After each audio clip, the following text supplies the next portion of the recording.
A Day in Old Rome. Interior of Great Public Baths in Imperial Rome. Restoration according to von Falk. A Day in Old Rome. A Picture of Roman Life by William Stearns Davis, Professor of History in the University of Minnesota. Allen and Bacon, Boston, New York, Chicago, Atlanta, San Francisco, Dallas. Copyright 1925 by Allen and Bacon, Pap, Norwood Press. J.S. Cushing Company, Barrick and Smith Company, Norwood, Massachusetts, USA. Preface. This book tries to describe what an intelligent person would have witnessed in ancient Rome if by some legerdemain he had been translated to the second Christian century, and conducted about the imperial city under competent guidance. Rare and untypical happenings have been omitted, and sometimes to avoid long explanations probable matters have been stated as if they were ascertained facts, but these instances it is hoped are so few that no reader can be led into serious error. The year 134 after Christ has been chosen as the hypothetical time of this visit, not from any special virtue in that date, but because Rome was then architecturally nearly completed. The empire seemed in its most prosperous state, although many of the old usages and traditions of the Republic still survived, and the evil days of decadence were as yet hardly visible in the background.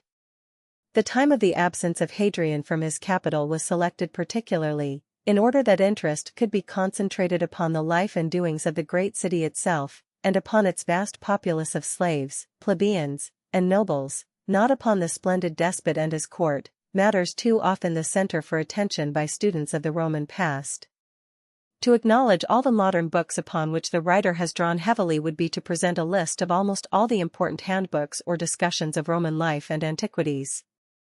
It is proper to say, however, that such secondary sources have been mainly useful so far as they reinforced a fairly exhaustive study of the Latin writers themselves, especially of Horace, Seneca, Petronius, Juvenal, Martial, and, last but nowise least, of Pliny the Younger. Inevitably this volume follows the lines of its companion A Day in Old Athens, published several years ago, a book which has enjoyed such public favor as to prove the usefulness of this method of presentation. But life in the Roman imperial age has seemed so much more complex than that in the Athens of Demosthenes, and our fund of information is so much greater, that the present volume is perforce considerably longer than its companion. The day devoted to Rome will probably seem therefore a somewhat lengthy one. To my colleague and friend Dr. Richard C. Cram, Professor of Latin in the University of Minnesota, I am deeply grateful for a careful reading of the manuscript and for many helpful and incisive suggestions. And for a careful checking over of every feature of the work. I must once again gladly acknowledge the gracious and untiring services of my wife. The illustrations, which, it is hoped, add considerably to the interest of the book, have been collected from many sources. Many of the highly informational restorations included are from the monumental work of Jacob von Falk, Hellas und Rom, the English version whereof has long ceased to be available to American readers. WSD. The University of Minnesota, Minneapolis. Contents page. List of illustrations 21. Chapter 1. The general aspect of the city. Section 1.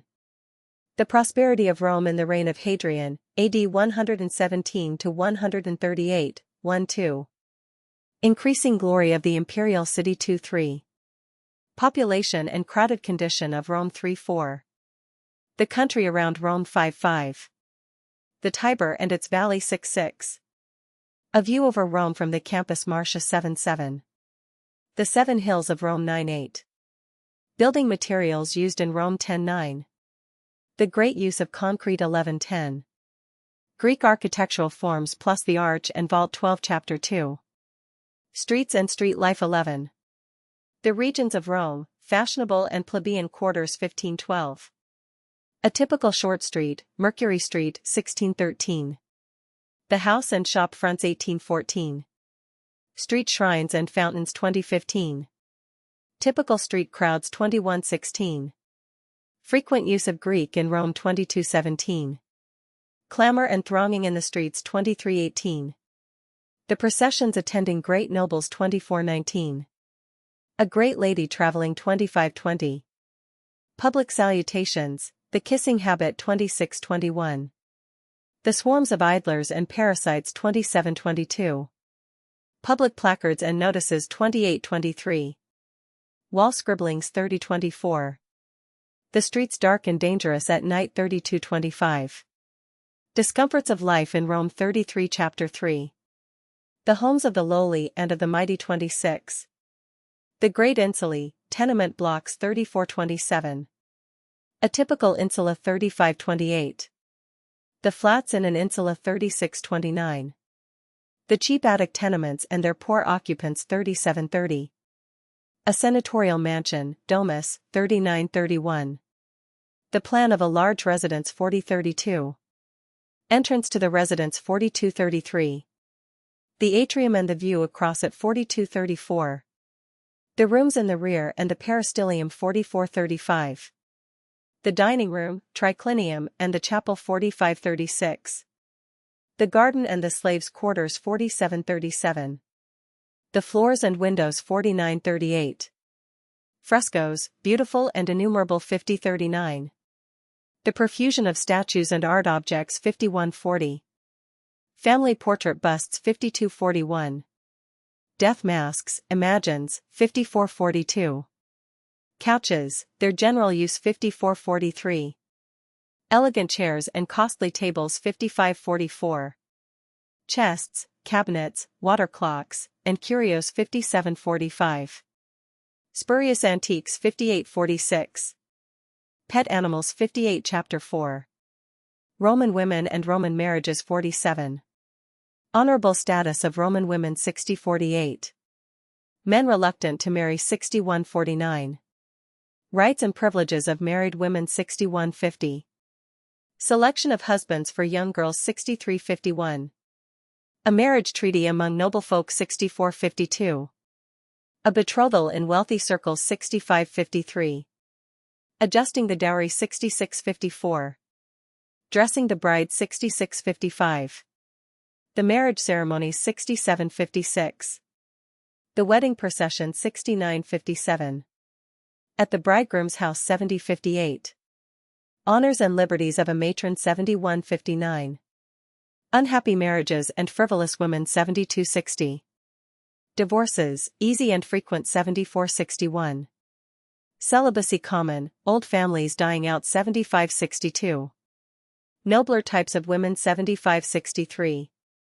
Famous and devoted wives 76:64. The story of Turius 78 Chapter 5, costume and personal adornment 65. The type of Roman garments 80:66. The toga, the national Latin garment 81:67. Varieties of togas 83:68. Draping the toga 83:69. The tunica 84:70. Capes, cloaks, and gala garments 85:71. Garments of women, the stola and the palla 86:72. Materials for garments. Wool and silk 88:73. Styles of arranging garments. Fullers and cleaners 89:74. Barbers' shops. The revived wearing of beards 90:75. Fashions in women's hairdressing. Hair ornaments 93:76. Elaborate toilets 94:77. Sandals and shoes 95:78. The mania for jewels and rings 96:79. Pearls in enormous favor 97:80. Perfumes, their constant use 98 Chapter 6. Food and drink. How the day is spent. The dinner 81. Romans fond of the table. Gourmandizing. The famous Apicius 182. The Tellius, the imperial glutton 102:83. Simple diet of the early Romans 102:84. Bread and vegetables 103:85. Fruits, olives, grapes, and spices 104:86. Meat and poultry 105:87. Fish in great demand 106:88. Olive oil and wine, their universal use 107:89. Vintages and varieties of wine 108:90. Kitchens and the niceties of cookery 109:91. A Roman gentleman's morning, breakfast, gentaculum and the visit to the Forum 110:92. The afternoon and dinner time. Importance of the dinner, Cena, 111:93. Dinner hunters and parasites, shadows, 112:94. The standard dinner party, 9 guests, $113.95. Preparing the dinner and mustering the guests, $114.96. Arrangement of the couches, placing the guests, $115.97. Serving the dinner, $116.98. The drinking bout, conversation, after the dinner, $118.99. Distribution of garlands and perfumes. Social conversation, $119.100. Elaborate and vulgar banquets. Simple home dinners, $120. Chapter 7. The social orders, the slaves, 101. Enormous alien population in Rome. The Graecules, 122-102. Strict divisions of society. The regime of status, 123-103. Vast number of slaves. Universality of slavery, 124-104. Power of master over slaves, 125-105. The city slaves and the country slaves, 125-106. Purchasing a slave boy, 126-107. Traffic in the slave pens, 127-108. Sale of slaves, 128-109. Size of slave households, familiae. Slave workmen, 129-110. Division of duties and organization of slave households, 131-111. Discipline in a well-ordered mansion. Long hours of idleness, 132-112. Inevitable degradation caused by slavery.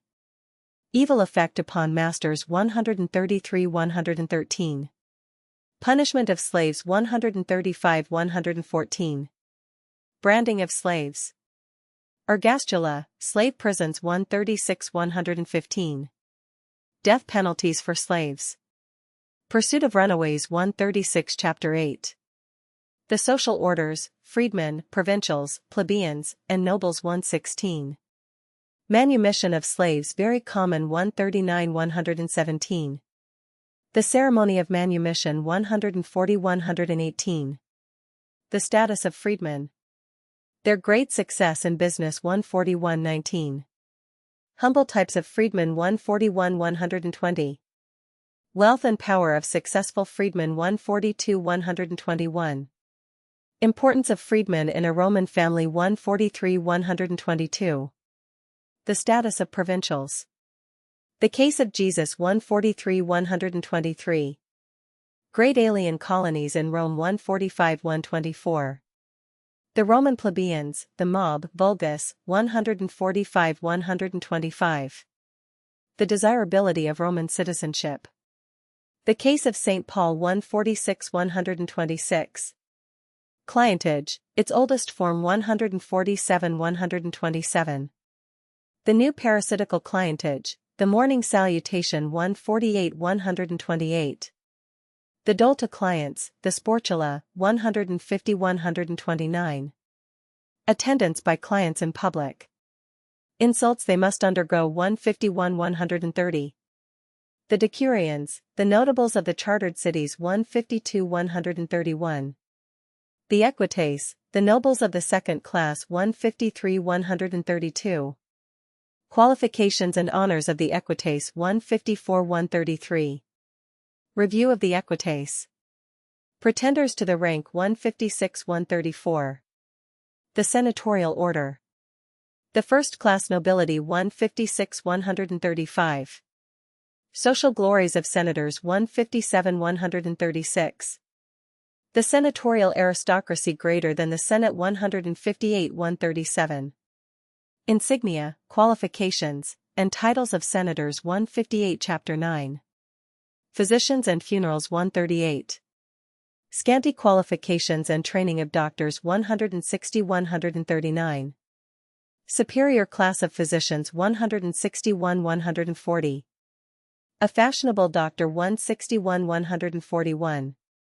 Medical books and famous remedies, 163-142. Absurd medicines. Theriac, 164-143. Fear of poisoning. Popularity of antidotes, 165-144. Medical students, disciples, beauty specialists, 166-145. Cheap doctors, no hospitals 167 146. Suicide as escape from hopeless disease 168 147. Execution of wills. Numerous legacies customary 169 148. Regular incomes from legacies. Professional legacy hunters 171 149. Public bequests 172 150. Great funerals very fashionable. Desire to be remembered after death 172 151. Preliminaries to a funeral 173 152. The funeral procession. The display of masked ancestors 174 153. The exhibits in the procession. The retinue around the bier 175 154.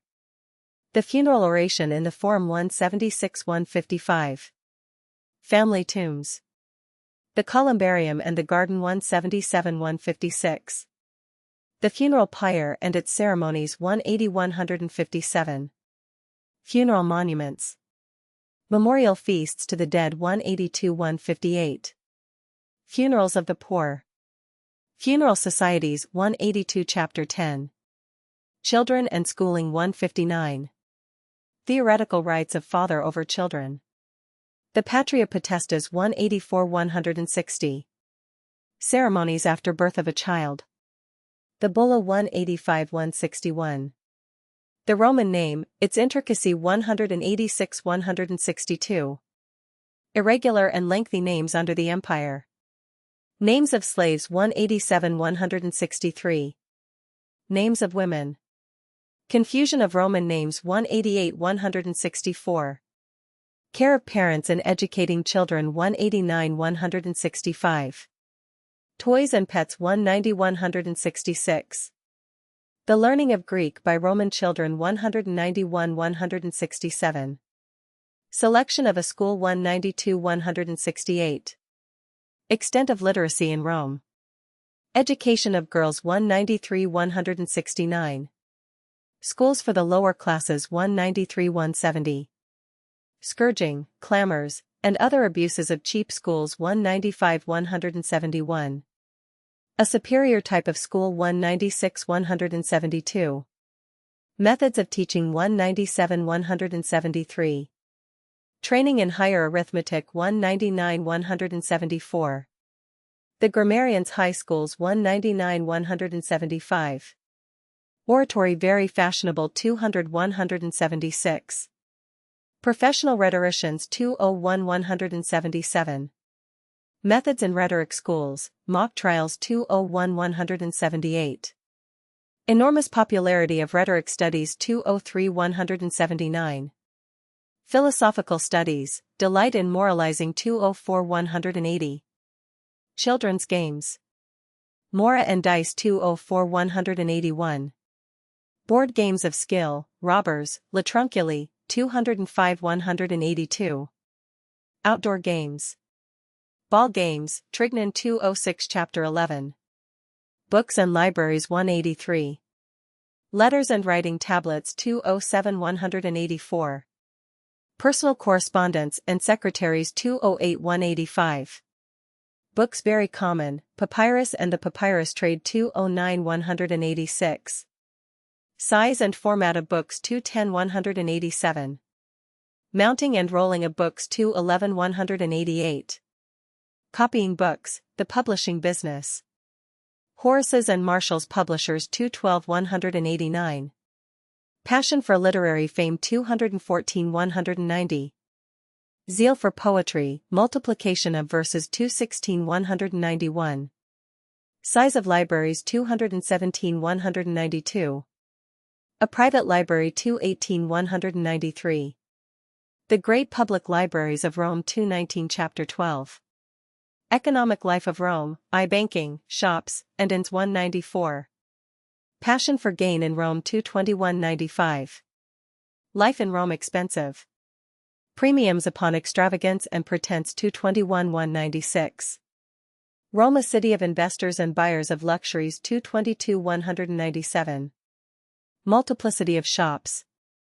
The Great Shopping Districts 223-198. Arrangement of shops. Streets blocked by hucksters 224-199. Barbers' shops and auction sales 225-200. Superior retail stores 226-201. Numerous banks and bankers 227-202. A great banker and his business 228-203. Trust business, savings banks 229-204. Places of safe deposit, the Temple of Vesta 230-205.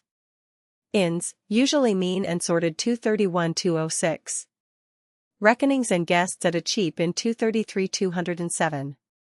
Noble frequenters of taverns 234-208. Respectable eating houses 235-209. Thermopolia, hot drink establishments 236 Chapter 13. Economic life of Rome, 2. The industrial quarters. The grain trade. Ostia.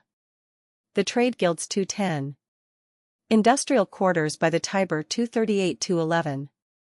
Conditions of industrial labor 238-212. Great trade through Ostia and the Campanian ports 239-213. The Emporium and its wharves, the Tiber barges 240-214.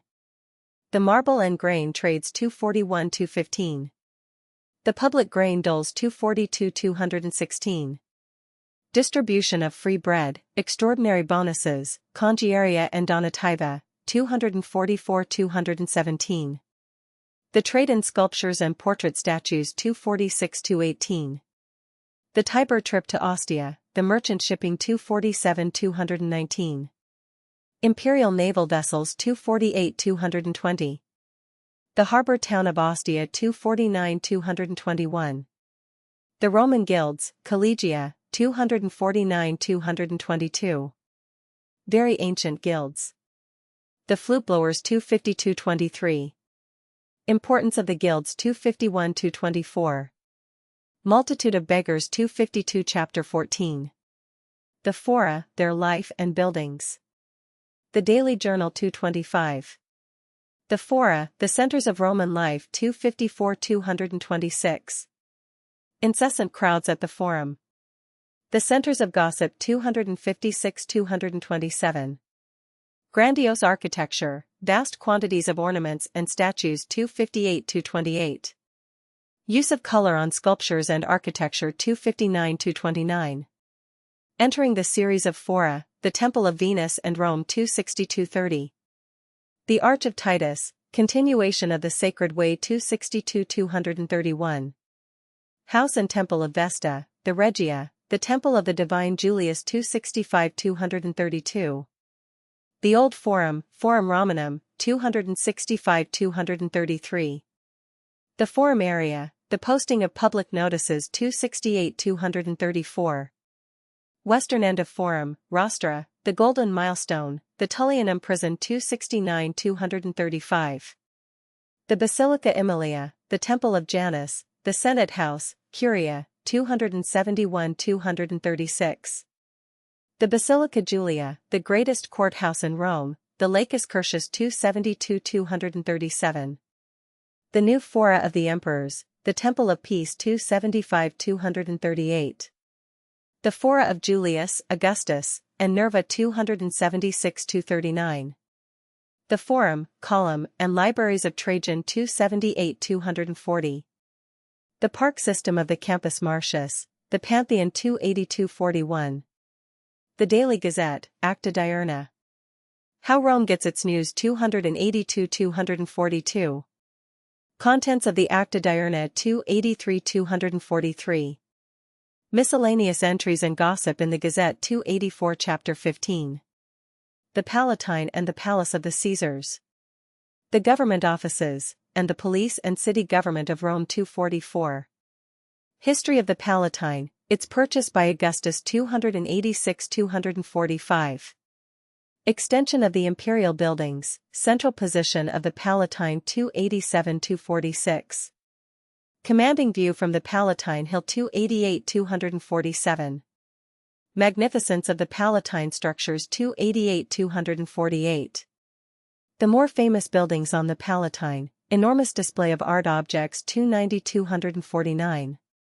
The triclinium and throne room of Domitian 291-250. Swarms of civil officials always on the Palatine 293-251. The Emperor's Center of High Social Life 294-252.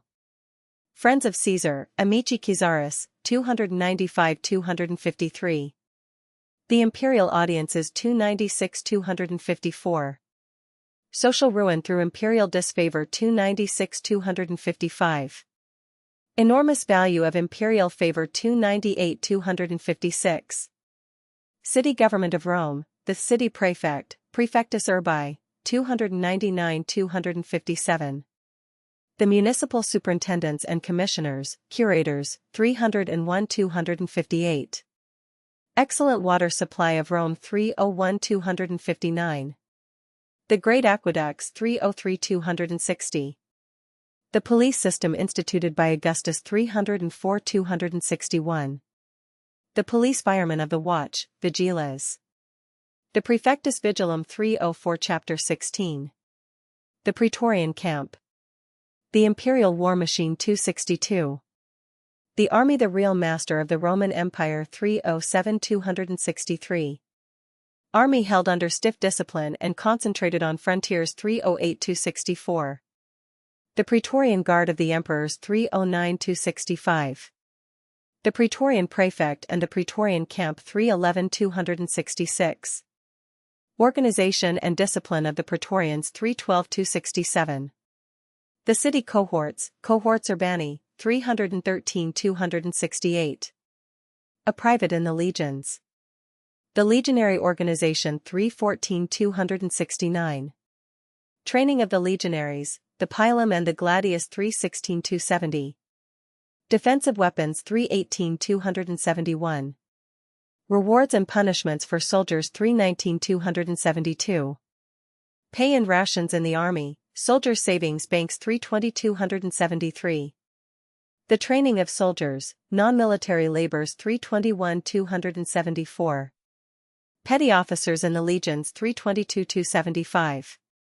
The centurions, their importance and order of promotion 323-276. The Primipolis, the great eagle of the legion 325-277. Locations and names of legions 326-278. The auxiliary cohorts, the 2nd Grand Division of the Army 327-279. The prefect of the camps and the legate of the legion 328-280. Care for veterans, retiring bonuses and land grants 329-281. Barrier fortresses, system of encampments, flexible battle tactics, siege warfare 330-282. Limited size of the Imperial Army, its great efficiency 331 Chapter 17. The Senate, a session and a debate 283. Apparent authority and importance of the Senate 334-284.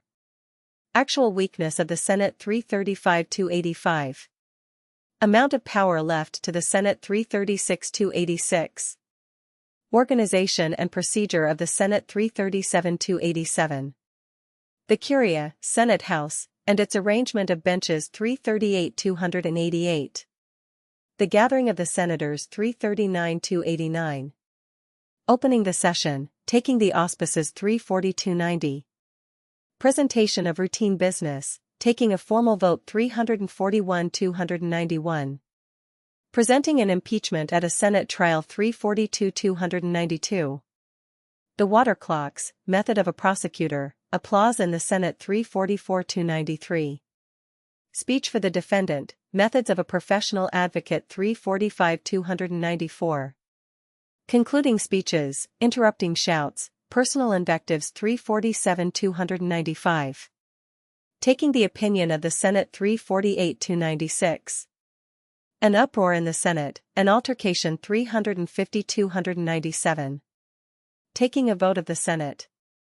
A sentence of banishment 351 Chapter 18. The courts and the orators. The great baths. The public parks and environs of Rome 298. Roman court procedure highly scientific 353-299. The great tribunals in the basilicas 354-300. Great stress on advocacy 355-301. Cheap pettifogging lawyers 356-302. Character witnesses, torture of slave witnesses 357-303. Written evidence, high development of the advocates art 357-304. Popularity and necessity of the baths 358-305. Luxurious private baths 359-306. Government and privately owned public baths, both very popular 360-307. The Great Baths of Trajan, baths, clubhouse, and café 361-308. Heterogeneous crowds in the Great Baths 362-309. Entering the Thermae 363-310. Interior of the baths, the cold room, frigidarium, 364-311. The Great Swimming Pool and the Tepidarium 365-312. The hot baths, caldaria their sensuous luxury 366-313.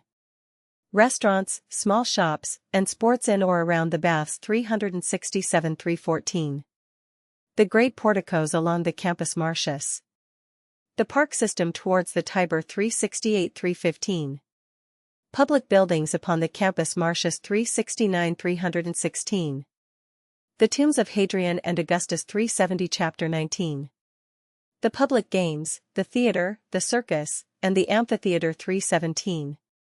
Roman festivals, their great number 374-318. Passion for public spectacles, mania for gambling 375-319. Expenses of public spectacles to great officials 376-320. Indescribable popularity of the games 377-321. The theater less popular than the circus or amphitheater 378-322. The mimes, character plays 380-323. The pantomimes, their real art 381-324. Extreme popularity of the circus 382-325. Popular charioteers, orgy the great racing factions 383-326. The Circus Maximus 384-327. The racetrack, procession before the races 384-328. Beginning a race in the circus 386-329. Perils of the races, proclaiming the victors 386-330. Gladiatorial contests even more popular than the circus 389-331. Gladiator fights at funerals 390-332. Gladiator schools, Lyddy inmates usually criminals 390-333. Severe training of gladiators, their ephemeral glory 392-334. Normal arrangements for an arena contest 393-335. The Flavian Amphitheater, later Colosseum, 394-336. Exterior and ticket entrances to the Flavian Amphitheater 396-337. Interior arrangements of the Flavian 396-338. Procession of Gladiators 397-339. Throwing a criminal to the beasts. The Animal Hunt 398-340. Interval in the contests, scattering of lottery tickets 399-341. Beginning the regular gladiatorial combats 401-342. Mounted combats, the signals for ruthlessness and mercy 403-343. Combats between netters, retiarii, and heavy-armed warriors, Thracians, 404-344. End of the combats, rewarding the victors 405 Chapter 20. The Roman religion, the priesthoods, the Vestal Virgins 345. Religious symbols everywhere in Rome 407-346. Epicureanism and agnosticism among the upper classes 407-347. Stoicism, revival of religion under the Empire 408-348. Foreign cults intruded upon the religion of Numa 410-349. Superstitious piety of the city plebeians 411-350. Roman religion originally developed by Italian farmers 411-351. Native Italian gods, Janus, Saturn, Flora. The Lares and Penates 413-352. Personified virtues as gods, cold and legalistic character of the Roman religion 414-353. Priestly offices, little sacrosanct about them 416-354. The Pontifices 417-355. The Augurs 418-356. The Flamants 423-57. The Salii, Holy Leapers, 421-358. The Officiales, Sacred Heralds ceremony of declaring war 422-359. The Arval Brethren, Fratres Arvals, 423-360. Rustic ceremonies, soothsaying, astrologers, and witches 424-361. A private sacrifice 425-362. Ceremony at the temple 426-363. A formal prayer, the actual sacrifice 428-364. The Vestal Virgins, their sanctity and importance 429-365. The Temple of Vesta and the House of the Vestals 431-366. Appointment of Vestals 432-367. Duties of the Vestals, the Maxima 433-368. Punishments of erring Vestals 434-369. Remarkable honors granted the Vestals 435 Chapter 21. The foreign cults, Cybele, Isis, Mithras. The Christians and Pagan Eyes 370. Saturnalia, the exchange of presents on New Year's Day 437-371. Multiplication of Oriental cults 437-372. The cult of the deified emperors 439-373. The divine Augustus and his successors 439-374.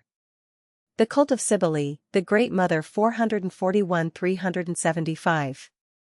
Cult of Isis and associated Egyptian gods 442-376. Ceremonies at an Isis temple 443-377. Cult of Serapis and of other Oriental gods 445-378. The cult of Mithras, its relative nobility 445-379. The Taurobolium, bath in bull's blood, 447-380. The Christians, pagan account of their origin 449-381. The persecution of Christians, their insane obstinacy 450-382. Current charges against the Christians 451 Chapter 22. A Roman villa. The love of the country 383. Appreciation of country life by the Romans 453-384. Praises of the country towns and villas 453-385. Comfortable modes of travel, luxurious litters and carriages 454-386. Multiplication of villas, seashore estates at Baiae, etc. 456-387. Villas in the mountains, small farms near Rome 457-388. Great estates in the hills, Pliny's Tuscan villa 458-389. Charming location of Pliny's villa 460-390. Terraces of the villa, the porticos, summer houses and bedrooms 462-391. The baths, the rear apartments, the riding course 464-392. The fountains and luxurious pavilions in the gardens 465-393. Life of sensuous luxury at such a villa. Contrast in human conditions under the Roman regime 466 Chapter 23. The return of the Emperor 394. Character of Hadrian, prosperity and good government of his reign 468-395. Return of Hadrian to Italy 469-396. Imperial procession entering Rome 470-397. Hailing the Emperor 472-398. The Donatives, Fates, and Games 472-399. A Christian gathering 473 Index 475. Illustrations page interior of great public baths in Imperial Rome frontispiece map of Rome in the days of Hadrian 6 Capitoline Hill and temples as seen from Palatine 8 typical temple front 12 Arch of Constantine 13 Street in Pompeii 16 Stepping stones across a side street 17 Street scene before a cookshop 19 Shrine at the Crossways 20 Monument of a wine cellar 28 Tenants paying rent to a landlord's agent 38 Atrium of house in Pompeii 41 Plan of a Roman mansion 43 Interior of a Roman mansion 44 Scene in a peristyllium 45 Roman type of house at Pompeii 46 Corner in a garden in rear of a Roman house 48 Portrait bust, Pompey the Great 52 Typical Roman portrait, Mark Antony 53 Roman lamps 55 Altar with design of a curule chair 56 A Roman matron 62 Wedded pair with Camilla 76 Seated noblewoman 77 Romans wearing the toga 81 A Roman matron, showing the stola and palla 87 Scene before a barber's shop 91 Roman female heads 92 Sandals 95 Roman jewelry and ornaments 96 Roman banquet Scene 101.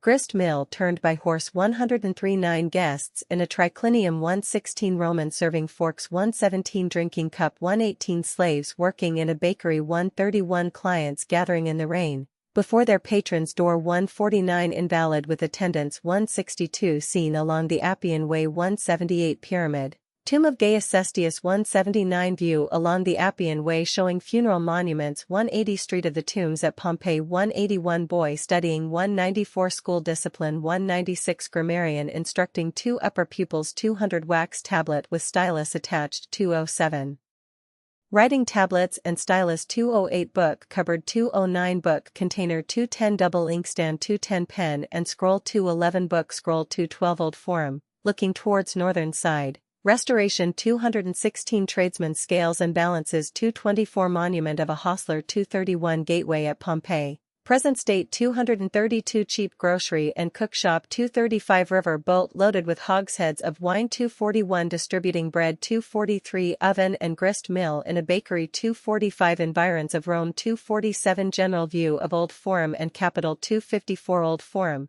present state, looking towards the Capitol 255 The heart of Rome, the Fora, the Palatine, etc. 261 Spoils from Jerusalem, Arch of Titus 263 View through the Arch of Titus 264 Old Forum, looking west. Restoration 266 Old Forum, looking towards Capitol. Restoration 267 Old Forum, present condition, looking east 270 Interior of a basilica. Restored 273 The Tarpeian Rock 275 Forum of Augustus and Temple of Mars the Avenger, restored 277 An Imperial Forum, near the Column of Trajan. Restoration 279 Interior of the Pantheon. Restoration 281 Arch of Titus 287 Palatine and Palace of the Caesars. Restoration 289 Roman urn 290 Caesar Augustus 298 Ruined aqueduct in the Roman Campania 302 Praetorian Guardsmen 310 A Slinger 315 Roman siege works. Restoration 316 Storming a city with the Testudo 317 Catapult 318 Cuirass 319 Javelin. Pilum 320 Sword 320 Helmet 321 Shield of the Legionary 322 Military Trumpet 323 Legionaries 324 Roman Officer 325 Light Armed Soldier 327 Storming a Besieged City 331 Coop of Sacred Chickens 341 Cicero denouncing Catiline before the Senate 346 Plan of Roman Public Baths 363 Castle of St. Angelo, Tomb of Hadrian in its present state 371 Tomb of Hadrian. Restored 372 at the theater entrance 376 Theater at Pompeii 379 Circus Maximus. Restoration 385 Race in the Circus Maximus 388 Flavian Amphitheater, Colosseum present state 395 Boxers 400 Gladiators saluting the editor 402 Defeated Gladiator appealing for mercy 403 Maison Carry, Meme 408 Farmer's Calendar 413 Circular Temple, probably of Goddess Matyuta. Rome 415 Roman altar 425 A military sacrifice 427 Roman altar 428 Vestal Virgin 430 Archigallus, priest of Cybele 441 Shrine of Cybele 442 Mithras the Bull Slayer 446 Mithraic emblems 447 Traveling carriage, Rita, 454. Roman bridge 455 Roman spades 458 Ruins of Hadrian's villa at Tivoli, Tiber, 459 ruins of Hadrian's villa at Tivoli, Tiber, 460 villa of Pliny the Younger, restored 461 Roman garden scene 463 marble urn or garden ornament 464 Hadrian 469 view in the Christian catacombs 473. A Day in Old Rome Chapter 1 The general aspect of the city 1. The prosperity of Rome in the reign of Hadrian, 117 to 138 AD. In the year 134 AD the great Emperor Hadrian was turning his steps back to Rome after 3 long journeys of inspection over his enormous dominions. Never before had that empire seemed so prosperous. No serious war was upon the horizon. The Parthian king and the Germanic chiefs were only too happy to keep beyond the Euphrates or the Rhine and the Danube, highly respectful before the disciplined power of the Guardian legions. In the provinces there was generally loyalty and contentment, save only in unhappy Judea where the Roman generals were stamping out the last embers of a desperate rebellion, undertaken by those Jews allowed to remain in Palestine after Titus's capture of Jerusalem, 70 AD. The imperial government created by Augustus and strengthened by later emperors appeared an unqualified success, while the tyrannies of Nero and Domitian were becoming things merely of frightened memory. All over this vast empire with a population and area nearly equal to that of the United States there reigned the blessed Pax Romana. Robbers had been cleared from the roads and pirates from the seas. Commerce went to and fro with surprisingly little interference from customs barriers or provincial boundaries. The same coin was current from the cataracts of the Nile to the Caledonian Wall across Britain. A scientific system of law, on the whole administered with remarkable firmness and justice, prevailed between the same wide boundaries. The central government was, indeed, in essence a despotism, but it was a despotism infused with an extreme intelligence, and it left many of the forms of liberty, especially of local liberty, in the municipal matters which touch men nearest home. The Emperor Hadrian, himself, although sometimes guilty of eccentricities and even harshness, was, in the main, a ruler singularly intent upon benefiting his subjects. In all his constant travels he had showered favors upon the communities which he visited. It was as if he, and his great predecessor Trajan, had set out to justify monarchy as an ideal government by showing how much good monarchs could do to the governed. 2. Increasing glory of the imperial city. All this prosperity had inevitably reacted upon the city of Rome itself. In a most literal sense of the word, all roads led to Rome, not merely the vast network of government highways and the paths of maritime commerce, but those of intellectual, artistic, and moral influence. Rome was incomparably the best market for the merchant, it provided the largest audiences for the philosopher or rhetorician, the wealthiest patrons for the sculptor. It had, in fact, become the common center and crucible for everything good and bad in the huge, teeming Mediterranean world. Outwardly the city was near the summit of its architectural perfection. In Cicero's day it could not compare in the elegance of its squares and avenues, and the magnificence of its buildings with Alexandria, Antioch, or several lesser cities which lay at the mercy of the legions, but with the coming of the empire there has been an incessant process of demolishing, rebuilding, and extending. I found Rome built of brick, I leave it built of marble, Augustus had boasted when near his end, 14 AD. However, even after him, there had been only a gradual transformation until the great fire of Nero in 64 AD. Terrible as has then been the devastation, the calamity has at least required a general rebuilding of almost half of the city, usually upon a much handsomer and more artistic scale. Since then each succeeding emperor has tried to leave some great architectural memorial behind him. Vespasian and Titus have built the Flavian Amphitheater, Colosseum, Trajan a noble forum, and Hadrian is now completing a magnificent temple of Venus and Rome. After this time there will perhaps be a few more remarkable structures erected, e.g. the baths of Caracalla and of Diocletian and the basilica, courthouse, of Constantine, but for practical purposes imperial Rome has now been created. In 134 AD it is already architecturally what it will be in 410 AD, except then for a certain decadence, when Alaric's Goths knocked at the gates. There is, therefore, hardly a better time than this year, 134 AD, to visit the Eternal City, if we would discuss the best and the worst, the strength and the weakness of that Roman society which is to hold men fascinated across the ages. Let it be assumed, therefore, that on a warm spring morning we are being guided about the enormous capital of which bronze-skinned Arabs and blonde-haired Frisians alike speak in awestruck whispers, the city apparently ordained by the gods to be the center and ruler of the conquered world. 3. Population and crowded condition of Rome. Before entering such a metropolis, it is a fair question to present: how large is Rome, at this time of our supposed visit? Unfortunately, the imperial government will fail to transmit to later ages its census statistics, and the conjectures of learned men will vary most seriously.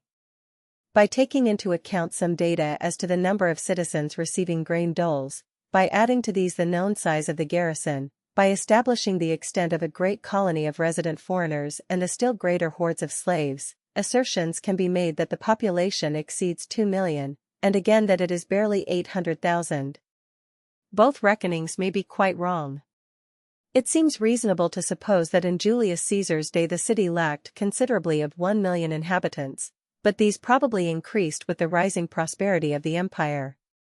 Hadrian's city prefect perhaps has to administer the peace for some 1,500,000 people. In later generations, however, the population will again slowly dwindle with the wave of the imperial system.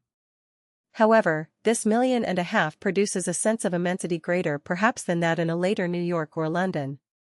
Rome is, roughly speaking, some 3 miles long and nearly the same in breadth, no remarkable area as American cities will go wink with a frown one, but, as duly explained, population within these limits is extraordinarily congested. The streets overflow with pedestrians to the exclusion of most wheeled traffic. There are no rapid transit cars, no taxicabs, no telephones, and even no public postal service. If, therefore, you have the slightest business across the city, you must walk the entire distance, or be borne in a litter or send a messenger, methods taking about equally long. As will be seen, even the use of horses and carriages is largely prohibited.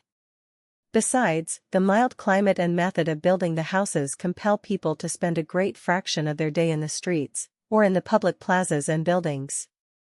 Human life teems everywhere. One is overwhelmed by the jostling multitudes even in the remoter quarters. Everything, including many personal acts which other ages keep in strict privacy, seems going on in public. There is, in fact, no city where it is easier to be lost in a crowd than in Rome, no city where the good and the bad, the divine and the bestial in humanity are so incessantly in evidence and in such abrupt contact. 4. The country around Rome. Rome is some 13 miles from the nearest seacoast, but the distance down the twisting yellow Tiber to Ostia, river mouth, is nearly twice as great. The city itself lies near the northerly end of that broad plain later called the Campania, which stretches southeasterly for nearly 70 miles but whereof the width betwixt ocean and Apennines seldom exceeds 25. Looking off from any of the heights of Rome towards the east, the whole horizon from north to south seems traced by a continuous chain of mountains about 10 to 20 miles distant. Very beautiful they are when seen through a soft blue or golden haze beneath the Italian sky, and by facing straight north one can discover the round isolated peak of Mount Soracte, 2,420 feet high, made famous by the poets, near whose southeastern base the Tiber winds on its tortuous progress towards the sea. Then following the line of mountains southward one can notice the chain of the Sabine Hills, some with peaked and lofty summits, and next is discovered the spot where the Tiber rests embosomed in its grey olive groves. More southward still are the hills on whose slopes rests cool Praeneste, and then, running over a horizon of 4 or 5 miles and ending in the plain, is beheld the noble form of Mount Albinus, the isolated volcanic peak sacred to the Latin Jupiter and at whose base by tradition lay Alba Longa, the parent town of Rome. After that the view takes in nothing but the undulating plain, which at length sinks off into the sea. Map of Rome in the days of Hadrian about 135 AD 5. The Tiber and its valley. Near at hand, of course, is the Campania itself, a series of gentle ridges, covered at this epoch with one long series of delightful suburban villas and thrifty produce farms, sometimes grouped into rich little villages. 2. In a general direction of north to south the Tiber flows along the western skirts of Rome, with only a minor settlement on the western banks. If it ran by a less famous city, the Tiber would pass for a rather ordinary stream.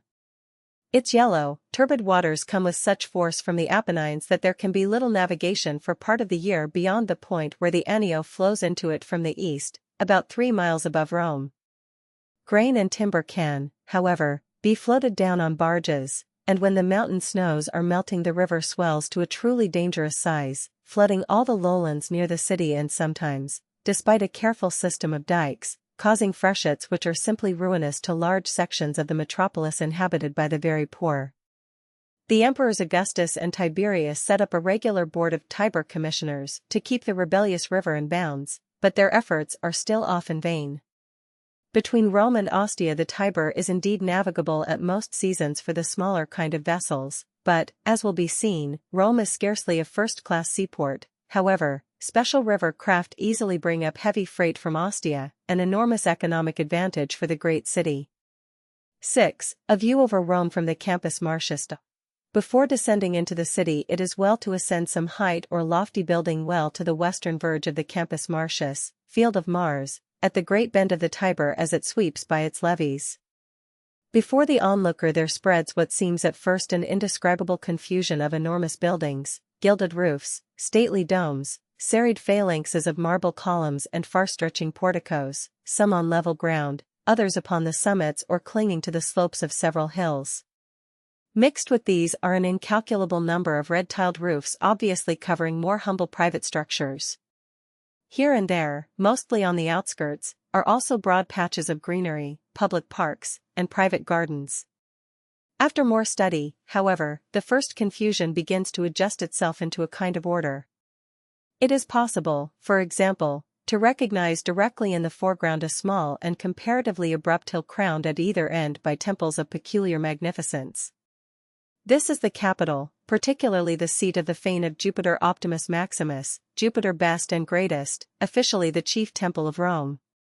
Beyond it at a certain distance rises a grey cylinder of enormous bulk. That, of course, is the Flavian Amphitheatre, and in the hollow between it and the Capitol but nigh concealed by many structures stretches the old Forum of the Republic, the most famous spot in Rome.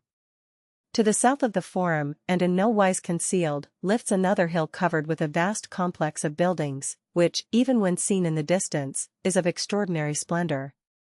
This is the Palatine, the present residence of the Caesars and the seat of the government. Capitoline Hill and temples as seen from Palatine, restored according to von Falk. Just to the south and right of the Palatine there runs a long hollow, the edges of which flash with settings of marble. It is the Circus Maximus, the chief racecourse. These are the structures or localities that stand out clearly at first glance. Close at hand, in the Campus Martius itself, is a perfect labyrinth of covered promenades, dome-capped public baths, theaters, and circuses, as well as the remarkable Pantheon and other far-famed structures, the details whereof can wait. Behind the onlooker is winding the Tiber, spanned by at least 8 bridges, and across the river, before the view wanders off into the hills of Etruria, are seen numerous suburban settlements and heights whereof the most conspicuous is that around Mount Janiculum crested with verdant gardens. But our attention must be centered upon Rome itself. Before descending from the coign of vantage it is needful to distinguish her 7 hills. 7. The 7 hills of Rome. The 2 most famous of these hills, the Capitoline and the Palatine, have been named already, but they have 5 distinguished rivals. Probably in prehistoric days all these mountains rose like separate islands from a treacherous marsh or even from a lake connected with the Tiber, but long since they have silted down, and presently man came to add his drains and channels. They are now, therefore, connected by valleys which are crammed with habitations, although in any case the most desirable residences are near the summits of the hills and the humble folk are compelled to live in the gullies. Each of these hills has a history. For example, the Aventine is alleged to have remained apart from the others for long after the founding of the city, merely as a fortified outpost for the protection of shepherds, but we cannot stop to recite pleasant legends. The 7 hills of Rome have really become 8, as the city has extended. Not one of these is lofty, but they give a diversity to the city that prevents the great masses of blank walls and of ungainly tenement houses lining most of the streets from becoming too ugly, and they secure light and air to many quarters that are grievously congested. These hills can be thus catalogued: 1. Capitoline, about 150 feet above sea level, 3, 2. Palatine, SE of Capitoline, about 166 feet high. 3. Aventine, south of Palatine, about 146 feet high. 4. Coelian, east of Palatine, about 158 feet high. 5. Esquiline, north of Celian, about 204 feet high. 6. Viminal, north of Esquiline, about 160 feet high. 7. Quirinal, NE of Capitoline, about 170 feet high. To the familiar 7 ought to be added the hill of the great northern suburb. 8. Pincian, or Hill of the Gardens, north of Quirinal, about 204 feet high. Highest of all rises the Janiculum beyond the Tiber, 297 feet high, commanding a noble prospect over the city and the whole Campagna beyond. It formed, therefore, in the olden days, a very proper place for the fort with its watchtower and its sentinel, when Rome dreaded an Etruscan raid from the north, and when the citizens dropped their tools to seize their weapons the minute the flag on Janiculum was struck as signal that the foe was at hand. 8. Building materials used in Rome. The most cursory view of the city gives an overwhelming impression of the enormous quantities of building material, as well as of the expenditure of human labor which has gone into the creation of Rome. Strabo the geographer, 4, has wisely observed that it is lucky that the city can get a constant supply of stone, timber, etc., on account of the ceaseless building which is rendered needful by the pulling down of houses and on account of the great fires and constant sales of house property, everybody being incessantly scrapping old buildings, erecting new ones, and speculating generally in real estate. Of course, the great public buildings are erected with extremely durable materials which will defy the assaults of time, but the vast districts of ugly tenement houses are often thrown together in as flimsy a manner as those in the least elegant quarters of American cities of another age. However, there are almost no wooden houses in Rome, and for the better structures there is provided most excellent building stone. The standard masonry is of tufa, a soft red or black stone needing a stucco to protect it from the weather. For superior work there is dark brown peperino, golden travertine, and last but not least, for the finest buildings, white and many-colored marble. The marble trade, as will be explained, is, in fact, one of the greatest commercial activities of the city. 9. The great use of concrete. Going about Rome one is led to imagine, however, that many very pretentious structures are of solid brick. This is seldom the case. Bricks and tiles are often in evidence because they can be worked into the face of naturally ugly concrete to disguise the nakedness of its surfaces. Concrete has really made it comparatively easy to create Rome as an enormous city. If concrete has not been invented by the Romans, they are at least the first great people to put it to a very general use. In their neighborhood can be found huge quantities of pozzolana, 5, a volcanic deposit which can be readily worked up into admirable cement. It is this very practical material which makes the vast domes, cupolas, and other architectural triumphs possible. Many a pretentious temple or residence flaunts a marble exterior. This, however, is a mere shell and covering. Strip it away, and within is an enormous mass of concrete. This material can be handled by comparatively small labor gangs, rendering it feasible to erect huge structures without mobilizing such wholesale manpower as was needed for the great monuments of Egypt. It is very durable, almost nothing can destroy it. Indeed, it will be written later that this pozzolana, for concrete, more than any other material contributed to make Rome the proverbial eternal city. Middleton. 10. Greek architectural forms plus the arch and vault. Every building by the Tiber apparently bears the impress of Greece. Greek architects are said to have designed many of the finest public edifices, while Greek artists have chiseled the statues or painted the pictures which all the Roman world admires. The orders of the columns everywhere in evidence are the Doric, Ionic, or Corinthian that one might find at Athens, although it can be complained that the Romans are overfond of the most ornate form, the florid Corinthian. Typical temple front. In general, lovers of the purer architectural types of Hellas may allege that Roman architecture and ornamentation is too elaborate and extravagant. There are too many scrolls and floriated designs. Every possible surface is covered with statuary or bas-reliefs, often in decidedly inferior taste.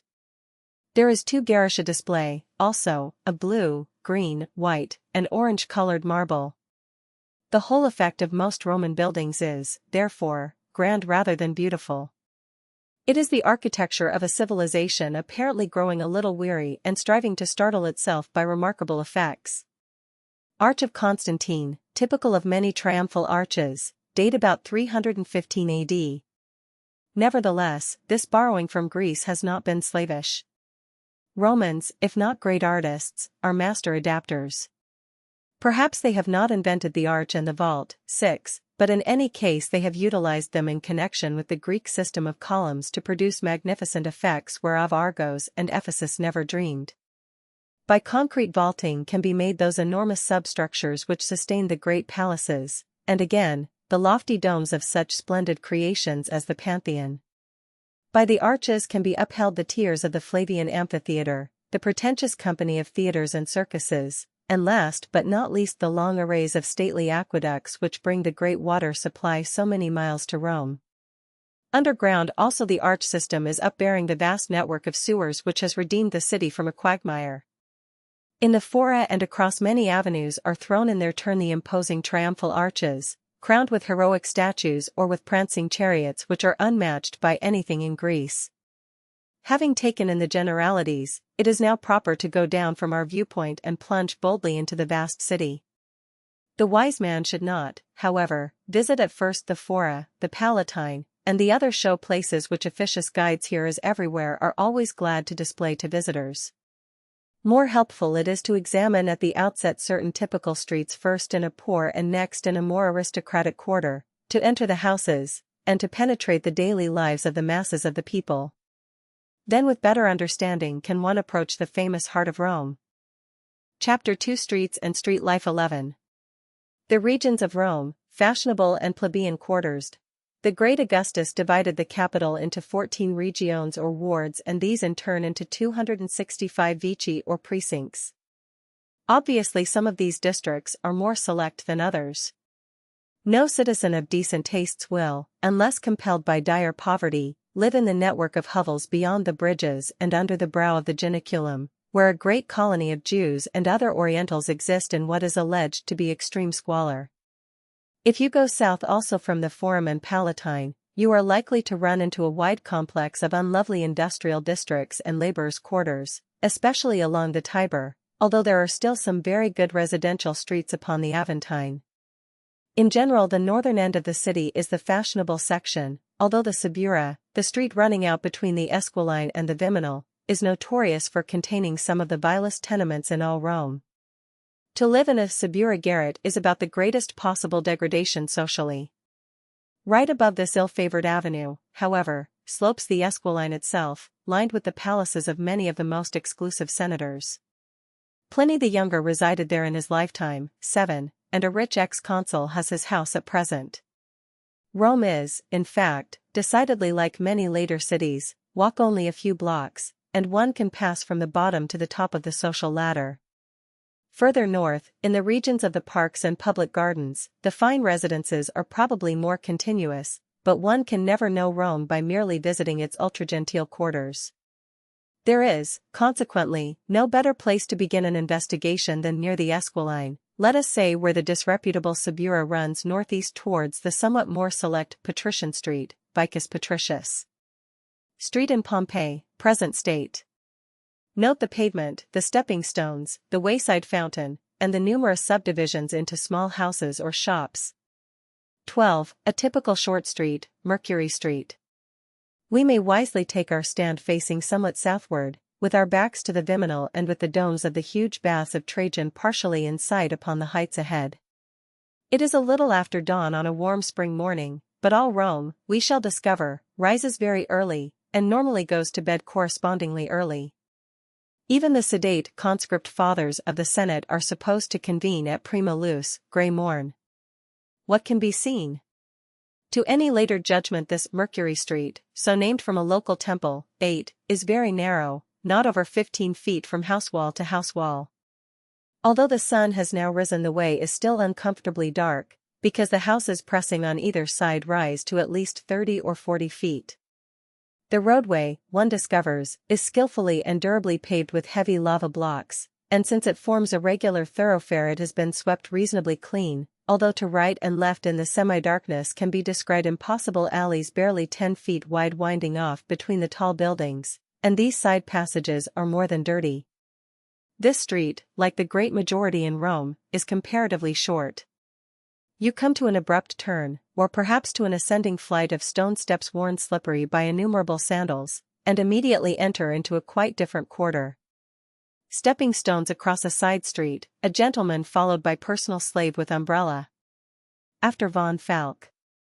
There is a very narrow stone sidewalk, but it differs slightly before each house, every owner being required to make his own repairs.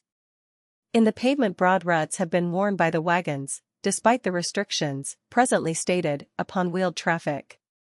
Very few streets of Rome are wide enough for 2 carts to pass freely, and every driver has to look ahead and frequently to wait at corners to let other teams get by. Upon the pavement and especially at intersecting crossways are set groups of 4 or 5 large oblong stepping stones. These seem needless at present but can be a veritable godsend in the rainy season when every via and vicus in Rome seems converted into a raging torrent. 13. The house and shop fronts. Looking upward now, one is instantly confronted by a long expanse of stuccoed walls, some pink, yellow, or bluish, but mostly an ugly brown. The lower story, quite on the street level, is broken either by the petty shops which open their shutters and thrust their counters clear out upon the pavement, or else it is merely a solid blank space with only here and there a doorway, or a few small windows, mere peepholes for fear of burglars. The second and upper stories, however, are less solid. There are many larger windows set with window boxes displaying bright flowers, or even with projecting balconies which reach out so far that neighbors in opposite houses can sometimes clasp hands above the hurrying life below. Shops abound almost everywhere. In the great commercial quarters by the Fora, the Tiber, and the Campus Martius, will be found the splendid establishments which cater to wealth, but no quarter of Rome is too mean for its bakeries, vegetable stands, wine shops, and cheap restaurants. In fact, the absence of a speedy means of interurban communication makes a multiplication of small shops absolutely necessary. Most of these retailers do business on the pettiest scale, and a glance reveals that nearly the whole stock in trade is spread on the counter facing the street. As for the shopkeeper, ordinarily he lives and sleeps either in a dark cell just in the rear or in an equally narrow chamber directly above his business. Born over a shop, snobbish people say when they wish to brand some person as a nobody. Street scene before a cookshop. After Von Falk. 14. Street shrines and fountains.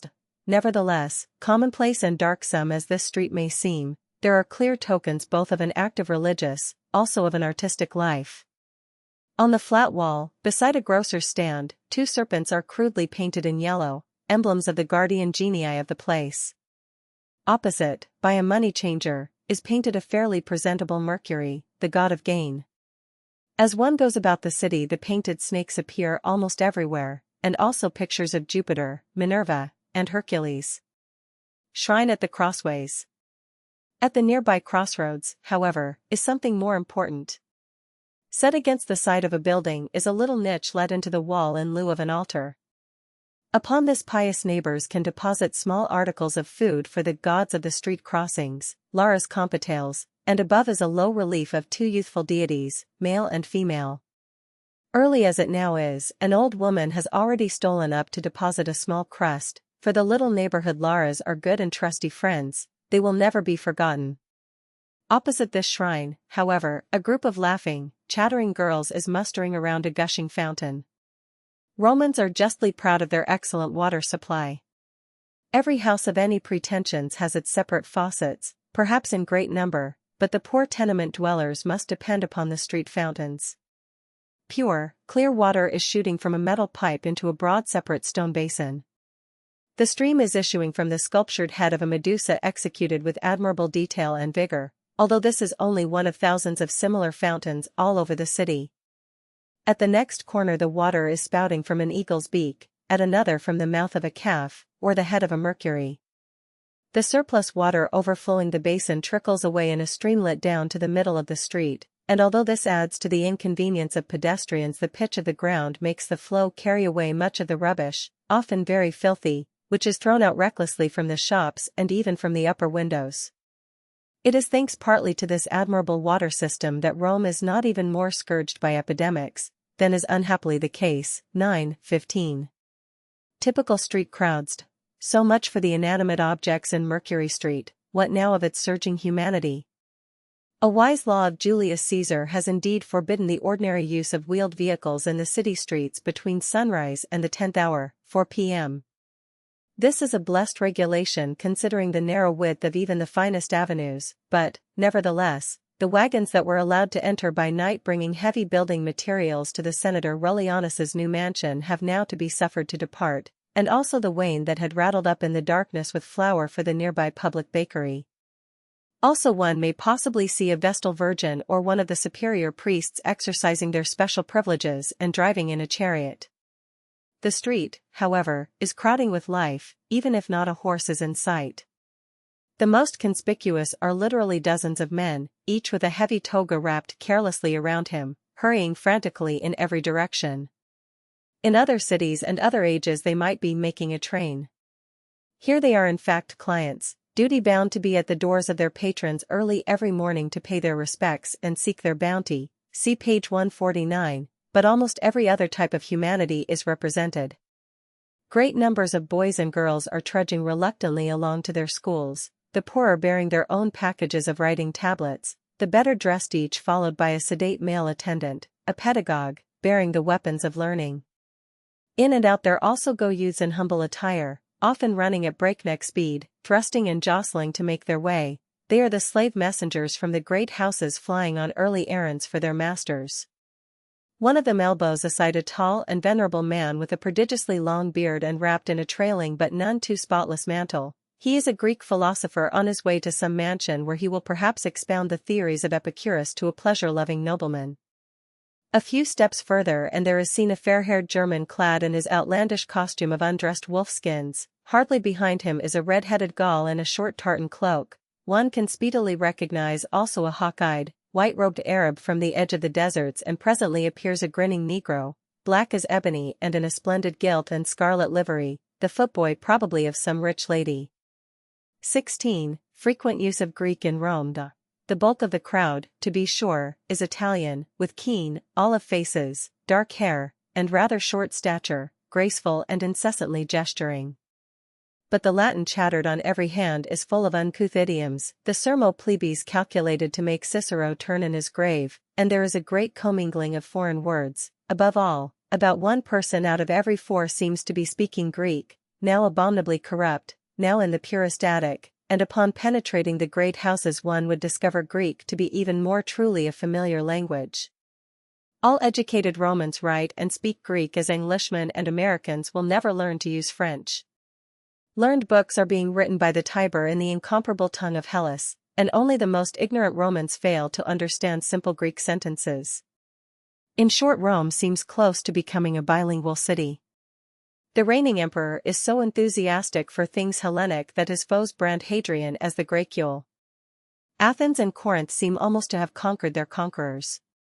17. Clamor and thronging in the streets. As the sun rises, every instant the street becomes more crowded. A great din is rising from a forge just inside an alley, a second noise from a carpenter shop.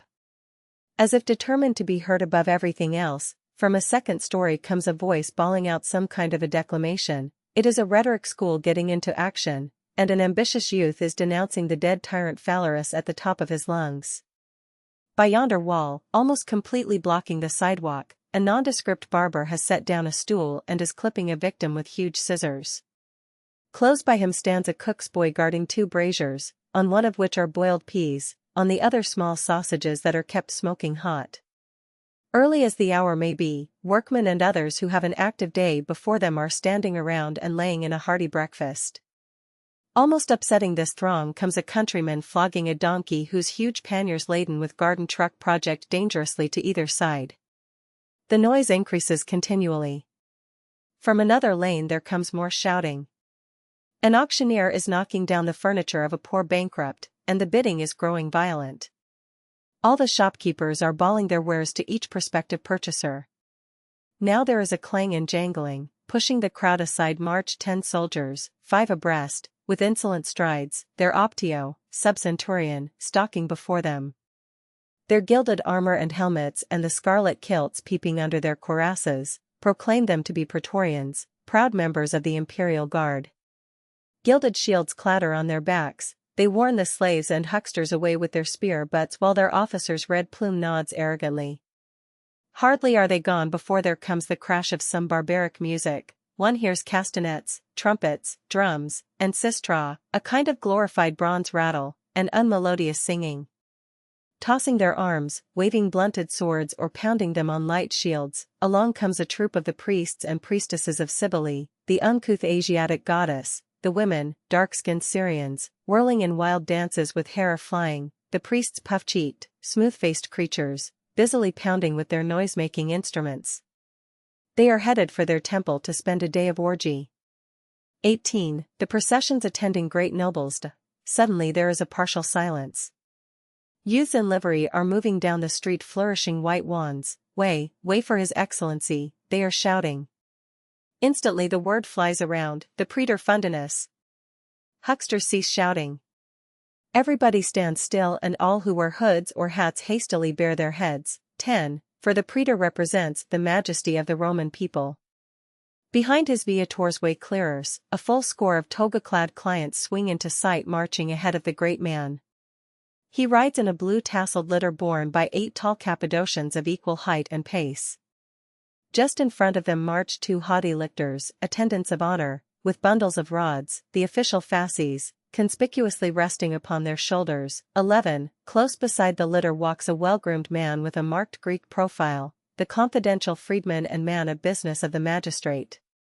Behind trail more clients and a greater retinue of slaves. Fundinus himself heeds little the incessant greetings cast at him. He can be seen lolling on his cushions, with the little curtains thrown back just enough to show the purple embroidery on his official toga. A book, half unrolled, is in his hand, for it is the best of form to effect a certain bookishness in scenes of great distraction. As the praetor's train advances, however, it is met by another headed in the opposite direction.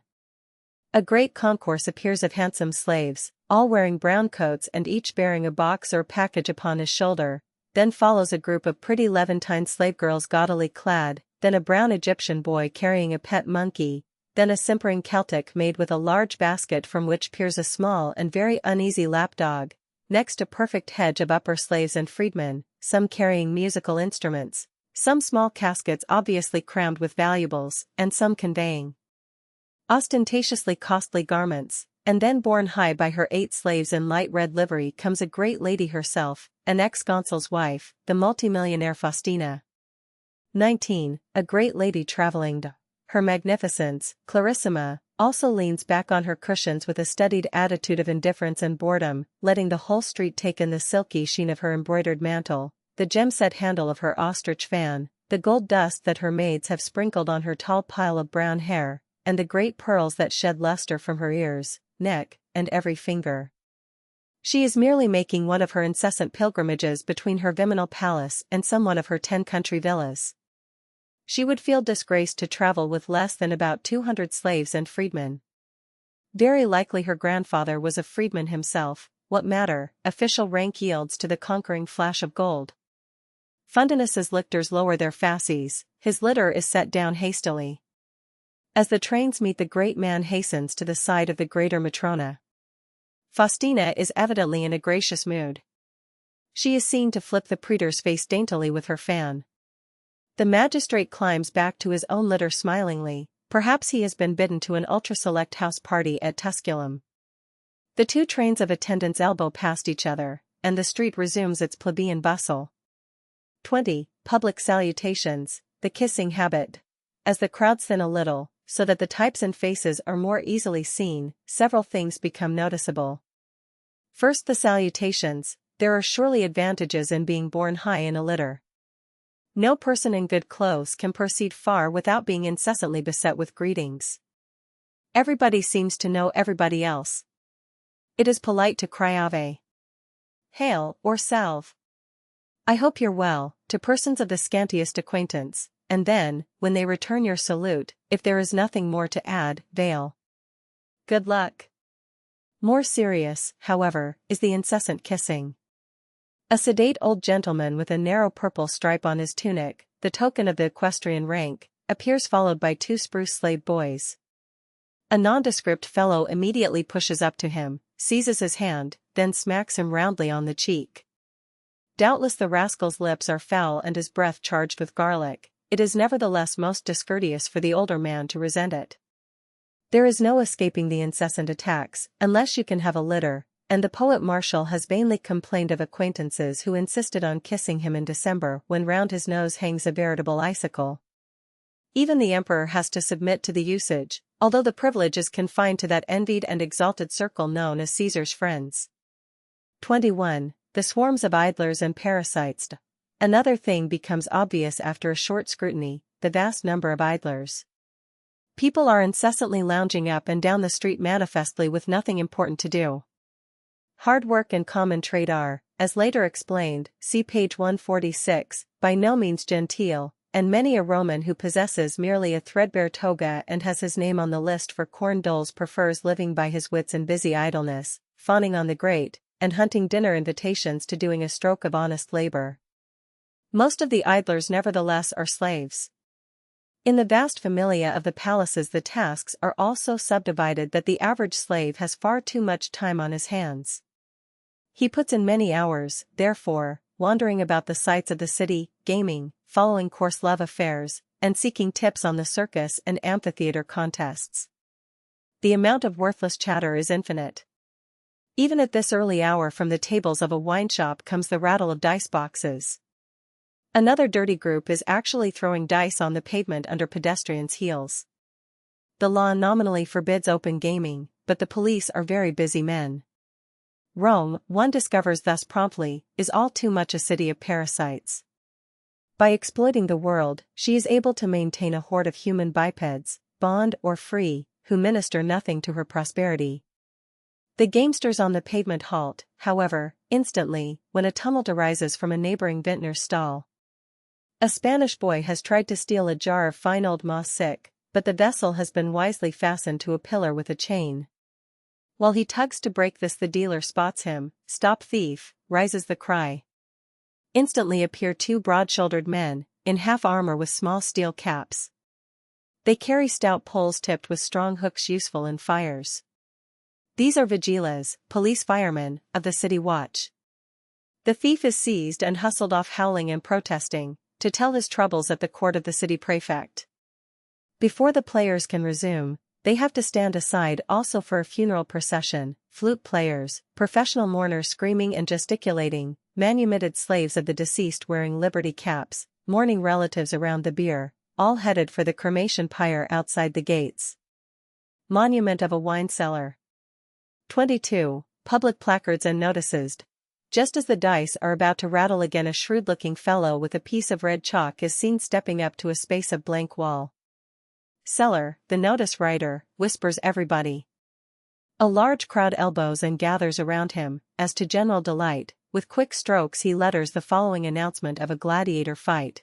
In the amphitheater of Taurus, the games of the Aedile Balbus from the 12th to the 15th of May. The Thracian pugnax of the Neronian gladiatorial school who has fought 3 times will meet the Murmillo Muranus of the same school, and the same number of fights the heavy armor fighter Sickness from the school of Julius Caesar who has fought 8 times will meet the Thracian Atticus of the same school, and of 14 fights awnings will be provided against the sun.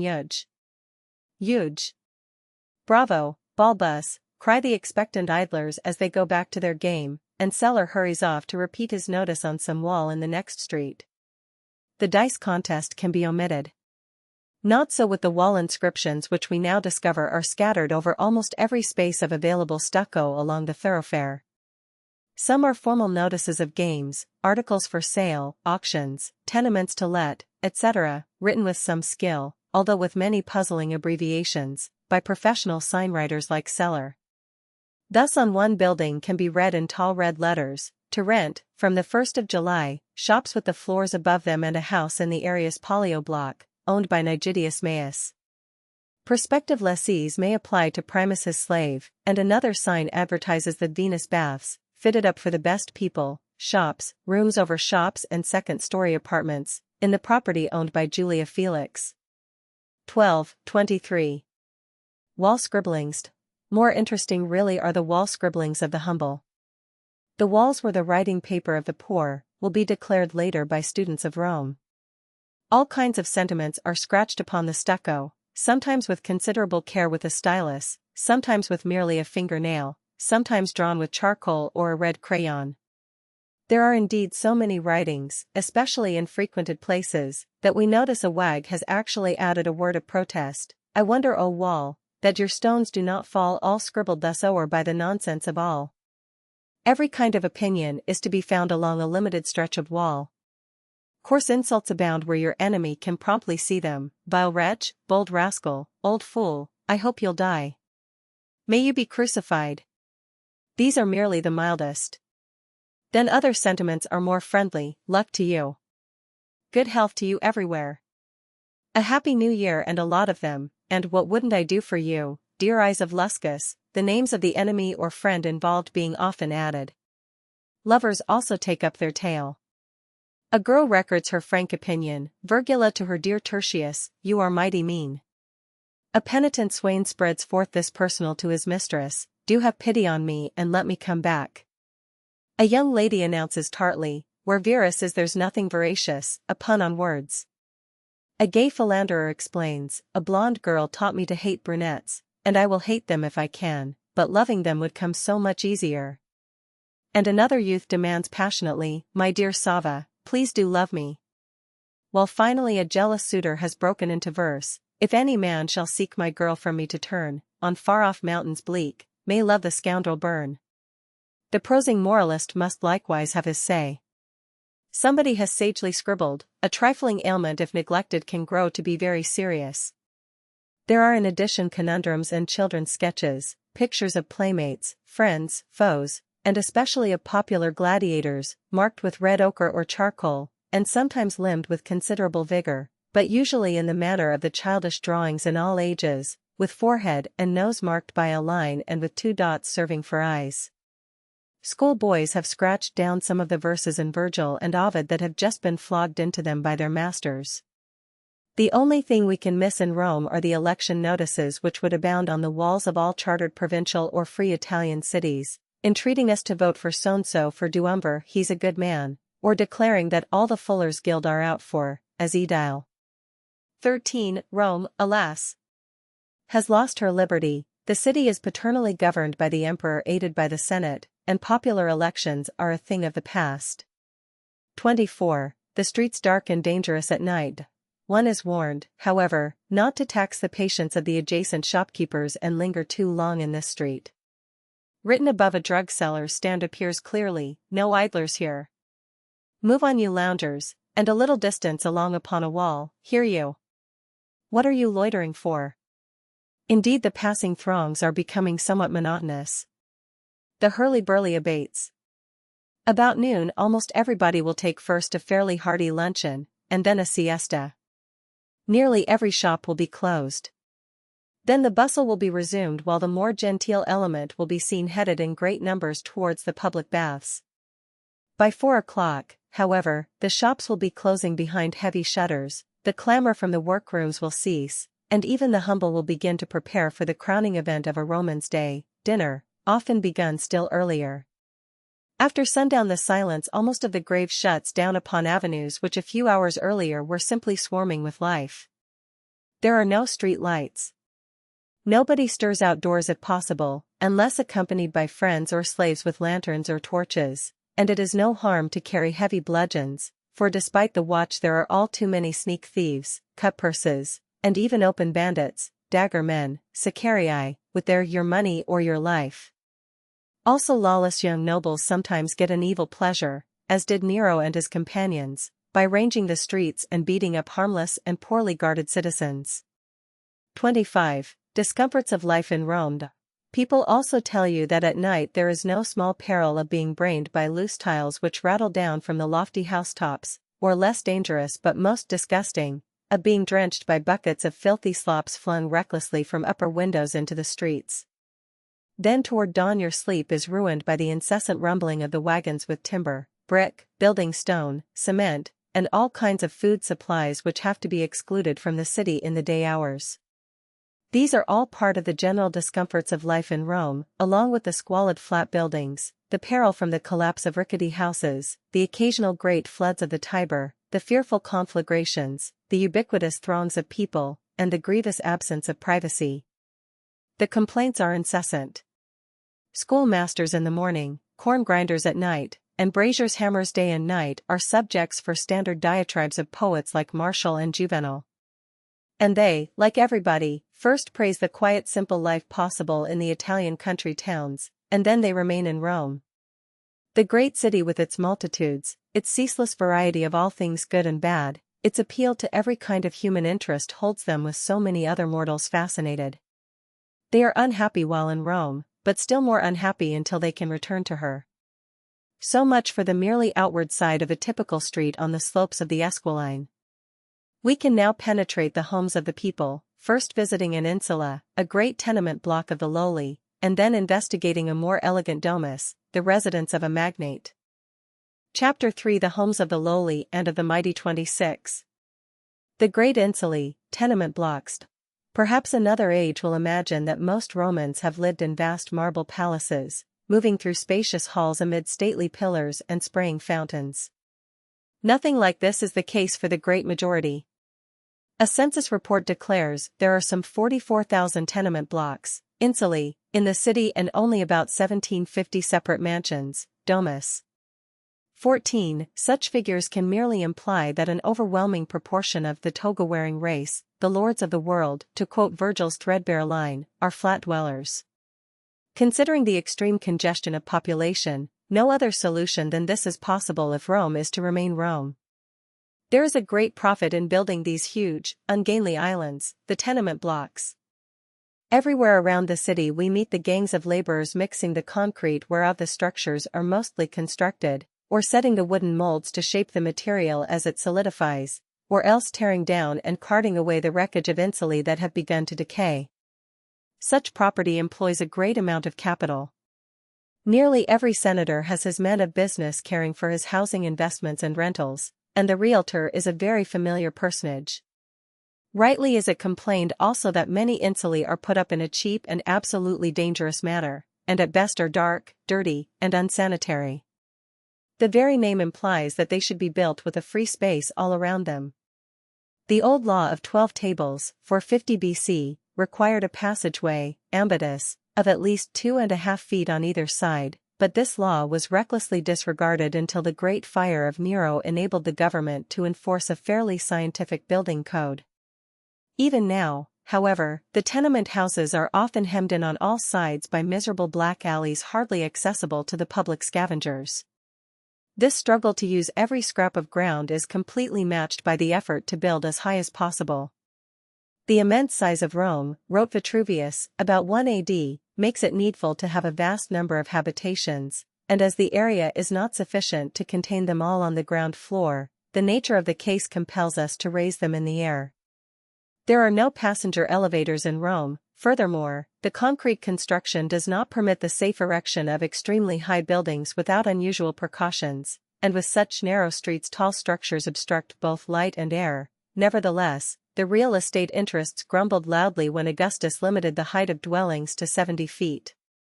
Hadrian has just vexed them still more by a decree that if an owner allows his insula to fall into dangerous repair, he must either sell it, or rebuild it thoroughly.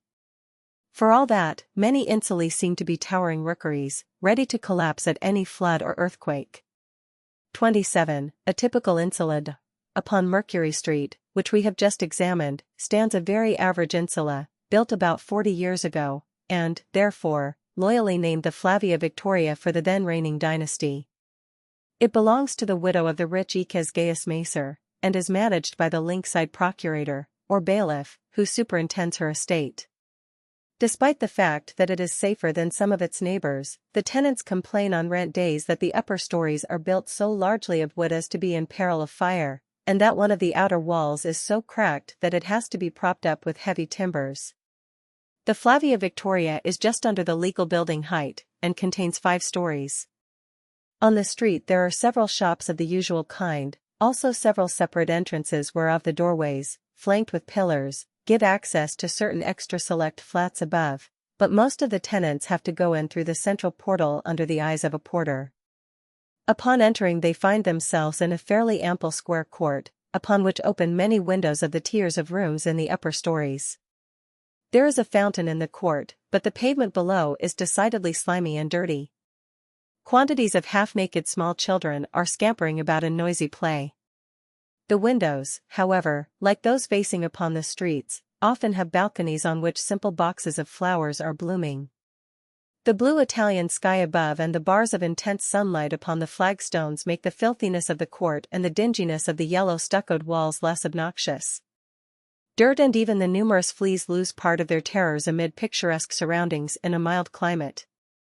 28. The flats in an insula. From the courtyard several staircases, often dark and dank, rise to the tenements above. The Flavia Victoria is a fair-sized insula, and just as in European flat buildings later, can contain many social strata under one ample roof. In the apartments on the first floor, there are really comfortable suites, each with a series of rooms, living room, atrium, dining room, kitchen, bedrooms, and the like, chambers not large indeed, but sufficient for a modest household keeping perhaps 10 slaves. The walls are covered with bright frescoes, and the floors with very fair mosaics. Such a superior apartment can bring some 10,000 sesterces, $400, per year, and a good many flats rent for even more, 15. The rentals fall rapidly as the tenants scale higher. In the second floor the apartments are much smaller, there is merely a living room and a few smaller chambers. The appointments are correspondingly mean and dingy, while the annual rent is only 2,000 sesterces, $80, and between the prosperous grain factor on the third floor and the hard-working brickyard superintendent on the fourth there is never the least sociability. 29. The cheap attic tenements and their poor occupants. Both unite, however, in despising the wretched creatures who plod wearily up to the dirty, vermin-infested sleeping pockets upon the 5th or 6th stages, where, under the roof tiles, the hot sun beats pitilessly. If we care to thrust ourselves into the tiny chambers of the unfortunate cadres, the bath attendant, we will find, perhaps a bed too small for the dwarf procula, a marble slab whereon are set 6 small food jars and a small drinking cup, a statue of Chiron, some decaying heirloom, and an old chest of Greek books gnawed by the unlettered mice. 16. Vainly do Cadras and his wife complain to the bailiff that the roof is collapsing over them. He merely laughs and bids them sleep at ease, although a deadly crash is threatened any night. They have another peril, because fire may at any time break out in Ucalegon's flat below and leave them cut off, possibly while in their beds, and with no chance of escape after the alarm spreads. Such poor tenants never stay in one place long. Rome is a city of inveterate flat hunters. The 1st of July, the calends, is the regular moving day. Every tenant who cannot or will not pay his rent, has to go forth seeking even cheaper and more squalid quarters. There are endless family processions bearing off the few poor chattels. The satirists make ungenerous fun of their plight, telling how a wretched man has to march away followed by his carroty-headed wife, his white-haired mother and his giantess of a sister. Between them they carry off a 3-legged bed, a 2-footed table, a lamp, a horn cup, a rusty brazier, some cracked dishes, some jars of very stale pickled fish, also a supply of cheese and onions, and a pot of resin belonging to the poor fellow's mother and used by the beldame for anointing herself. Tenants paying rent to a landlord's agent. Such luckless plebeians, of course, may delude some house agent in a distant part of the city into giving them a dark garret in the vain hope that they can pay their rent, but really, says the bailiff with a shrug, they belong at the Aracene Bridge, the haunt of the beggars. Unfortunately a large fraction of Rome is little better off than this. Poverty stalks everywhere. There are plenty of fetid insulae which do not contain a single family that can be sure of next week's dinners. Nevertheless there are mitigations, as will be seen, the government takes great pains that in Rome nobody will actually starve, and again, there are so many free circuses and gladiatorial shows that a man has abundant diversion from his troubles. There is a magnificent water supply, and the kind Italian sun prevents heavy fuel bills. Poverty, therefore, does not imply the acute misery which it does in the north. Nevertheless, the most fortunate insula dweller probably dreams of the day when he can crown his inevitable ambition. When can I cease to live in a synecula, flat, and live in a domus? 1730. A senatorial mansion, domus. Publius Junius Calvus is a senator of ancient lineage, whose domus lifts itself arrogantly near the summit of the Esquiline, at the head of Mercury Street, looking down upon the tiles of the humble Insula Flavia Victoria. Calvus, although a member of the upper aristocracy, is not extraordinarily wealthy. He does not, like some of his friends, possess simultaneously 3 large city houses, often moving from one to another according to season and mood. He has only 4 country villas, one far in the north by the Italian lakes, one in the Etruscan hills, one fairly close to Rome, and a 4th on the delightful Bay of Naples. His city residence is inferior in magnificence not merely to those of many senators but even of many equites, second-class nobles, and of a whole cohort of rich, upstart freedmen. Nevertheless, it is a fine mansion, which has been in the Calvian family for many generations, and it is crammed with treasured heirlooms. Calvus, unlike certain noble colleagues, is happily married and rejoices in 2 half-grown sons and a daughter. For them a familia of only 150 slaves suffices, although the noble Grazia sometimes complains to her husband, our staff is disgracefully small.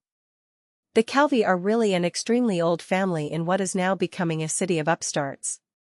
Publius's forebears have lived for centuries on the Esquiline and their domus has been rebuilt many times.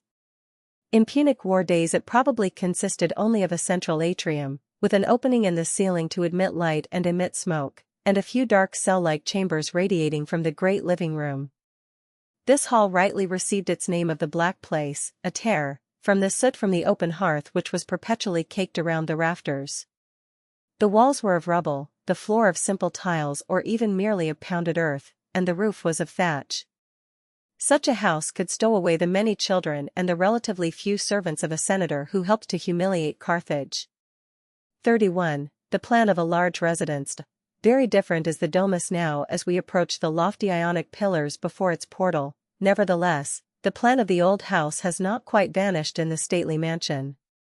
The Roman house is always, like the Greek, essentially the typical southern dwelling built around courts, and getting its light thence, and with little dependence upon exterior windows. What has happened now is that the old living room has expanded into a magnificent light-bathed hall, with the sun streaming not through a smoke hole but an ample opening. The rooms leading from this court have multiplied in number and vastly increased in size.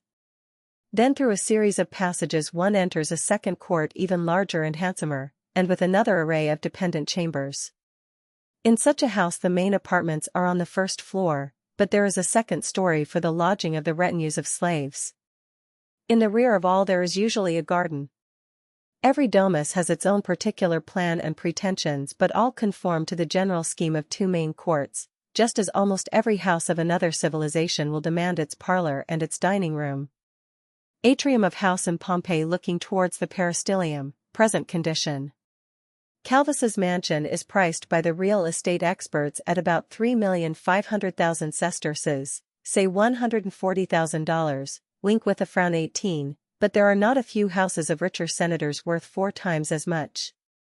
The structure faces a street which is reasonably clear of shops and where all the neighbors are at least equites or else very wealthy freedmen. The building does not rise as high as an insula, in fact it possesses only 2 stories, the first broken by mere peepholes in the solid stuccoed walls, the second by larger windows all heavily grated. One can guess part of the reason for these bars from a placard hanging in the entrance: "No slave is to quit the house without the master's orders. Penalty 100 lashes 32. Entrance to the residence. The entrance itself, however, is handsome. The columns on either side are of fine Luna marble. Pass between these, and you enter a vestibule, a considerable outer chamber with fine pilasters let into the walls, where at this moment a swarm of the senator's clients are mustering. Then you approach the actual doors of the ostium. These stand open but every passer is being scrutinized, and if questionable, is stopped by a janitor, a highly responsible slave, who has a seat just inside. Many a janitor is supported in his duty by a surly dog, but here there is merely a lifelike mosaic creature, wrought in the tiles of the pavement, with cave canem, beware the dog, written beneath him. Overhead in a gilt cage, however, is swinging a tame magpie, and the creature croaks out his salve. Salve, as the guests press into the atrium. 33. The atrium and the view across it. The moment we are inside, the transformation of scene from the dusty, dingy street is startling. If other persons do not obstruct the view, you can see clear down the long vistas of the house from the entrance to the greenery of the garden. Before us is the atrium, a magnificent court, paved with elaborate mosaics, and with 4 elegant Corinthian columns in pink marble upholding the roof around a wide light well. Under this light well is a complicated fountain, where bronze tritons and dancing nymphs are shooting great jets into a white marble basin in which grow luxurious water plants. On the inner sides of the atrium, and on either of the numerous doors opening into the same, stand statues, bronze or marble, upon carved stone pedestals. Plan of a Roman mansion, dome strictly conventionalized. Many of the doorways around this elegant hall are closed by heavy curtains, of rich saffron, purple, olivine, or blue, the hues being selected to blend marvelously with the tints of the columns. Where the walls are not a sheen of marble, they are spread with elaborate and wonderfully decorative frescoes, of which more hereafter. On special pedestals of honor are fine art objects, valuable bric-a-brac, tripods, vases, silver cups, war trophies. The mosaics on the floor, could we stop to gaze, are more beautiful than any carpet. In brilliant jewel work, for it is little else, has been wrought out a series of pictures showing the campaigns of Alexander. There is another series giving the legend of Perseus. The sunlight, the spray from the fountain, the sheen of the marbles, the brilliance of the frescoes, all combine in an effect that is dazzling. 34. The rooms in the rear and the peristylium. But this hall is merely the beginning, not the end of the domus. In the rear of the atrium there is the master's office, the tablinum, a very large alcove, a handsome apartment where he will receive those guests who are come strictly on business. This and the atrium, however, are merely the public rooms of the house. The real living rooms are beyond, although, by a survival of old custom, the symbolic marriage couch of the master and mistress stands on a back wall by the tablinum. The heavy curtains have been swept aside from the broad passageways, fosses, which lead into the second court, the peristylium. Interior of a Roman mansion, looking from the atrium into the peristylium, restored. Here the atrium is duplicated, but on a much more elaborate scale. There is another column-girdled court, but the pillars are taller and of an exquisite blue-veined marble. A huge curtain swings on its cords ready for expansion as the sun grows hot. Beneath the light opening, there is not merely a second fountain, but a real plat of greensward, a viridarium, with a bright bed of rare flowers and even a few tropical plants. There is another phalanx of statues. Under the long quadrangular colonnades around the court are spread out deeply upholstered couches, easy chairs, small tables, and other appurtenances for luxurious existence. The ceilings of the colonnades and of the rooms leading thence are covered with metallic fretwork gilded in a soft sheen, while the intense light filters down gratefully between the columns, and sinks to a pleasant twilight in the niches and nooks in the walls of the peristylium. Scene in a peristylium. 35. The dining room, triclinium, and the chapel. From this second court to left and to right open doors which lead to the masters' and mistresses' sleeping chambers, and those of their children, their guests, and their upper servants. The rooms are small, but are always daintily frescoed. Roman type of house at Pompeii, looking across the atrium, present condition. Far more important than these chambers is the great dining room, triclinium. Calvus's friends tell him he really ought to rebuild his residence and provide a special summer dining room on the north side of the house, and a warmer winter dining room on the south side as in all the newer mansions. 19. However, his triclinium is very handsome, with good pilasters of Hymettus marble, fine statuary, sideboards loaded with rare old plate, and a ceiling fretted with ivory and arranged so that it can be partly opened at the climax of a feast to drop garlands and to spray down unguents upon the guests. In the rear of the house there are also a smaller breakfast room, and a special hall, ecus, for the display of even additional art objects, likewise a library, and a private bathroom, both to be described later, while in the rear of the peristylium is one of the most important rooms assuredly in the entire mansion, the kitchen, Culina, where Grazia's proudest possession, a truly superior cook, prepares dinners that atone for the sorrowful fact that we have only one dining room. Off the peristylium, too, one notes what amounts to a miniature chapel. Before a temple front composed of short columns mounted on a kind of table are set several little images of beautiful fairy-like creatures of both sexes. These are the family Laras, the honored guardians of the old house of the Calvi. Once they stood in the atrium, but in later days, although withdrawn to the more private peristylium, they have not ceased to be dear. Calvus discusses with his philosopher friends, are there really any gods? But he never fails to cast his incense night and morning upon the small gilt brazier which smokes before his family Laras. In the kitchen, also, there is a second little niche and still other images of the Laras, where they receive bits of food and innocent prayers from all the servants, even more devotedly than from the lordly folk in the peristylium. 36. The garden and the slaves' quarters. Another passage beside the kitchen leads us into what can be just glimpsed as one enters the atrium, the rear garden set in by high walls. Land is too valuable in Rome for Calvus to permit himself much more than a short gravelled walk under a few fine old box trees, but by an intensive gardening that another age might style Japanese there is laid out a miniature brooklet, a cascade plunging into a little pool containing tame lampreys, and some small pines, which have been forced into the semblance of a tiny forest. A broad marble seat now strewn with cushions, a good statue of a dancing Pan, the rushing music of the water, and the breeze rustling the foliage, all these make the tumultuous, squalid street and the dirty garrets of the Flavia Victoria seem very far away. In reality they are barely a stone's throw down the hill. Corner and a garden in rear of a Roman house. Where do Calvus's slaves keep themselves? Undoubtedly in the very cramped barracks of the second story, a section of which looks down from an upper tier of columns above the court of the peristylium. Even lordly Romans spend little time in their chambers and need only small bedrooms. For the slaves there is extremely little accommodation, any kind of a sleeping pocket, very truly called a cell, cella, will answer, where a stool, a blanket, and a thin mat on the floor suffice for all save the upper servants. Under the house there are ordinary cellars for the storage of provisions. Somewhere, too, is a strong room, with barred windows, and heavy door, and inside, fastened upon the floor, a set of stocks and manacles. Lucky is the day when, in a slave familia of this size, this lockup has not at least one backsliding occupant. 37. The floors and windows. Inquiring about certain details of such a mansion we discover that like most other Roman houses, it is built of concrete, faced with brick or coarse stone and stucco, and then with as many interior surfaces as possible, covered with slabs of marble or decorative frescoes. The roof is of brick tiles, the floors in the humbler chambers, where mosaic is unnecessary, are partly of concrete and partly of small pieces of stone and tile roughly fitted together and then pounded down by a rammer, pavimentum. 2 or 3 rooms most used in winter have a special and very luxurious device. Part of their floors are made of hollow tile pipes, and through these hot air from a furnace can be forced to warm them precisely as is done at the baths. 20. Little thus far has been said about the windows.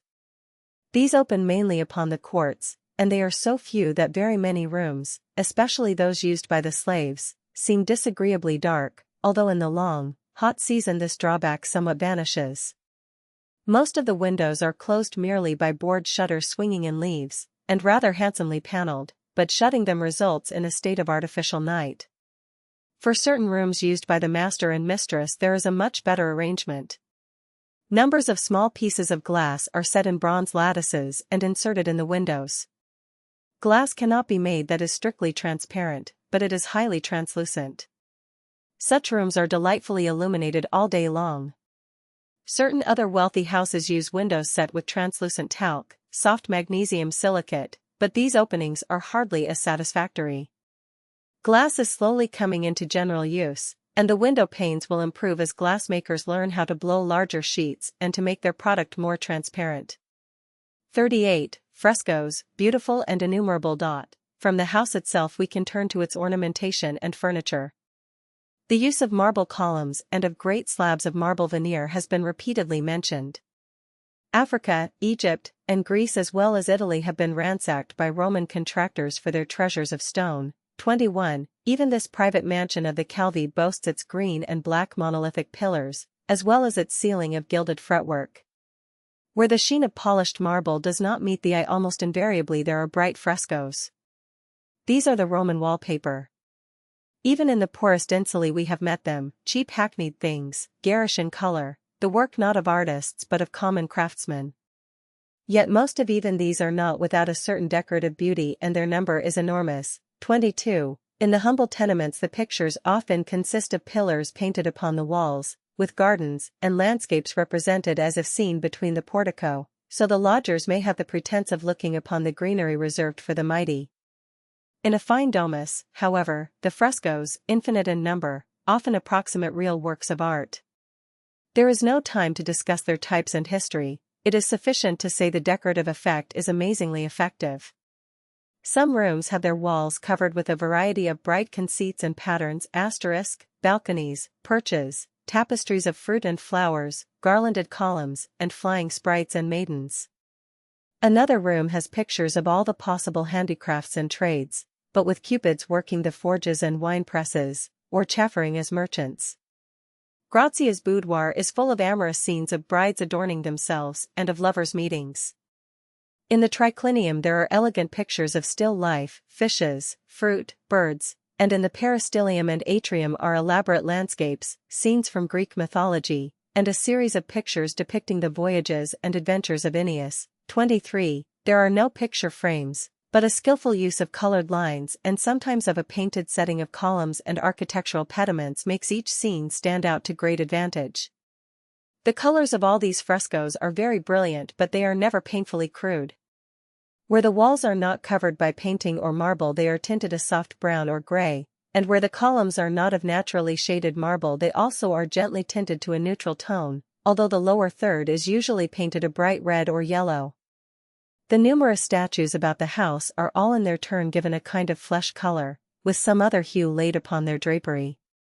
Perhaps in the open, under the light of a northern summer these features would appear barbaric and offensive. Under the gentle radiance diffused from the apertures of the atrium and the peristylium they create a scene of marvelous beauty, fascinating, and generally restful to the eye.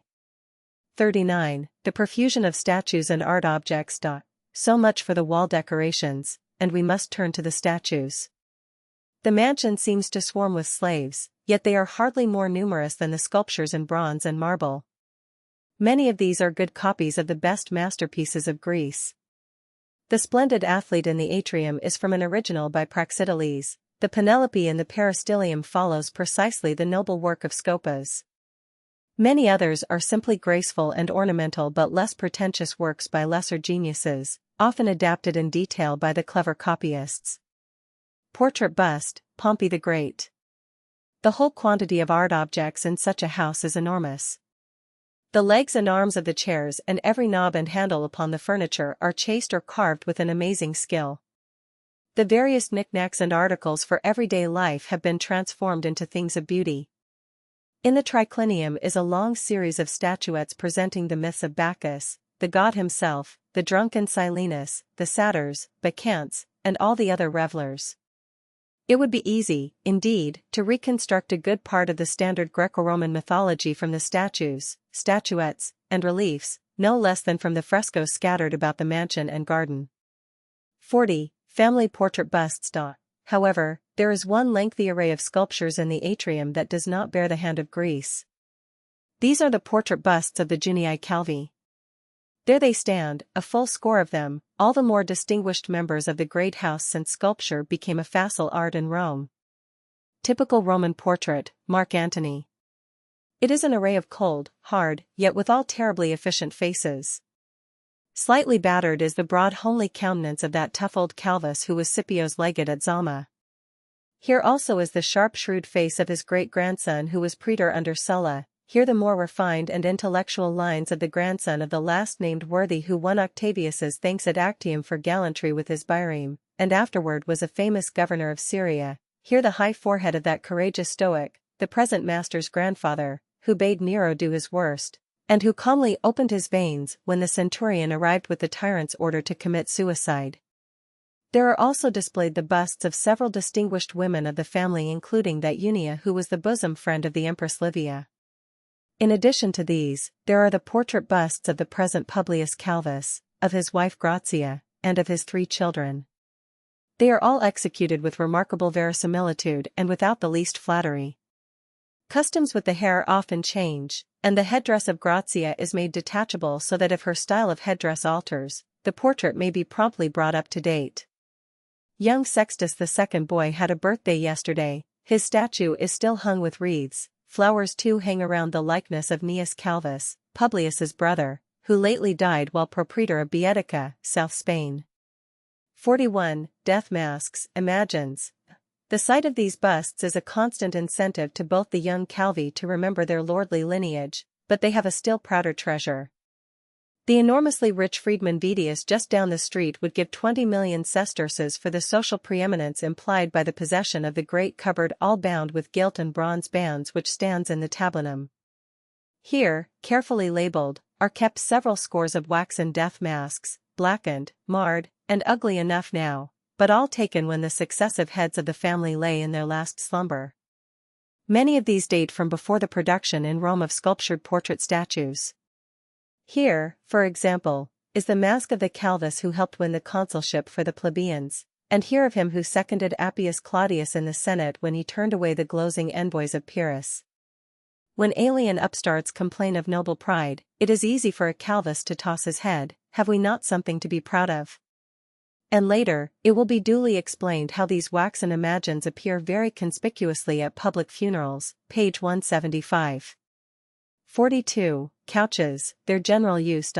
One cannot, however, sit or lie down upon statues or portrait busts, and the domus is well provided with conventional furniture.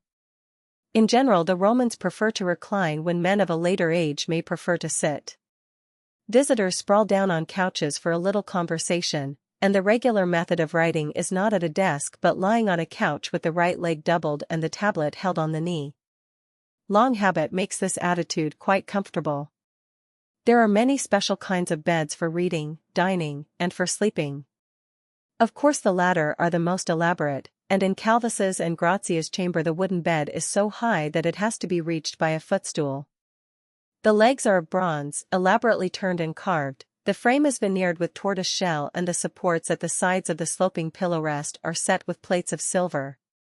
As for the thick mattresses, they are of the finest down and the ample blankets are dyed purple and embroidered with gold thread. The couches in the triclinium are lighter and lower although of very fine cabinet work, 24, but they have to be made larger for they must accommodate 3 diners. The reading couches, lectually, little beds, are still lighter and simpler, although of elegant design, and those scattered under the peristylium are overlaid with plates of gold leaf. Roman lamps, collection in Naples Museum. 43. Elegant chairs and costly tables. Excluding the couches, the furnishings of a Roman domus seem much simpler than those used in a later age. There are few carpets, no great loss in view of the beautiful mosaic floors, although there are rich, heavy portieres across many passages. The chairs, frequently of light and elegant workmanship, are as a rule simple and often backless. Some, however, are splendidly inlaid with silver, and there are a few great cathedri, ponderous armchairs with lofty backs. Altar with design of a curule chair. In the atrium, moreover, there stands an object surveyed with great pride by Calvus's children, their father's sella curulis, the folding, backless arm-chair with a seat of leather straps which the senator had occupied while praetor. Presently, they hope, he will sit again thereon before the admiring Senate house, this time presiding as the veritable consul. The curule chair, despite its gold and ivory arms and cushions covered with purple Alexandrian fabrics, is anything but a comfortable seat through a tedious official ceremony, but who thinks of personal comfort when reckoning the glories of its public occupancy? Besides the chairs there are everywhere the tables. These are numerous but low and small. In the dining room they are round and barely 2 feet in diameter, but what a wealth of art and taste has gone into their making. All are of extremely fine wood, but the 3 reserved for the regular couches of the dinner guests have their legs overlaid with plates of magnificently embossed gold, and the material upon the tops is composed of single thin slabs cross-sawn from the trunks of the great citrus trees, a form of cypress, on Mount Atlas. This wood can be finished to show an exquisite wavy pattern or curly veins, tiger citrus, panther citrus, or peacock-tail citrus, the experts call the varieties. Over really fine specimens true connoisseurs go into ecstasies, and fortunes can be wasted. A table somewhat larger than Calvis's has been known to sell for 500,000 sesterces, $20,000, and there is a record price of twice that figure. The tables in the present mansion are nowhere nearly so valuable, yet they are among the most precious objects in the house. If there is a fire, they will be rescued almost before anything else, always barring the waxen imagines. 44. Chests, cabinets, water clocks, and curios. Of course there are many other articles of furniture like the great arca, the master's strong box in the tablinum, heavily locked and riveted down upon the stone beneath. There are the elegant tall candelabra, of bronze or even of silver, elaborately ornamented and swinging at night with such batteries of olive oil lamps as to make the marbles, frescoes, and mosaics give back an alluring glitter. There is the water clock in the peristylium, a kind of glorified hourglass, so adjusted as to record small fractions of time, and beside which a special slave usually stands all day long to call off the passage of each hour to the family. There are great cabinets, chests, and cupboards full of plate, fine blankets, and extremely elaborate wardrobes. In addition to all these upon a kind of sideboard there stand forth real or alleged objects of value or antiquity, a silver cup taken at the capture of Syracuse, a tall black and red vase signed by the master potter Callisthenes, and a statuette of a dancing girl which is probably a true work of Lysippus. Conspicuous, too, is a silver bowl, battered and discolored, and of extreme simplicity. Mock it not, however, it is the ancestral salt cellar, as remarks Horace, the one silver dish possessed by the good old Calvi, when in all the Roman Senate there was only a single complete silver dinner service to be exchanged from house to house when high officials entertained ambassadors. 45. Spurious antiques. Publius Calvus is happy in possessing undeniably genuine antiques. He can afford to laugh at the collection of the rich freedman across the way. That poor fellow, anxious to keep in style and to display an art collection, has fallen into the clutches of unscrupulous dealers. He has filled his atrium with absurd specimens such as cups from the table of Laomedon, a double vase that belonged to Nestor and a tankard used by Achilles. His citrus tables are of very thin veneer, and in his atrium his impossible wife has actually on display a ponderous golden box in which her husband's first beard is deposited.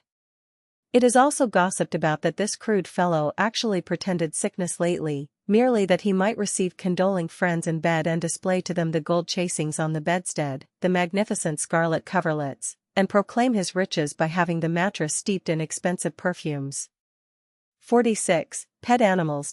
One thing more must be stated about the house of the Calvi before passing to its human denizens. There are a great many tame animals in evidence. Over the doorway one already notes the caged magpie. From a dark corner within a large cage blinks a morose-looking owl. The master's fine greyhound has a litter of puppies which are now scrambling around the peristylium with a special slave to look after them. Behind a column is seen gliding a slinky civet. The children delight in a small monkey tethered now in the garden. Grazia especially has her own beloved lap dog and its personal slave boy custodian. She does not, however, imitate a certain female friend who dotes upon snakes, and who has a whole cage of the creatures which she often twines about her neck to scare her companions. So much for the material aspects of a Roman insula and a Roman domus.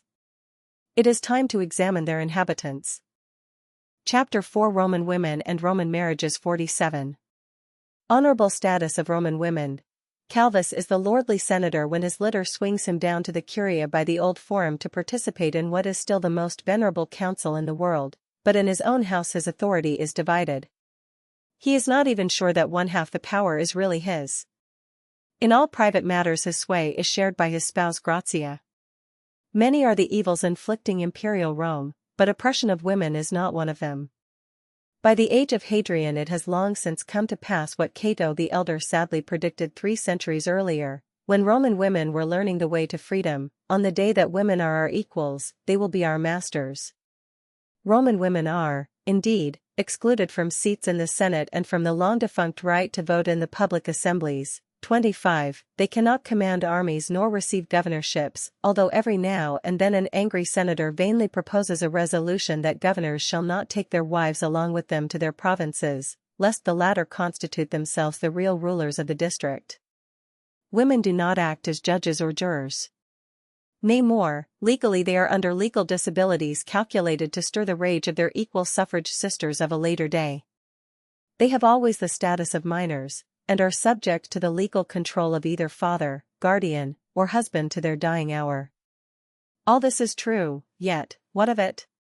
The jurists have long ago devised fictions of the law whereby the women have practically as complete control of their property as have their brothers, and the government of the empire is peculiarly a government of backstairs intrigues and of secret influence.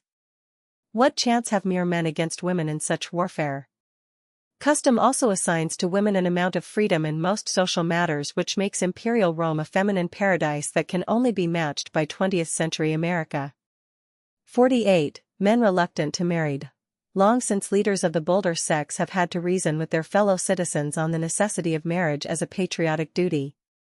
The pragmatic old censor Quintus Metellus in 102 BC delivered a kind of a lay sermon: if we could get along without wives, fellow citizens, Quirites, we should all spare ourselves the tedium of marriage, but nature has ordained that we can neither live pleasantly with wives, nor exist at all without them, therefore let us sacrifice our personal interests to those of society. After him Emperor Augustus enacted stiff laws to decrease the alarming number of bachelors, and to give special privileges to the parents of 3 children. This does not prevent many prominent Romans from looking upon a wife as a kind of expensive bondage often to be shunned altogether. 49. Rights and privileges of married women. The great majority of all Romans are married.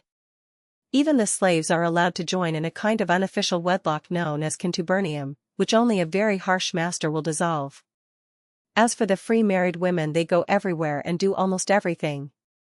No husband's permission is needed when they visit the forum or theater.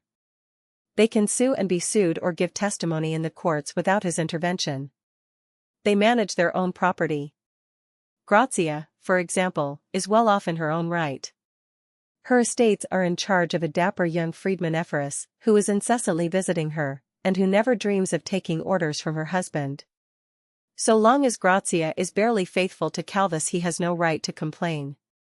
He thinks his good genius, therefore, that things are not as in his friend Probus's house, where the mistress's factotum is suspected of being on altogether too familiar terms with his fair employer, a Roman matron. Nevertheless, this freedom is supposed to carry with it corresponding responsibilities. Every Roman woman theoretically is responsible for her husband's good name and for the wise ordering of his family. No right-minded woman dismisses the hope that at the end they will put the great words on her tombstone: she counseled well. She managed well. She spun wool. The control of the vast familia of slaves is usually in a matron's hands, a duty calculated to bring out every executive quality within her.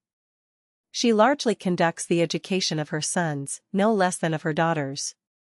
No Roman is ashamed to admit, as an Athenian in Pericles' day might have been ashamed, that in the great crises of life he took the authoritative advice of his mother. 26. Roman civilization is, therefore, for better or worse, a civilization to which women no less than men have been suffered to apply the full powers of their genius. It is 100% civilization, whereas that of Athens, considering the manner in which Athenian women were confined and ignored, was hardly more than a 50% civilization. 50. Selection of husbands for young girls.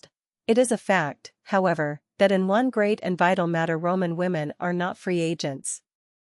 They usually have their husbands, at least their first husbands, chosen for them by their parents. This comes to pass largely because usage requires that girls should be married so young that no rational romance on their part is really possible. Custom amounting to law requires that a girl shall be at least 12, and a boy 14 before marriage. In the case of girls this minimum is often adhered to pretty closely, but betrothals can be arranged still earlier.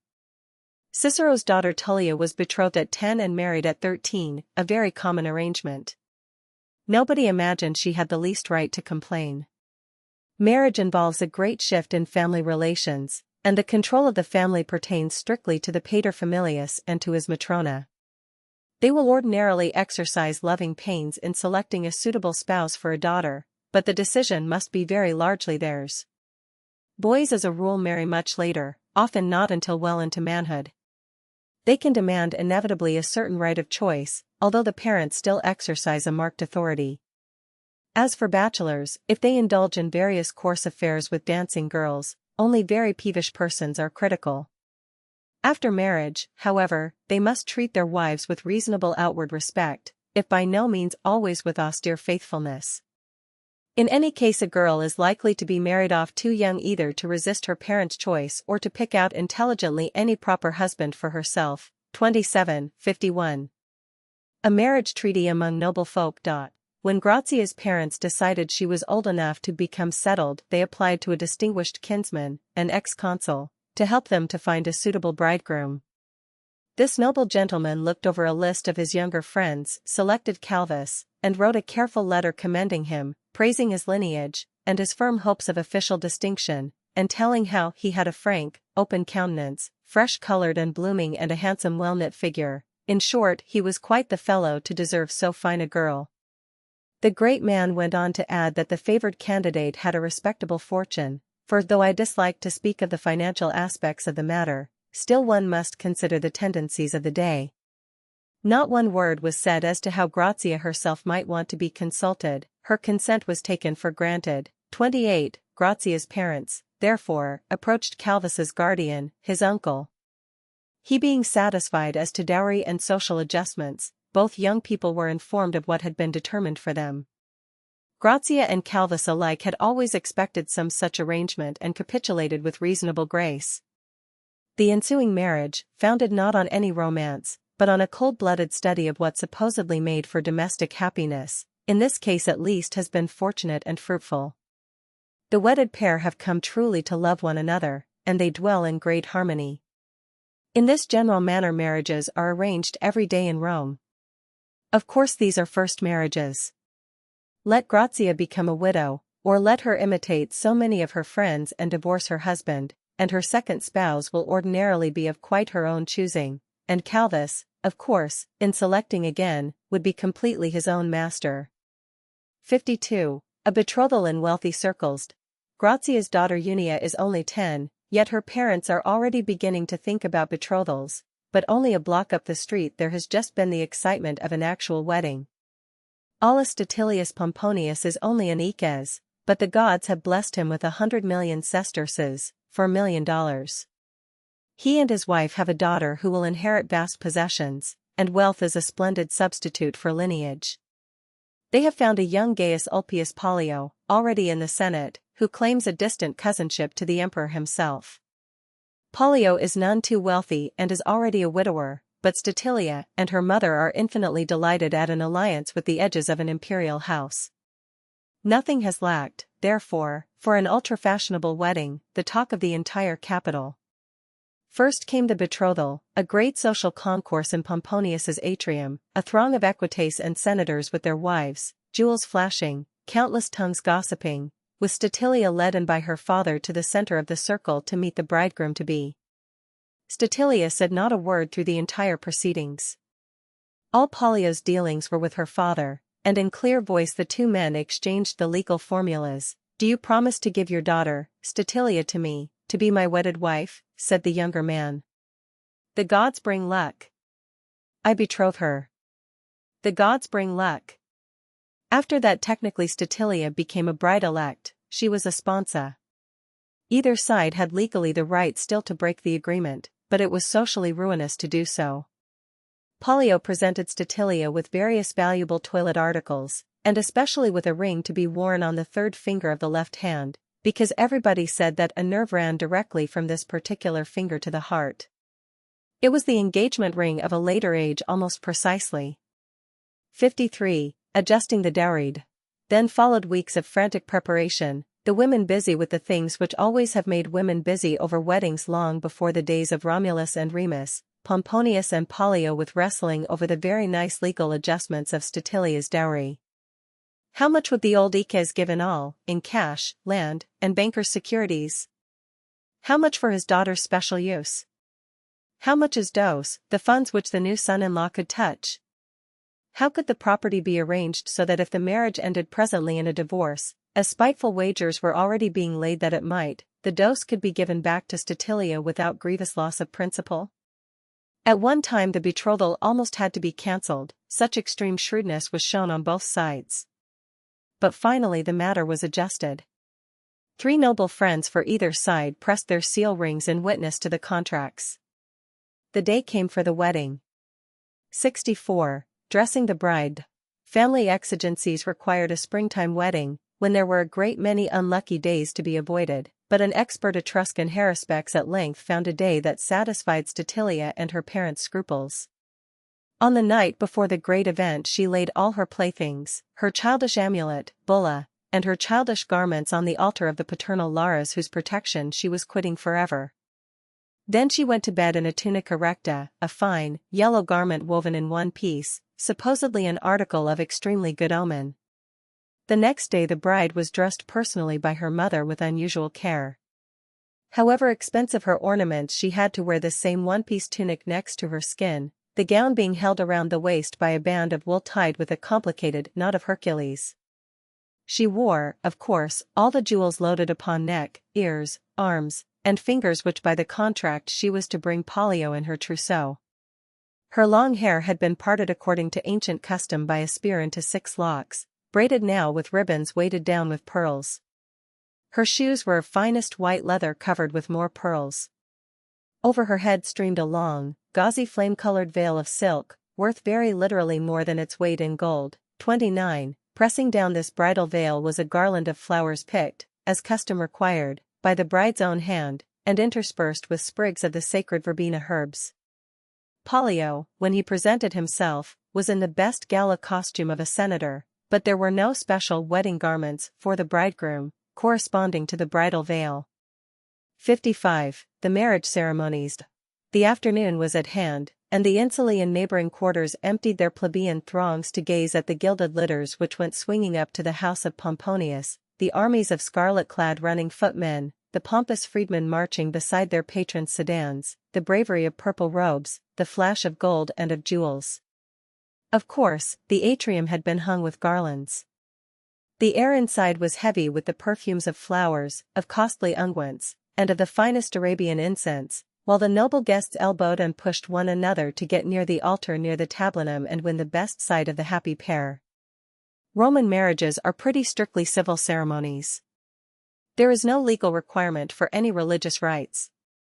Hardly anybody now is married according to the stale old formula of the Conferiatio, when the betrothed couple became wedded by eating a cake which had just been consecrated by the Pontifex Maximus.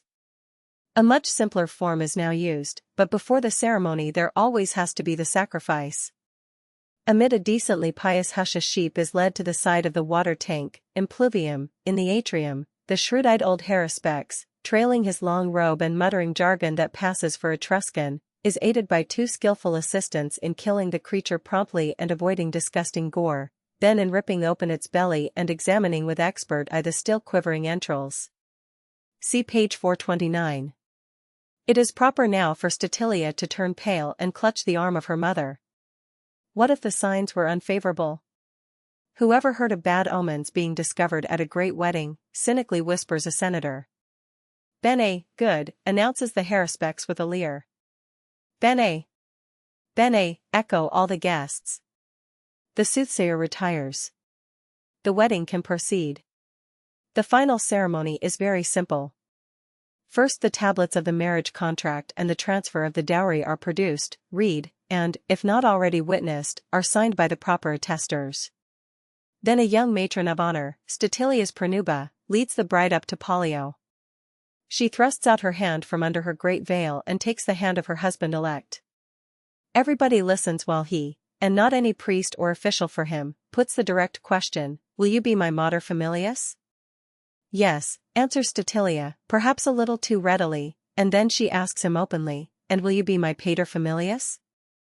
"Yes," and immediately there is a general shout of congratulation. These decisive words once spoken, Pollio, his bride, and her parents unite in placing a cake of coarse bread upon the altar, uttering brief dedications of the food to Jupiter and Juno, and also to the quaint rural gods Tellus, Picumnus, and Palumnus, who will bless the estates of the new couple. The cakes are presented in a basket held by a young boy, Statilia's cousin, her Camillus, both of whose parents are required to be living. The company now redoubles its cry of good luck. Good luck! Felicitas! And everybody is assuredly in excellent appetite for the ensuing wedding feast. 56. The wedding procession. This is not the place for describing a great banquet, see page 113, it is enough here to state that Pomponius is obliged to justify his wealth by a prodigal hospitality. Vain has proved Augustus's law limiting the cost of wedding feasts to 1,000 sesterces, $40. Such regulations win only laughter. As the climax after the dainties comes the distribution of pieces of the huge wedding cake, mustachioum, made of fine meal steeped in new wine and served upon bay leaves. By this time everybody has drunk enough good Mossick and Falernian to be excited and talkative. It has become twilight in the street, and Pomponius's chief freedman, the master of ceremonies, gives the signal, the procession. In the vestibule musters a squad of flute players and torch bearers. As the music strikes up, good form requires Statilia to cast herself into her mother's arms and weep and scream violently. Good form equally requires Pollio to tear her thence with playful violence, a remembrance, people say, of the Romans' rape of the Sabines. Statilia promptly ceases struggling and submits cheerfully to being led through the door. The wedding procession is an indispensable part of the ceremony. Probably if Pollio lives in another city, some family friend will now loan his residence for leading home the bride. As it is, the bridegroom fortunately possesses a handsome house about a mile distant on the Quirinal. For all her wealth Statilia has to walk the entire way. First go the flute players bringing the crowds out of all the insulae when they cross the Subura, then long files of the younger guests of both sexes, talking vivaciously, and flourishing whitethorn torches, then the Camillus and a youthful assistant bearing ostentatiously the bride's spindle and distaff, token of the household labors presumably ahead of her, then the bride herself, led on either hand by a boy both of whose parents are living, while a third of like good fortune carries a special torch of honor. Pollio himself walks just behind the bride, and is kept busy tossing walnuts to all the children in the crowd in token of the fact that he has now, for the second time, put away childish things. After them, with more flambeaux and in merry disorder, taking pains to exhibit their fine robes and jewels, follow all the older relatives and friends of both parties. The torchlight, the music, the brave colors, and gems gleaming out of the darkness make the scene bewitching. No wonder all the gaping crowds join in the marriage shouts Iotelas. 30, or in the oft-repeated Felicitas. 57, at the bridegroom's house, the guests and many of the spectators fail not also to raise the fessin songs proper for marriage processions, old folk songs very coarse, and interspersed with extremely broad quips and personalities. At last the house of Pollio is reached. It is a blaze of light from vestibule to garden, and all the decurii, squads of 10, of slaves are mustered to greet their new domina. At the entrance Statilia stops to wind the door pillars with bits of wool, and to touch the door itself with oil and fat, the emblems of plenty. She is then promptly lifted over the threshold to avoid an ill-omened stumble, and is immediately confronted by her husband who has slipped in before her and who now presents her with a cup of water and a glowing firebrand, token that she is entitled to the protection of his family Lares. Statilia accepts these and in clear voice repeats the very ancient and famous marriage formula, where thou art Gaius, I am Gaia, ubi tu Gaius ego Gaia. The invited guests now sweep inside and there is more elbowing while Statilia produces 3 silver coins. One of these she gives to her husband as emblem of her dowry, one she lays on the altar for the Lares of her new home, one she casts back into the street, a gift to the Lares of the highway who guarded the door. Then her marriage torch is blown out, and tossed away to be scrambled for as emblem of supreme good luck by all the younger guests. The matron of honor has already arranged the luxurious marriage chamber, and the happy pair are led inside and the door shut upon them, while all their friends join in the rollicking nuptial song just outside the portal. There is nothing left now for the guests to do but to go home, all being invited, however, to return to Pollio's house the next day to join in a second great feast, with Statilia this time presiding as mistress of the establishment. 58. Honors and liberties of a matron.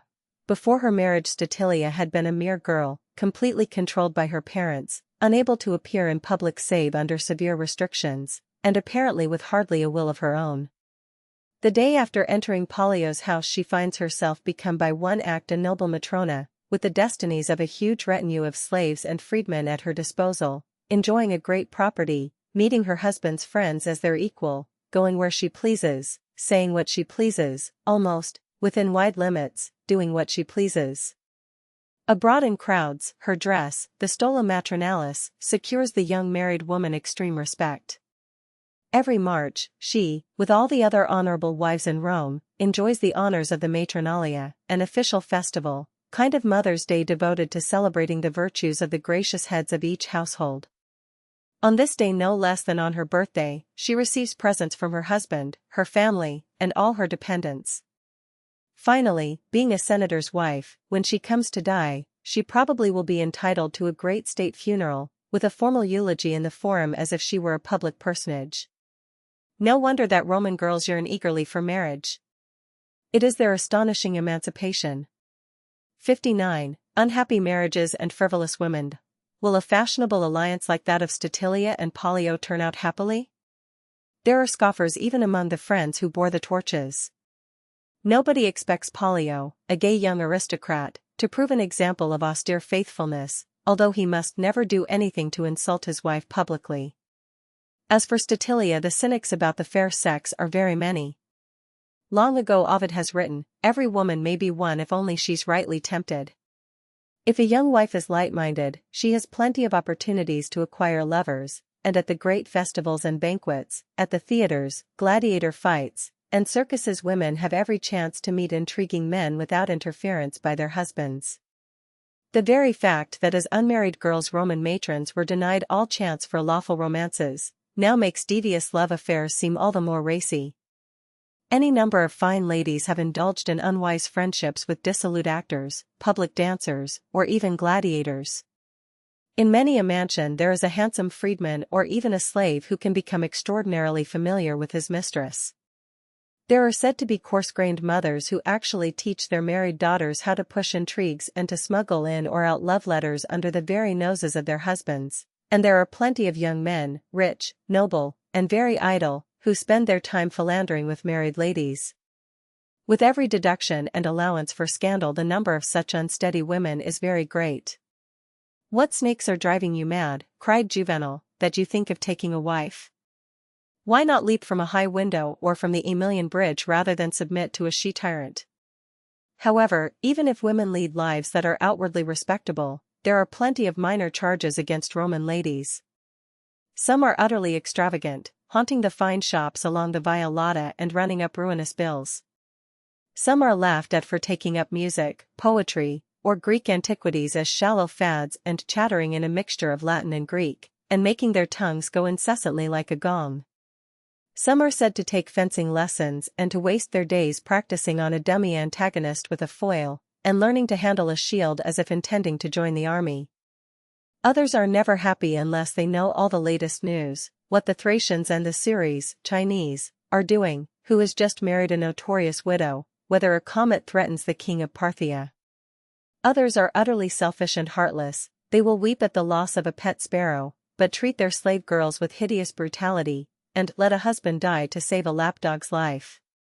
Worst of all are certain women actually suspected of giving their unloved husbands a dose of poison when various reasons make a divorce inconvenient.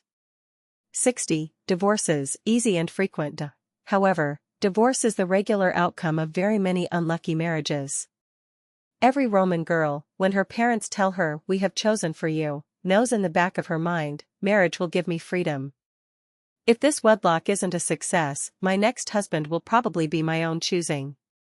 The first divorce mentioned in Roman history was in 231 BC when a certain Ruga put away a truly beloved wife, out of a high sense of public duty, because she bore him no children. The public was shocked at such action then, but soon it was shocked no longer. Under the later republic lucky was the nobleman or noblewoman who was not divorced at least once. Cicero divorced Terentia after a long wedded life seemingly because he wanted a new marriage portion. Cato the Younger, immaculate Stoic, repudiated his wife to please a friend, then calmly took her back again at the friend's death. Under the empire things hardly seem to have become any better. Trial marriages are not a recognized institution, but surely they exist. It is direfully easy for either a man or woman to take the initiative. No court proceedings are necessary. Take away your property, spoken formally and before witnesses is sufficient to break up the household, although the more usual method is to send a messenger, i.e. dispatch a delegation of friends to the other party to break the news. Vainly did Augustus try by legislation to make divorces less prompt and convenient. The whole proceeding is still grievously popular and simple. Of course, divorced persons are under no stigma in the fashionable set. Many a time a couple has separated, married elsewhere, separated again, and then resumed the old wedlock. Women are charged with flitting from one home to another, wearing out the bridal veil, and indeed, spicy instances are cited of ladies who boasted 8 husbands in 5 autumns, a fact worthy of commemoration on their tombs, or of reckoning the years not by the annual consuls but by their annual husbands. 61. Celibacy common, old families dying out. Under such conditions what wonder many a rich Roman prefers celibacy. They often proclaim the advantages of childlessness. Old men of property without children are fawned upon with offers of every kind of service. Social and even public honors are thrust upon them. Their atria are crowded every morning with genteel visitors, their least wishes anticipated, all in the desperate hopes that when their tablets are opened they will have remembered the swarm of lackeys in their wills. Indeed, adventurers have been known to go far in Rome by making a false show of wealth, concealing the fact they actually have children, and seeming bilious and complaining of indigestion. Everybody apparently will give them favor or credit. It is a familiar scandal. Under such circumstances what wonder most of the old republican families have died out by the age of Hadrian, that the Calvi feel very isolated, and that of the strictly patrician families only the famous Cornelii appear now to survive. 62. Nobler types of women. But do the above stories represent the true moral condition of most women in Rome? Certainly not, or society could not exist. In the first place such women represent the rotten crust of the nobility. The ordinary equestrian and middle-class women are still relatively modest and moral, efficient managers, good mothers, and, if they are poor, hard workers. In the second place, even among the upper senatorial nobility, there are plenty of matroni of the very best type, true props to their husbands, wise mothers to their children, kindly mistresses to their slaves. Grazia has many friends whose households are schools of virtue, and many a Roman, from the imperial Augustus down, has confessed that his wife has been his tower of strength. 63. Famous and devoted wives. People still talk of the famous Arria, wife of Caecina Paetus, who, when the Emperor Claudius ordered him to commit suicide, and he could hardly pluck up courage for a manly exit from life, as an example plunged the dagger in her own breast, then held it out to her husband, saying, "Paetus, it doesn't hurt me."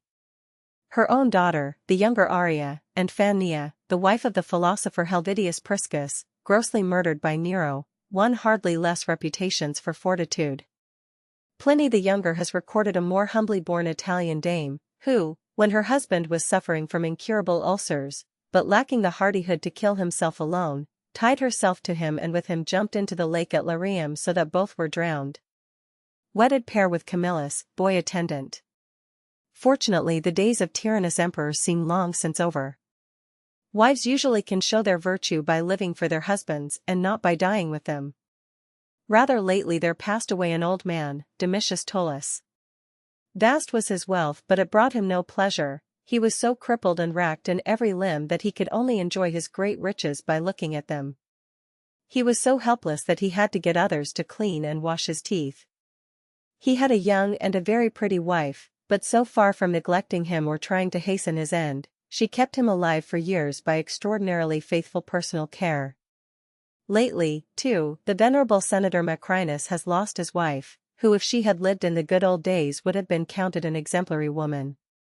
They lived together for 39 years, with never a single quarrel or disagreement. 31. Seated noblewoman. These are simply random cases. Of course, many people know the tribute Pliny the Younger paid to his own wife Calpurnia, much younger than himself but absolutely devoted to her husband. She has a keen intelligence, she is wonderfully economical, and she loves me. He went on to add that she read all his literary effusions most carefully, sat behind a curtain to listen when he gave public recitations before a male audience, and that when he had to argue in court had relays of runners to keep her informed as to how well he was impressing the judges. When the twain were separated, she would embrace his letters as though they were himself, while he, if he got no new letters from her, would read over her old letters and take them up again and again as though they were new ones. 64. The story of Turiad. One day when Grazia had caught young Unia overhearing a very uncanny story of a rich old lady who kept a whole troupe of profligate actors for her own private amusement, she took her out upon the magnificent avenue of stately tombs along the Appian Way to visit the memorial to a venerated ancestress, a certain Turia who had lived in the troubled days of the Second Triumvirate, and who by her rare courage, fortitude, and intelligence had saved her husband the noble Vespillo from disgrace and death.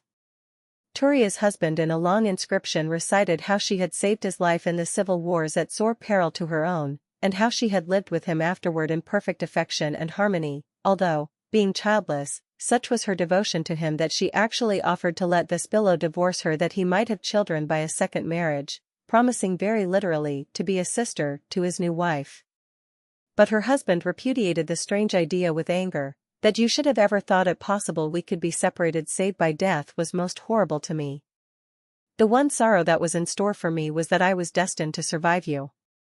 And thus the tablet concluded, you were a faithful and obedient wife, you were kind and gracious, sociable and friendly, you were assiduous in your spinning, you followed our family and national religious rites and admitted no foreign superstitions, you did not dress conspicuously, nor make any kind of household display.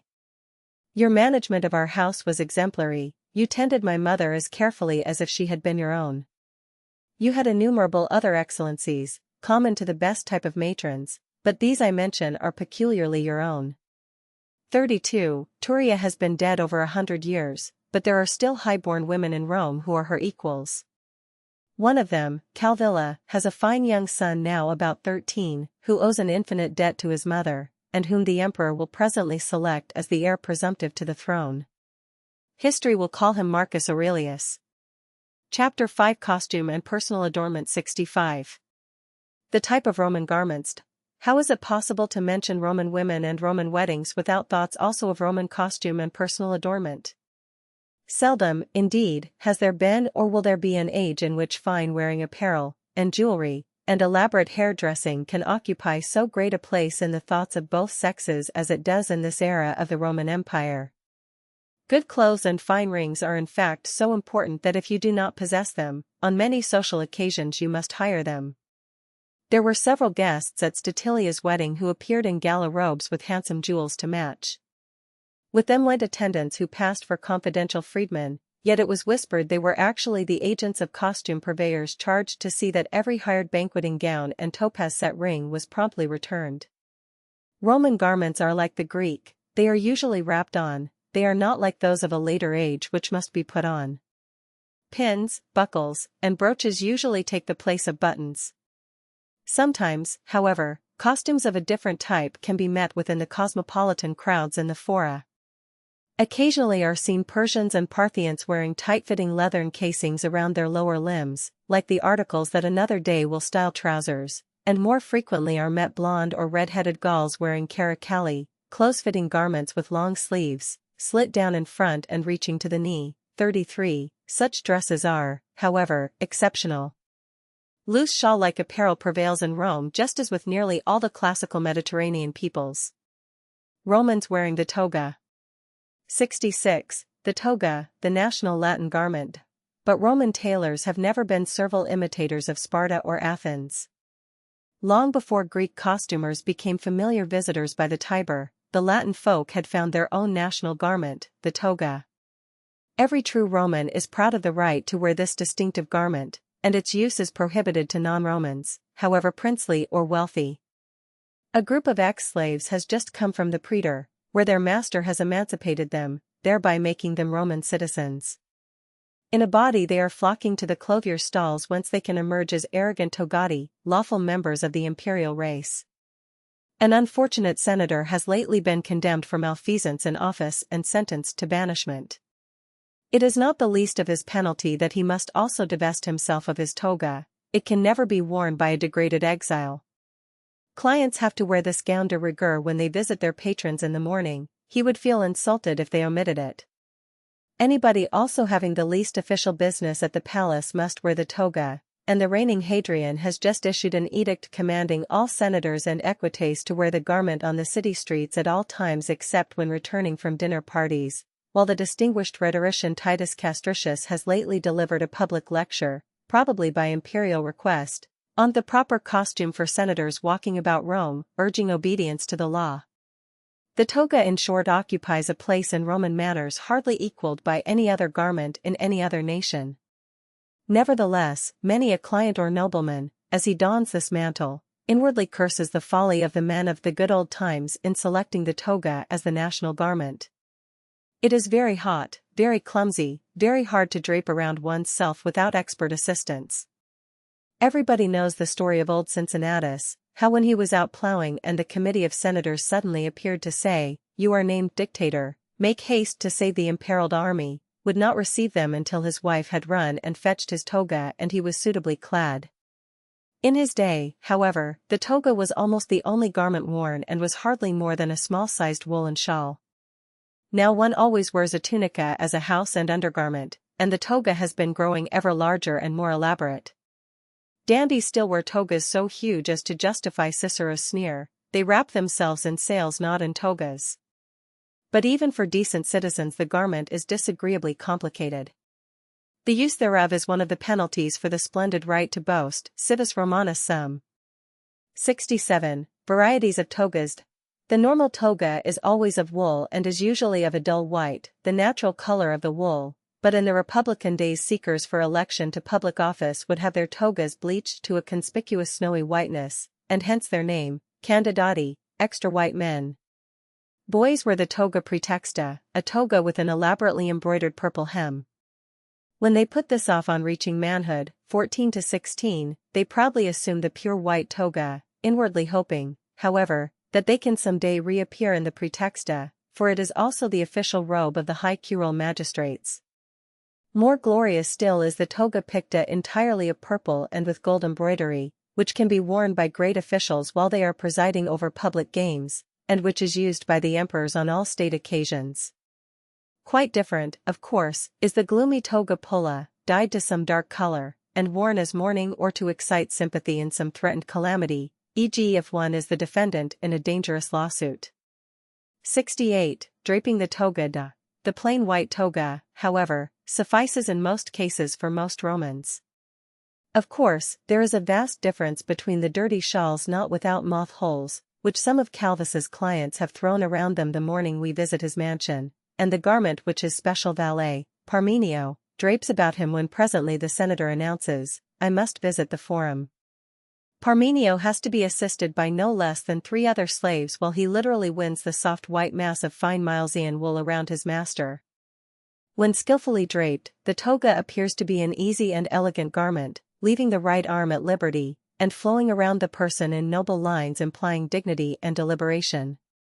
Well can it be called one of the handsomest dresses ever worn by man, but who can tell the pains required to get the huge semicircular fabric into shape? 34. Every fold has to settle with precision, every corner has to trail to exactly the right length, and the whole has to be so adjusted that Calvus can walk easily without fear of dislocating his toga, although it is without brooches or other fastenings.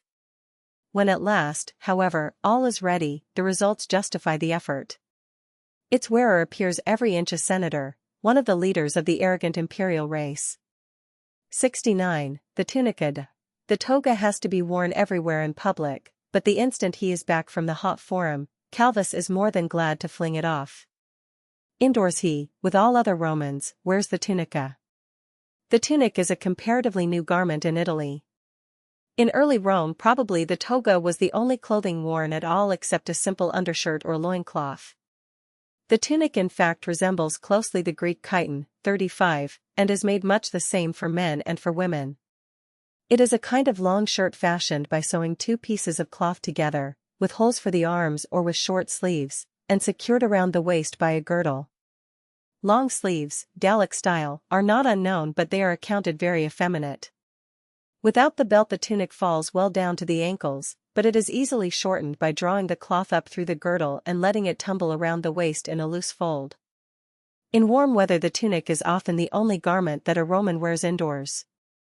In cold weather he will put a second tunic, or 2 or 3 extra, as did Augustus, under his outer one. Like the toga, the tunic is ordinarily made of white wool, the finer the better, but, unlike the toga, if the wearer is of the nobility, the tunic is never plain. When the owner is unique as a narrow strip of purple, Angusta clavia, if a senator a broad strip, lata clavia, runs down the entire length of the garment both behind and in front.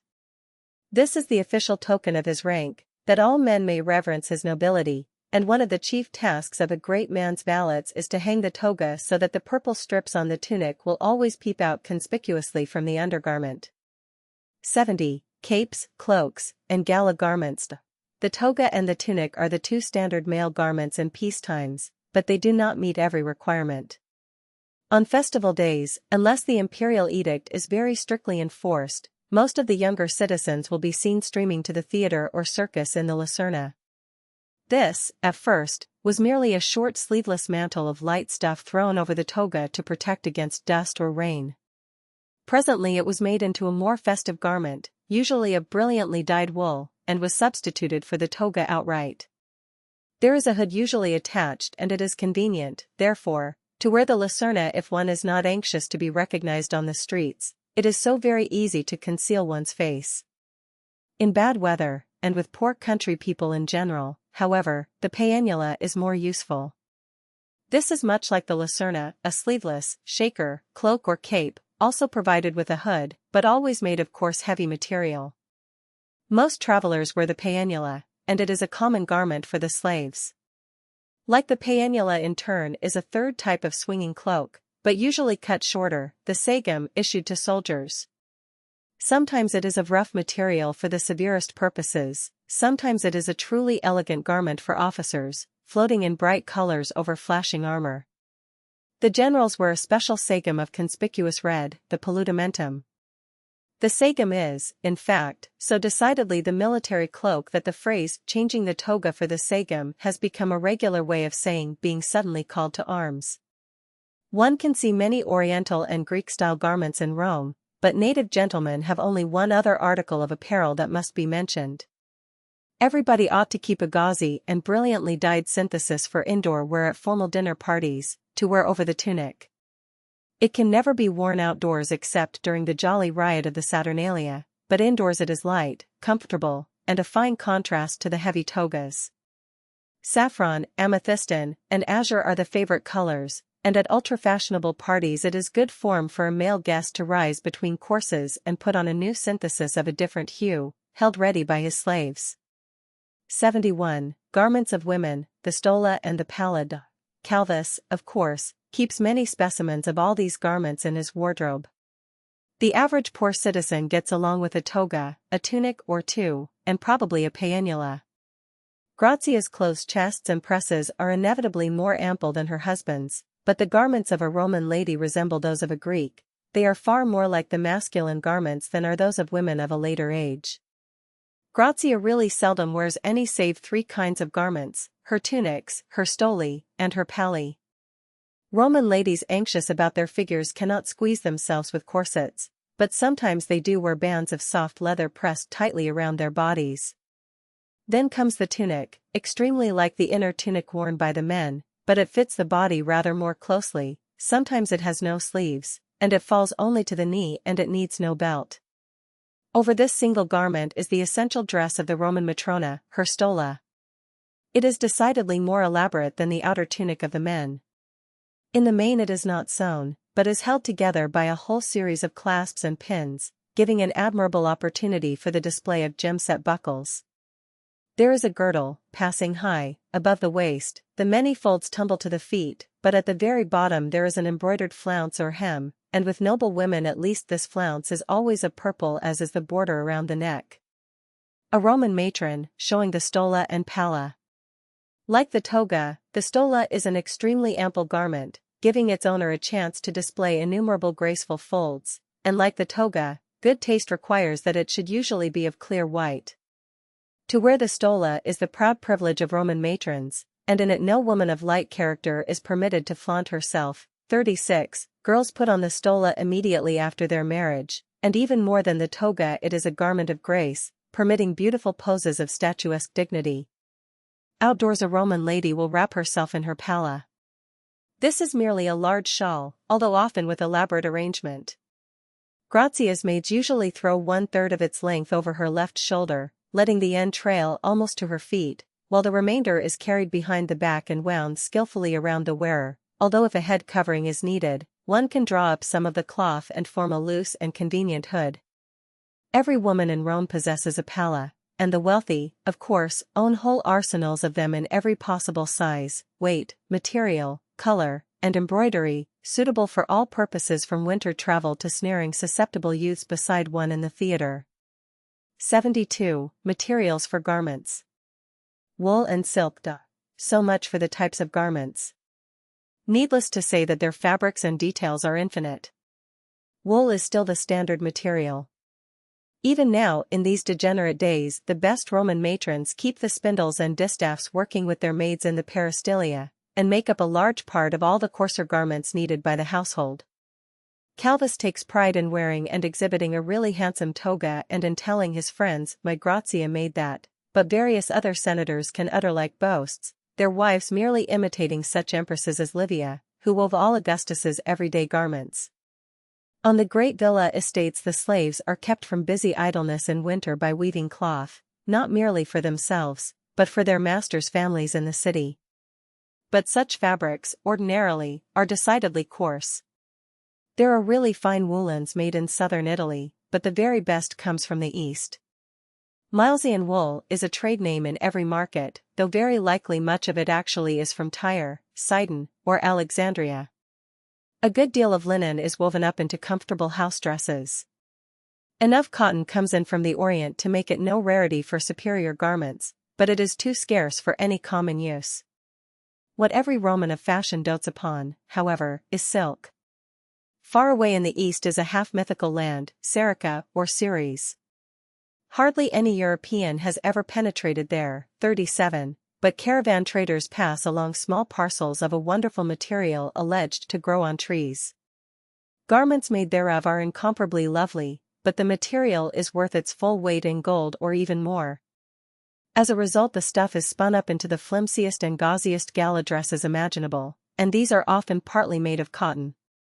Seneca has written in disgust, "We see silken garments, if indeed, they can be called garments which neither afford protection to the body, nor concealment to modesty.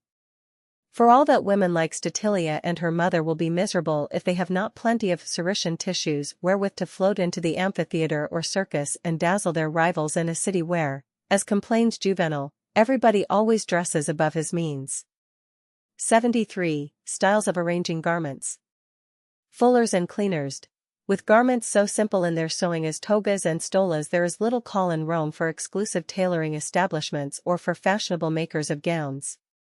Practically all purchased clothing, however costly, is ready-made, although the shifting styles in girding, arranging the folds, buckles, etc., are infinite. For example, there is a special arrangement of the toga in peculiarly ample folds known as the Gabinian cincture, and this form is practically required every time a man joins in an important sacrifice. If, nevertheless, the dressmaker's skill is simple, there is constant demand for that of the cleaners, whose art is brought to great perfection.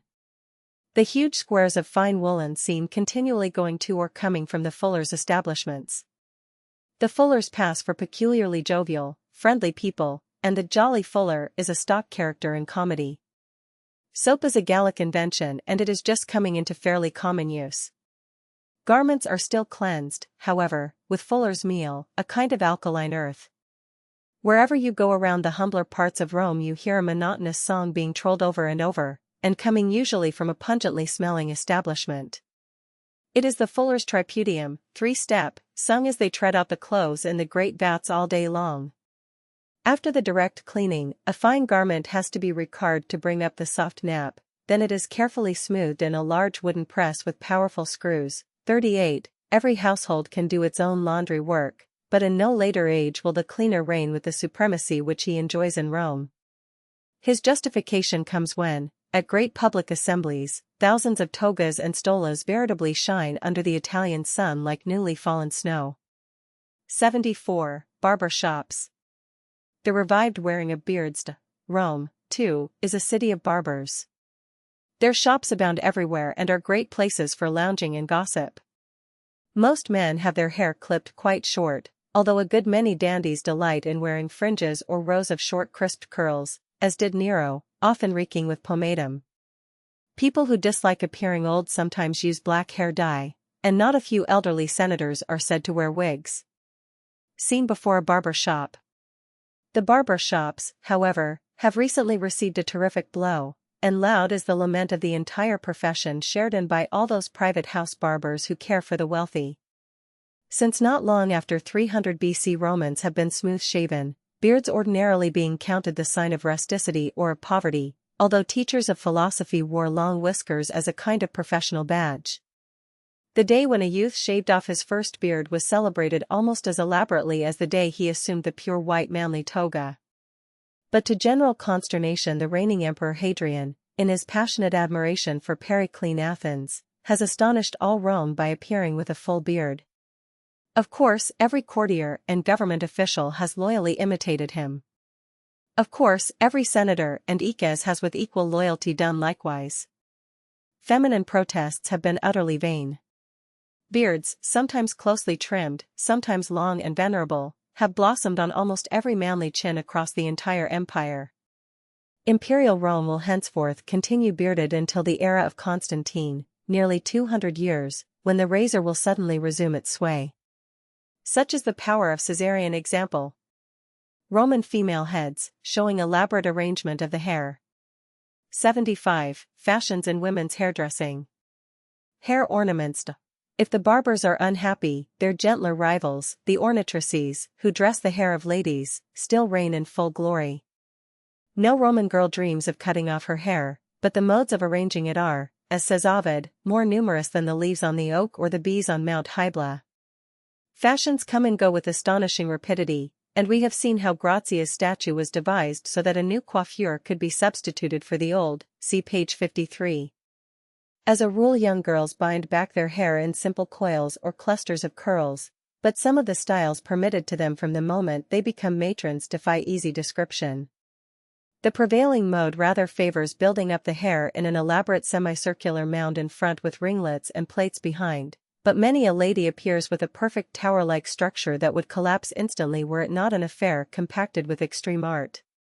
Of course, such edifices put a premium on false hair, preferably blonde from Germany, or even on wigs. Auburn hair, however, is extremely fashionable, and many a lady buys the expensive Batavian caustic supposed to bleach to the proper shade.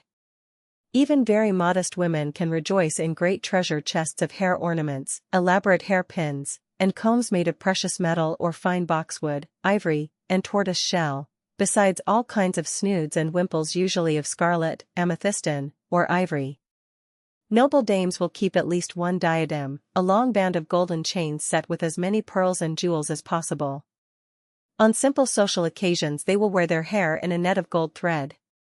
As for the very wealthy, they have one simple and favorite method of displaying their riches, that of bidding their maids, almost every day, to sprinkle the whole coiffure liberally with pure gold dust.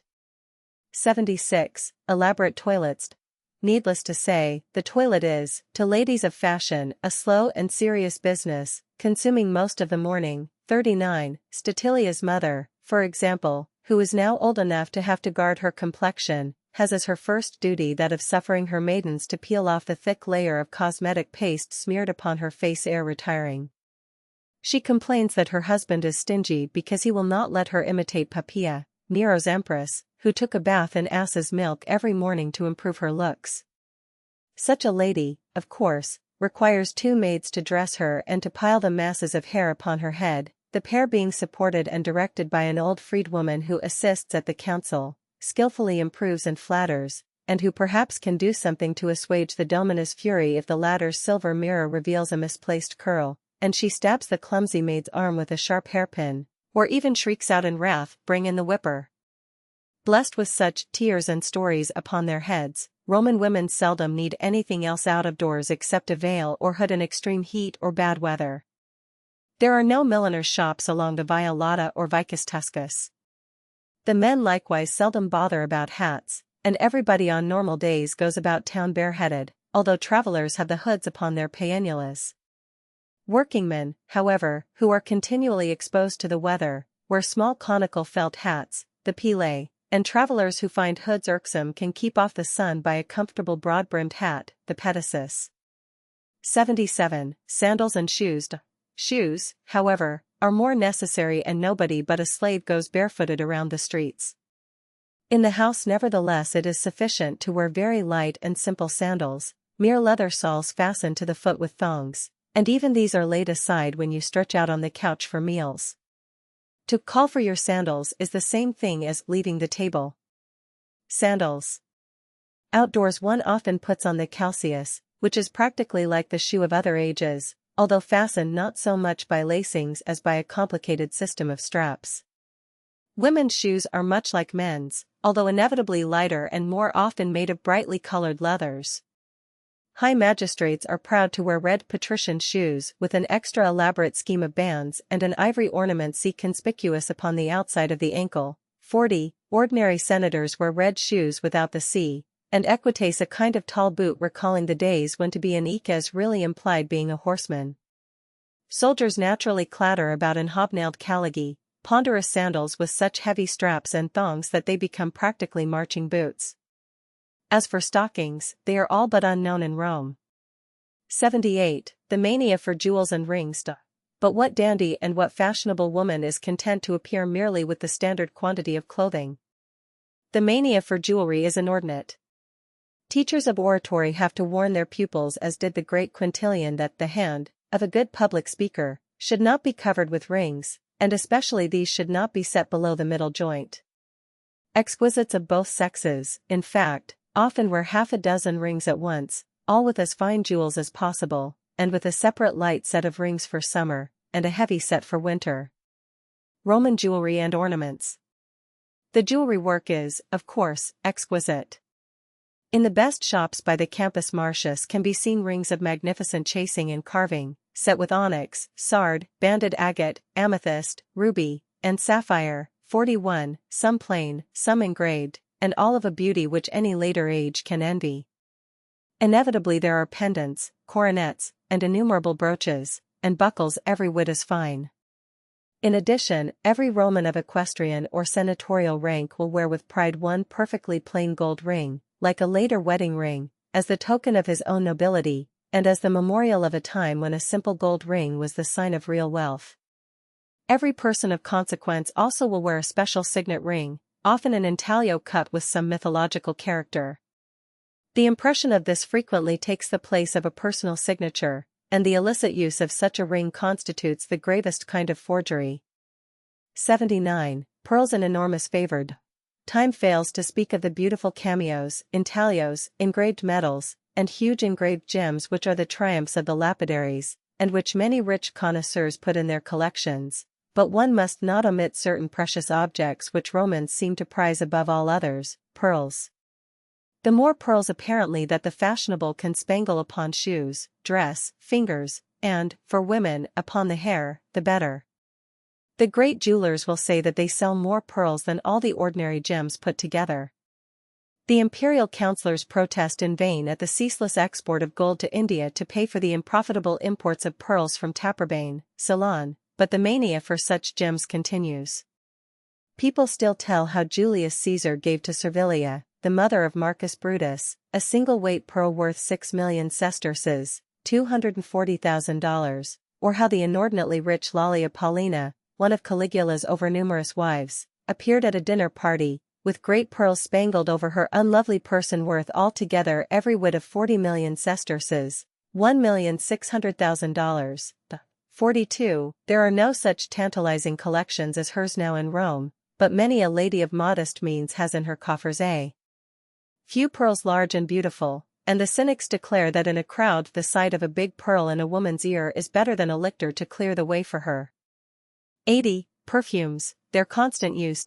Nevertheless, something else is needful for a fine toilet beyond clothes, rings, and pearls, namely, perfumes.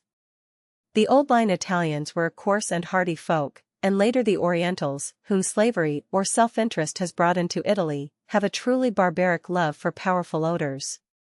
Even modest women, therefore, of reputed good taste like Grazia, will appear in public charged with scents which another generation would find highly unwelcome. There is no alcohol in which to carry perfumery. The odorous substances have to be dissolved in olive oil, making them at best greasy and liable to grow flat and obnoxious after a little exposure. But perfumery is practically indispensable. Men use it hardly less than do women. At fine banquets vials of perfumery are passed among the guests to pour over their heads and hands. The foppish youths who wave the hair on their heads, and render the rest of their bodies sleek and shiny with depilatories, simply reek with strong perfumery. On almost every important street you can find the little shops, usually kept by women, where are sold scented powders, fragrant oils for bathers, and the precious bottles of gold, silver, glass, and alabaster for the unguents, as well as the standard perfumes themselves. Profitless it is to catalogue these last. Pliny the Elder has listed 21 standard varieties mostly named after favorite flowers, e.g. narcissus, or oriental spices, cinnamon, etc. 43. Every funeral demands its supply of myrrh, every sacrifice a quantity of Arabian frankincense. The perfume trade with the East is an important factor in Roman commerce, but very many of the popular unguents are compounded in Italy. The great city of Capua in Campania grows rich by the industry. With a frown. 44, and the perfumery interest is one of the prime business elements in the economic life of the empire. So much for the garments and ornaments which typical Romans put upon their persons. It is now right to ask concerning a more important matter still, what do they have for dinner? Chapter 6. Food and Drink. How the day is spent. The dinner. 81. Romans fond of the table. Gourmandizing. The famous Apicius. Seldom can there be another age when the importance of good eating and drinking occupies the place that it does in Rome. Vast numbers of coarse-grained people devoid of the least ability to criticize fine bronzes or to comprehend Homer or Virgil can go into ecstasies over superior oysters. Epicurean philosophers can argue that the true, the beautiful, and the good are to be as genuinely apprehended by the enjoyment of ravishing tastes as by ravishing music. Gastronomy has become a kind of supreme science and art, and no slaves sell for better prices than truly expert cooks. Repeatedly huge fortunes have been ruined merely because their possessors wished to surpass all rivals with the extravagant refinements of gluttony. Since 69 AD and the coming to power of the simpler Flavian Caesars, there has been a fortunate decline in many absurdities, but there are still plenty of people who admire and envy the fame of Apicius, the true example for the gourmand. Roman banquet scene. After von Falk. Marcus Apicius flourished in Tiberius's age, and he developed a positive genius for inventing new sources of culinary delight. Every quarter of the Roman world was ransacked to find strange objects whereon to whet his appetite. In Hadrian's day people continued to eat Apician cakes and Apician sauces, such as are described in his encyclopedic cookbooks. But although he inherited 100 million sesterces, $4 million, at last his steward reported glumly, "You have only $10 million, $400,000, left." How was it possible for a true gourmand to exist in such poverty? Apicius, therefore, committed suicide rather than live on commonplace fare. Many will tell you that he showed the right spirit and that his busts stand as a kind of inspiration for dozens of rich epicures in their marble triclinia. 82. Vitellius, the imperial glutton. One of Apicius's disciples, Vitellius, rose to empire. In his brief reign, April-December 69 AD, before Vespasian's troops killed him, he taught his subjects how truly a man can live to eat. He had trained himself by the constant use of emetics to devour 4 heavy meals per day. 45. His senatorial friends, obliged to invite him to their houses, never dared to offer him a dinner costing less than 400,000 sesterces, $16,000. His brother gave him a banquet at which were served 2,000 choice fishes and 7,000 birds, but he returned the favor by giving a feast at the imperial palace in which he served his favorites with the shield of Minerva, a kind of salad supreme made of the livers of charfish, the brains of pheasants and peacocks, the tongues of flamingos, and the entrails of lampreys.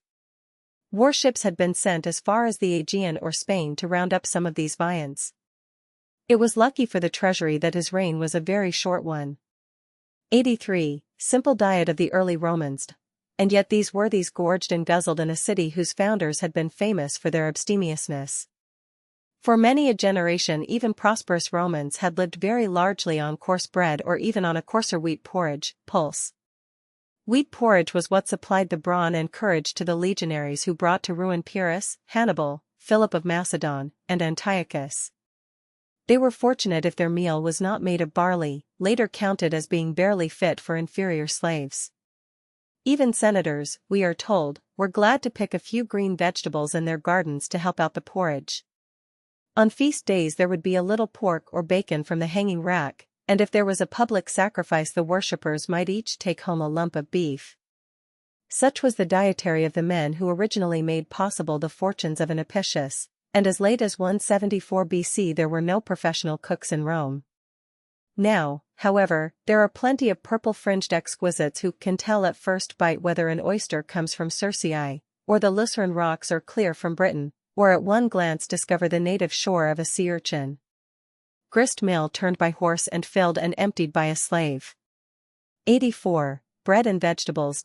However, there are still multitudes who have to be content with very simple fare, and for them bread in some form is, as with all the Mediterranean peoples, very literally, the staff of life. In the great mansions there is, of course, a bakehouse for the huge familia, but the bulk of people frequent the numerous public bakeries, near which the mills driven by patient donkeys or by less patient slaves are incessantly grinding flour. The standard loaves are made very flat, of moderate size, and about 2 inches thick, their backs often marked with 6 or 8 notches. There is a cheap bread of coarse grain, panis sordidus, for the humblest, a second quality, panis secundus, for better class purchasers, and also the very white and sweet siligineus. You ask for Picenian bread if you want fine biscuit, and for Libby if you desire smaller rolls. At feasts there will be wonderful structures of pastry, and by use of honey and chopped fruits sweet cake truly delectable comes out of many ovens. Vegetables and fruits can hardly play the part that they will in later gastronomy. Potatoes, tomatoes, oranges, lemons, all these are grievously wanting. But there are admirable cabbages, the finest vegetable in the world, declared Cato the Elder, and turnips, the favorite dish of tough old Manius Curius, conqueror of the Samnites. Around Rome, for many miles, are long stretches of profitable truck gardens, which send an incessant supply of artichokes, asparagus, beans, beets, cucumbers, lentils, melons, onions, peas, and pumpkins into the city. A visitor to Rome should promptly accustom himself to garlic, and there is a certain fashionable rusticity about garlic eaters, as if they were trying to bring back the flavor and odor of the good old times. 85. Fruits, olives, grapes, and spices. Italy, of course, is an excellent fruit country. In the markets are apples, pears, plums, and quinces, besides an abundance of very fine nuts, such as walnuts, filberts, and almonds. Peaches, apricots, cherries, and pomegranates are familiar, although some of these are rather late introductions to the peninsula from the east. Of course, in season there never fail magnificent olives and grapes which have abounded in Italy since time immemorial.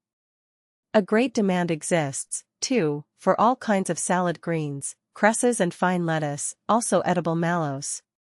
Poppy seed mixed with honey is a standard dish for desserts, and such seasonings as anise, fennel, mint, and mustard can be bought in all the innumerable little grocery shops scattered over Rome.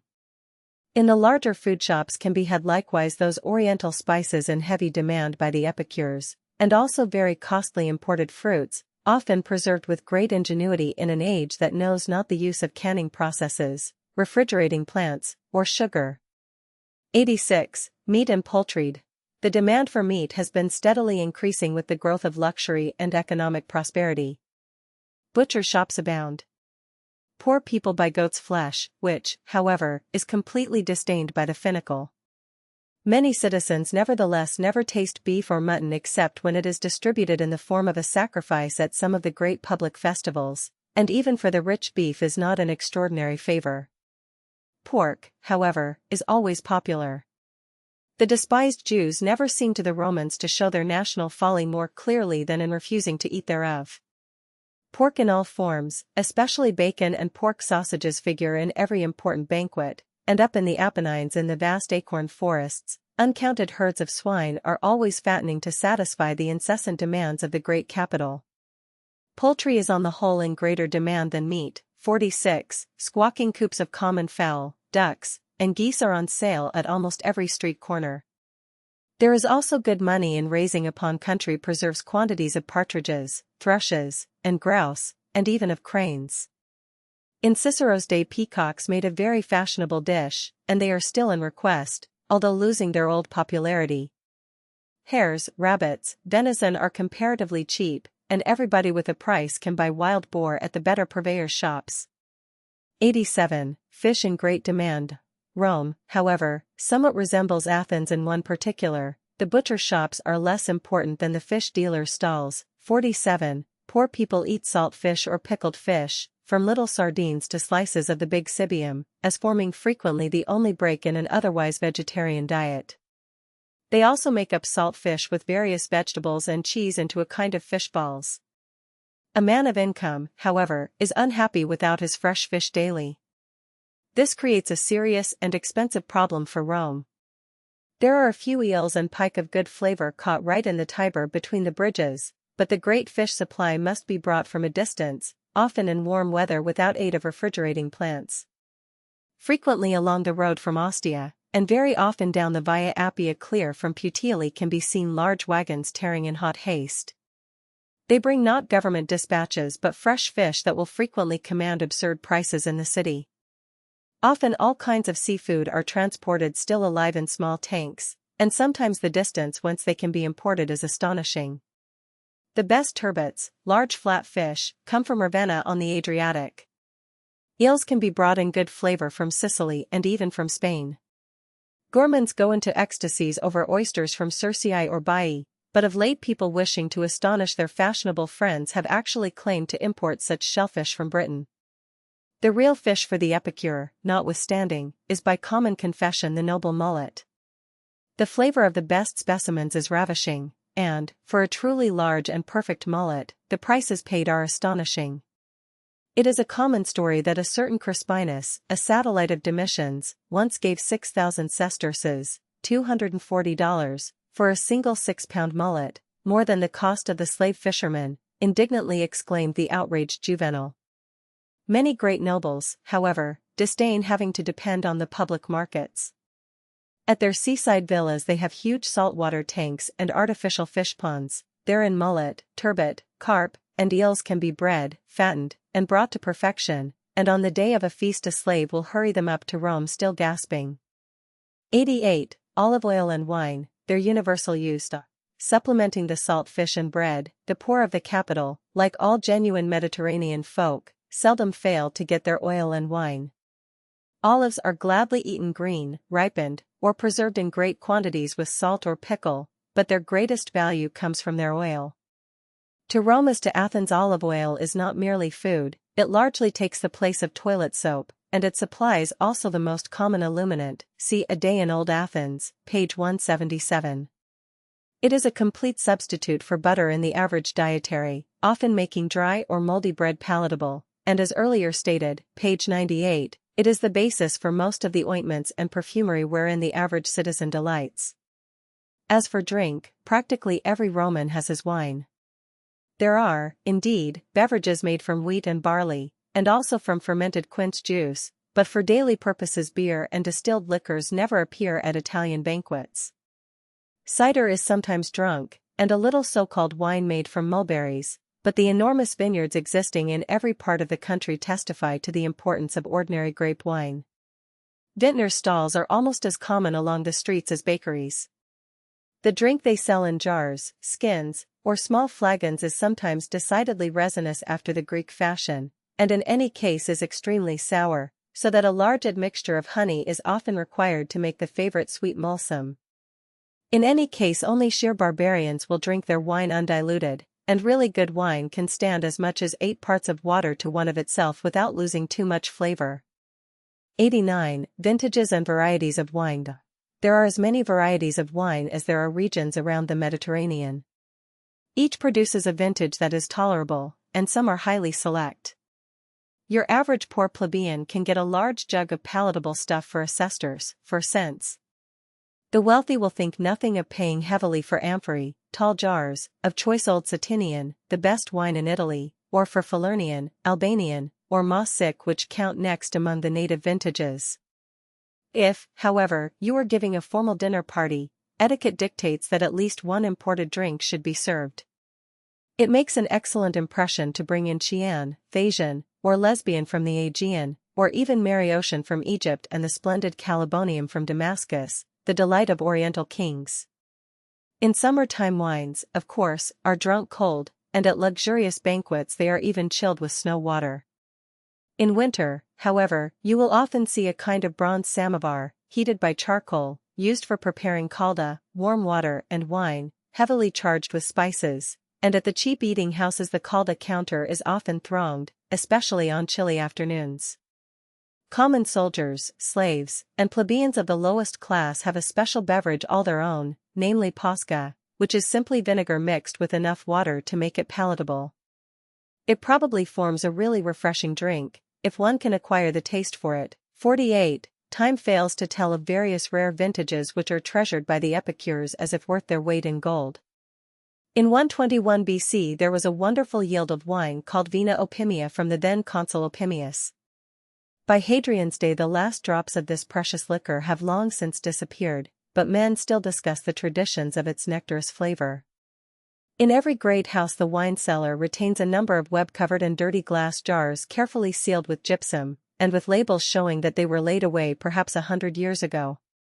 As for the undesirability of wine drinking, that idea has hardly crossed any man's head, and Horace in Augustus's day voiced a universal thought when he sang that good wine made the wise confess their secret lore, brought hope to anxious souls, and gave the poor strength to lift up his horn.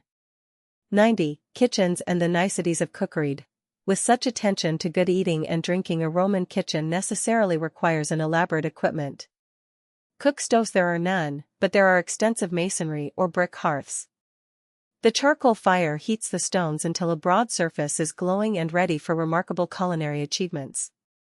The head cook in Calvis's house rejoices in a great battery of copper utensils, often of truly elegant shape, and copper ware, more expensive than tin, but far more durable, appears in every Roman kitchen.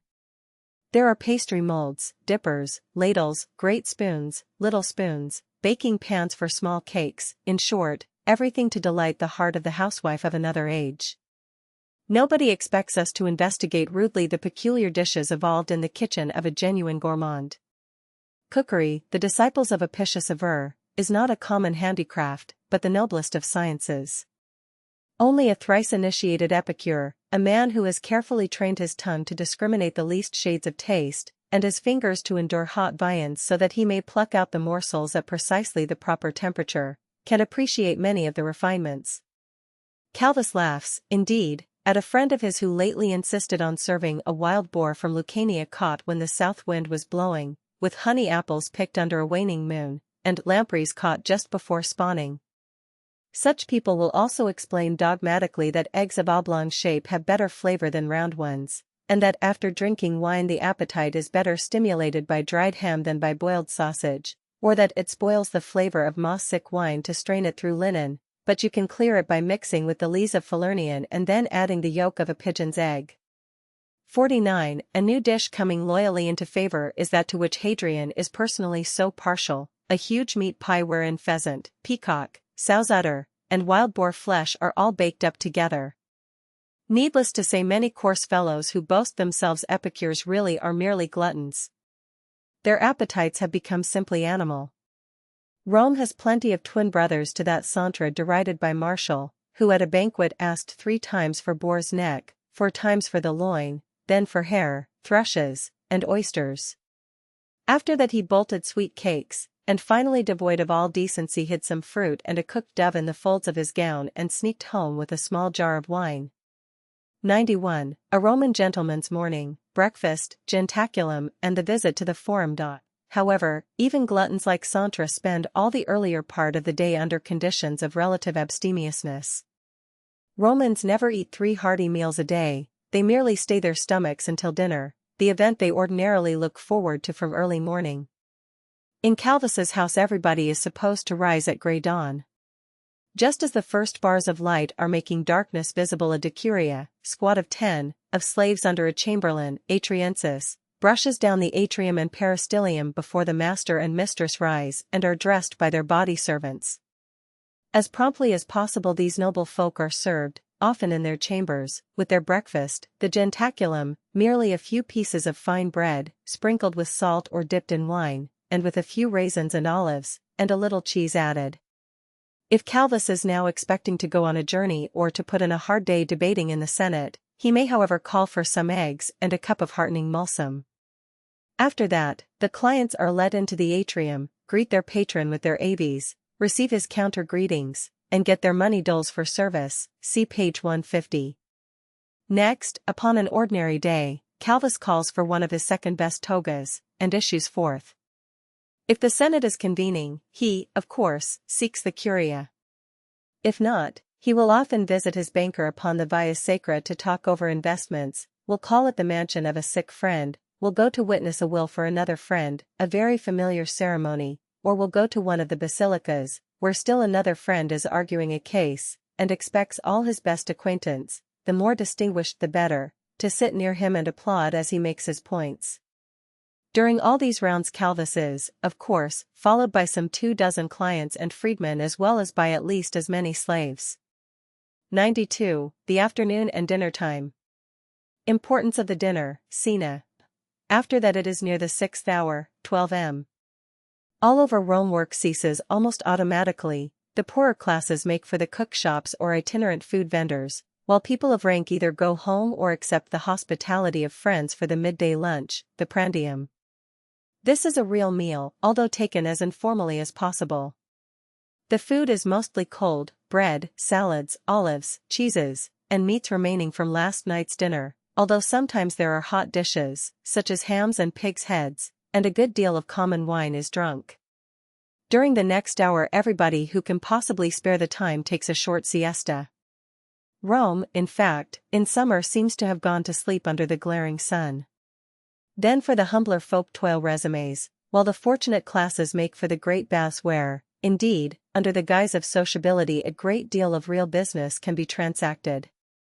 By the 9th hour, 3 p.m. Calvus and Grazia alike have usually finished all the formal duties for the day and are being escorted homeward preparatory to the standard climax of every 24 hours, the dinner. The dinner, cena, is always eaten at home or at the house of some friend. It is so strictly personal an affair that there are almost no first-class, handsomely appointed, public restaurants in Rome, although there is a superabundance of cheaper eating houses, yet many of these close up during the afternoon. There are almost no other evening entertainments, no receptions, no balls, no theaters, no concerts. 50, but Italians in every age have been a sociable, talk-loving, gregarious people, and the dinner seems to many of them apparently the be-all and end-all of existence. 93. Dinner hunters and parasites, shadows. Wealthy and popular personages never have to bother about the dinner problem, every night they can invite whom they desire, or be sure of a summons to a congenial board. Plenty of substantial citizens are willing and happy to join in a simple family meal in the good old style, the master reclining on a couch, with his wife in a somewhat more conventional attitude beside him, the younger children sitting on a lower couch, the freedmen and more important slaves arranged on benches at a respectful distance. The city nevertheless abounds in shabby genteel individuals or social climbers who are miserable every afternoon because some senator or Enriquez does not tell them, "Come home to dinner." For example, there is a certain ubiquitous Celius. He hangs about the law courts, and if a pleader is rich and noble, is always interrupting with a loud excellent, or how clever. Some afternoons, however, he is seen dragging about, the picture of misery. Has his wife just died or his steward embezzled? Not so. He must dine alone at home. Thus there develops a type of high-class parasites, shadows, men of thick hide and nimble wit who snap at every possible excuse for thrusting into a dinner party, and who are willing to pay for the least honored place on the couches by becoming the butts of the jests, or by bringing laughter on themselves by such feats as swallowing whole cheesecakes at a mouthful. 94. The standard dinner party, 9 guests.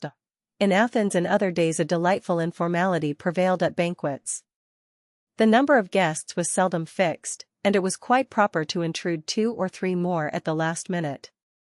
Romans are more grave, methodical, and, be it said, more commonplace. The standard size for a dinner party is determined by an almost inflexible custom, 9. 3 couches, 3 guests to a couch, that number can concentrate around a single set of serving tables, and let everybody mingle easily in the conversation. Of course, you can get along with fewer guests, but it is the height of meanness to have more than 3 to a couch. For a larger affair one must therefore have 2 or 3 or more triclinia, 18 or 27 guests, etc. Unlike Athens, however, it is perfectly proper to invite high-born ladies to mixed dinner parties, although not to the free and easy drinking bouts that sometimes follow, and the women apparently recline on the couches with perfect decorum and modesty. Nevertheless, stag parties are extremely common, and one such, of a very conventional nature, Calvus gave recently in honor of a friend, Manlius, who was just departing as proquestor, assistant governor, of Africa. 95. Preparing the dinner and mustering the guests. The guests were invited by personal greetings at the forum or baths of Trajan except one who had to be summoned by slave messenger at his home. However, 2 places on the couches have been left vacant deliberately to let Manlius invite any 2 acquaintances he desired, a frequent prerogative of the guest of honor. The dinner was to be a strictly decorous affair, and, therefore, it did not begin before the 10th hour, 4 p.m. If Calvus had desired a carouse, he might have begun at 3 p.m. in order to get plenty of leeway for a long riotous evening, but early dinners are ordinarily as great a reproach in Rome as late dinners will be later.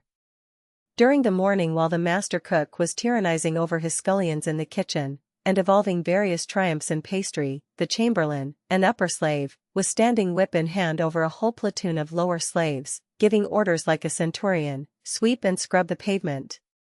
Polish up those pillars. Down with all those spider webs. One of you clean the plain silverware, and another the embossed dishes. The whole mansion, therefore, was furbished up thoroughly, for a few signs of dirt before dinner guests is the most disgraceful of shortcomings. By the 10th hour the triclinium was in perfect order.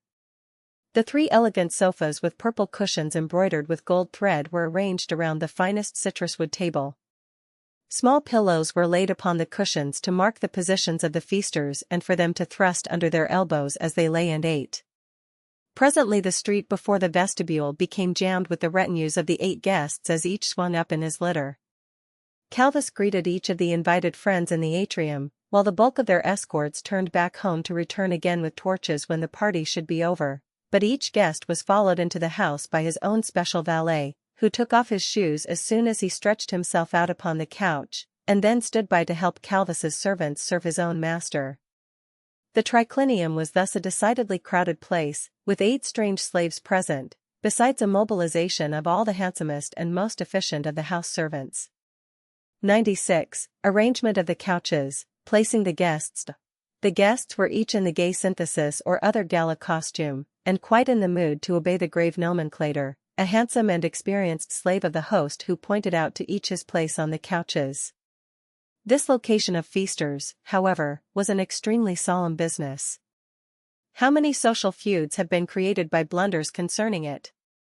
Nay, if the guest chances to be a public character, a certain position is really a matter of legal right to many dignitaries and its refusal possibly can give matter for a lawsuit. 51. The 3 couches were set around 3 sides of the table, the 4th being left open for the service.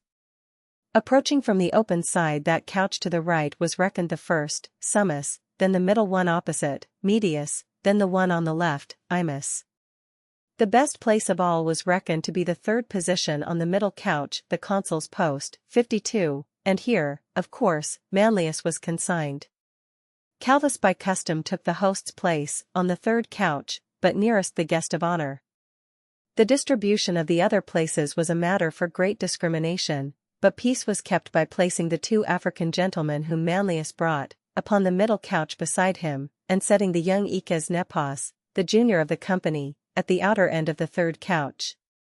All 9, therefore, spread themselves out unconventionally and chattered about the newest jockeys in the circus, while a troop of slave boys, half-stripped but pomaded and curled, passed around silver bowls of water and fine towels for washing and wiping the hands. 53. This ceremony happily accomplished, a tall upper slave magnificently arrayed nodded from the doorway to Calvus that the cook had declared himself ready, and Calvus nodded back his approval. The dinner could begin. 9 guests in a triclinium. 97. Serving the dinner. The giver of this feast only desired a grave and conventional dinner for sedate people, and a strictly normal order was followed without Epicurean niceties or a low revel as a climax. No tablecloths, the serving boys running to and from the kitchen set on the beautiful polished surface of the table before the guests first a preliminary course, the gustatio, supposed to stimulate the appetite. On silver dishes were served some choice crabs, salads, mushrooms, and also eggs. The guests ate these without forks, dexterously picking up the food in their fingers. The handsomely embossed silver cups were handed about filled with sweet mulsum properly diluted in order not to befuddle the intellect. After that followed the formal dinner itself. Roman serving forks. At really elaborate feasts there would be 6 or even 7 courses, but Calvus had merely ordered the orthodox number of 3, a succession of daintily cooked meats and fish tastily garnished with vegetables, but with no rarities such as heathcock from Phrygia or sturgeon from Rhodes.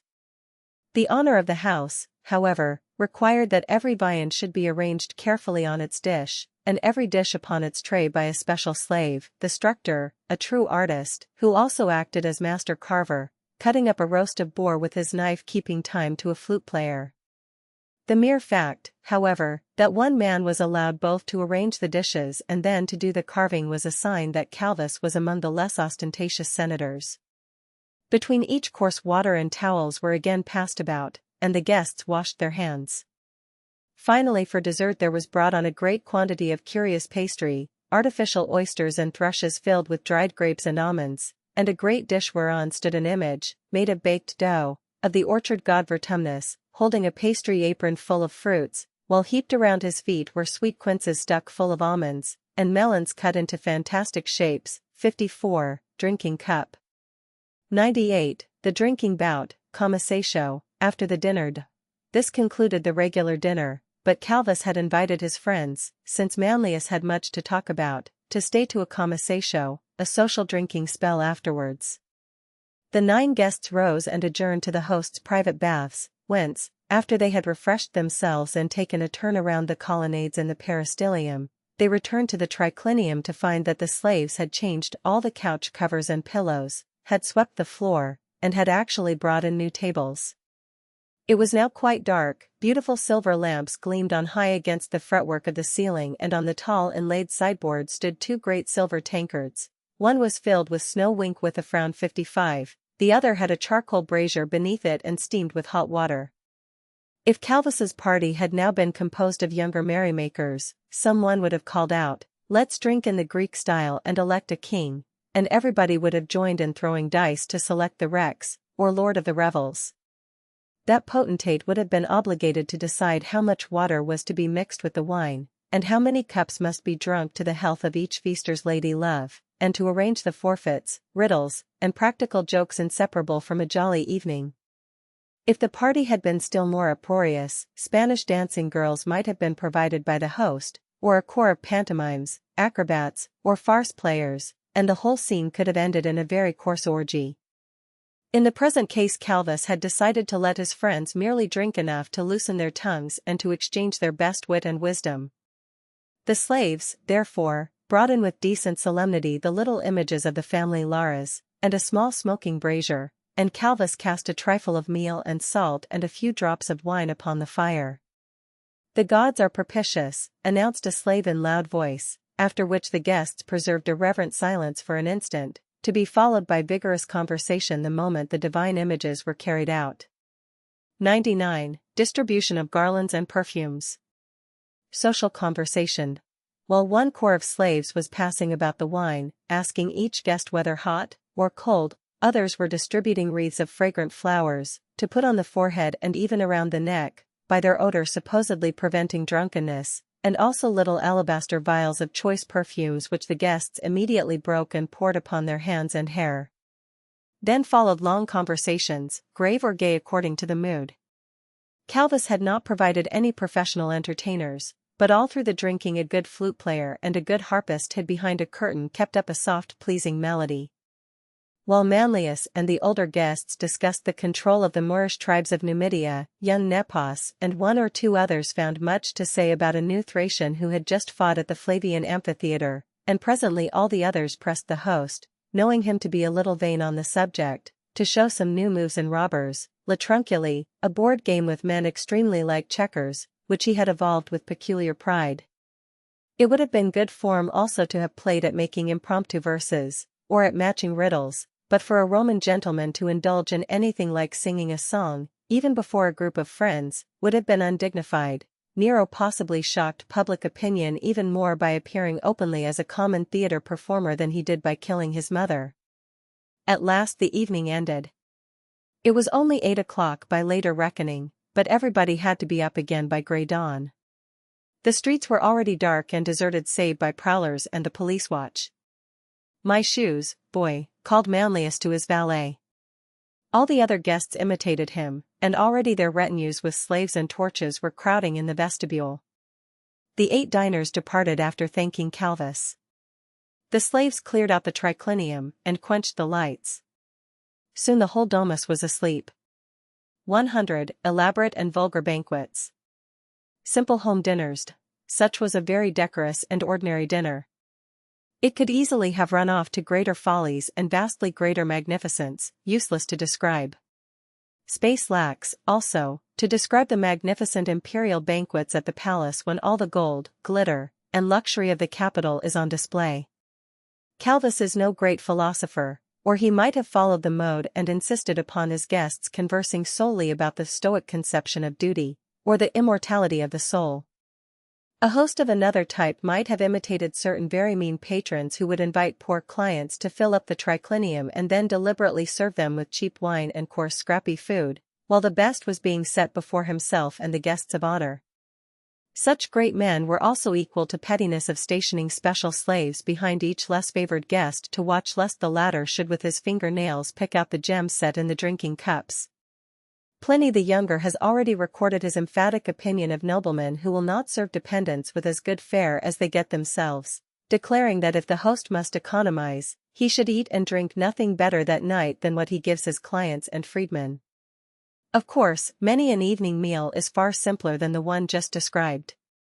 If the triclinium is not full, Calvis and Grazia may sometimes offer their near acquaintances merely some lettuce, 3 snails, 2 eggs, spelt mixed with honey and snow, olives from Spain, cucumbers, onions, and a few like delicacies. Old Roman simplicity still, but every dish will be perfect of its kind, and the cookery excellent, and even the modest Calvi are none too fond of this diet praised by the philosophers. Rome is not merely the mistress of the world, she is the citadel of the gourmands. Chapter 7. The Social Orders, the Slaves 101. Enormous alien population in Rome. The Graecules. Rome, as already discovered, is a city with an enormous cosmopolitan population, and in that population is a sadly large proportion of drones, parasites, and selfish purveyors to the vices or luxuries of the rich. The influx of aliens, of course, impresses one at every turn, be the visit to obscure Mercury Street or to the famous Old Forum. The Syrian Orontes, quoting lines of Juvenal hackneyed already, has long since poured into the Tiber, bringing its lingo and its manners, its flutes and its timbrels, and its coarse girls who hang around the circus. A large fraction of these invaders, however, are not confessed Orientals, but olivine-featured, nimble creatures of very Levantine morality who like to be called Greeks. The poet, just cited, has other familiar lines deriding their suppleness, servility, and willingness for any shift promising favor or reward. The selfsame adventurer is ready to be grammarian, orator, geometrician, painter, trainer, rope dancer, augur, doctor, or astrologer, or if you bid Grecculus to mount to heaven, why, to heaven he'll go. They squeeze out tears or split with laughter at a sign, and, of course, they readily sell themselves for any well-paid villainy. Do these creatures prosper? If so, Roman citizenship comes next. They change their names, assume the toga, and their sons or at least their grandsons will be borne along in their high litters toward the Senate house. There is another large group of conscript fathers who, Calvus angrily tells Grazia, are only crude celts from Spain, Gaul, or even distant Britain. Another group can only speak Latin with a pronounced North African accent. There is even a certain dark-skinned Julius, a good Roman named surely, who wears his broad purple stripe proudly enough, but who, every one swears, was born far up the Nile in Egypt. How did he get the emperor's favor? At first thought, therefore, Rome seems one of the most democratic cities socially in the world. 102. Strict divisions of society. The regime of status. But closer acquaintance discloses the fact that Roman society is utterly undemocratic. Wealth, to be sure, can surmount many barriers, but even 100 million sesterces plus imperial patronage cannot quite do everything. The whole Roman Empire is founded not on the basis of human brotherhood and equality, but on piety. Pius Aeneas is the hero of the national epic poem. But what in fact is this piety? Not the rendering of due homage to the gods merely, but the bestowing of exact justice upon every man according to his status, the great stratum in society in which the law has placed him, and whence he can neither rise nor fall without important formalities. Are you brought into court? Instantly the question is, what are you? And on that answer, regardless of guilt or innocence, your fate will largely depend. The Roman Empire in reality is essentially a regime of status, giving to every man a certain social and legal due. This accent on status has been increasing ever since Augustus founded his dominion, and it will intensify even more rapidly down to the very end of the empire. In the 1,500,000 odd people in Rome, there are these 6 well-defined social classes, each with a distinct legal condition: I. Slaves, 2. Freedmen, 3. Free provincials, 4. Ordinary Roman citizens, or plebeians, v. Equites, 6. Senators. In Rome the third class, of course, is necessarily small, being made up solely of visitors and resident aliens, some of whom, if notables from such free allied towns as Athens, enjoy excellent protection and privileges. Nearly all the freedmen are technically Roman citizens but are still under certain civil and social disabilities. The plebeians, equites, and senators are all reckoned officially as majors, persons with superior legal rights, however much the 2 upper orders may scorn the one inferior. Socially, however, there are many cross-sections, with the upper slaves of rich noblemen despising the petty tradesmen, who wear moth-eaten togas, and the higher Caesarians, slaves at the imperial palace, have been known to patronize equites and even senators. 103. Vast number of slaves. Universality of slavery. The slaves, however, are always officially at the bottom of the human ladder. Their number is great, making up close to half, if not quite half, of the population of Rome.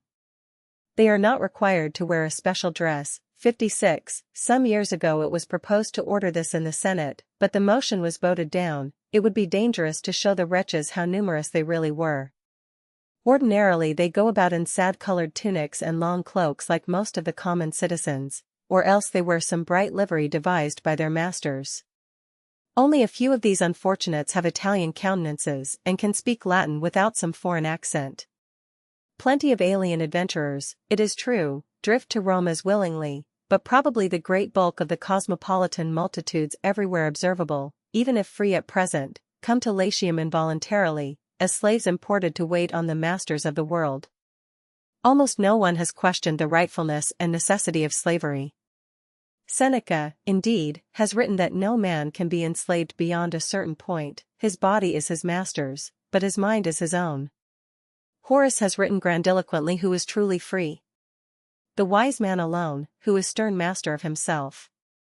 This sounds well but does not alter the practical results of a situation wherein, for example, all farm implements are solemnly classified in the handbooks under 3 heads, i.e. dumb tools, plows, mattocks, shovels, etc., 2.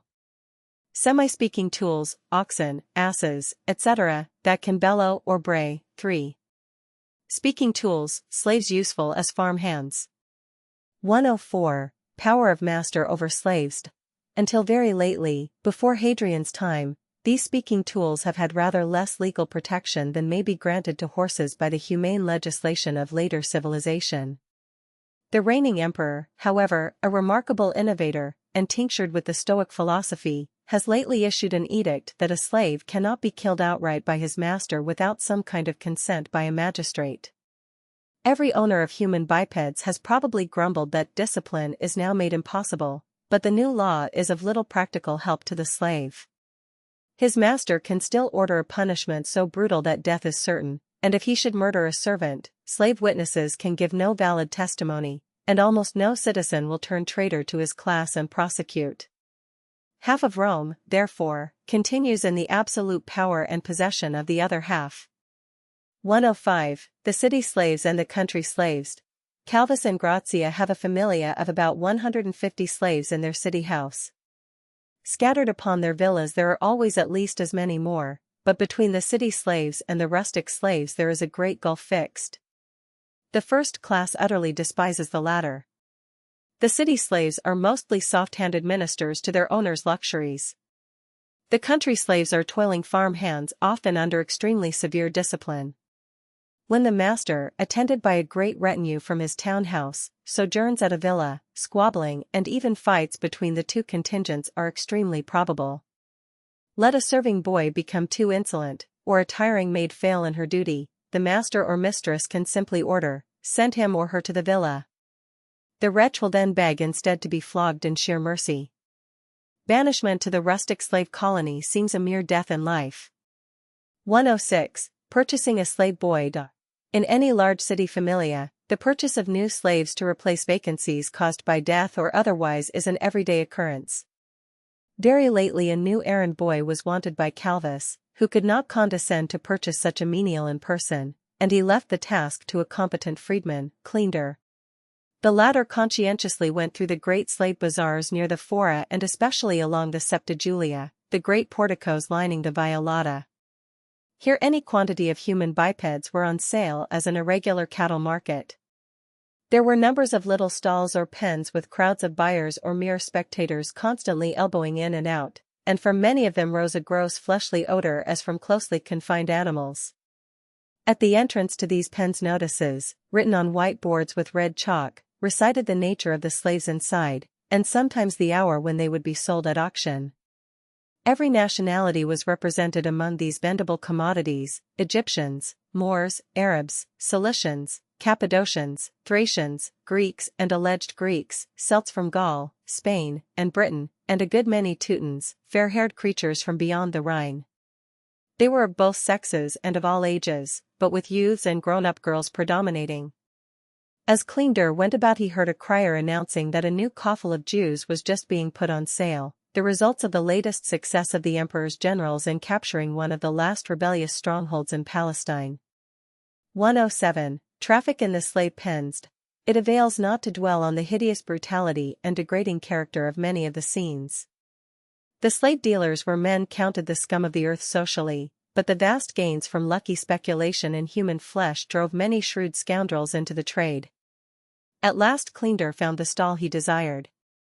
Several boys from the Black Sea region were about to be knocked down. They did not seem so very miserable. Truth to tell, their barbarous parents had probably sold them in way of regular trade, and the boys looked forward to entering a fine Roman familia as a great adventure. The lads stood in line on raised stones, stripped almost naked and with white chalk on their feet as a token that they were for immediate sale. Cleander and other would-be purchasers examined them as they might so many cattle, felt of their muscles, examined their teeth, and made them converse enough to be sure they could speak fair Greek and a little Latin.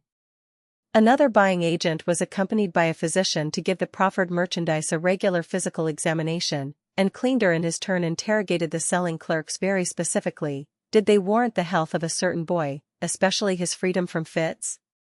Was he thievish? Was he prone to run away? Did he get despondent and attempt suicide? 57. One ill-favored youth was standing with a tall felt hat on his head.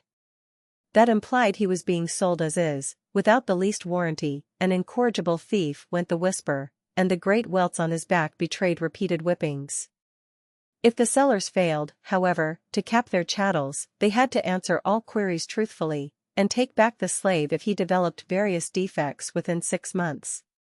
Such a liability, however, was hard to enforce.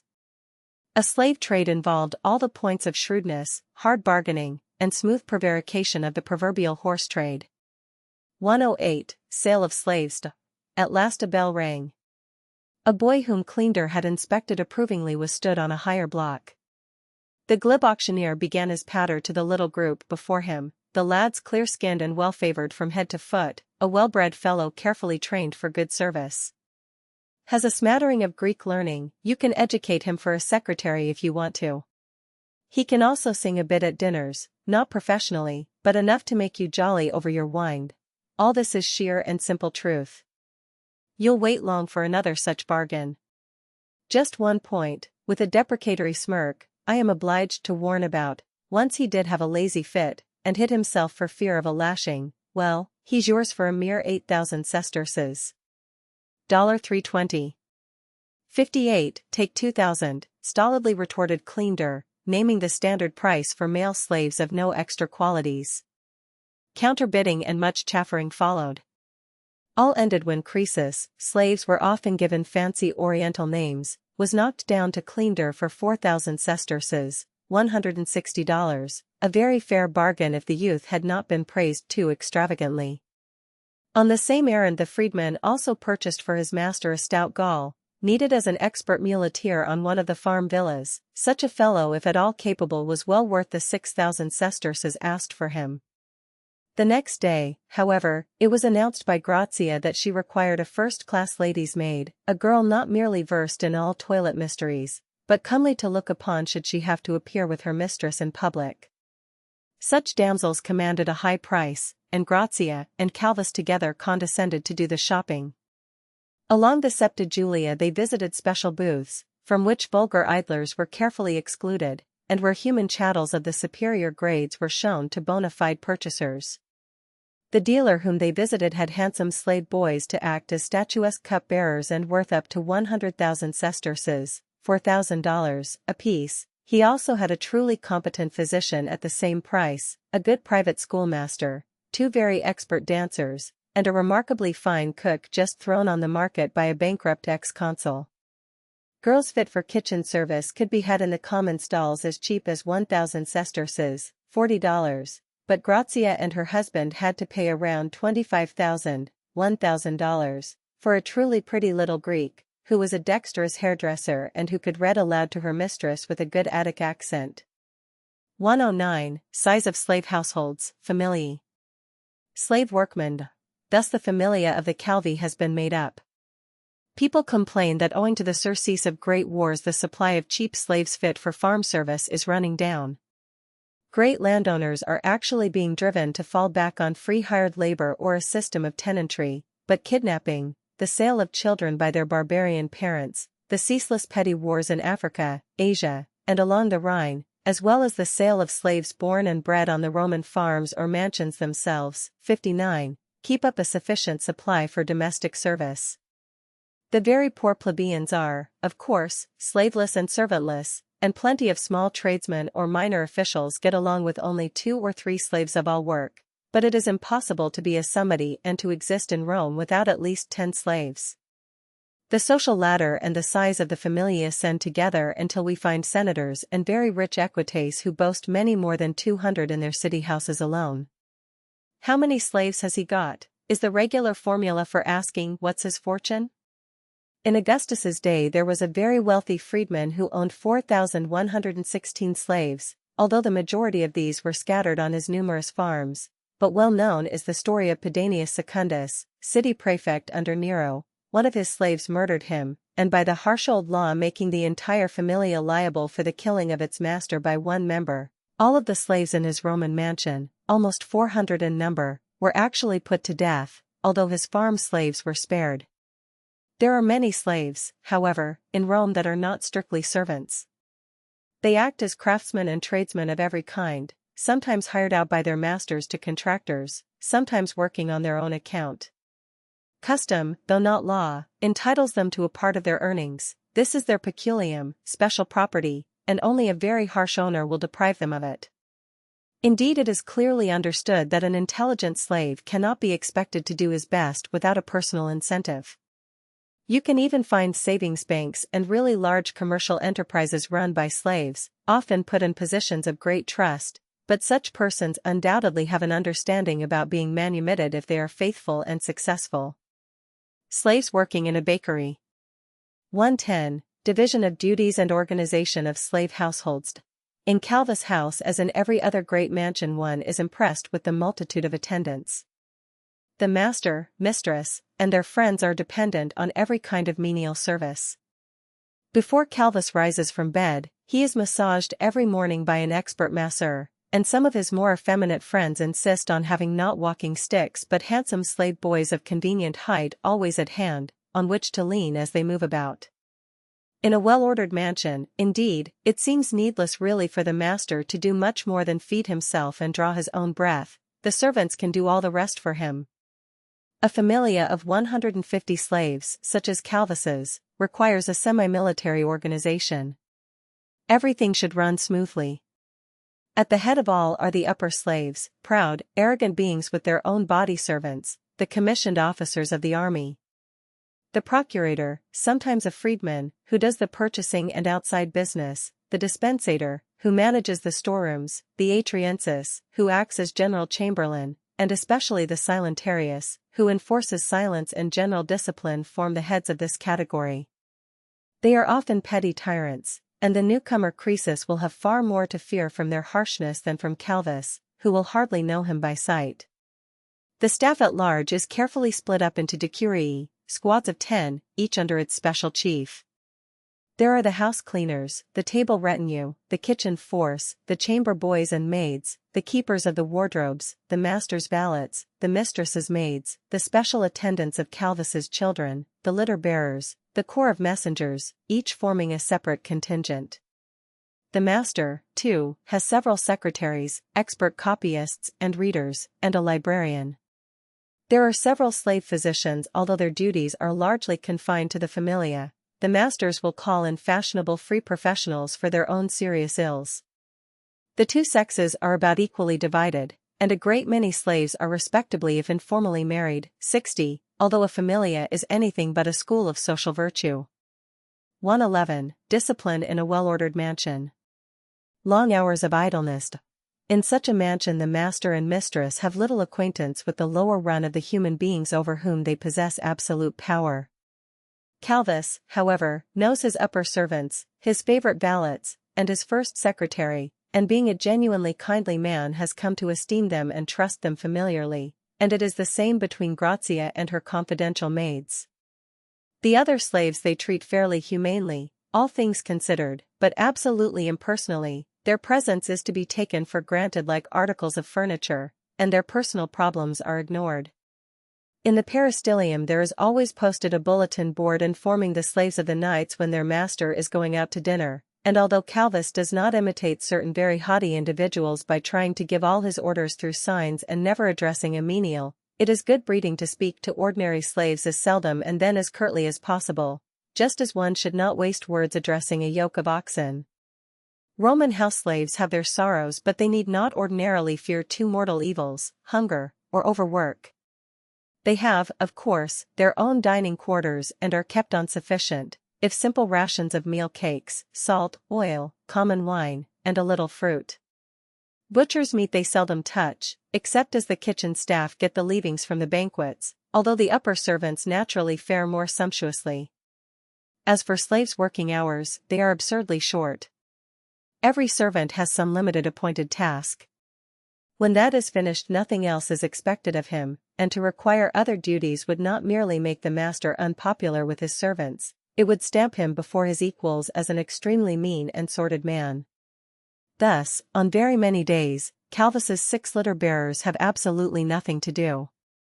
On the many nights that he and Grazia dine out, the great kitchen staff is concerned mainly with the dice-box. The boudoir maids are usually idle from the time their mistress is dressed until she must dress again for dinner. All this makes for gossiping, gaming, and for the worst kinds of busy idleness. 112. Inevitable degradation caused by slavery. Evil effect upon masters. Are these speaking tools very miserable? Calvus's familia is not exceptional in that a tolerably kindly relation often exists between owner and owned. The Stoic philosophy is making its impression, and there are plenty of theoretical arguments that a slave is also a man and entitled to humane treatment. A master or mistress who is habitually cruel is frowned on socially as might be a man accustomed to abuse his horses. Nevertheless, the status of a slave is always morally degrading. He feels himself a mere chattel. Whatever he enjoys merely on sufferance. Any sort of iniquity is condoned in his mind if the master orders it, and he is likely to be honest and faithful more through the fear of harsh punishment than because of any high ethical motives. On the other hand, just because slavery has perforce its brutal, soul-destroying elements, it is almost equally evil for the master. It is seldom good for a man to have the lives often of hundreds of fellow beings in his power, or to be relieved of every possible kind of honest exertion by a swarm of officious menials. Furthermore, slavery being inevitably so brutal, masters often live in terror of a mutiny by the brutes themselves. So many slaves, so many enemies, is a standard maxim, not always true, but true enough to excuse many horrid practices. The slave revolt led by Spartacus in 73 BC is now half forgotten in history, but that rebel gladiator had later several almost as successful imitators. Every now and then something happens which makes senatorial blood run cold. Only in Trajan's day there was one Lagius Macedo, an ex-praetor, a cruel and overbearing master, indeed, who was beaten to death by his slaves while he was bathing at his Formiae villa. The wretches were all crucified, of course, but, as wrote Pliny the Younger just after it happened, you see what we masters are exposed to, and nobody can feel safe because he's an easy and mild master, for it's sheer villainy, not premeditation, that prompts our murder. Another danger, especially under evil emperors, comes from the incessant presence of slaves at the most private affairs of their lords, their willingness to tattle, to assist informers, and often to help ruin their masters outright in return for freedom and reward. The tongue is the worst part of a bad slave, runs a familiar saying, and even an honest and high-minded man must shudder at the idea of having all his intimate doings passed on to delight his enemies. 113. Punishment of slaves. Under these circumstances, and with so many slaves who are undoubtedly by origin and nature unreliable if not incorrigible, every large house has its small private dungeon, and also a low-browed wolfish creature who serves as jailer and official whipper.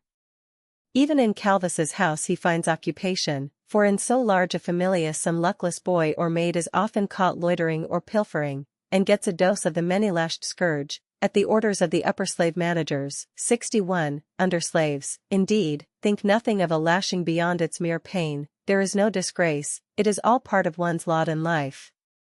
There can be much worse things than this in many houses. Servilia, one of Grazia's acquaintances, often beats her tirewomen cruelly with the flat of her bronze mirror for the most trivial offenses. Ambustus, the new aedile, lately ordered a boy to get 100 stripes merely for being slow in bringing hot water. The rich widow Lepidus so enjoys having her slaves flogged, that she makes the whipper actually do his pitiless work in her dressing room, while she is reading the Daily Journal, Acta Diurna, see page 282, and having her face rouged. Many a slave has been whipped to death because of some small folly which sent his master or mistress into a rage, and noblemen have been known to keep huge flesh-eating carp in their fish ponds, and to toss in a recalcitrant slave occasionally to improve the flavor of the fish, although such actions disgust all decent people. 114. Branding of slaves. Ergastula, slave prisons. If a slave's offense is too great to be rewarded by a mere whipping, and yet does not provoke the death penalty, there are plenty of intermediate punishments. Toiling around Calvis's atrium is an ill-favored lad with the scars of branding barely healed on his forehead. FVR he is marked thief, 62. He is taking the place of another youth who, to cure extreme laziness, has been sent for a month to the mill gang, chained to the great lever which turns the grist mill and forced to toil all day like a hard-driven ass, an excellent cure for idleness. This fate is not so bad, however, as what befell one of the Icas Palio's valets, a bright clever lad, who foolishly became too pert to his master. In a fit of anger Palio ordered, "Give him 6 months in the ergastulum." The soft-handed boy was, therefore, not merely shipped off to severe farm labor, itself utterly repulsive, but was obliged to work in the fields in a chain gang along with the very scum of slave criminals, always in fetters, lashed by brutish keepers themselves slaves, and confined at night in underground prisons, ergastula, that were mere kennels. 115. Death penalties for slaves. Pursuit of runaways. If a slave really deserves death, there are, of course, 2 standard methods of capital punishment, both very degrading as well as fearful. Everybody knows about crucifixion with its hours and perhaps days of hideous agony, but more common and nearly as painful is death on the furca. 63. The victim's head is placed at the opening of 2 V-shaped beams and his arms tightly lashed upon them. Then the professional floggers strike the wretch with their loaded whips, the leaden balls worked into the thongs making them a terrific weapon, until death comes as blessed relief. It has been a long day since there has been an execution at Calvis's house, but some years ago a Spanish boy who murdered an upper servant perished thus under the lash. There is, however, a much simpler way of disposing of criminal slaves, one bringing a certain return to their masters, namely, to sell them to the givers of public shows to train as gladiators or merely to set in the arena to give sport to the bears or lions. Of course, under such conditions slaves will often try to run away. They seldom really succeed, however, unless they are persons of marked intelligence and can make off with considerable money. The Roman Empire is one vast police unit. Unattached strangers are everywhere scrutinized carefully, and when a slave disappears a reward is promptly offered. Only now a crier has gone down Mercury Street, with a crowd after him, as he proclaims, disappeared from the public baths, a boy aged about 16.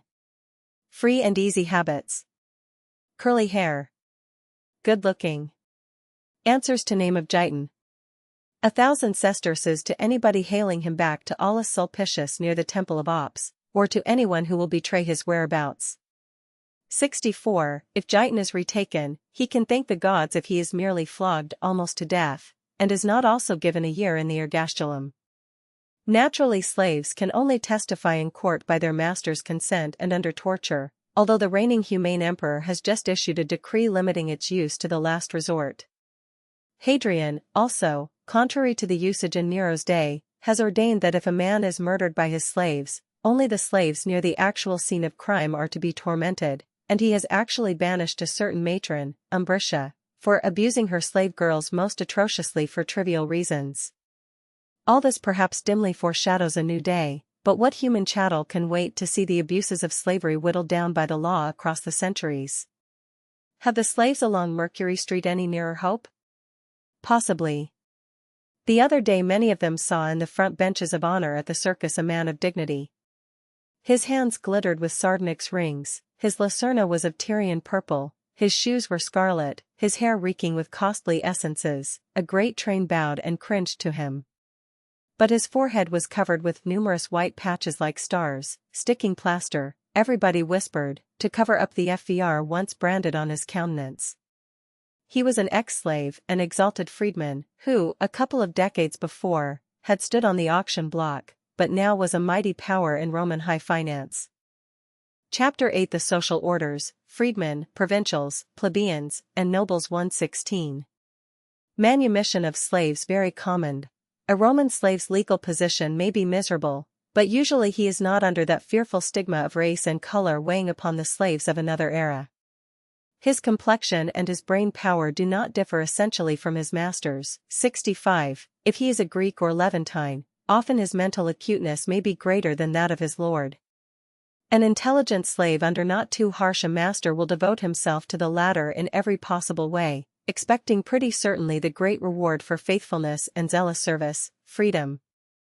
Of course, many dull-hardened wretches, especially upon the farms, will die as the toiling chattels they have lived, but freedom comes often enough to make manumission something for which to hope eagerly.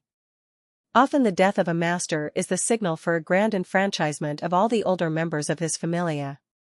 It costs nothing thus to reward faithful service at the expense of your heirs, and it is a fine thing to have a long file of newly created freedmen, all wearing the tall red caps of liberty, march in your funeral procession. Everybody will praise your generosity, and the freedmen can be expected to cherish their lord's memory. Incidentally, also, there are few better ways of punishing a generally incompetent slave than having him ostentatiously refused freedom when all his comrades go about rejoicing. 117. The ceremony of manumission. Nevertheless, many slaves need not wait for their masters to die. They are perhaps suffered to work at a trade, and accumulate their peculium, and then very likely to purchase their own and their wives' and children's liberty. With rich masters of the better sort, it is also a gracious act at certain intervals to select a few extra deserving slaves and say to them the blessed words, "Come with me to the praetor." When they are all before the magistrate, a solemn legal formality is gone through. One of the official lictors steps forward, gives a light tap with his rod upon the head of each slave and says loudly, "I declare this man is free." The master, laying hold of the slave and turning him around, replies, "And I desire that this man should be free," adding a slight blow on the cheek, whereat the magistrate declares officially, "And I adjudge that this man is free." This completes the manumission. Then home the happy freedman, libertinus, goes to be greeted with the congratulations of his former fellow slaves, showers of sweet cakes, dates, and figs, and all kinds of humble rejoicings. 118. The status of freedmen. Their great success in business. Henceforth, the ex-slave is the freedman of his former master. He takes the first part of his master's name, thus that Cleander, manumitted a few years ago by Publius Junius Calvus, now swells about proudly as Publius Junius Cleander. His children will henceforth be Junii, no less lawfully than Calvus's children, with a result that the Gentile names of some of the proudest houses in Rome are now also borne by families perforce acknowledging swart Africans or tow-headed Batavians as very near ancestors. Once escaped from actual slavery, a great career in life can open before an energetic freedman. If his ex-master is a Roman citizen, he also is now a Roman citizen without any naturalization process. True, he is under a social stigma. Not merely he, but his children also, are excluded from the Senate and all the higher offices of the state, but an ex-slave is not likely to suffer from thinness of skin. Compelled in his youth to use his wits and put forth all his energies, he now often possesses abilities, often not very refined or delicate, which carry him far in trade, general business, and finance. Usually before a master manumits a slave, it is arranged that he shall remain in the mansion as some kind of an invaluable man of business for handling a large estate. Many a senator is like Cicero, in all private affairs completely at the mercy of a confidential alter ego, a freedman like Cicero's able and beloved Tiro. Practically every dignitary in Rome will refer his business matters to my freedman, a shrewd consequential fellow, probably of Greco-Levantine origin, who has the right to use his patron's seal ring, and who knows all the family secrets. Supple, obsequious, and indispensable, he is certain of a great legacy when his patron dies, and if the patron is childless, he often becomes his heir. There are, indeed, plenty of cases where a slave boy who entered a house as a valet, first earned freedom, then became a general confidant, and ended not merely with inheriting the house itself but with marrying the late owner's widow. 119. Humble types of freedmen. Of course, the bulk of freedmen have no claim to such expectations. They are petty shopkeepers or skilled craftsmen. They make up the great bureaus of upper clerks in the huge government offices on the Palatine. Everywhere they compete, as a rule very successfully, with the free-born, and, of course, they add to the cosmopolitan multitudes in Rome. An ex-slave cannot avoid becoming substantially the client of his former master. He is supposed to show his patron and his patron's family constant respect and usually a certain amount of service without compensation. Thus a while ago Calvus manumitted a very faithful slave physician. It was stipulated that he should continue to physic the familia without charge. For a freedman to show himself neglectful of these obligations, above all to do anything to injure his ex-master, is the depth of depravity. The legal penalties for such ingratitude are very severe, and in extreme cases the actual act of manumission itself can be cancelled. 120. Wealth and power of successful freedmen. Nevertheless, top lofty freedmen abound. Their ready wits bring them riches, the power before which all the empire bends. Once more Juvenal describes an obnoxious type, though I'm born on the Euphrates, a fact which the little windows, holes for earrings, in my ears would prove if I denied it, yet am I the owner of 5 shops which bring me in 400,000 sesterces, $16,000, per year. What better thing does a senator's robe bestow? Therefore, let everybody give way to one who but yesterday with the chalked feet of a slave entered our city. Freedmen, of course, get ahead marvelously because nothing is too sordid if only it promises gain. He, a certain freedman, says Petronius, started with an large copper coin, and was always ready to pick a quadrans, farthing, out of the filthy mire with his teeth. So his wealth grew and grew like a honeycomb. Very probably, the ideal set before this species of persons is that of becoming all-powerful imperial freedmen, such as that pair, Pallas and Narcissus, who literally ruled the Roman Empire through their patron, Claudius.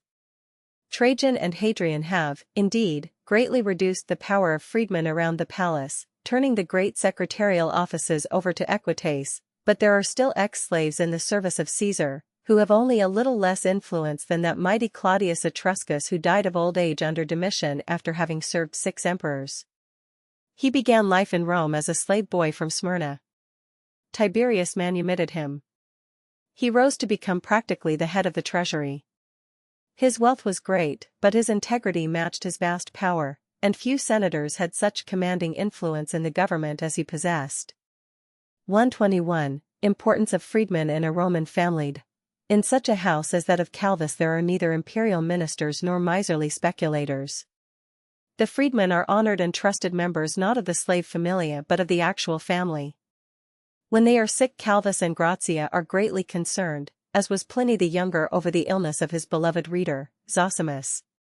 If there is any domestic crisis, their counsel is sought and they take a zealous interest in the education of their lord's children. On the other hand, on the nearby Flora Street spreads the huge garish palace of the ex-slave Athenonius, who won his freedom by catering to a foolish master's worst passions, and then gathered enormous wealth by speculating in Egyptian corn. Freedmen's riches have become a proverb. Not all freedmen are by any means wealthy, but enough of them have risen to the seats of the mighty to make every toiling slave dream dreams and see visions of something better than a dishonored, servile grave. 122. The status of provincials. The case of Jesus. All freedmen are Roman citizens, albeit citizens under a formal handicap, but in a city like Rome there are always many free persons who are not citizens at all, visiting provincials. Every year the emperors issue some edict granting the franchise to a new group of non-citizens, but the numbers of the latter in all the provinces of the empire is still great, 66. At Rome their position is ordinarily comfortable enough, although if arrested, they are liable to a more summary trial than Roman citizens, and in case of famine or public disturbance they are liable to sudden expulsion from the city, as Claudius expelled the Jews, without any redress. The real disadvantage which they endure is that they cannot be appointed to any kind of public office under the Roman government. They are also sometimes under a legal handicap in making and enforcing commercial contracts, and last but not least in their own provinces they cannot appeal to Caesar, if in an imperial province, or to the Senate, if in a senatorial province, against the decision, however arbitrary, of the Roman governor. If you search the public records at the Great Tabularium, Public Record Office, by the Forum, you can find for example the report of the trial of a certain Jew, one Christus, who was accused of sedition in Judea, about 100 years before our visit to Rome. The procurator Pilatus, yielding to popular clamor, had him executed ignominiously by crucifixion. This was, of course, within Pilatus's legal authority. Christus was only a provincial and he could take no appeal. The status of the provincials depends much on whether their communities enjoy any treaty with or charter from Rome. Athens and a few other favored places are nominally equal allies with full rights of self-government, and their citizens can claim a favored position among the mass of provincials. Other places possess charters giving great privileges but revocable in case of gross abuse. The bulk of the provincials are mere stipendiaries, often permitted local self-government, but subject to Roman taxation, and to the complete jurisdiction of the Roman governor. Under the empire these governors are only by exception corrupt and arbitrary, but their decisions must usually be final. 123. Great alien colonies in Rome. Apart from the great alien slave population, there are inevitably large groups of resident aliens in various parts of the capital. There is a little Syria, little Egypt, little Spain, and a little Greece as surely as in certain great cities of a later civilization, but the most famous and conspicuous is the great Jewish colony. This exists mainly in the Transtiber district under the shadow of the Janiculum, although Jews are allowed to settle and to do business in any section of the city. The total number of free Jews in Rome has been set at 35,000 in Augustus's day, and it received a great reinforcement through the captives of Titus, many of whom regained their liberty. The Jews are obliged to pay to the Capitoline Jupiter that tribute which they formerly paid to their temple in Jerusalem, but otherwise they are not harassed by the government. For the most part, however, they are very poor. Few of them are great bankers or merchants, but nearly all the rest are petty shopkeepers and peddlers. Also a great many are alleged to increase their living by fortune-telling and by like dubious arts. 124. The Roman plebeians, the mob, vulgus, greatly surpassing the resident aliens in number, are inevitably the ordinary Roman plebeians. It is a fine thing in the provinces to boast, civis Romanus sum, but in the capital many a freedman, many an upper slave of a magnate even, looks down with scorn on a large fraction of this common herd, Greeks, that still claims to form the Roman people. However, if you are really a Roman citizen entitled to wear a toga, and to share in the grain doles and other public distributions, you can really live on very little. Somehow you must find means for the rental of a sleeping garret in an insula, but the daytime you can spend hanging around the fora, porticos, or the entrances to the circuses and gladiator schools, playing mora and checker games, see page 205, idling in the great public baths, frequenting every possible public exhibition in the theater or amphitheater, and often getting a bare income by toadying most abjectly to the rich. Everybody despises this Roman mob, and yet cringes to it. Its yells across the circus send the blood from the cheeks of very tyrannous emperors. The mild Italian climate renders an existence amid dirt and sunshine, eked out by very little labor, decidedly tolerable. 67. Assuredly very many of these citizens are simply honest thrifty industrialists, tradespeople, or professional men, holding their own stubbornly against the competing slaves, freedmen, and aliens. Nevertheless, the proportion of undesirables is dangerously great.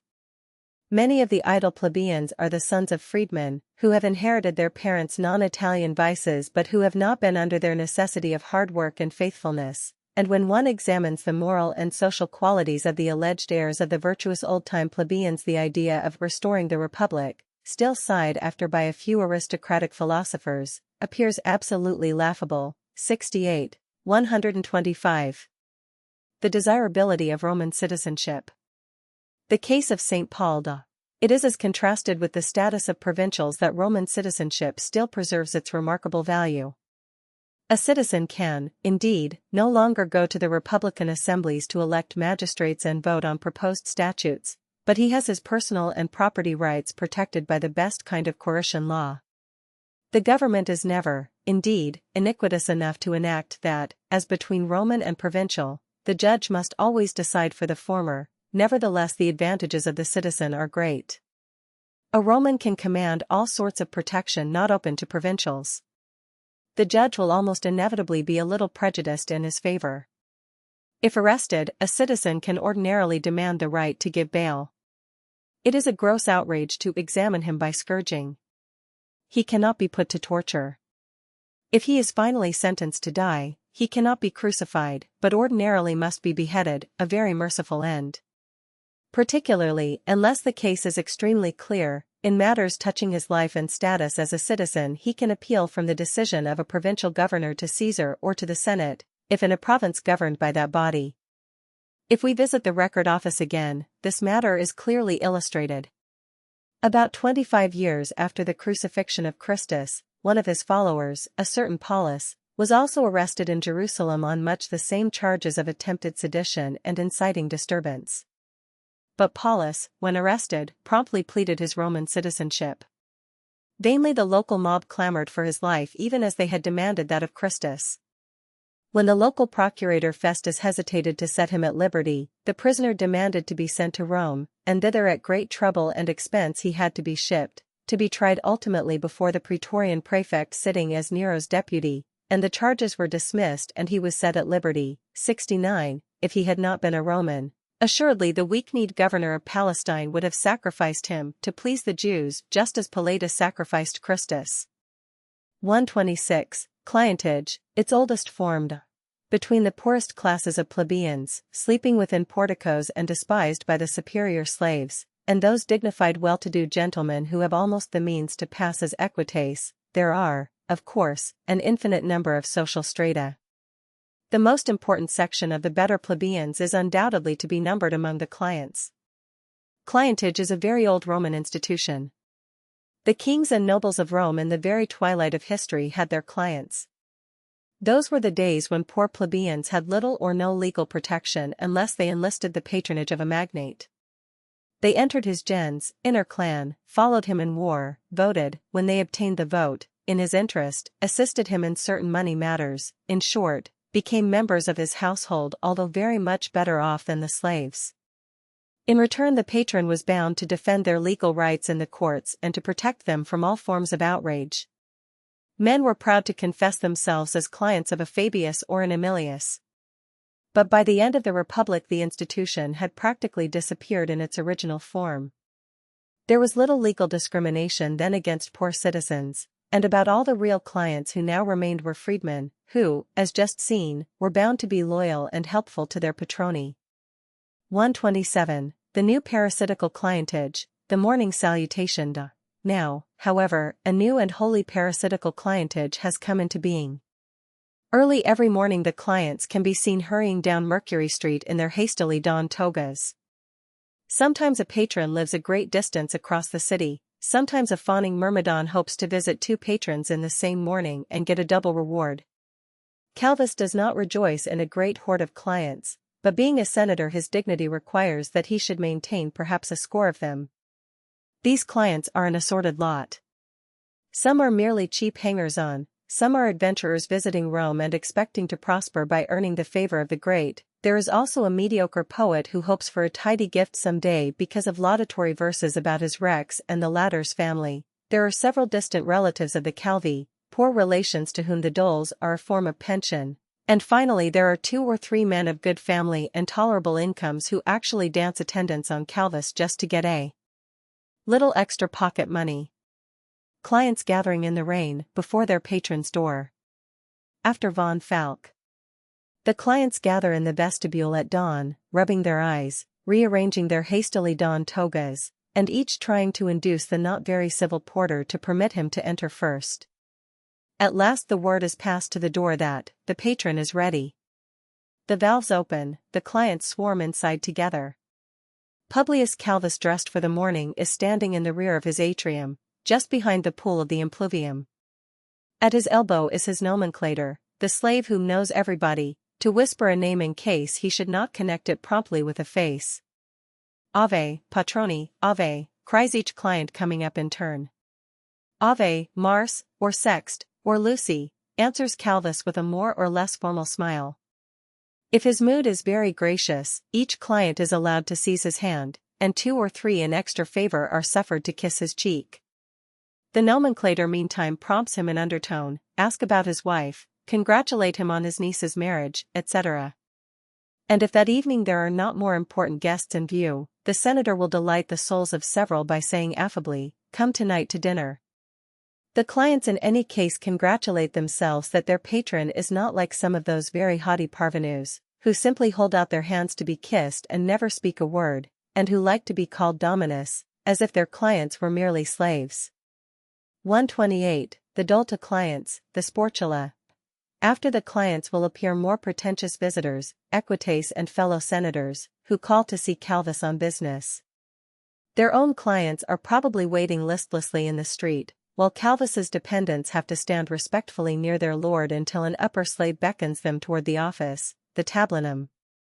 He has a list in his hand and checks off all present as might a master the pupils in his school, and then comes the reward which brought all these toga-wearing gentry thither, a distribution of money. In former years every client had received an actual portion of victuals, known as sportula, from the little basket which everybody brought to bear the viands hence. But this custom of distributing actual food was inconvenient, and far more pleasing is an actual gift of money. Only regularly listed clients can receive this, and no client, sick or lazy, can send a deputy. 70. He must appear in person or stand his loss.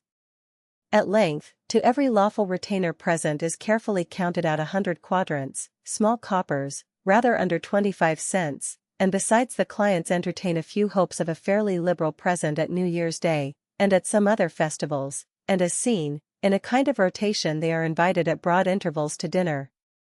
129. Attendance by clients in public. Insults they must undergo. After the sportula has been paid, the clients look anxiously toward Calvis. Will he tell them, as he does about half of the time, nothing more today, and let them scatter down the streets? Not so, my litter, he orders. The clients are obliged to march before and behind, along with the slaves, helping to elbow aside the crowd, while the senator visits other senatorial houses, next his banker at the forum, and then the law courts for a consultation, and so goes his round. If he detains the clients through the noon hour, he is obligated to give them some kind of luncheon, but he can command the attendance of them all even up to the 10th hour, when he may turn them loose to refresh themselves in the public baths of Titus, after they have left him perhaps at the more select baths of Agrippa. As for the clients invited to Calvis's dinner, if the fare is plainer than on the night of a high banquet, there is at least no insulting discrimination. A decent patron and patrona are bound to show themselves friends of their clients and to keep up a pretense of democratic manners. But as stated earlier, see page 120, many a vulgar plutocrat, feeling that he has paid good money to get a proper retinue to follow him to the forum, delights to insult his clients' feelings when he invites them. The host enjoys his fine white loaf, while the client's is almost too hard to break, the host a splendid lobster garnished with asparagus, the client a crab on a tiny plate hemmed in by half an egg, the lord noble mushrooms, the client toadstools of doubtful quality, and all other treatment is to match. Yet such is the servility and pettiness of many that they will endure all this and worse merely in order to boast the next day of last night when I dined with my friend the senator. You think yourself a citizen and the guest of a grandee, cries the indignant poet. He thinks, and he's nearly right, that you've been captured by the fine smell from his kitchen.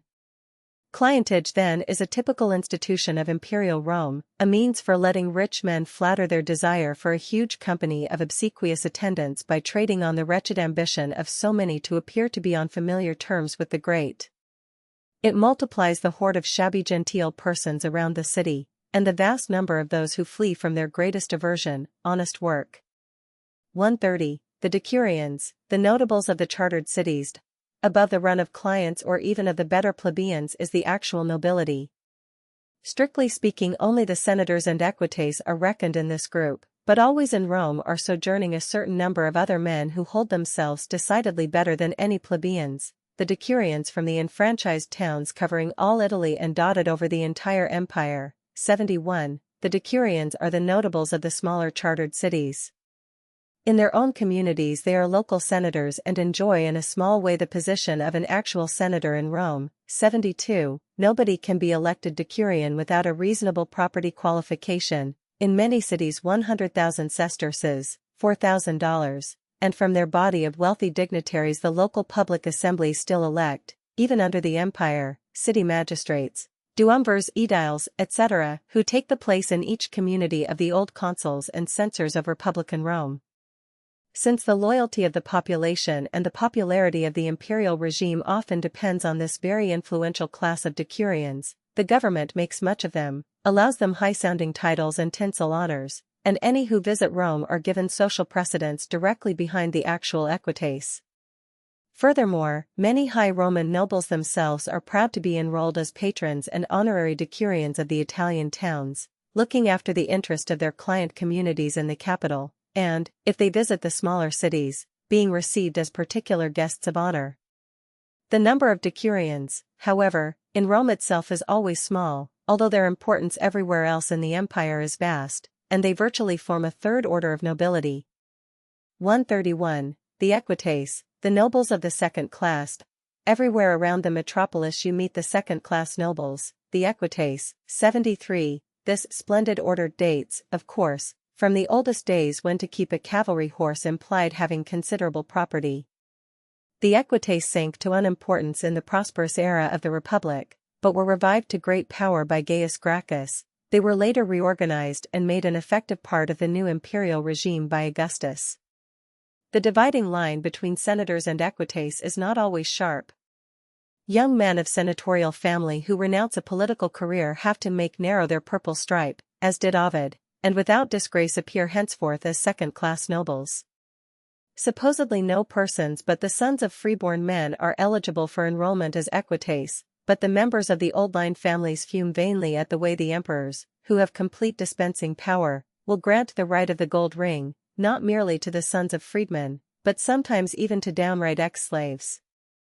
There are in truth very few equites in Rome who do not reckon a slave among their not remote grandparents.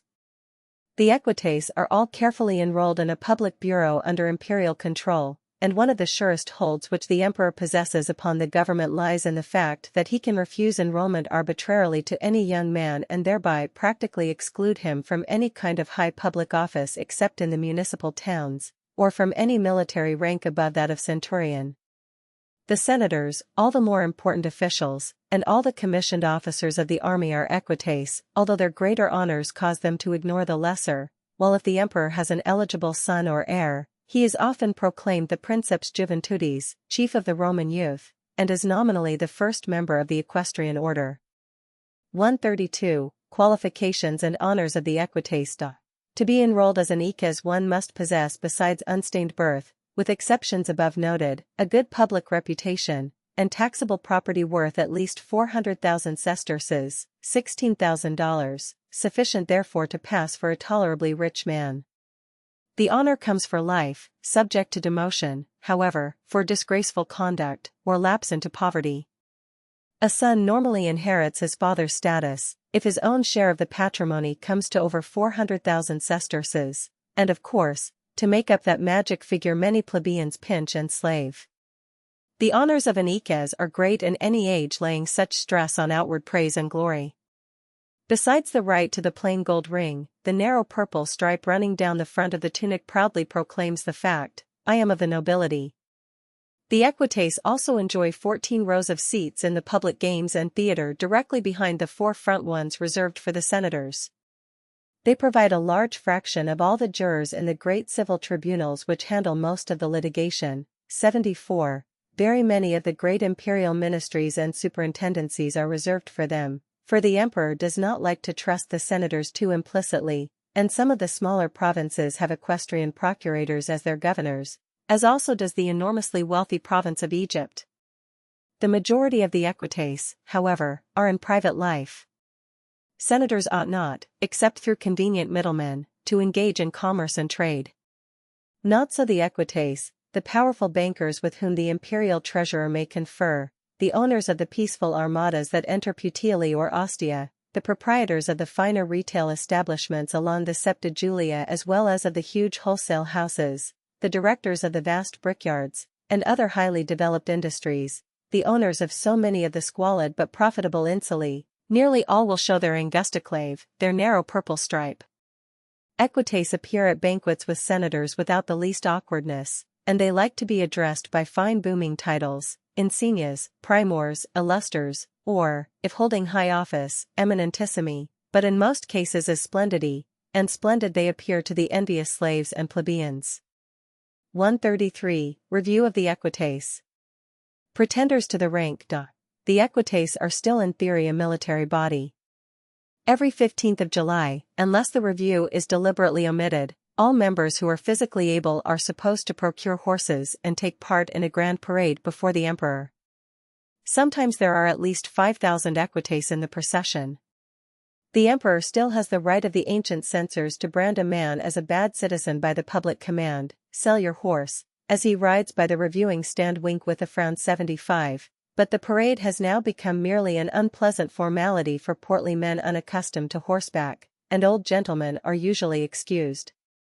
In so large a body of gentry, however, imposture becomes fairly common. Nearly every emperor issues an edict for the purging of the order, and every now and then some adventurous nobody is divested of his narrow stripe. Calvus came home lately from the Flaminian circus laughing heartily. Just behind his senatorial tier a perfumed and bearinged fellow set off with a splendid Lucerna sat down saying loudly, "Now at last, thanks to our Caesar, do honors have come to the Roman equites, and the vulgar are kept away." But hardly had he spoken ere a lynx-eyed usher identified him and amid the jeering of hundreds forced that very fine Lucerna to get up. 134. The Senatorial Order. The first class nobilitied. The first class in the nobility is the senatorial. The actual functioning of the Senate, which is still a most venerable and powerful council, will be told later, see page 334, here we have to see its members merely in social and unofficial life. They number 600 and entrance into their gilded circle comes usually by a kind of hereditary right. The sons of a senator can almost always count on becoming senators themselves if the family fortune is not too impaired and they have not fallen under imperial disfavor. To win the honor you must either be elected, by the Senate itself, to some one of the old republican offices, quaestors, aediles, praetors, consuls, etc., which carried a life seat in the Senate with them, or be appointed outright by fiat of the emperor. The latter, furthermore, is always pushing forward his favorites by inviting the senators to elect them to office, and the conscript fathers never disregarded such a broad hint from Caesar. 135. Social glories of senators. Senators alone are eligible for the highest commands in the army, for the governorships for the more important provinces, except Egypt, and for most of the other exalted offices which do not involve a vulgar handling of money. The emperor himself ranks as the head of their noble body. Even when he is at bitter odds with them, he must not forget that they share part of his glory. Still is told the story of how one of Nero's parasites raised a laugh from the tyrant one day. "I hate you, Caesar," he announced. "And why is that?" "Oh, just because you are a senator." All the senators are officially the friends, amici, of the monarch. These great nobles are entitled to visit the emperor in the palace somewhat as clients visit their patron. He is expected to extend his hand to them, to treat them as a kind of social equals, and to allow the more important of them to kiss him. They and their wives must be invited to all the greater palace banquets. Finally, all the better monarchs are expected to take oath at the beginning of their reigns that they will never put any senator to death, that is, that the Senate shall be the supreme judge over its own members. Although parvenus are promoted by even the best of emperors, the senatorial families average much older than do the equestrian, and it is still a very desirable thing to boast of ancient blood and the painted visages of one's forebears. 136. The senatorial aristocracy greater than the Senate. The senatorial aristocracy, nevertheless, is something greater than the actual membership of the Great Council itself. Not merely the sons but all the male descendants of a senator to the third degree are reckoned as equal socially to the actual conscript fathers, though many such connections dress merely as equites with the narrow stripe. This may be from lack of ambition or it may be from desire to engage in trade. Grazia has two brothers. One is a senator, his wealth invested in lands, and at present he is imperial legate over part of Britain. The second is technically only an eques, busy with enormous financial transactions with Alexandria, but the second is the richer and probably the more influential man of the two. Of course, all the wives of senators rank with their husbands, and every cousin, niece, or nephew of the latter feels a reflected luster. The 600 senators are, therefore, the center of an upper aristocracy with at least 6,000 actual members. 137. Insignia, qualifications, and titles of senators. The actual senators make no concealment of their honors. They have their special shoes, see page 95, and most important of all they have the broad purple stripe running down the front of their tunics, the precious laticlave, distinguishing them instantly from the equites. Nobody, furthermore, can be enrolled a senator unless he possesses the taxable fortune of at least 1 million sesterces, $40,000, and this ensures that he is a passing rich man, above petty bribes and able to live with the dignity becoming a lord of the empire. The public glories of these dignitaries match their fortunes. At all the public games and spectacles the senatorial tiers are directly behind the emperor's loge. In the public feasts the senators are not merely entitled to the seats of honor, but frequently to extra generous portions of the food. If a senator tours the provinces, he can command every kind of servile attention, even if the emperor refuses him the right of free legation, the privileges of traveling with the honors of an ambassador. Finally, if he is arrested, not merely is he ordinarily tried before his peers, in the Senate, he is subject to much lighter penalties than the run of citizens in case of conviction. 76. Finally, the senators have a title of nobility which they are able to command practically as a formal right. 77. Vir Clarissimus, very distinguished lord or your magnificence. Grazia, like every senator's wife, is a femina clarissima, even her small sons can be addressed pompously as pueri clarissimi. To the multitude who make way for their litters, the rank of clarissimus appears the acme of attainable happiness. The political power of the Senate has waned, but emperors are only mortal individuals. They come and go. The existence of the great, proud, wealthy, landed aristocracy seems to go on forever. Emperors usually succeed so far as they win its loyalty and favor, they somehow fail, and are branded across history as tyrants, often cut short by dagger thrusts, when they earn its hate. In an empire of nigh 100 millions, the 6,000 of the senatorial order form the normal apex of the human pyramid. It is a fine thing to be a senator. Chapter 9 Physicians and Funerals 138. Scanty qualifications and training of doctors. People fall sick in Rome quite as much as in every other great center of humanity, but the healing art has not really progressed a great deal beyond that in Athens in the days of Hippocrates nearly 500 years earlier. 78. A great proportion of even the most fashionable doctors are freedmen, and nearly all of these have Greek, or sometimes Egyptian, names. There is no medical examination. Anybody who has made a failure in other callings is welcome to pose as a physician and try to extract money from the unfortunate. There are many surgeons and therapists around the city who, a little while ago, were shoemakers, carpenters, or smiths, and who, perhaps, keep up their old handicraft on the side. 6 months is time enough to learn a little medical jargon while serving as disciple to some experienced doctor. After that, let the invalids beware. Under such circumstances the glory of the medical profession suffers. Rightly did Pliny the Elder complain of doctors, any voluble person has powers of life and death over us, just as though thousands of persons did not live on without doctoring, as Rome existed for 600 years, before the first physicians came. Such gentry inevitably, if they fail at quackery, can then drift off to something else, and very familiar is Martial's epigram, Dialis has been a surgeon and is now an undertaker. At last he's begun to be useful to the sick in the only way that he's able. 139. Superior class of physicians. Nevertheless, the physicians of Rome are by no means all of them charlatans. If their theories are grossly imperfect, many of them are men of wide experience and keen insight. A sick man able to command the best, need not give up in despair unless his case is really complicated and difficult. Great cures are recorded, as that of Augustus, whose life was saved in a most critical illness by the cold water treatment ordered by his doctor, the wise freedman Antonius Musa, a cure which by saving an all-important life affected the world's history. Whatever their qualifications, physicians, if not highly educated, assuredly abound in large numbers.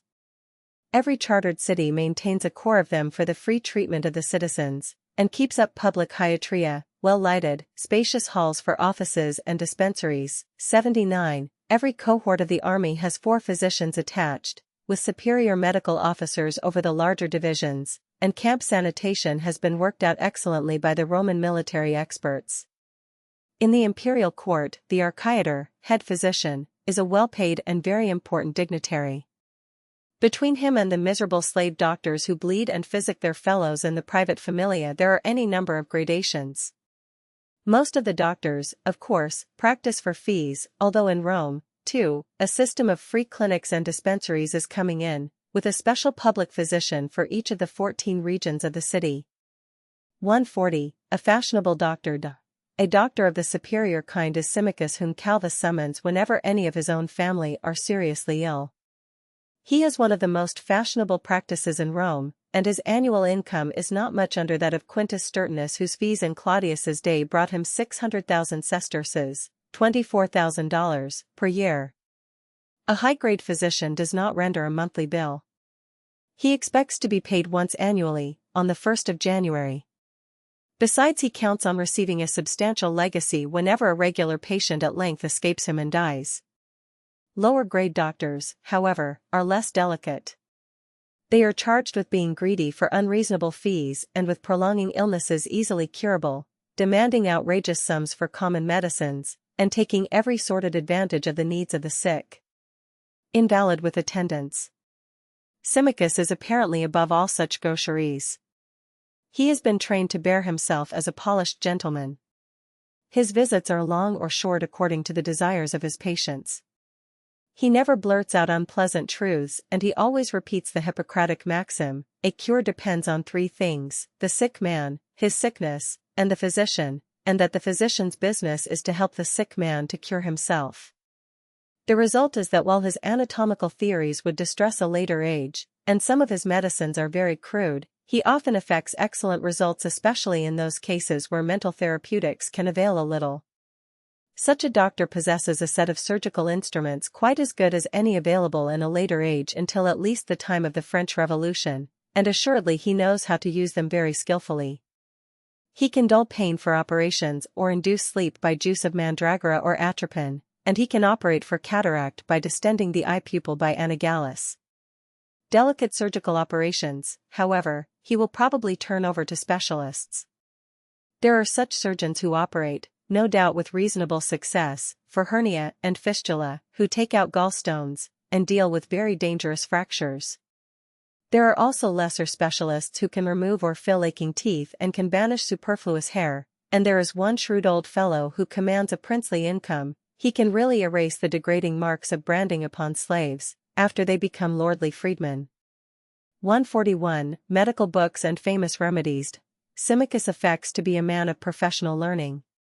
He possesses and claims to have studied carefully the great medical treatises of Hermogenes of Smyrna in 72 books, and that of Tiberius Claudius Menecrates in 156 books.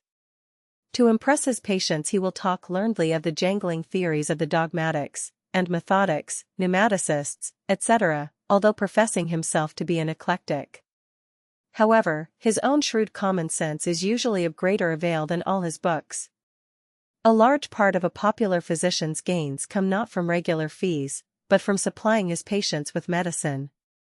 There are many shops selling crude drugs in Rome but no regular prescription pharmacists. 80. Public opinion avers that the more costly remedies are always the best, and Symmachus does not discourage that idea too much, although telling his select patients that cheap medicaments often are as effective.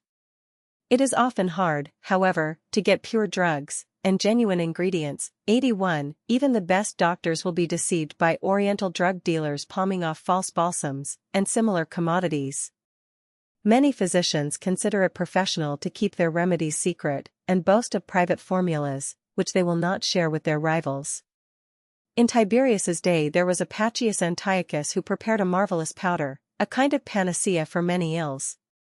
He compounded it behind locked doors and mystified even his assistants as to its nature, but on his death he had the decency to bequeath his formula to the emperor, who had it deposited for inspection in all the public libraries, and Hadrian has just done the same with some formulas left by the great Marcellus of Side. 142. Absurd medicines. Theriac. Some of these remedies are of an extraordinary nature, and so intelligent a man as Symmachus can have no confidence in them. Still, plenty of good doctors will tell you that a piece of hyena skin is an excellent remedy for mad dog bites, and that certain very filthy substances make good poultices for swellings. The imperial government actually employs several slaves to catch adders, whence are derived several important medicaments, and it is claimed that medicines to cure gallstones must be pounded with a pestle that contains no iron. There is no need to dwell on the absurd articles foisted on the gullible by the quacks, pills made from dried bugs and centipedes are among the very least obnoxious. There is supposed to be a specific medicine for every disease, and Symmachus's office is crammed with little chests bearing such labels as drug from Baratus for watery eyes, instantaneous ointment for gout, made for Proculus, imperial freedman, safe cure, remedy for scab, tested successfully by Pamphilius during the great scab epidemic, or eye salve tried by Florus on Antonia, wife of Prince Drusus, after other doctors had nearly blinded her. 82. There is also a large box of a famous compound to be used whenever diagnosis is uncertain. Theriac is a mixture of 61 different elements including dried adders. Whoever takes it is sure to find at least one substance that will assist his disease, and it is prescribed by almost every physician at the opening stages of a malady, before he can attempt diagnosis. 143. Fear of poisoning. Popularity of antidotes. A large part of the doctor's drug collection is, however, made up of antidotes for poisons. Everybody dreads being poisoned. Many peculiar deaths which ought to be diagnosed as caused by natural illness are charged up to venomous drugs. 83. And indeed a deadly dose rather than a deadly dagger seems a favorite means for murder. People still whisper stories of that awful poison vendor, the woman Locusta, who probably supplied Nero's mother Agrippina with the fatal powder she sprinkled on her husband Claudius's dish of mushrooms, and then another dose to Nero himself to kill his stepbrother, Britannicus, with a highly spiced goblet. If a man has many deadly foes, he is likely to take a potion of the precious theriac daily, because antidotes for so many poisons are carried in the compound, and all histories tell how Mithridates of Pontus, that famous adversary of Sulla and Pompeius, used to take antidotes so constantly that he became entirely immune to the venoms prepared by all his enemies. Symmachus, as part of his stock in trade, therefore, keeps the proper antidotes for all such familiar poisons as hemlock, opium, henbane, gypsum, white lead, etc., as well as for many obscurer foods of evil. Rumor says that not long since he had to use several of them on the old ex-consul, Aeneas, whose spendthrift sons seemed very anxious to get their inheritance. 144. Medical students, disciples, beauty specialists. Symmachus, like all responsible physicians, keeps an office on a good street, but although patients can visit him there, the place is mainly for the compounding of medicines by various slaves under the direction of several disciples. There are no medical schools in Rome. 84, and these young disciples follow their master about, study a little, and learn by watching him. They are kept away from his most select patients, but are allowed to troop into the sick room of the poorer, feel of the pulse, examine the wounds, etc., in a manner most distressing. People, in fact, dread to call in a doctor. It often means being felt over not by one but by a half-dozen clammy hands, usually when one is very ill. 85. In addition to the men of medicine are the beauty specialists, persons who claim to have reduced the supplementing of nature to a science. A court physician Crito once wrote 4 books of standard authority on the compounding of cosmetics. Every physician is called upon to prescribe skin washes, depilatories for rendering the bodies of young dandies perfectly hairless, and formulae for fragrances for clothes or chambers, but it takes a specialist to know the intricacies of rouge and enamel, and otherwise to assist the ladies.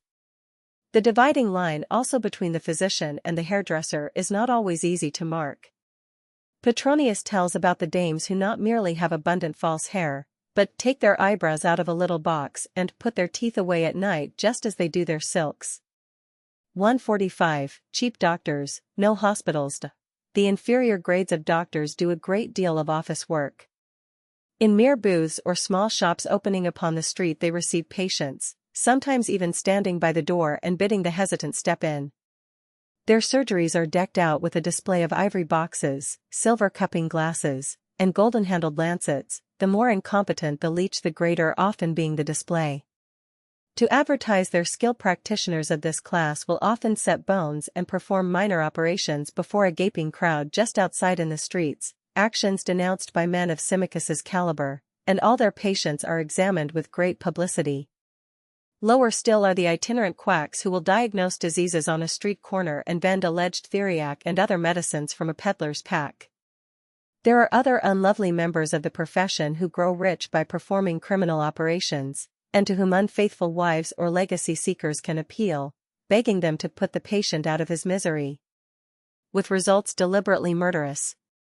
More legitimate, of course, are the numerous women who attend to the maladies of their own sex.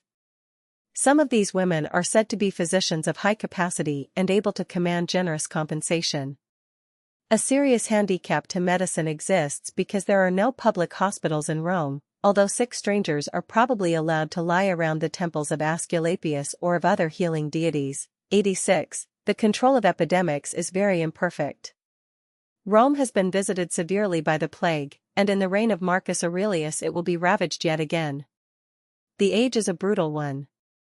Much is done to keep the populace amused and to delight the eye, relatively little to preserve precious human lives. In the great slave familia, however, self-interest if no better motive impels the owners to try to keep their chattels healthy. As already explained, nearly every slave household has its special slave physicians, men of tolerable competence, and there is also the valetudinarium, the infirmary, a detached building or a large room in which sick slaves can be properly tended, and also isolated to prevent infection. 146. Suicide as escape from hopeless disease. Symmachus, despite his reputation for wonderful cures, has just lost a wealthy patient. The circumstances were somewhat unusual but by no means unprecedented. Quintus Gordianus, an elderly senator, had been suffering from a very painful internal disease. Symmachus assured him the case was incurable, but that he might, nevertheless, live for years. Thereupon Gordianus announced that he would commit suicide. The right of a sane man voluntarily to surrender his life is undoubted. Philosophers have written fine essays on the desirability of suicide, only it must be entered upon discreetly and not as a cowardly means of escaping the duties of life. Many of Nero's and Domitian's noble victims obviously obeyed the mandate "open your veins" more because they were tired of existence than because a desperate attempt to overthrow the tyrant would have been hopeless. Many a Roman aristocrat has sucked all the sensual pleasure so completely out of life that the latter has become one great boredom, and no religion commands live on, when it is evident that the remainder of existence must merely be months or years of helplessness and pain. As soon, therefore, as Gordianus was satisfied that his case was hopeless, he declared to his relatives that he would starve himself to death. They pleaded with him faithfully and caused most tempting food to be always within his reach, but later they took pride in telling of his iron will which rejected all their efforts. At last the end came, and all his circle remarked that Gordianus died as became a Roman senator and a true philosopher. Suicides for more trivial reasons than the above are, of course, reported every day. 87, 147. Execution of wills. Numerous legacies customaried. Before Gordianus became too weak, he called in a group of friends to witness the revision of his will. The right to execute a will is a precious privilege for Roman citizens. 88, and the law allows wide options in disposing of one's property. A Roman gentleman makes his will many times and is constantly revising or adding codicils to the same. Slaves are not supposed to make testaments, their small peculia must legally revert to their masters, but the more decent owners allow even slaves to bequeath their belongings to fellow slaves. A will implies much more than merely distributing one's property among near kin. Gordianus's widow and son were in fact well content when they found not more than 2/5 of the large estate was to pass outside the family. It is a deadly insult, all the more deadly because the departed are beyond retaliation, to fail to remember a familiar acquaintance with a sizable legacy. 89. When the tablets are opened, all Rome knows how a man has paid his social debts, usually to people who have no blood connection. Was the exedile Numerius angry because he only received 10,000 sesterces, $400? And why was that ill-mannered old Eques Albinus left 20,000? And why was the banker Velocius, once such a confidant, left nothing at all? Did Gordianus wish to brand the last named as a scoundrel? The list of slaves enfranchised, and also of those specifically refused enfranchisement, is carefully scanned, as well as various legacies to certain great advocates who have evidently rendered Gordianus service in tight lawsuits, and above all a sum of 100,000 sesterces, $4,000, to our Lord Hadrianus Augustus Caesar. Gordianus had been by no means a great intimate at the palace, but it would have been most untactful to fail to remember the emperor. Under bad rulers such a slight would probably involve the actual setting aside of the will, posthumous charges of treason, and the ruin of the heirs by the confiscation of the entire property. Under a good emperor such an insertion puts the donor's son in good odor with the government, and ensures that the imperial procurators, who guard their master's property, will assist in defending the will if disgruntled kinsmen should try to break it. 148. Regular incomes from legacies. Professional legacy hunters. The granting of legacies is in fact so ordinary a part of Roman life that distinguished men like Cicero and Pliny the Younger can almost count on a steady flow of bequests, often from people whom they know but slightly, as part of their income. Gordianus is leaving a mature and proper son to take over his great name, clients, and a good share of his property. His bequests therefore are relatively small, and that fact robs his will of most of its interest. If, however, he had been childless, all Rome would have been agog as soon as people knew that he was dying. Great, if evil, are the advantages of childlessness. The rich bachelor is sure of obsequious service from innumerable quarters. The more he coughs and the paler he grows, the more the presents he receives and the more do loudly condoling friends press to his bedside. They reach the very depth of servility, and sometimes they are rewarded. Years ago Horace gave directions to the successful legacy hunter. If a man hands you his will to read, be sure to refuse and push the wax tablets from you, yet take a side glance to catch the second line of the first table, below the preamble. Run your eye quickly along to see whether you are the sole heir or one of many. If the prospective victim has a crafty woman, or a freedman looking after the dotard, strike a partnership with them and praise them to him, that they may praise you behind your back. Then when the testator at last dies lament him loudly, as a worthy and true friend, shed as many tears as you can, and don't grudge a splendid funeral. Thus fortunes can be and often are won, but not invariably. In Trajan's reign there died a rich Domitius Tullus. He allowed the legacy hunters to fasten upon him, to shower him with all kinds of favors, then he actually left everything to a niece and to grandchildren. All Rome was divided, perfidious hypocrite, some gossips buzzed in the great baths, but others praised him for cheating the hopes of the rascals. 149. Public bequests. Gordianus, besides these legacies to friends, also makes some public bequests. This is an age when the rich are expected to justify their good fortune by showering favors upon the community. If the rich testator had lived in a municipal town, he would have been expected in his lifetime to have provided feasts, public games, new civic buildings, and probably to have repaired the city walls.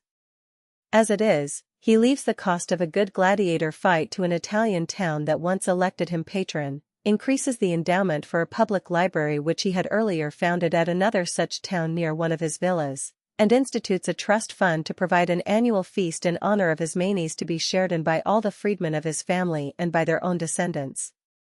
150. Great funerals very fashionable. Desire to be remembered after death. Before he died, Gordianus also gave particular orders about his funeral. Every Roman seems to look forward to his obsequies with a melancholy, but an enormous interest. If he is poor, he hoards his money and joins a cooperative burial society to provide for final rites that will be long remembered. If he is rich, he will leave nothing undone to succeed in impressing the entire city that it has lost an important citizen. Under the Republic, the funerals of great personages were really public pageants, deliberately calculated to teach young nobles the glory of a long career spent in the service of the state. Under the Empire these customs are still maintained, although often they are nothing more than vulgar displays showing forth the wealth of the deceased. The age does not believe earnestly in immortality. Epicureans deny it outright, and Stoics more than doubt. Sometimes a very gross view of death is taken, that it is merely the careless end of a round of sensual pleasures. You can occasionally read on tombstones inscriptions like this: bathing, wine, and love affairs, these hurt our bodies, but they make life worth living. I've lived my days. I reveled, and I drank all that I desired. Once I was not, then I was, now I am not again, but I don't care. 90. But most persons, especially grave Stoics like Gordianus, view death otherwise. Death means a going out into the dark, a process of being forgotten by those who once loved or admired you. If, by a splendid funeral, you can make your memory last a little longer, who would fail having one? Hence the excuse for very costly obsequies, often for unimportant individuals. 151. Preliminaries to a funeral. The moment Gordianus seemed to be breathing his last, his son bent over his face as if to catch his final sigh. Then immediately the young man called his father 3 times Quintus. Quintus. Quintus, partly to make sure he was dead, partly as a signal to start off all the expectant slaves and freedmen in loud and frenzied lamentation through all the wide domus. A messenger promptly summoned a fashionable libidinarius, funeral director, who undertook to conduct everything in the best possible style. While the house rang with outcries, professional experts washed the body in warm water and took immediately a waxen impression of the features. The dead was thereupon dressed in an embroidered toga, such as he might have worn when a magistrate, and was placed on a gilded couch in the atrium with the feet towards the door, beside which was set a bunch of cypress or pine, in token of the sorrow in the house. Skillful embalmers were available and the actual funeral could have been delayed as much as a week. This was not necessary, however, and the ceremony took place in 2 days, time enough to arrange the great pyre and other necessary matters. The old practice was for every funeral to be held at night, and funeral torches were once about as common along the streets as the more festive marriage torches. But under the empire the greater display can, of course, be made by daytime, although by a peculiar survival a few torch-bearers will solemnly march along in the procession as if to outbie the sunlight. The mustering of a large funeral procession calls for no mean executive skill. If the deceased is from an old family, persons must be hired to wear all the death masks found in his atrium, and costumes improvised or rented so that the wearers can appear as consuls, praetors, etc., and all the various articles and exhibits needful for the procession must be assembled. Above all, there must appear at the house of mourning a clever Greek actor, selected partly because of some physical resemblance to the dead. This is the Archimamus, who carefully confers with Gordianus's freedmen and even with his son to learn the speech, mannerisms, and the personal foibles of the departed. 152. The funeral procession. The display of masked ancestors. At last, at a time sure to command the best attention, the criers begin going about all the streets where Gordianus is likely to have had friends. They shout a formula in quaint, archaic Latin. This citizen, Quintus Gordianus, is being surrendered to death. For those who find it convenient, now is the time for his funeral. He is being borne from his house, and the procession sets forth commanded by a master undertaker, the pompous designator.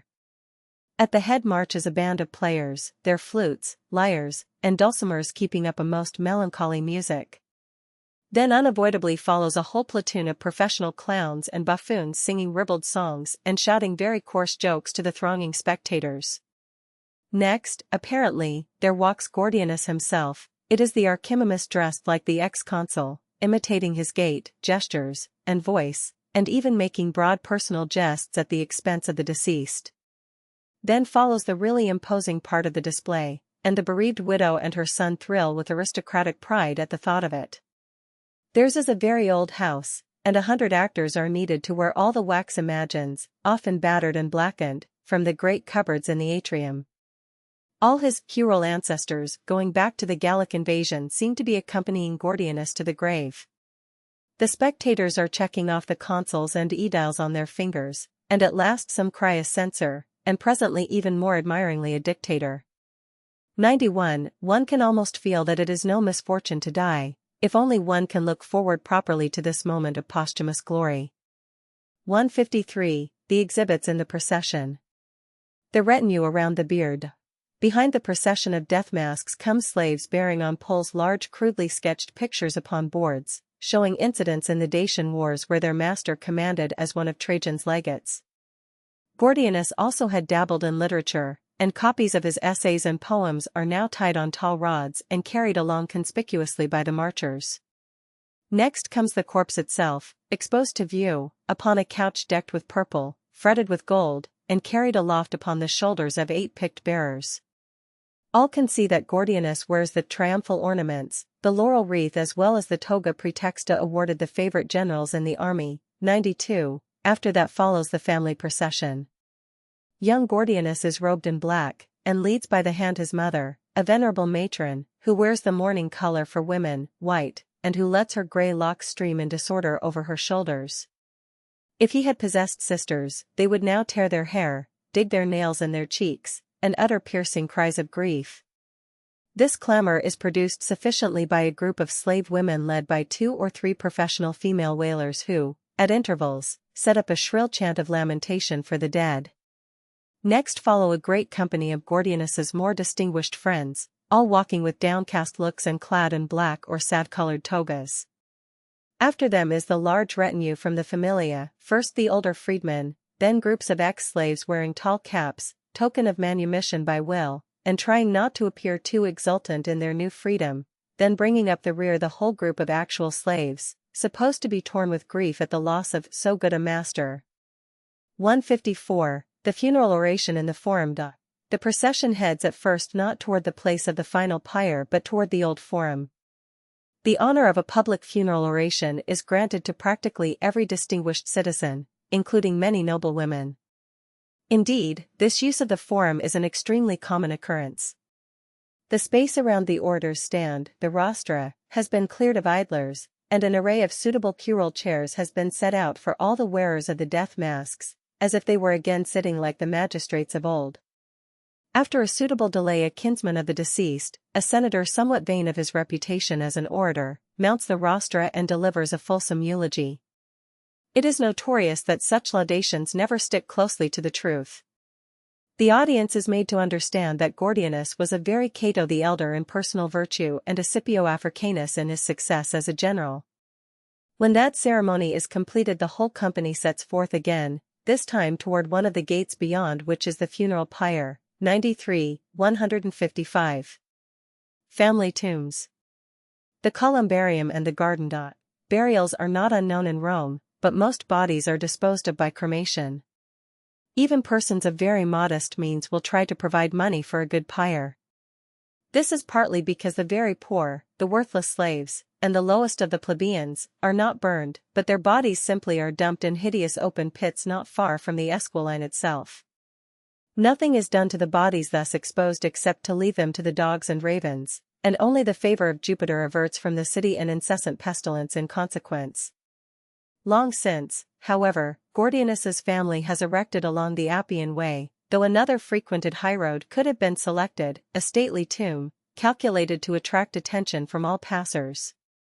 Handsome tombs can take many forms. There is even a good-sized stone pyramid, 116 feet high, erected to guard the ashes of Gaius Cestius, a great man under Augustus. That of the Gordiani is of a more modest character, a circular masonry tower, about 50 feet in diameter and rather higher, surmounted by a castellated battlement adorned with life-sized marble statues of famous members of the family. Inside there is no huge chamber for a sarcophagus, but simply a series of arched vaults, the walls of which are honeycombed with little niches, each intended to receive a funeral urn.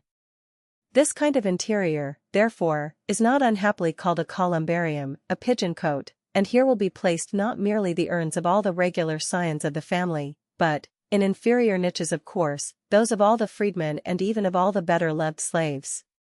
The ashes of the Gordiani, mighty or humble, therefore rest all together. Seen along the Appian Way, showing the tombs and the gay crowds passing. Outside this massive tower there is a considerable open compound, laid out as a pleasant garden, with shrubbery, flower beds, and a little lodge for the slave in residence who acts as caretaker. There is even a small but handsome building, where members of the family can meet for the periodic feasts in honor of the dear departed. Handsome statues and fine bas-reliefs on the enclosing walls abound, and the place in short seems much more like a small pleasure park than a cemetery. This mortuary compound, however, is one of the better types of enclosures. The taste displayed in some adjacent is execrable. Already across the Appian Way opposite, a rich freedman has purchased a large lot and is erecting in his own lifetime a tall central statue of himself, flinging money from a bag to the populace, with the base surrounded by bas-reliefs showing his favorite small dog, some gladiator fights, and deep-laden craft under full sail, to explain how he made his money. 94. Pyramid, Tomb of Gaius Cestius, Ostia Gate of the Wall of Aurelian, built circa 275 AD, in background. For many miles out into the Campagna around Rome extend these strange cemeteries, not in seclusion, but passed by incessant traffic. Some of the monuments are magnificent, some simple. They illustrate almost every type of sculpture, but the object of nearly all is the same, to remind the living of the one-time existence of the dead, and so to provide a kind of spurious immortality often for very commonplace persons, in an age when the immortality of the soul seems no favored doctrine. View along the Appian Way showing funeral monuments. Restored after von Falk. 156. The funeral pyre and its ceremonies. At last the funeral procession has reached the great mausoleum of the Gordiani. The pyre of choice wood, sprinkled with perfumes, unguents, and costly spices is ready at a safe distance. The sides of the pile have been covered with dark leaves, while cypress boughs have been set upon the top. Amid these the bier and the corpse, just as they have been borne, are now planted, and various articles of clothing, jewelry, trinkets, etc., used by the deceased are next placed upon the pyre. If the ex-consul had been a younger man fond of hunting, deer nets and boar spears might have been added, or favored horses and dogs slaughtered and their carcasses added to the pile. Street of the Tombs at Pompeii, showing typical monuments of the smaller class. At length all is ready. Young Gordianus is handed a torch, and with averted face he touches it to the wood impregnated with perfumed oils. Instantly a great blaze shoots up, the smoke from the aromatic wood smelling most sweetly. The company waits in mournful silence until the tall pyre collapses and the bier has been utterly consumed.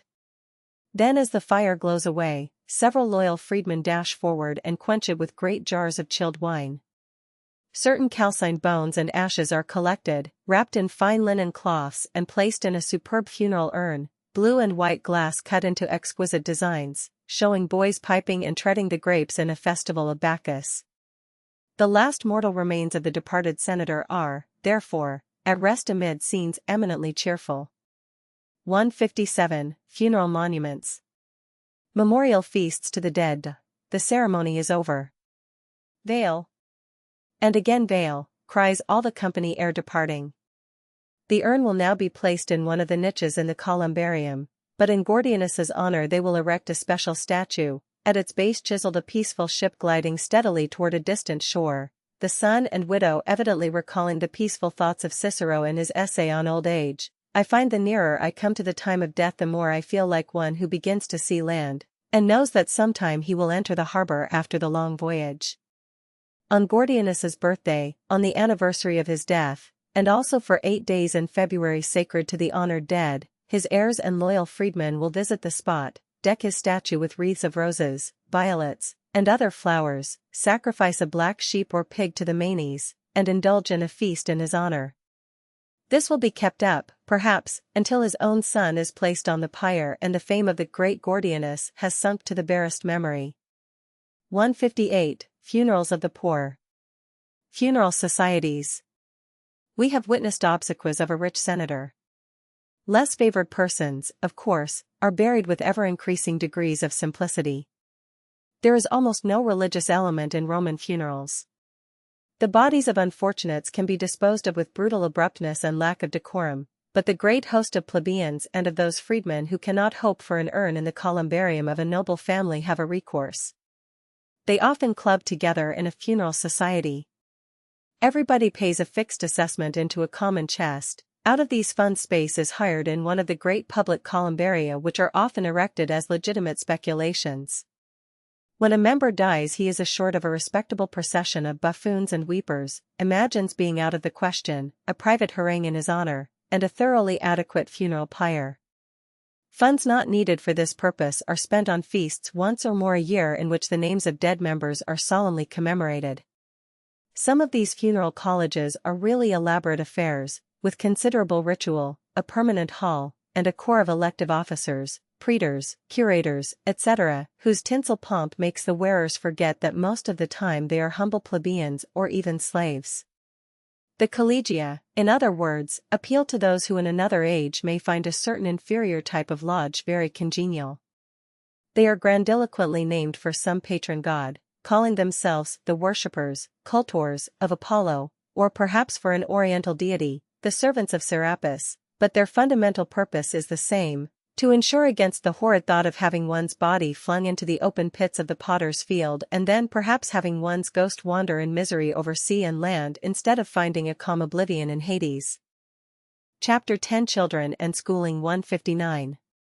Theoretical Rights of Father over Children. The Patria Potestas. When a child is born into a Roman home, the father has complete legal rights, even as in Athens, to determine whether it is to live or to die.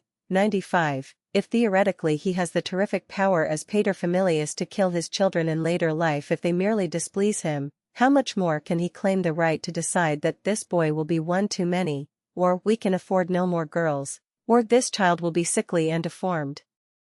If his decision is adverse, mother and nurse may beseech in vain. The babe is simply exposed, that is, carried by a slave to some spot by the highway and left to perish. This harsh old law is unrepealed. Possibly such deserted children will be taken up by those whose homes are desolate and who require consolation. There is a greater and fouler chance that such babes will be carried away and reared by human harpies who raise boys and girls to sell as victims of gross wickedness among the rich, or who even mutilate the children to convert them into grotesque buffoons or pathetic beggars to wheedle the coppers from the tender-hearted. Perhaps some of those horribly deformed creatures who cry "Give!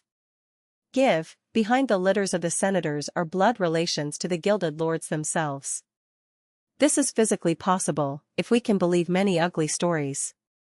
Legal right and actual custom can often, however, stand miles asunder. No Roman gladly will see his house dying out, despite the advantages of childlessness. In fact, to keep up the family name, resort is often had to adoption, sometimes of mature adults, to an extent quite unknown in other ages. The upper classes under the empire are dwindling so rapidly, thanks to many causes, that rare indeed is the house where a lawful child is unwelcome, and in the lower classes fathers are fathers still. In short, though the cruel old right of exposure exists, it is not exercised often enough to make its practice a wholesale evil, and a man of distinction who exposes a babe, unless his family is remarkably large and expensive, will fall under social ostracism. In fact, the emperor may even be advised to strike him from the list of senators or equites as a bad citizen. 160. Ceremonies after birth of a child. The bullad. The birth of a child in a good family is, therefore, the signal for no common rejoicing, and thanks to the favored position of Roman women, girls are not a serious discount as against boys. Then comes the grand celebration, the lustratio, the name day for the babe. This occurs 9 days after the birth of boys and the 8th after that of girls, the idea being not to name the child prematurely lest it die in first infancy. The ceremony takes place in the atrium. The mother cannot, perhaps, be present, but there is a general gathering of the near friends, kinsmen, clients, etc., before whom the nurse solemnly presents herself and then lays her little bundle of swaddling clothes at the feet of its father. With equal solemnity the father bends and takes up the infant, and with his formal lifting up the whole company raises a shout of joy. 96. Henceforth, the babe is of undoubted legitimacy, a member of the family, entitled to the protection alike of the family lares and of the public law, and a new citizen of the Roman state. Then the father, turning to the company, if the child is a boy, announces in clear voice his praenomen, e.g., let the lad be called Marcus. After these formalities are ended, the kinsmen and also the favorite slaves rush forward and throw around the neck of the infant cords bearing little metal toys, tiny swords, axes, flowers, or even dolls, all called crepustia, from the manner in which they clank together. Most important of all, however, is the golden bulla, an elaborate locket containing charms, which the father himself hangs about the child's neck. If the family is poor, one of painted leather may answer, but a bulla there must be. It will never be laid aside permanently until the proud day when the grown-up lad assumes the manly toga, or when the girl leaves her parents' house as a bride. 161. The Roman name, its intricacy. It is no slight thing, this matter of the Roman personal names, and they are far more complicated than are the Greek. Under the Republic, names were so standardized among the upper families, that those of a young nobleman were practically determined the moment he touched the cradle. How many Appii Claudii figure in the history of the Commonwealth? Omitting technicalities, practically every Roman citizen then had three names: his praenomen, a personal designation something like the Christian John or George; his nomen, fixed on him by his gens, special clan, such as Cornelius, Fabius, Julius, etc., and finally his cognomen, which marked the particular family of the gens to which his father belonged. Caesar, Sulla, Cicero, Scipio, and the like were all cognomens corresponding closely to later-day surnames, and were anything but the individual property of certain famous holders of the same. Thus even a cognomen could have many bearers, and sometimes a second cognomen was added, such as Publius Cornelius Scipio Nasica. This is all very well, but how few are the options left to the parents in selecting the praenomen?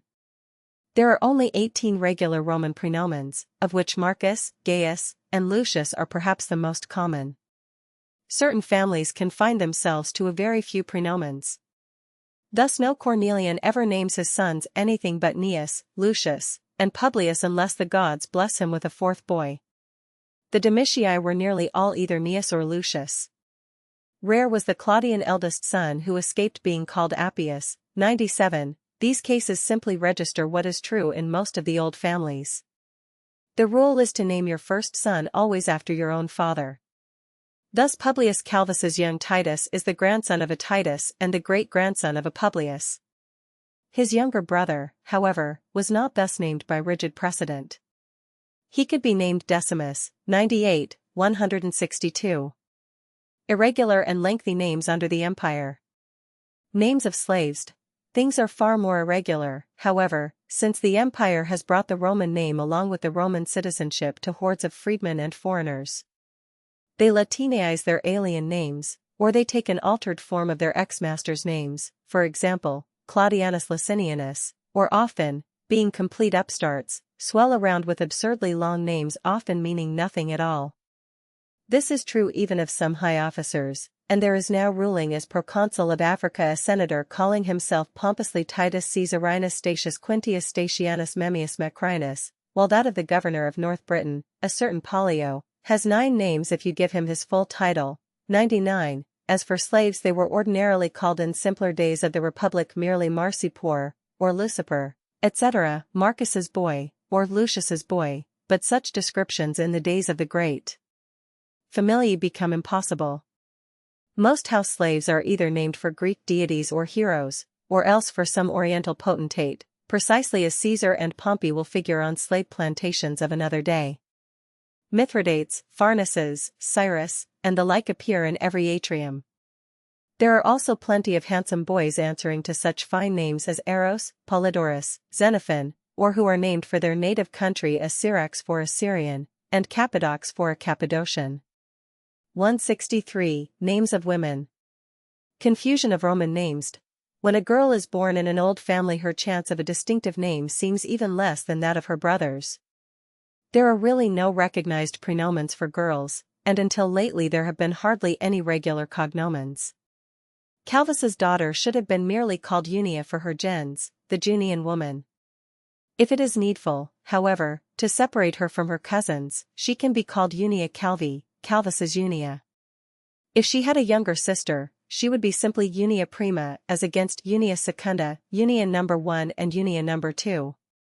This kind of effacement is, however, becoming very displeasing to high-spirited Roman women. They are now asserting their personality by demanding special names. The result is that they are getting a kind of irregular cognomens.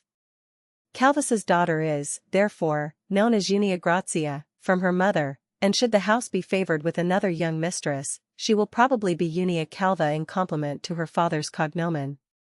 Nevertheless, with every explanation, the names alike of men and women at Rome are utterly confusing. Duplication seems incessant, and anything like a complete directory of the city would apparently carry many pages of identical entries. Of course, a ready use of nicknames, constantly invented by Italian ingenuity, overcomes the actual difficulty. Among near friends or dependents it is quite proper to cry Hail, Spurius, or well said, Tiberius, but it is an impolite familiarity to employ the praenomen except for intimates. Ordinarily the cognomen is the proper form, used, be it said, without any Sir or Mr., and in the Senate the archaic usage requires that the conscript fathers should be summoned by praenomen and Gentile name only. Dic, Mars Tull, Speak, Marcus Tullius, was the form by which Cicero was often called before he began his great orations. 164. Care of parents in educating children. So a Roman child receives that great thing, his name. What is the course of his life if he grows to manhood? Very much the same as in other civilized lands, where most parents are loving and where most children bring joy to the house. Boys and girls, until school age, are largely in the hands of the womenfolk. Grazia's old nurse, brought with her to Calvus's house, is still more of a beloved mentor and tyrant to Grazia's children, usually bribing her charges to be good with honey, nuts, and sweet cakes. But as soon as boys, at least, begin to pass out of early childhood, their fathers are expected to take them in hand, and even a man of high rank is criticized if he leaves his sons too much to the guidance of paid tutors and of slaves. This paternal discipline may be harsh, but it is seldom negligent. Boys are taught to go with their fathers almost everywhere, to watch and listen in silence, but to ask intelligent questions afterward. Thus young Titus is already old enough to accompany his father Calvus to the sessions of the Senate itself. On a seat reserved near the door for senators' sons he listens through many a solemn debate. Presently the routine of business is so familiar to him, that he presumptuously thinks he can correct the consul on certain points of order. He and his companions of like rank already are playing praetor's court, with one of them on the tribunal and the others, like their parents, the orators in the great basilica. As the good old customs have waned, this companionship of fathers and sons has perhaps somewhat waned also, but it still remains one of the worthiest features of the Roman training. 165. Toys and pets. Roman children lack nothing in playthings. All but the elaborate mechanical toys of a later age are at their disposal. Little children have their rattles, balls, and carts. Small Unia plays with very lifelike dolls of ivory, wax, and painted terracotta, often fashioned by exceedingly skillful Greek craftsmen. She and her brothers rejoice in swings and hobby horses, while Titus and young Decimus also make glad in a finely painted century of wooden soldiers and in tops, hoops, and marbles, such as are transmitted almost unchanged across the ages, and they receive somewhat suspiciously, as soon as they are of proper age, a gift of a carefully carved set of wooden letters, a sly device for teaching the alphabet. Much more welcome than these last are, of course, the New Year and birthday presents of tame nightingales, talking parrots, and caged blackbirds, of dogs, large and small, of that somewhat rare animal from Egypt, a delightful furry cat, and best of all, when they grow a little older, being children of a senator, each a well-broken pony, of little use in Rome, but a splendid comrade when the family goes to its villas. As they get older, still a decent allowance of pocket money is added, and an earnest attempt is made to teach the children financial responsibility, to add accounts, to save their sesterces, and not to run up bills. It is not ungenteel, however, for a youth of family to be an easy spender, and Pliny the Younger has scolded a friend as outrageously severe for thrashing his son because he was too lavish in buying horses and dogs. 166. The learning of Greek by Roman children. Even before formal schooling begins, the young Calvi, like all other Romans of the better class, have begun an important part of their education, the learning of Greek. The Athenian education was a single-language education with no studies outside those of the mother tongue. 100. The Roman education is a bilingual education. Without Greek, everybody confesses that a full half, probably more, of the world's entire wit and wisdom is locked away. Without Greek, not merely must a man refuse to claim the least real culture, he is handicapped in all the professions and in most forms of business. He can have no commercial dealings with the Levant. If he travels anywhere east of the Adriatic, he can hardly make himself understood outside of the governor's praetoria and the camps. Even into the literary Latin there have crept an enormous number of Greek terms, mostly having to do with matters of learning or luxury. In short, without the mastery of Greek, a Roman of any ambitions is hopelessly lost. A scholar need not, however, bother about any third language. Practically all Levantines can jabber some Greek, even though their accent be abominable, and their native tongue Syriac or Coptic. As for Spaniards, Gauls, and Britons, doubtless interpreters are needful if you visit their crude villages, But all their upper classes are now busily learning Latin just as they are learning the joys of Roman baths, circus races, and cookery. With Latin and Greek you are ready to meet the world. Greek is taught in the schools, but hardly as a painfully acquired foreign language. From infancy Titus, Decimus, and Unia have had Greek-speaking attendants, and their own parents, very fair Greek scholars, take pains to talk in good Attic part of the time while they play with them. As the children grow up, about half of all the more elegant and refined conversation they must hear will be in Greek, and so through all their education. The result will be that Unia may turn out to be a learned lady like the poetess Julia Balbilla, the Empress Sabina's friend, who has written some very fine Greek elegiacs, 101, worthy of Sappho, say her friends, or Titus, if he dabbles in philosophy, may write a long treatise in good Attic prose as well as can his contemporary the destined emperor, Marcus Aurelius. 167. Selection of a school. In the good old days a father was expected not merely to give his son moral and practical lessons, but actually to be his schoolmaster, to flog reading, writing, and a little arithmetic into him, even as Cato the Elder, 234 to 149 BC, boasted that he did with his own son. But that stage has long passed, and the main question now for every boy or girl is, tutors or school?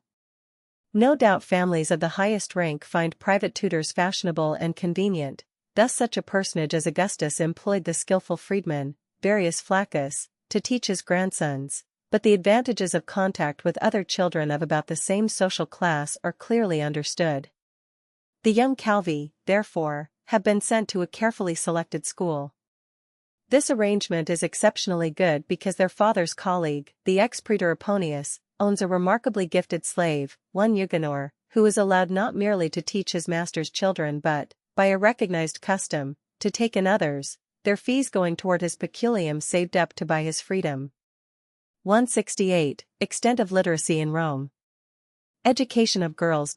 Schools exist everywhere in Rome, and there are all sorts and conditions of schools.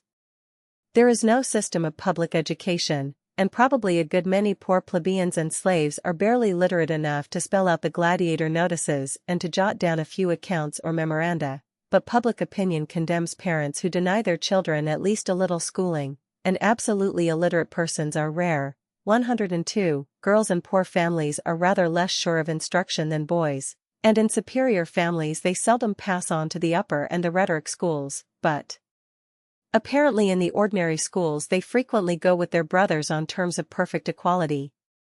There seems to be no prudish separation of the sexes, although when the grown boys go off to learn the tricks of orators and philosophers, nobly born girls spend the years just before their marriages under good tutors learning the poets, and being taught a graceful proficiency in harp playing and also enough of dancing to give them the erect carriage and the stately, calm movements of destined matrons. 169. Schools for the lower classes. Between the select establishment of Eugenor in a side apartment of Aponius's great mansion and the cheapest type of school along Mercury Street there is a great gulf fixed. Any kind of a shelter will do for a low-grade school, and any kind of a half-educated fellow can set up as a school teacher. Boy studying. Take for example poor Platorius who, having failed as an innkeeper at Ostia, is trying to earn a living by leasing a vacant shop near the Insula Flavia. The shallow room opens directly upon the noisy street, and the passing throngs divert the children, while the clamors of the children distress all the semi-invalids in the big insula. Every thrashing by the master attracts a knot of brutal idlers just outside. Platorius's school is of the lowest grade, but he has to make a certain pretense of learning by setting up a few chipped busts of Homer, Virgil, Horace, etc., and erecting a high seat, cathedra, for himself. His class sits before him on long backless benches. There are no desks, and every child holds his smudgy wax-covered tablets uncomfortably upon his knee, as he copies or erases with his stylus. 103. To all the better schools the children come each accompanied by his or her pedagogue, much after the Greek manner, a private slave being especially assigned to each boy or girl, and obligated to lead his charge to and from school, help with the lessons, guard the child's morals, and even assist in chastising. 104. But few of Platorius's pupils come from parents who can afford the luxury of a pedagogue for their children. They appear by themselves so early in the morning in winter time that they have to bear smoky lanterns, the most self-sufficient of them being the sons of centurions, with satchels and tablets hung on their left arms, and carrying every ides, middle of the month, their fee of 8 brass pieces each. Horace. Each boy has devoured a crust before leaving home, and the school continues without recess until noon, when there is an intermission of fair length to get the prandium, or at least to buy some sausages from the street dealers, and perhaps to indulge in a short siesta. After that the deafening study is resumed, and there is relief in the neighboring tenements only when the school is dismissed towards dusk. 170. Scourging, clamors, and other abuses of cheap schools. A school is no asset to the neighborhood. Vainly do the satiric poets implore a teacher to be kind to his scholars, and to lay aside his Scythian scourge with its horrible thongs, and his terrible cane, the schoolmaster's scepter. Poor Platorius knows well enough that the type of parents who employ him believes the old maxim, "He who is not flogged is not educated."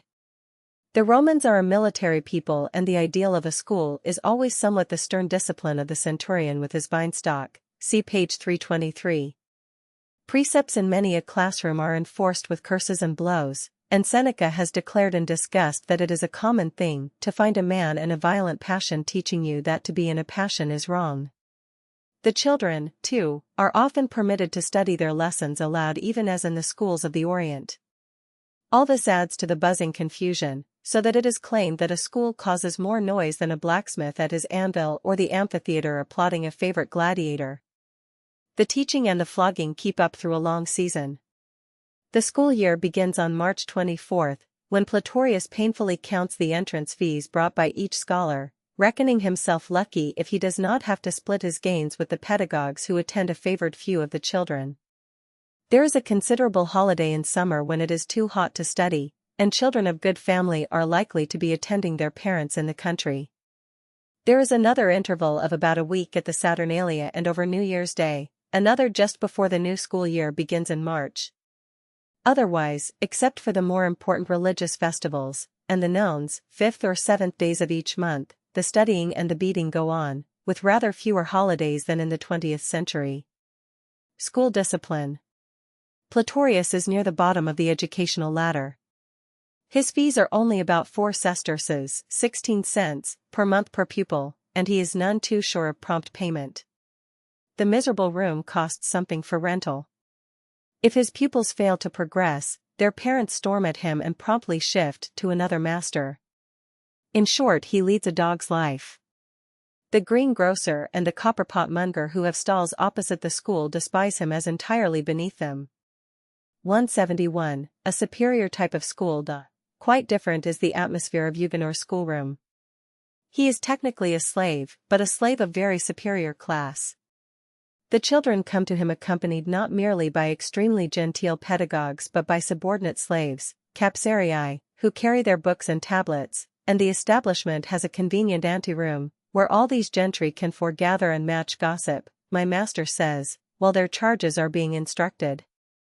The school itself is held in an elegant chamber adorned with fine frescoes of historical events such as the campaigns of Alexander, speaking statues of great literary figures, and, conspicuous upon the wall, an elaborately painted map of the Roman Empire, for, affirms Huguenot, the boys should have daily before their eyes all the seas and lands, and all cities and peoples comprehended therein, for the name and position of places, the distance between them, the source and outflow of rivers, the coastline with all its seaboard, its gulfs and its straits are better taken in by the eye than by the ear.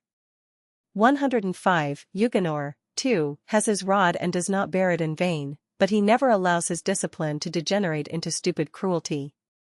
He is, in short, an extremely competent man who studies each of his charges carefully and who would prove an excellent teacher in any schoolroom in any age. 172. Methods of teaching. All Roman schools are small. The idea of vast graded establishments where year after year pupils are passed from teacher to teacher and at last graduated has occurred to no man. Platorius conducts his school entirely alone.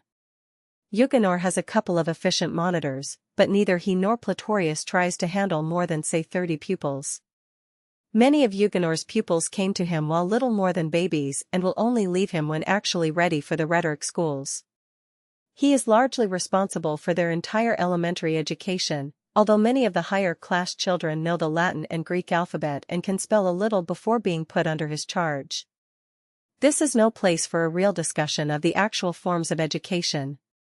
First there comes the mere teaching of reading, writing, and simple arithmetic, with very little use of books, the master dictating sentences and correcting the tablets whereon the children write them down.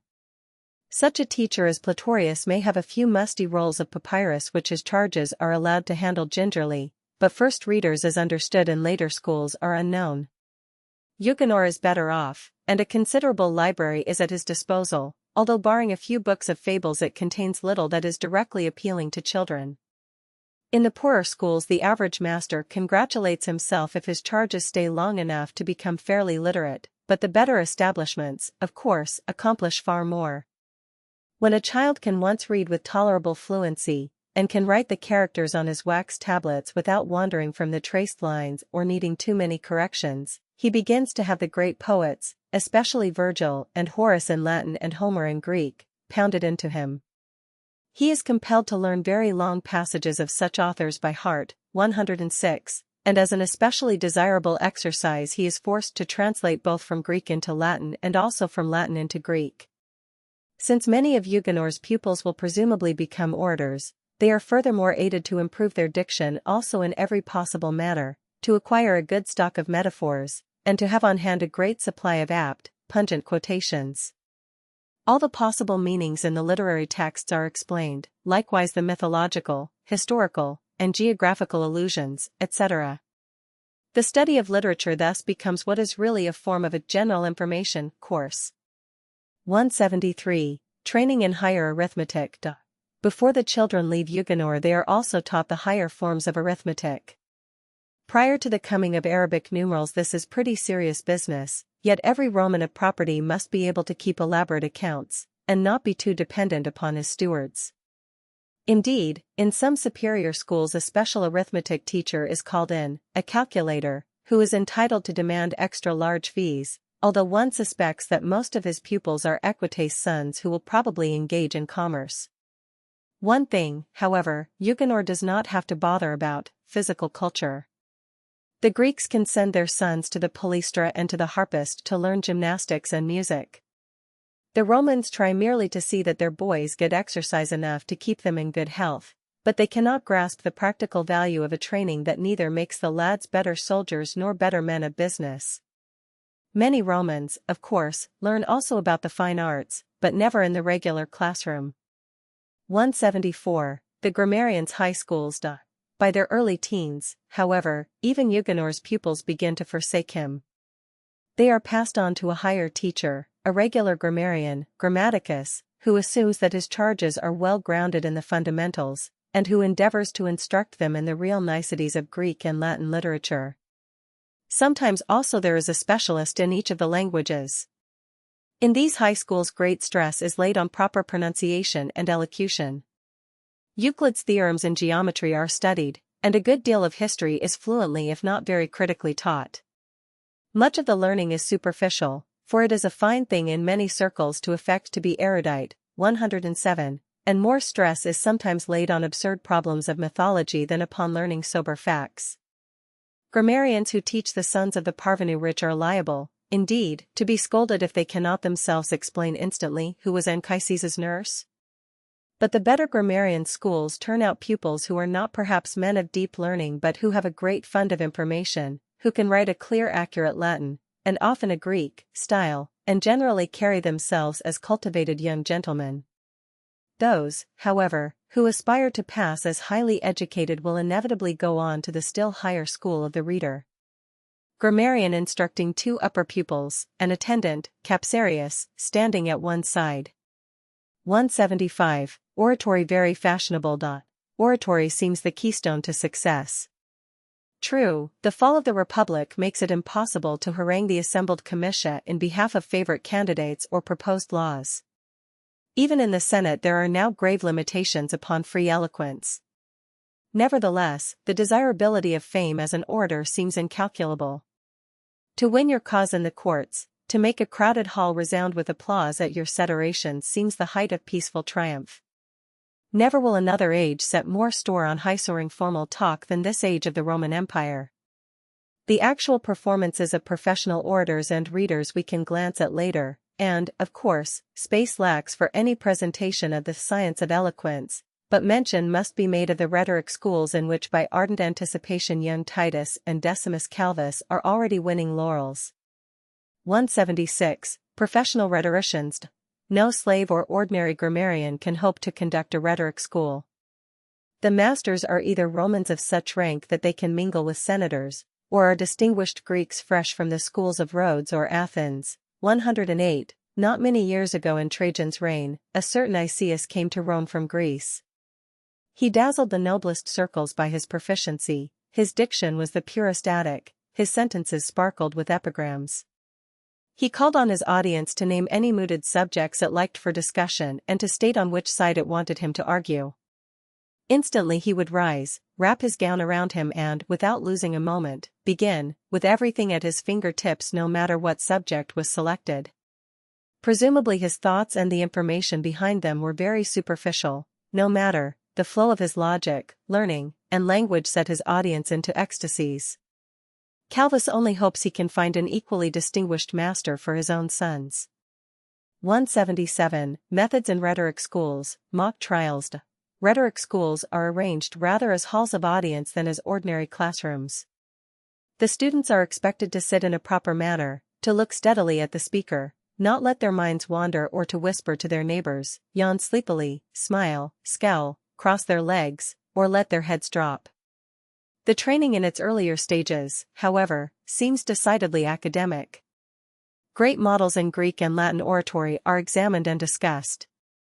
Then the young advocates-to-be are put to work preparing their own orations. They are not, however, allowed to take any live and fresh topic. Instead they must seek one in distant history. Every day the streets of Rome resound with noise from the rhetoric schools. Some youth is laboriously inciting the Athenian patriots, Harmodius and Aristogiton, to screw up their courage and to free their country by slaying the foul Hipparchus. Still more threadbare are the ceaseless orations urging Hannibal to advance, or not to advance, on Rome after his victory at Cannae. There are a number of stock subjects of a more private kind. Mimic prosecutors work themselves into a passion against the ravisher, the poisoner, or the wicked and thankless husband. Often a couple of pupils a little more advanced can be pitted against one another in an imaginary lawsuit. Suppose a father orders a son to kill the youth's brother, whom the father suspects of intending to turn parricide. The boy pretends to have obeyed the order, but the second lad really escapes. The father at length discovers the facts and prosecutes his first son for the crime of disobedience. 109. What endless opportunities now for eloquence, either proving that a parent must be obeyed at any cost, or that no one can be compelled to commit fratricide. Again it is supposed that a young girl has been kidnapped, but rescued and her ravisher later arrested. Imagine now that the law gives her the choice: either the kidnapper must marry her and give her the status of an honorable wife, or she can require that he be put to death. The reader will put two of his best pupils to prepare counter-exhortations to the perplexed girl: marry the fellow to assure your social future, or let justice be done, summon the executioner. It is all very ingenious, but equally unreal, and it is often hopelessly artificial. Angrily wrote Seneca of such debates that by them we are learning not for life but for school. 178. Enormous popularity of rhetoric studies. However impractical this study, the upper classes at Rome assuredly dote upon it. When each youth in turn mounts the orator's stand in the school and begins his suasoria, said oration, or his controversia, pretended legal argument, all his fellows are duty-bound to cry in Greek, euge, or sophos, at every booming sentiment or well-rounded climax. At least once during the oration it is good form for them to rise from their seats and join in a salvo of applause. They will all get like courtesies when their own turns come. When the young declaimer has finished, the master will arise. He will show how to gesture, making his garments fall in picturesque folds.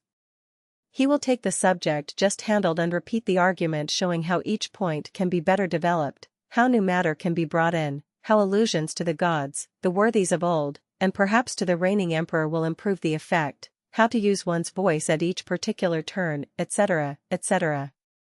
If the only object of oratory is to tickle the ear, the result is magnificent. The students dutifully applaud their master even more loudly than they do their fellows, and each goes home wondering anxiously, when can I argue my first case before the praetor? 179. Philosophical studies, delight in moralizing. A good many Roman nobles of intellectual type advance a step further than the rhetoric schools. They study philosophy, and even go to Athens, now a quiet, delightful university town, to listen to lectures by the alleged successors of Epicurus or of Zeno the Stoic, but to Greece one need not follow them. It is proper to say, however, that a certain dabbling in philosophy is extremely fashionable. 110. There are plenty of stories about noblemen who have treatises on philosophy read to them while they are being carried to and fro in their litters under the porticos of their villas, or even of ladies who listen to lectures by a professional philosopher every morning while their maids are arranging their hair. Such personages, needless to say, never improve upon the familiar guesses at the riddle of human existence, but sometimes their desire to moralize becomes worse than comical. People still repeat stories of Agrippinus, a high-born victim of Nero. When he caught a fever, he immediately dictated a panegyric on the moral excellencies of fever. He was ordered into exile. He wrote a treatise on the benefits of exile. He was made a high judge. He added to the anguish of those he condemned by giving his victims long orations to prove that he passed sentence on them only for their own good. 180. Children's games. Mora and dice. It is a long cry from child-rearing to philosophy. One must return to the first topic enough to notice the games played by young Romans and also by their elders. Tag games, blind man's buff and its refinements, and like sports, can be seen in every street and dusty area in Rome. A favorite game is that of king, when a group of children elects a rex who commands them to perform all sorts of fooleries. Time fails to tell of all the contests with tossing knuckle bones and at odd and even, guessing at concealed pebbles, shells, and nuts. The later-day Italian game of Mora, Micar digitize, in which both players hold out a hand with a certain number of fingers extended, and then each one tries to shout out the correct number of his rival's fingers before the other can do the like by his, is a highly popular if noisy method of killing time. At the eating houses and taverns it is regularly used among friends to settle who shall pay the score. All too early boys, and likewise girls, learn also to rattle the dice box. Some of the dice are ordinary six-sided cubes, some are oblong, with the numbers 2 and 5 omitted from the narrow ends.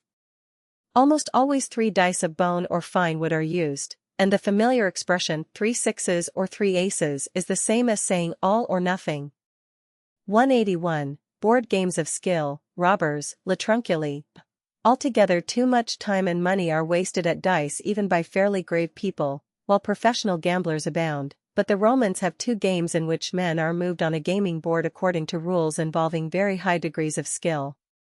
You can play duodecim scripta very much like later-day backgammon. 15 white men and 15 black men are shifted about on a board marked with 12 double lines, whence the name, according to the casts of the dice. More abstract and learned is latrunculi, robbers, a game without dice and seemingly very much like later-day checkers or chess. Some of the pieces are called soldiers and others officers, and the moves are very elaborate. 111. Of course, such games are far removed from a mere youthful sport. Consuls and emperors delight in them, and while playing forget everything but the problem involved. Devotees cite with pride the story of Julius Canus, one of the mad Caligula's victims. He was in prison but was allowed to have a friend visit him, and the two were busy over robbers, when a centurion came in to say he must be immediately executed. Canus at once arose unmoved, but carefully counted the men on the board, then said to his friend, "Mind you, don't tell a lie after I'm dead, and say that you won." Then turning to the centurion, "Please bear witness for me that I was 1 man ahead," and so did Stoicism find its way even to the gaming table. 182. Outdoor games. Ball games, trigonda. Among out-of-door amusements, we find that young Romans and some of their elders enjoy fairly elaborate games of ball. There are various exercises which show that the world is on its way to handball, tennis, and even to polo, but hardly any contests foreshadow such things as baseball, football, or cricket. The most common game is trigon, when 3 players stand at the corners of a triangle, and at least 3, or even 6 balls, are kept flying around the circle with great rapidity, the points being made on catching and throwing with as few misses as possible. The players stand close together, and the whole sport is more a mild form of juggling than it is any real field exercise. Chapter 11 Books and Libraries 183. Letters and Writing Tablets. The multiplication of schools presupposes the constant use of books, correspondence, and other forms of writing. What are these like? Wax tablet with stylus attached. Tablets are seen everywhere. Upper-class people delight in scribbling down memoranda. The story even runs that Augustus wrote out his intended conversations with his wife Livia lest he should say too much or too little, a testimony at once to the need of circumspect dealings with the lady and to a great mania for writing. Ordinary tablets are made of 2 or 3 thin strips of wood joined together like later-day book covers, and spread over the inside with a thin coating of wax. On this wax, often black and dingy, day accounts and business messages can be scratched with facility. But really important fashionable letters demand something better. The leaves can be made of fine citrus wood or even of ivory. As for very special correspondence, love letters, and the like, these are written on very small tablets in contrast to the broad slabs carrying the merchant accounts. If you want a handsome notebook, you can buy one with a number of folding leaves and with outside covers of finely chased ivory, silver, or gold, and such handsome notebooks make very convenient presents among friends. By a convention attached to the high office, when Calvus became praetor, he presented his intimates with tablets adorned with his own portrait in low relief on ivory, and with scenes of the praetor's tribunal. If he had been consul, he would have been expected to give around bunches of tablets even more elegant. Writing tablets and stylus. When a letter is written, no envelope is needed. The tablets are folded over upon themselves, fastened with crossed thread, and then at the point when the ends are knotted is placed a round piece of wax, stamped before it can cool with a signet ring. The name of the person to whom the letter is going can be written on the outside, and then the communication is ready. Letters can be transmitted to distant places usually only with tedious difficulty, but around Rome delivery from writers of any high position is extremely prompt. The carrying of letters is one of the commonest duties for otherwise idle slaves, and from a mansion like Calvus's it is easy every morning to send off 10 packets each by its own hurrying messenger. 184. Personal correspondence and secretaries. Calvus, like every man of distinction, has a heavy correspondence. It is a fine thing to be a good letter writer, to make your epistles seem easy, natural, gossipy, and yet in such faultless language that they can be collected presently and published in a book. To a few special correspondents, especially to absent relatives, Calvus writes almost daily in his own hand. But he dictates even more frequently. He has a couple of slave amanuenses who are with him constantly. They can take down his dictation in a kind of abbreviated longhand, then write it out in handsome script, always submitting the final text to their master not for his signing but for sealing. As a consequence of all this correspondence, the demand for new tablets in Rome is prodigious. The wax, indeed, can be melted upon letters which one does not care to preserve, and the wood used a second time, but the waste inevitably is great. Book cupboard.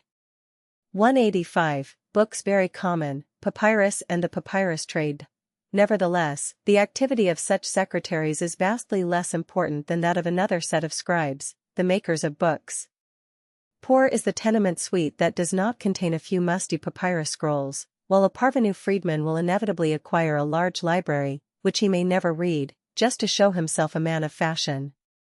Books are so common that their divided sheets are wetted, and used in kitchens to keep fish in fresh condition, or, if dry, to make wrappers for incense and spices.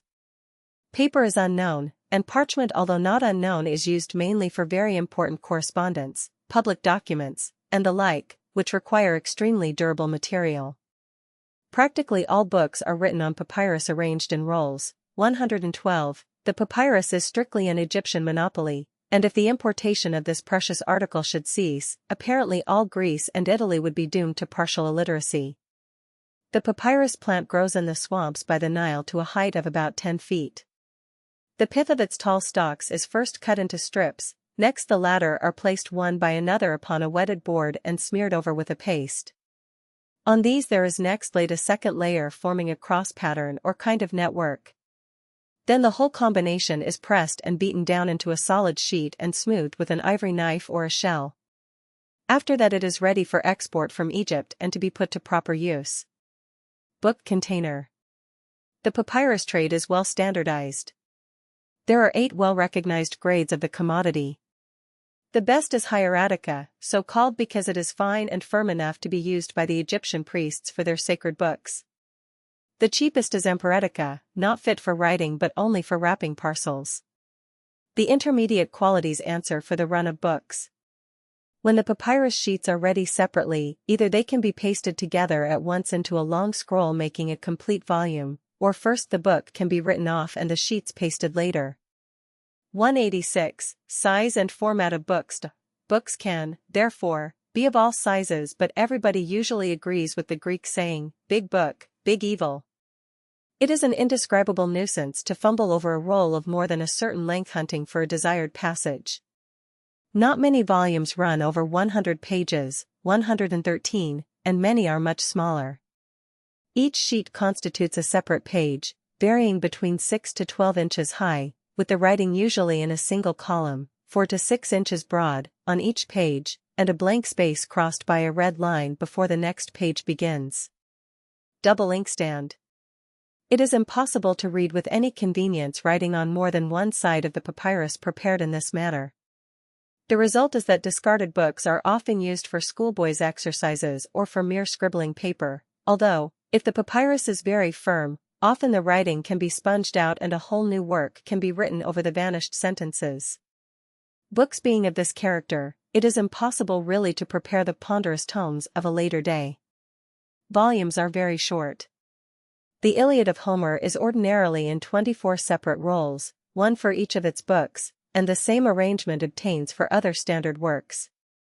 Very many books in the Roman libraries, therefore, are really little more than pamphlets. Pen and scroll.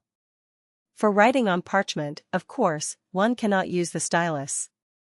Reed pens skillfully cut may suffice, with a thick ink made of lampblack and gum for ordinary purposes and also a red ink, rich and permanent, for ornamental lines. In Calvus's library, as in almost every other, are 2 large beautifully wrought ink wells, made of bronze with silver chasings, and attached together, one for the black ink and one for the red. 187. Mounting and rolling of books. The mounting of the papyrus long roll is a great art, especially if the book is intended for a fine library. First, the whole long strip of papyrus is dressed with cedar oil to repel worms, thus giving the pages a pleasing yellow tinge. Then the last leaf is fastened to a thin cylinder of wood or of rolled papyrus called the umbilicus. The ends of the roll itself are carefully cut and smoothed with pumice stone, and the ends of the umbilicus are often gilded. Next, a strip of solid parchment bearing the title of the book in handsome red letters is attached by a string at one end, where it will hang down when the volume is rolled. After the book itself is ready, a neat cylindrical cover or case must be made of parchment, colored red or yellow, and also marked with the title. For really fine volumes additional elegancies are possible. For example, a handsome portrait of the author can be painted or pasted upon the first page, and the edges of the entire scroll can be colored. Handsomely illustrated works grace every good library. Book scroll. To read these books will seem to persons familiar only with codexes, flat-opening books, extremely cumbersome. 114. You have to take the volume in both hands, unrolling with the right while you roll up with the left. It seems nigh impossible to run through such a volume, and hard to trace down a passage, and there are apparently no indices. However, practice can make almost perfect. Calvus can roll and unroll his books with remarkable dexterity and by a kind of instinct hit promptly upon almost any illusion. It will be a real gain for the world, nevertheless, when the roll is supplanted by the many-leaved book. 188. Copying books, the publishing business. Horace's and Marshall's publishers. Books abound, although of course all are multiplied by painful human effort. This is because slave copyists are relatively cheap. Atticus, Cicero's friend, seems to have made a real fortune in the publishing business, that is, he owned a great corps of skillful slaves incessantly busy transcribing manuscripts. The finest copies must be made deliberately one by one, but ordinary volumes can be multiplied more summarily. As you go about Rome you will perhaps come on large rooms where a great number of scribes are seated in a kind of lecture hall desperately following word for word some reader who, in a smooth, monotonous voice, is giving out the text either of an established classic or the newest essays or epigrams of the successors of Pliny the Younger or Martial. In this way what is really an edition of say 100 or even 200 copies can be produced in a remarkably short time, without the aid of the printing press. 115, the publisher, and even more the authors who try to live by their literary genius, are, however, under a grave handicap. There is no copyright. What you publish today may be flagrantly recopied and sold under your very nose tomorrow, possibly with errors and interpolations calculated to drive an author frantic. The average aspirant for literary fame, unless he has personal means, is therefore constrained, as were Horace and Martial, to hunt up a rich patron who for the joy of being immortalized will keep him from starving. However, every aspiring author tries to find some bookseller, who will turn his works over to a corps of competent slaves, and then vend the products. There is a regular bookseller's quarter in Rome down by the Forum of Caesar in the heart of the commercial district. Here Horace's old publishers, the Socii, had their stalls, and Martial's publishers, the firm headed by the clever freedman Electus, are still there in the business. At Electus's shop they will tell you how the epigramist used to drop in with pardonable vanity to see how from the first or second shelf they would hand down a Martial, well smoothed with pumice stone and adorned with purple, all for 5 denarii, 80 cents. On the columns by the entrance to this and the rival shops are plastered up long lists of new publications, often with sample extracts to prove their wit or learning, or announcement of new or old copies of standard works from Homer down to that clever Greek literator Plutarch, who has recently died in Boeotia, or in Latin from old Naevius and Ennius to the recent biographies of the Caesars by the imperial secretary Suetonius.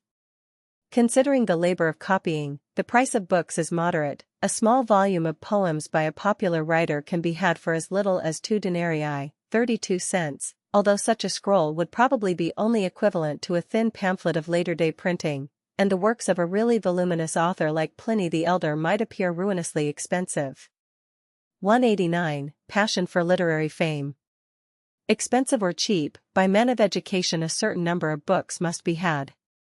Perhaps the age of Hadrian will fail to leave a great mark in the history of either Greek or Latin letters, but that will not be because literary fame is not passionately sought after. Everybody is anxious to dabble in authorship. Everybody, in the upper circles, seems incessantly compounding formal epistles, memoirs, essays, rhetorical and sentimental histories, and last but not least great quantities of verses which pass as poetry.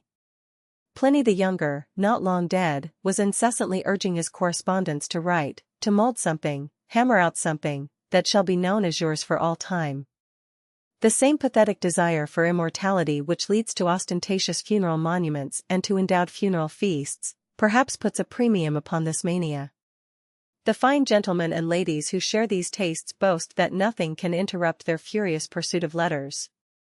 Senators like to inform their friends that even while hunting boars in the Apennines they keep their writing tablets and stylus near them when watching for the beaters to drive the game into the nets. What precious sentences might escape them otherwise? They like also to have freedmen or slave readers always at their elbows to keep up a flow of poetry or philosophy apparently all the time when they are not eating, exercising, or conversing. 116. It is also a kind of etiquette for all members of the gilded literary circle to keep sending their unpublished effusions around among their friends with demands for entirely frank and severe criticism, the response always being a long letter of praise even for very mediocre efforts.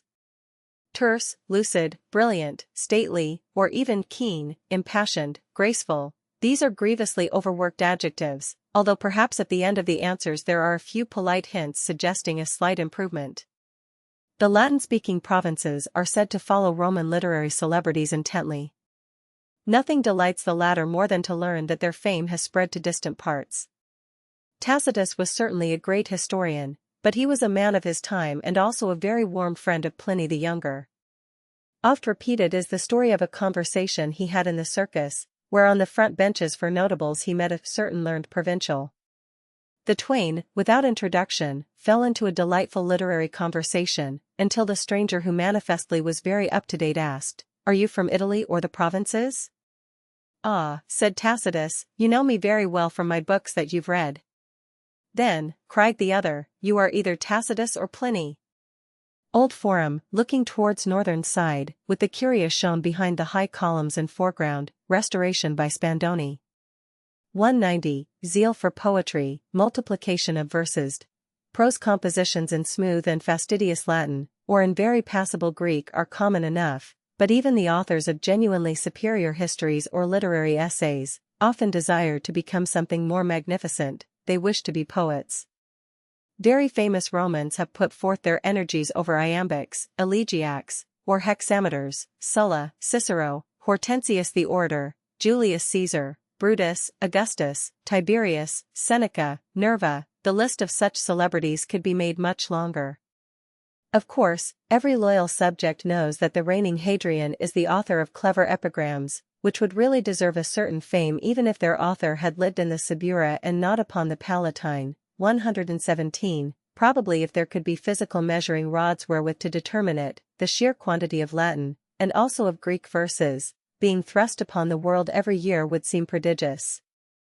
At Electus and Company they will tell you that Romanus has just brought out some very acceptable old comedies in the style of Aristophanes, and some other new comedies in iambics worthy to be classed with Plautus and Terence. The noble Caninius, too, has at last completed and published a remarkable Greek epic, the Dacian War, celebrating Trajan's victories in a manner quite worthy, let us say, of Homer and Hesiod. True, the uncouth names of Dacian barbarians do not fit well into the hexameters, and especially that of their king, Decebalus, is metrically almost impossible, but ingenious poetical license has overcome the difficulty. Who can doubt that Caninius's long poem will live across the ages? 118, such a practical man of affairs as Calvus does not take all the smooth compliments proffered his efforts over seriously, but even our friendly senator can feel a thrill of pleasure when he dashes off a dozen elegiacs in praise of his mountain villa, and here's the huge. He hopes not too insincere, of his guests as he reads them at a dinner party. 191, size of libraries. With such an affectation for books and literary fame there are inevitably great libraries. Long ago the old Hebrew gloomily recorded, of making of many books there is no end, and his size would have increased could he have seen the collections in Rome. The small size of the volumes indeed makes it hard to compare these libraries with those of other ages. The largest library in the world is that at Alexandria with some 400,000 rolls, but there are public collections in Rome not very much smaller. As for private libraries, a certain rich and learned senator has about 60,000 rolls. 119, Calvus and his friends make no such boast, and he contents himself with some 4,000 volumes. This is respectable, but nowise an unusual collection for a man of refined tastes, and it has plenty of counterparts all over the city. 192, a private library. The library in the house of Calvus is small but sumptuously furnished. Around a large part of the walls extend great tiers of large pigeonholes made of finely carved wood, and in each hole is a group of rolls, either the complete works of a voluminous author, or a collection of smaller books on a single subject. The bright red lettering on the dangling labels, the gilt ends of the rolling rods, the pleasing soft yellow of the end of the papyri, if these are not also colored red, give a luxurious appearance to the collection. Set above the tiers of books in such a room is a long array of fine busts in bronze and marble of nearly all the distinguished literary figures of Greece or Italy. Calvus has just added a handsome bronze of the comedian Menander. The careful frescoes on the exposed walls have to do with learned mythological subjects. There is also a fine life-sized statue of Minerva, the patroness of letters, and on a long shelf stand really beautiful silver statuettes of all the 9 muses. Along one side of the library there are also tables where Harpocration, Calvus's truly learned and capable freedman librarian, Librarius, who assists in all his patron's studies, can spread out rolls for patching, rewinding, or even for recopying. Also a convenient writing couch for the senator himself when he wishes to take his tablets and compile those fine extracts which the literary world delights to cull from every possible author, or to try his own hand at original composition. Calvus is not a virtuoso, however, and does not imitate such wealthy enthusiasts as the poet Silius Italicus, who collected all kinds of rare editions, crammed his house with every imaginable writer, and kept Virgil's birthday more carefully than he did his own. For all that Harpocration has been commended for hanging a small wreath around the bust of Sophocles, this day being the reputed anniversary of the death of the great tragedian. 193. The great public libraries of Rome. Into the public libraries of Rome we cannot enter. They exist nevertheless as great and beneficent institutions, although probably only a favored few are permitted to read their treasures except inside their ample halls. 120. The oldest public library is that founded by Asinius Pollio, an officer of Julius Caesar, and is located on the rather distant Aventine. Caesar himself projected two very grand Greek and Latin libraries but did not live to create them. Augustus founded a very fine library in the Temple of Apollo on the Palatine, making it virtually the imperial palace library, and his sister Octavia created another. There is still a fourth good library in the Temple of Peace founded by Vespasian, but all these are now overshadowed by the relatively new Ulpian libraries established by Trajan at his new forum. These enormous collections of Greek and Latin rolls make Rome by far the greatest repository of literary treasures in the entire world, barring always the famous collection in Alexandria. Chapter 12 Economic Life of Rome, Banking, Shops, and Inns. 194. Passion for gain in Rome. Much has been said about Roman trade and riches, but this is no place for an economic survey of the realm of the Caesars. It is impossible, however, to ignore the outward side of that commercial activity which is everywhere in evidence around the imperial capital. The desire for gold, doubtless, had its potence in old Egypt and Babylonia, and most certainly in old Tyre and Carthage, but never has the fierce passion burned much keener than along the Seven Hills. Go into many a pretentious vestibule, in the mosaic pavement are set as mottos, Salve Lucrum, Hail, Profit, or Lucrum Gaudium. Profit is pure joy. Hearken also to the cynical poets of society, for example, to Juvenal, no deity among us is held in such reverence as riches, though as yet, O baneful money, thou hast no temple of thine own. Not yet have we reared fanes to money, in like manner we have to peace and honor, virtue, victory, and concord. And he speaks again, no human passion has mingled more poison bowls, none has more often plied the murderer's dagger than the violent craving for unbounded wealth. His less sedate but not less cynical contemporary, Martial, echoes his words. He recommends that an honest friend should leave Rome. He cannot succeed, for he is neither a rake nor a parasite, he cannot tell lies like an auctioneer, wheedle old ladies out of their property, sell smoke, empty rumors, in other words political, gaming, or commercial tips, nor otherwise earn a corrupt living. Martial tells us too of despicable misers who, as their vast fortunes increase, let their togas become even more dirty, their tunics still worse, their wine mere dregs, and their main diet one of half-cooked peas. Perhaps such sordid creatures, however, are no worse than the others who struggle for riches simply to enjoy gross material vanities, who desire that their Tuscan estates may clink with the fetters of innumerable toiling slaves in order that they may own 100 tables of Moorish marble supported pedestals, that gold ornaments may jingle from their couches, that they may never drink anything but Falernian cooled with snow from large crystal goblets, and that a crowd of clients may follow their litters, etc., etc.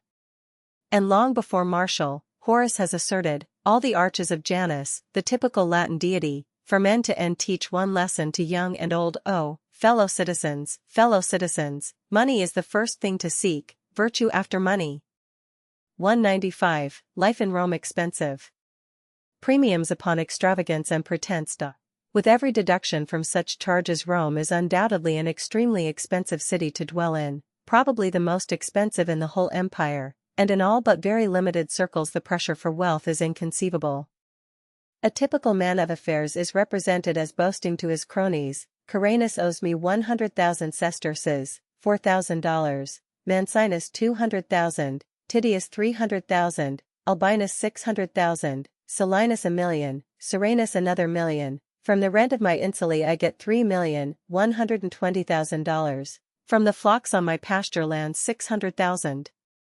On any night at half the triclinia, the mighty equites and senators can be heard talking about investments, real estate transactions, government contracts, and foreign trade prospects, far more vigorously than concerning either the wisdom of the emperor's policy in building the wall across Britain, or the philosopher's doctrine of the immortality of the soul.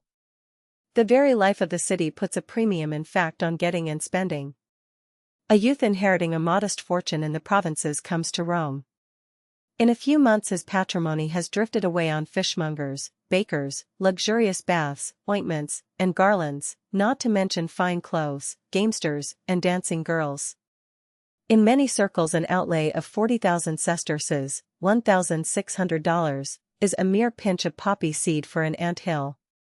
You must at least seem rich or you amount to nothing.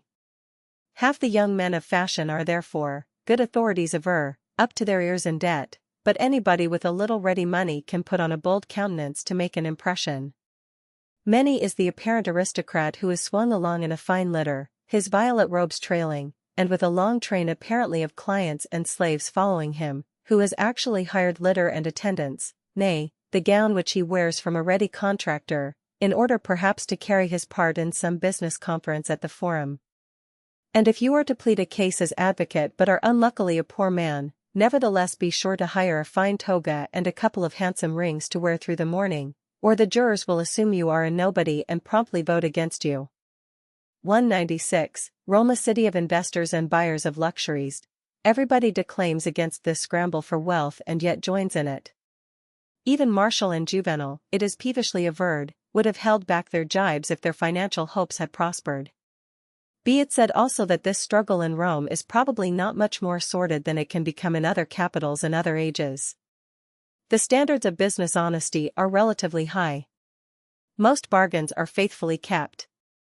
A great credit system has been built up, itself a witness to the fact that most traders are honorable. The business life of Rome flows in many channels, but in general the Eternal City does not compete with Alexandria, or even with certain smaller Greco-Levantine cities, as an industrial or distributing center. Rome receives much. The great incomes from investments in the provinces and from the expenditure in the city of the imperial revenues make it possible to pay for enormous quantities of luxuries for which no corresponding articles are exported in return. There are many petty industries but they exist mainly for local needs.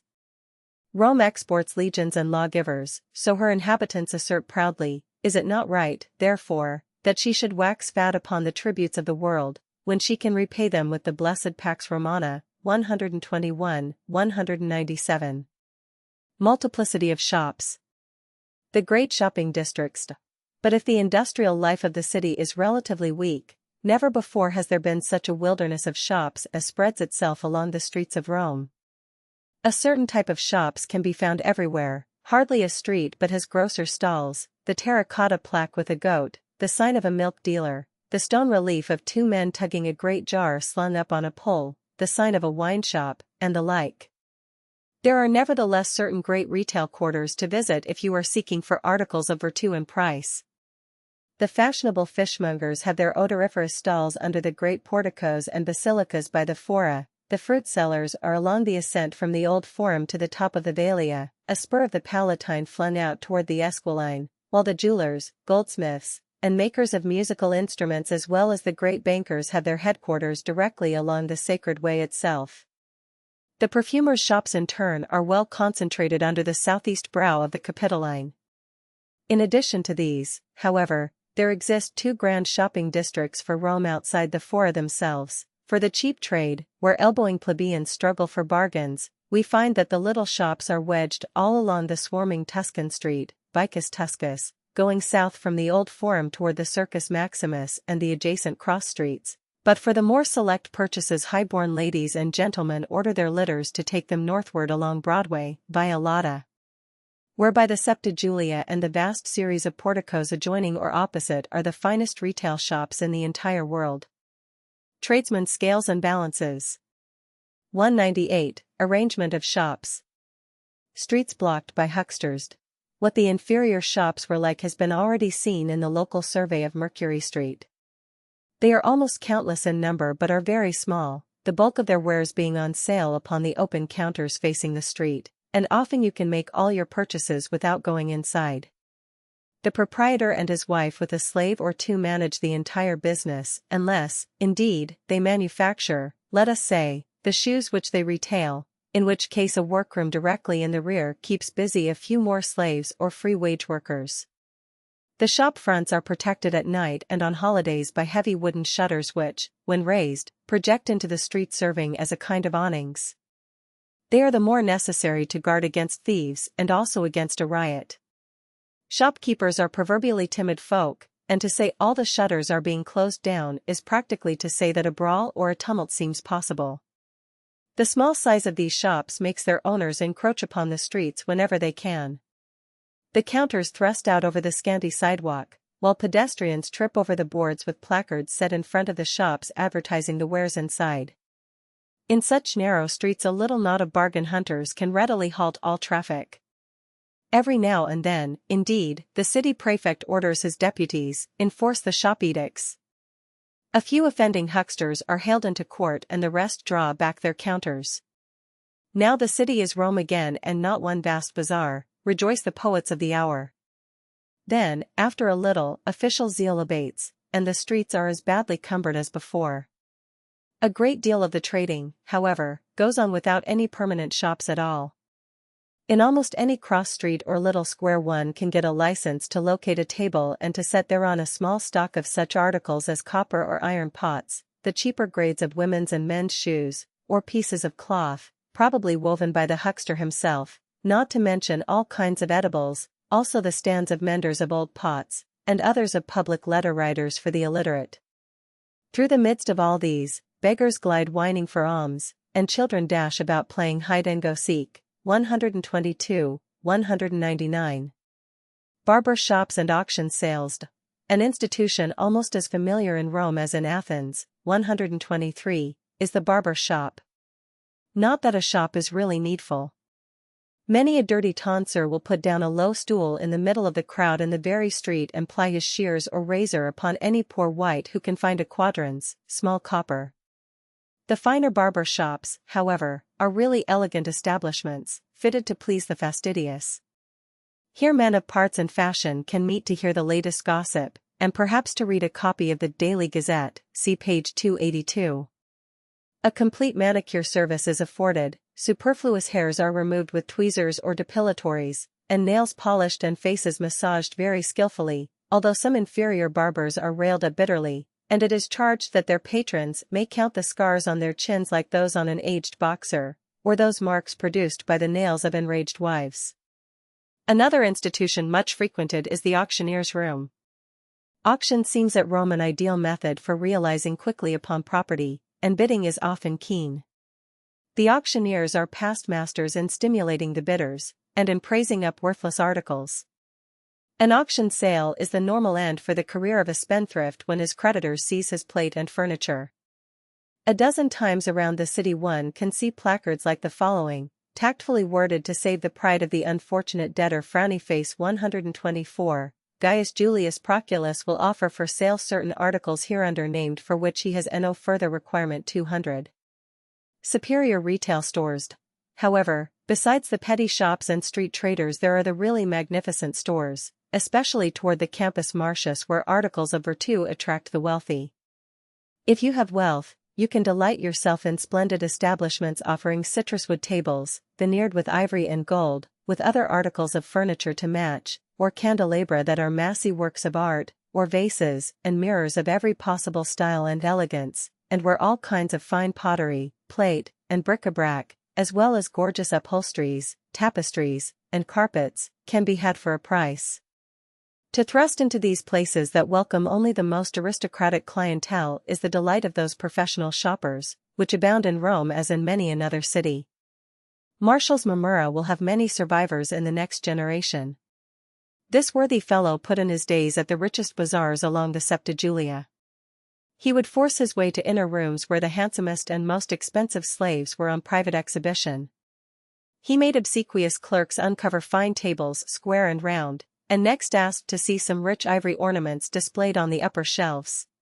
He measured a tortoise-shell veneered dinner couch 5 times, then sighed, "It's not long enough for my citrus table."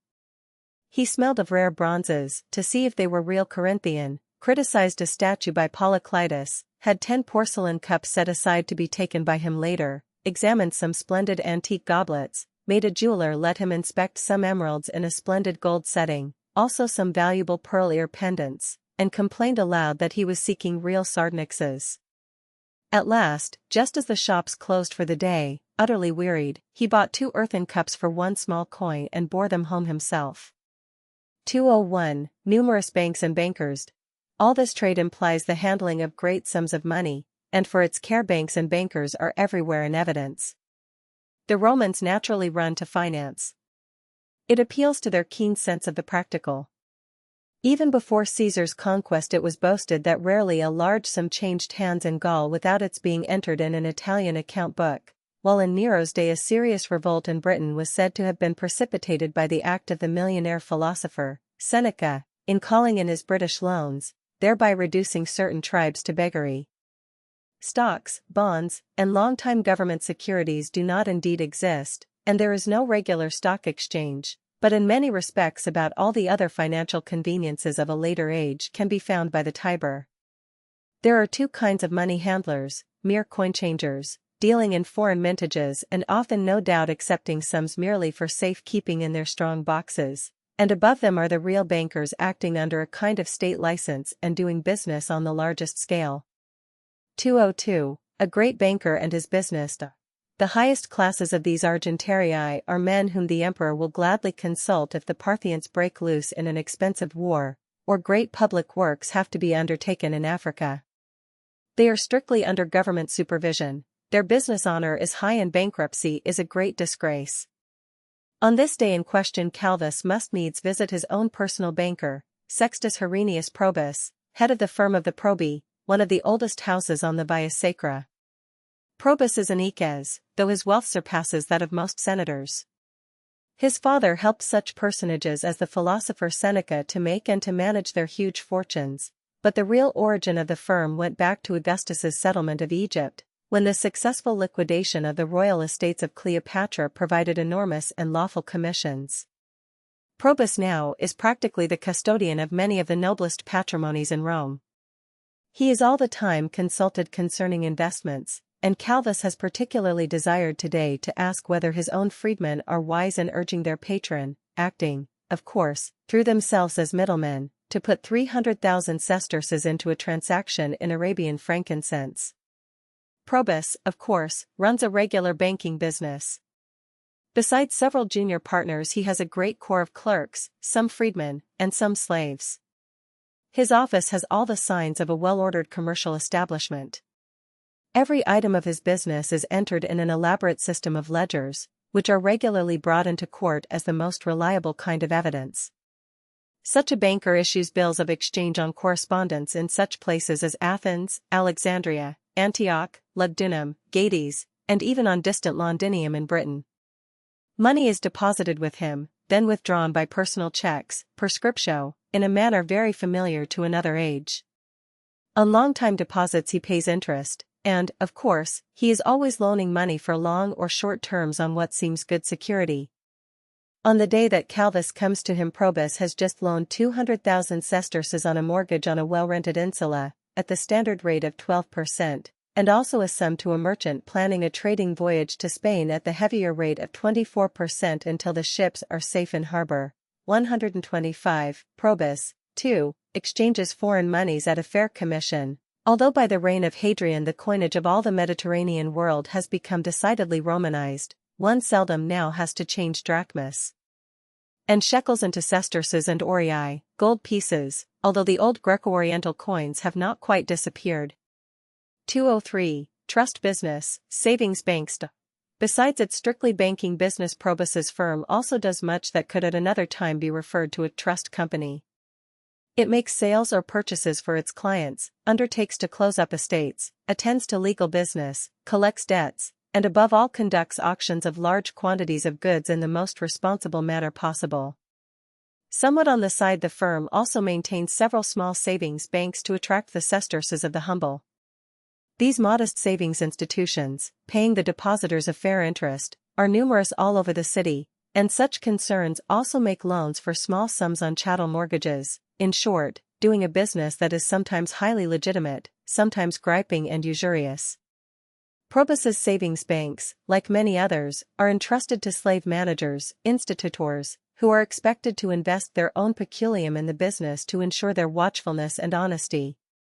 The management of such small establishments is naturally held in little social esteem, and the heads of Probus and Company affect to ignore their savings banks just as much as possible, although the gains from them are, perhaps, almost as great as from the dealings with the lofty clarissimi of the Senate.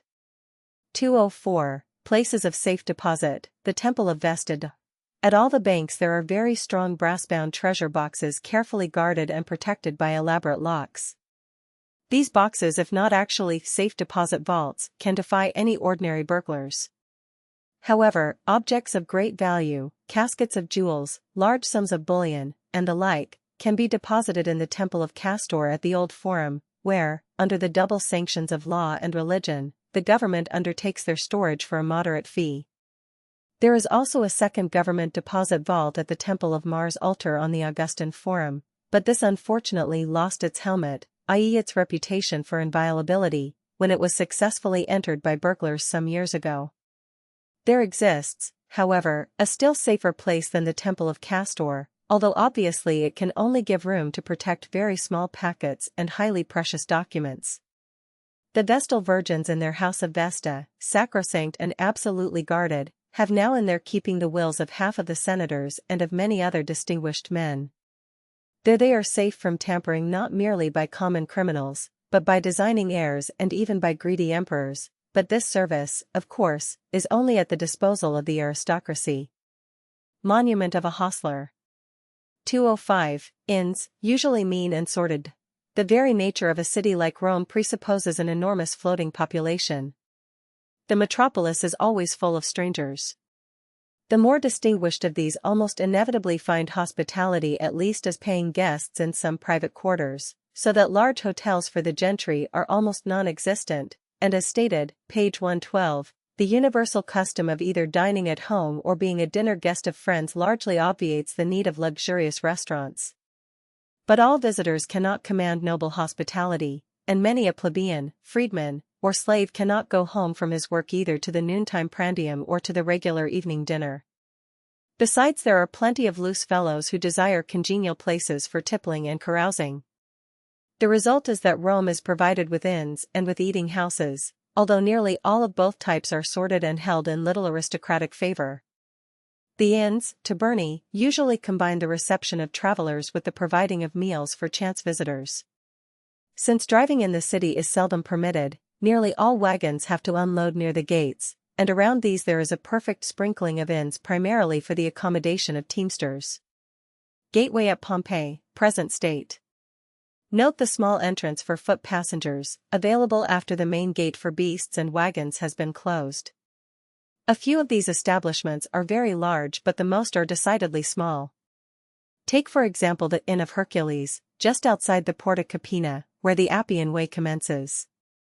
It is kept by one Proxenus, a sly-eyed, strong-limbed fellow, who pretends he is an Athenian Greek, but who probably comes from somewhere much nearer the Orient. His inn stands side by side with a number of competitors, all much alike. There is a broad entrance through which wagons can drive, and on either side of this passage are rooms, one for the proprietor's personal use, the others for serving meals, drinking, and idling.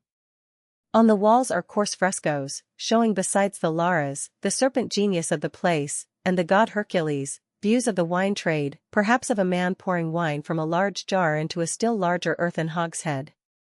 In the rear of these rooms there is a fairly large court for wagons, a stable, and a watering trough. Near these are 3 small chambers for teamsters who have to sleep near their beasts, but most of the guests are accommodated in small, dirty cubicles in the story above the wine rooms. 206. Reckonings and guests at a cheap inn. Proxenus is not more filthy or extortionate than the majority of his kind. He takes it as part of his perquisites to hear his tavern cursed as dirty, smoky, vermin-infested, or things much worse, and laughs heartily when he finds that a departing guest has scratched upon the walls of his sleeping chamber such doggerel verses as "Landlord, may your lies malign bring destruction on your head. You, yourself drink unmixed wine water, sell your guests instead." 126. He can at least claim that his ordinary charges are moderate. His regular bill to a driver is likely to be bread and a pint of wine 1 as, meat dish 2 asses, mule provender 2 asses, night accommodation 2 asses. The bronze as is hardly more than 2 cents, and the whole charge, including the mule, is thus about 14 cents later-day reckoning. The real profit, however, comes when, for example, a burly soldier off duty tramps in with his hobnailed boots, swings back his military cloak, and orders, "Come, mine host, copus, some really good wine with a little water." If congenial spirits, male and female, are now ready, such may be the beginning of a long sousing evening, when the dice will clatter furiously and the soldier will awake in the morning with not 1 sesterce in his pouch. 207. Noble frequenters of taverns. Sometimes Proxenus rejoices in still more exalted company. Certain fast young nobles enjoy doing the rounds of low taverns, and the Inn of Hercules has fairly regular visitors of this very profitable type. When Proxenus sees Gnaeus Lollius, Gratia's black sheep of a cousin, entering, he makes haste to anoint his own locks with pungent musk, and runs to greet his visitor as Dominus and Rex, while the young profligate, boasting that he has come to enjoy a perfect Liberty Hall, equa libertas, commands the host at once to call in all the loose rascals in the neighborhood and insists that they drink with him from the same goblet. At last they are all sprawling about the tavern, the noble Lollius cheek by jowl with cutthroats, barges, thieves, runaway slaves, hangmen, and coffin makers. 127. All Rome has been laughing in loyal glee at the retort in verse which the clever Hadrian has just made to a certain Florus, who wrote some lines saying he would rather not be Caesar because the latter was always gaddying off to outlandish places. Florus is notoriously a frequenter of all-night taverns, and the emperor, instead of imitating Nero and sending him a centurion with a death message, has hit back roundly, "Florus would I never be, now a tramp to taverns he, sulking now in cookshops see, victim of the wicked flea." Cheap grocery and cookshop. After von Falk. 208. Respectable eating houses. But not all people are teamsters seeking a lodging, or rascals seeking a carouse. Honest hard-working men and women must buy their meals every day.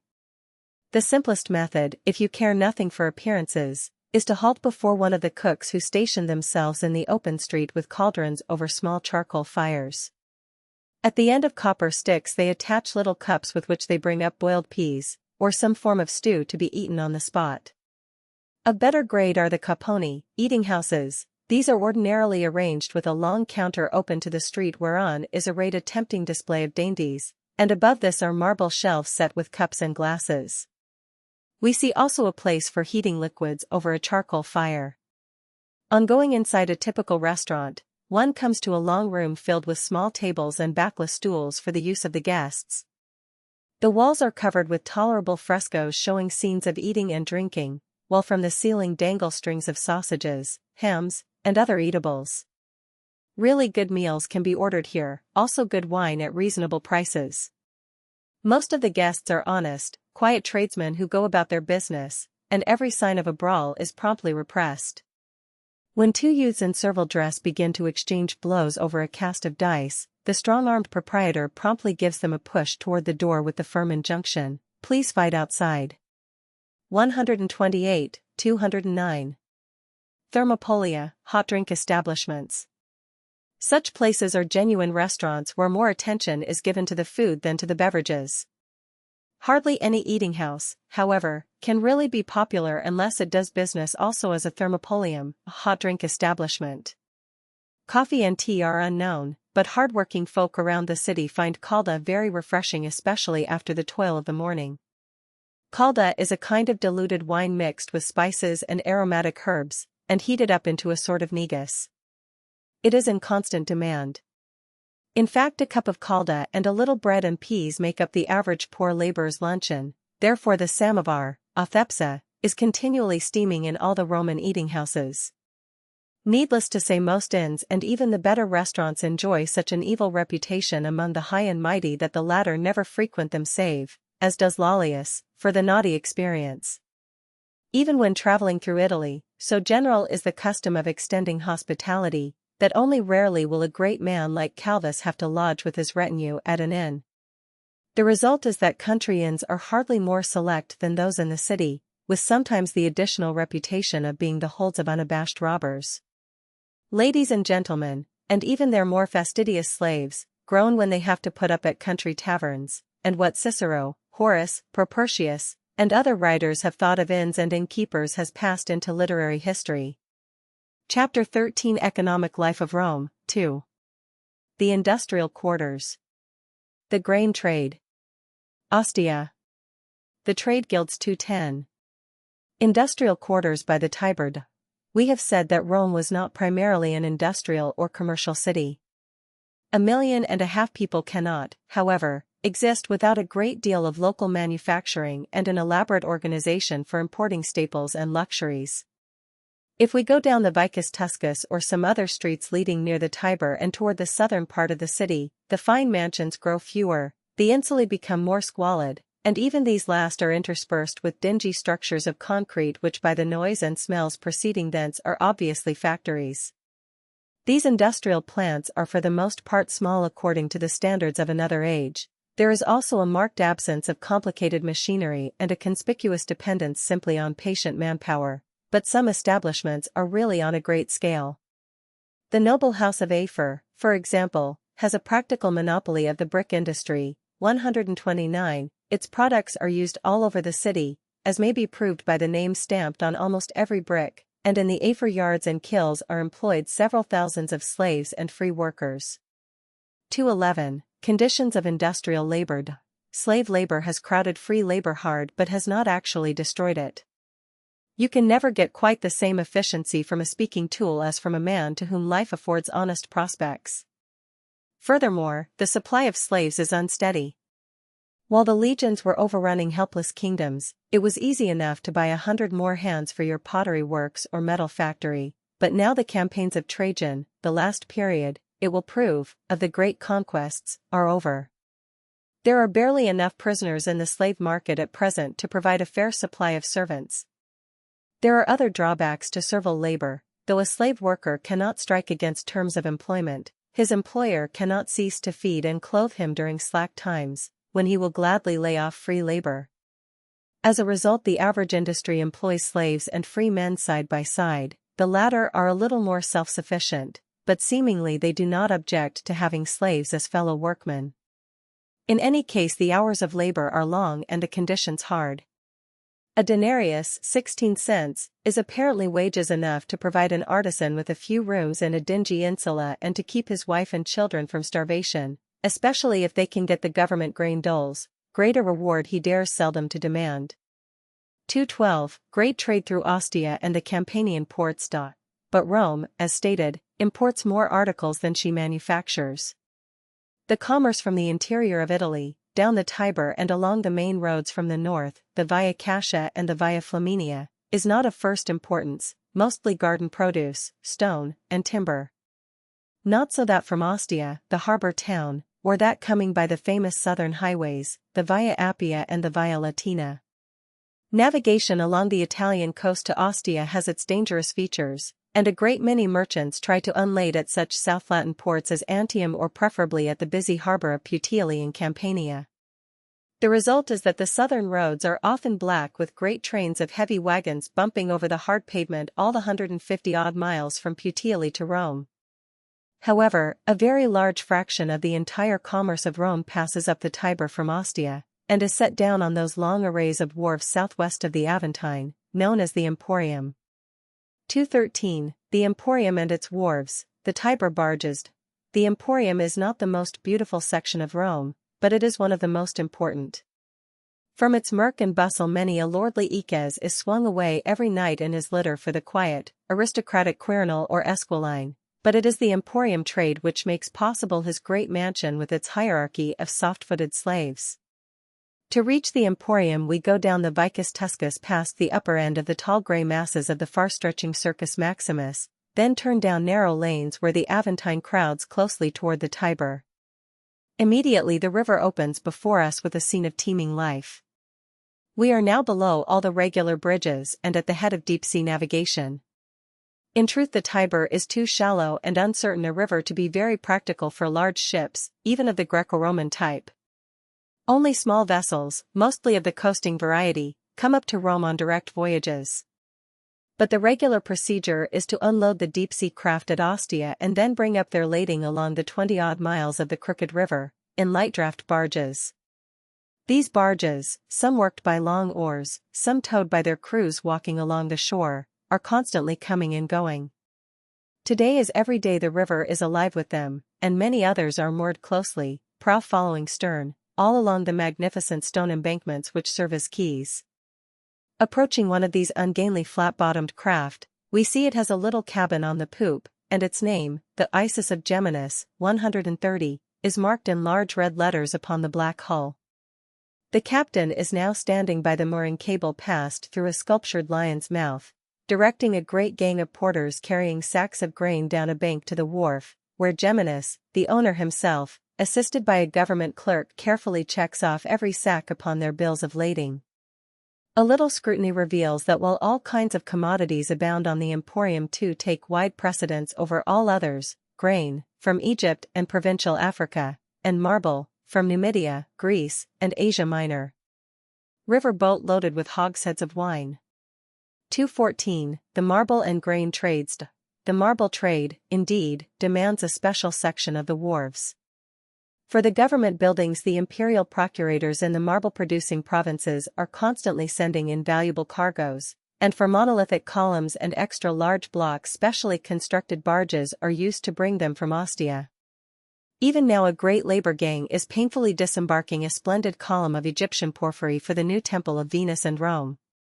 Behind the emporium stretches an ugly complex of offices, warehouses, porters' barracks, and the like, but most conspicuous and ugly of all are the public horrea.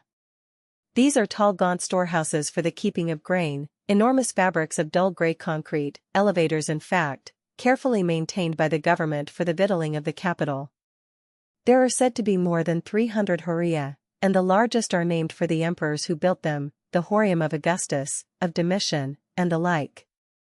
Thousands of men are employed around them, and the state of their contents can give anxious nights to the imperial council. Unlovely as they seem, they are vital to the life of Rome. It is no small task to provide grain for so huge a city, and that, too, without the aid of railways or steamships. Even a top-lofty emperor like Domitian can fear the howls of the crowds in the circus if the price of wheat becomes high and the customary free distributions are not forthcoming. Hence these horrea must be large enough to supply a large margin against possible delay in the annual arrival of the Alexandrian or African fleets on which the provisioning of the capital depends. 215. The public grain doles. All the world knows that one of the most precious prerogatives of a plebeian in Rome is the right to receive about 5 modii, about 10 gallons dry measure, of grain every month that government charges. Is it not only right that the wearers of the toga should live on the bounty of the subject world? In the past there have been, indeed, efforts to make the populace pay part of the price of their grain, with the government simply discharging the balance. This half measure has broken down because of unpopularity. All that the authorities can do now is to see that the list of recipients is limited to genuine citizens, and that the alien riffraff of the great city is strictly excluded. Distributing bread. There are now, as since the time of Augustus, about 200,000 citizens upon the precious fermentary lists. The recipients are not paupers, but include very many small citizens of the worthier kind. It is an honor in many circles to win the precious tessera, metal or bone ticket, entitling one to stand in line at the numerous grain dispensaries all over the city and get the monthly allowance. 131. Every adult male Roman in the city receives this privilege, but under some circumstances the tessera can be alienated. You hear of persons selling theirs or even bequeathing them by will, and some of the holders are thus not merely freedmen but even ex-criminals. 216. Distribution of the free bread, extraordinary bonuses, congiaria and donativa.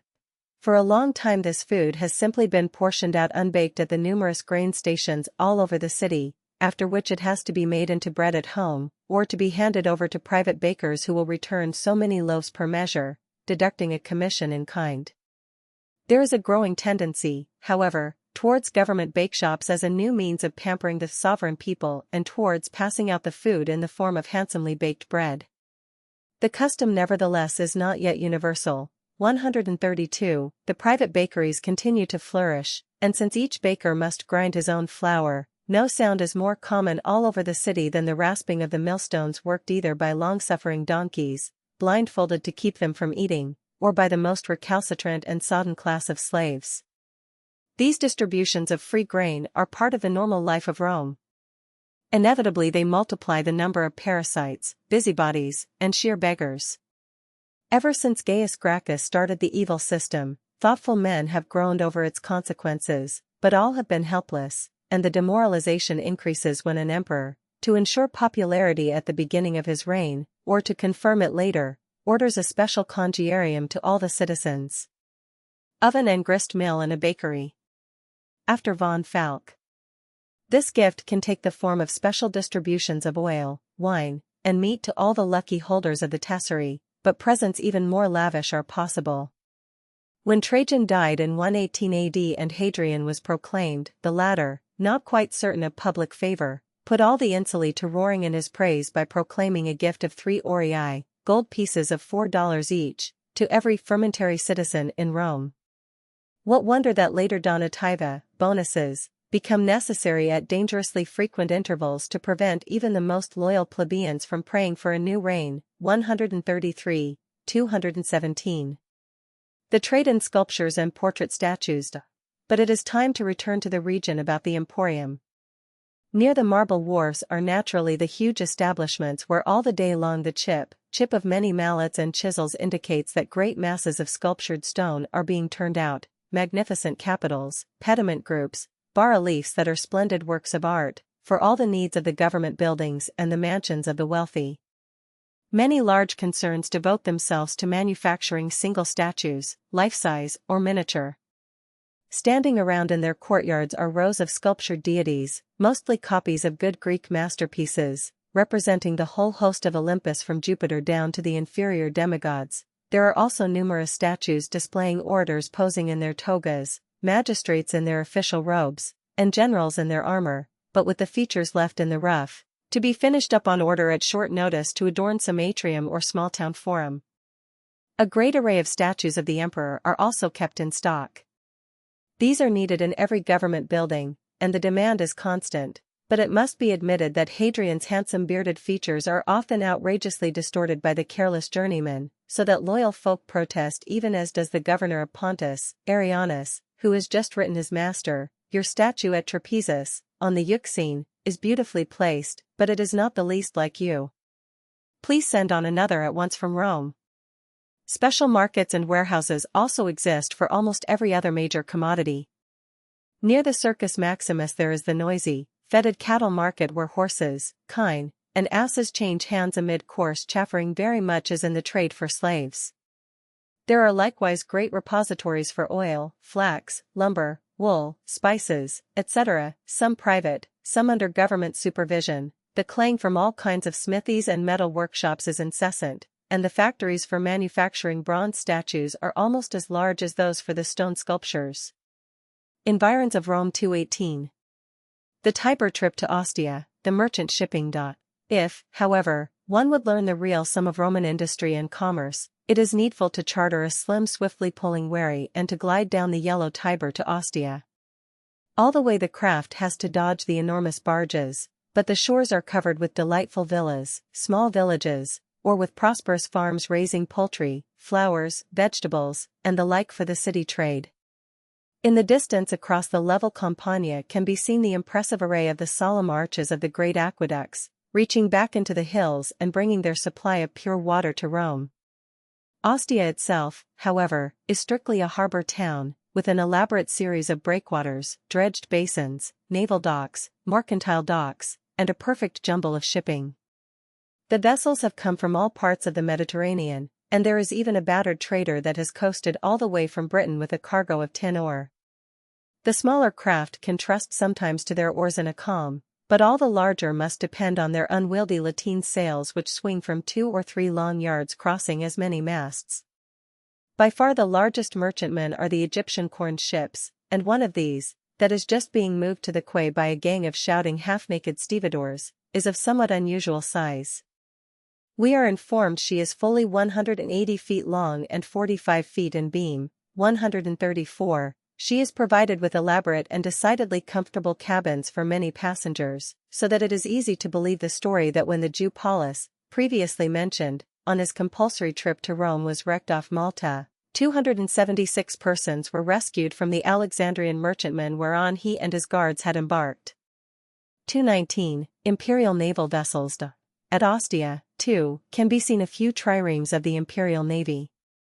Enemies to the Roman dominion have practically disappeared from the seas, but there is still a certain danger of pirates or local insurrection. Therefore, although the clumsy 4 and 5 bankers of the Punic War periods disappeared soon after the Battle of Actium, small patrol squadrons of swift triremes, pulling about 170 oars, or of smaller craft are maintained by the government.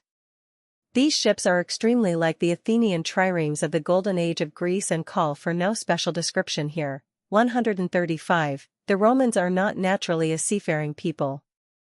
Nearly all the larger merchant ships are manned if not owned by Greeks or Levantines, and it has been with real satisfaction that the emperors have felt that they could allow their navy to dwindle down to insignificance. With the army, as will be seen, things are very different. 136, 220. The harbor town of Ostia. Ostia has all the accompaniments of a busy port, a great mass of squalid lodging houses for sailors, innumerable taverns overrun with dirty loiterers of both sexes, a great many uncouth faces along the quays, ear-ringed Syrians, and even quaintly jabbering Negroes. There are, however, some good houses for the rich merchants and directors of the shipping, and a forum flanked with handsome temples and government buildings befitting the harbor town of the mistress of the world.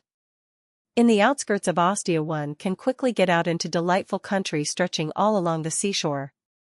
The villas of city magnates look forth upon the blue Tyrrhenian Sea, or are bowered in lush groves surrounded by rich gardens and fruitful orchards. The melons raised around Ostia are in demand by every epicure in the capital. Who can believe a prophecy that this active bustling port, with its enormous shipping, and all these villas, groves, and gardens will someday vanish like a dream, and that Ostia will lie in a desolate fever-stricken country, with hardly a house in sight along the deserted shores, and with the harbor town of the eternal city reduced itself to a few miserable cabins? 221. The Roman guilds, collegia. Ere turning one's glance from the economic life of Rome, it is needful to regard the organization of industry. Nearly all free workmen are members of guilds, collegia, which nominally exist for the purpose of worshipping some patron deity. Thus the bakeries are the special votaries of Vesta the hearth goddess, the fullers of Minerva the protectress of woolworking, the smiths of Vulcan, and so with others. These colleges are not labor unions for the protection of the wage earners against exploitation. They are more like the guilds that are to be developed in the Middle Ages. The chief members are the employing masters, and paid journeymen and apprentices have little share in the control of the organization. However, most industries in Rome are on so small a scale and the situation is so complicated by the competition of slave labor that the friction between wage earners and their employers seldom becomes dangerously acute. The trade guilds are carefully watched by the government lest they become the hotbeds of sedition and disturbing intrigue. 137. On the other hand, their existence is often useful in helping to mobilize industry in behalf of the army and to keep up the public works in general. They have a fairly tight organization, with their own officials, praetors and presidents, and the like, and the election to such a post by one's fellow craftsmen is no slight honor. The guilds, too, have their special corporate property, and many of them possess elaborate guild halls for their feasts and meetings. 222. Very ancient guilds, the flute blowers. Some of the colleges are of decidedly recent origin, but 8 of them boast that their history goes back to the very early days of Rome. These are the fullers, cobblers, carpenters, goldsmiths, coppersmiths, dyers, potters, and last but not least, the flute blowers, so important at funerals and all public festivals. From the good old times come many quaint stories about these guilds, and everybody remembers especially the tale concerning the flute blowers. About 314 BC the censors saw fit to forbid these somewhat riotous and irregular gentry from joining in the sacred banquets to Jupiter in which they had formerly participated. In anger the whole college struck and retired in dudgeon to the friendly city of Tibur. Soon the Senate found it difficult to conduct the religious rites properly without the aid of the flute players, and endeavored to cajole them home, but the strikers had found their fare and quarters in Tibur very pleasant and refused any reasonable terms. The people of Tibur, however, wearied of their guests and to get rid of them gave the whole corporation a generous banquet, during which all the members became so drunk that they could be loaded into wagons, trundled back to Rome and then laid down in a helpless stupor in the very forum. The next morning the entire guild awoke, rubbed its collective eyes and found a vast crowd of jeering friends pressing around. The result was an honorable compromise. The censors relented, and the flute players, in return for giving solemn attention to their religious duties, were awarded the right to 3 days of high carnival, with songs, dances, and every kind of coarse gaiety. 223. Importance of the guilds. The complete list of the guilds is very long. Besides those mentioned, among the more prominent are the barbers, perfumers, fruit sellers, garment cutters, pack carriers, mule drivers, gig drivers, and fishermen, not to mention the great guild of the bakers. There is as yet no formal compulsion upon a craftsman to join a college, but in fact any non-union workman is subject to discrimination and sabotage which make his life unhappy. Cases are known of funerals being halted amid an unseemly scuffle when a non-member of the Guild of Beer Carriers has been discovered helping to carry the litter for the dead. Certain crafts have perforce to be distributed all over the city, but inevitably fellow guildsmen like to flock together. In the industrial quarters each craft tries to concentrate upon a certain street which is then called by its name. Well known is the case of how Catalan's gang had its rendezvous at Marcus Lacaz's house on Sidemaker Street. There is no annual Labor Day when all the guild members of the city hold festival together.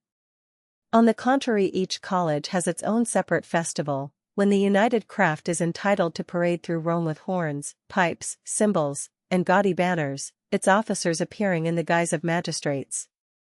The whole company with their families ordinarily head for the outskirts, where, beside convenient temples and hospitable taverns, the good people can spread themselves for picnics under the trees, join in vulgar dances, and very often spend the night under improvised tents of leaves, everybody sleeping the sounder because of much strong wine.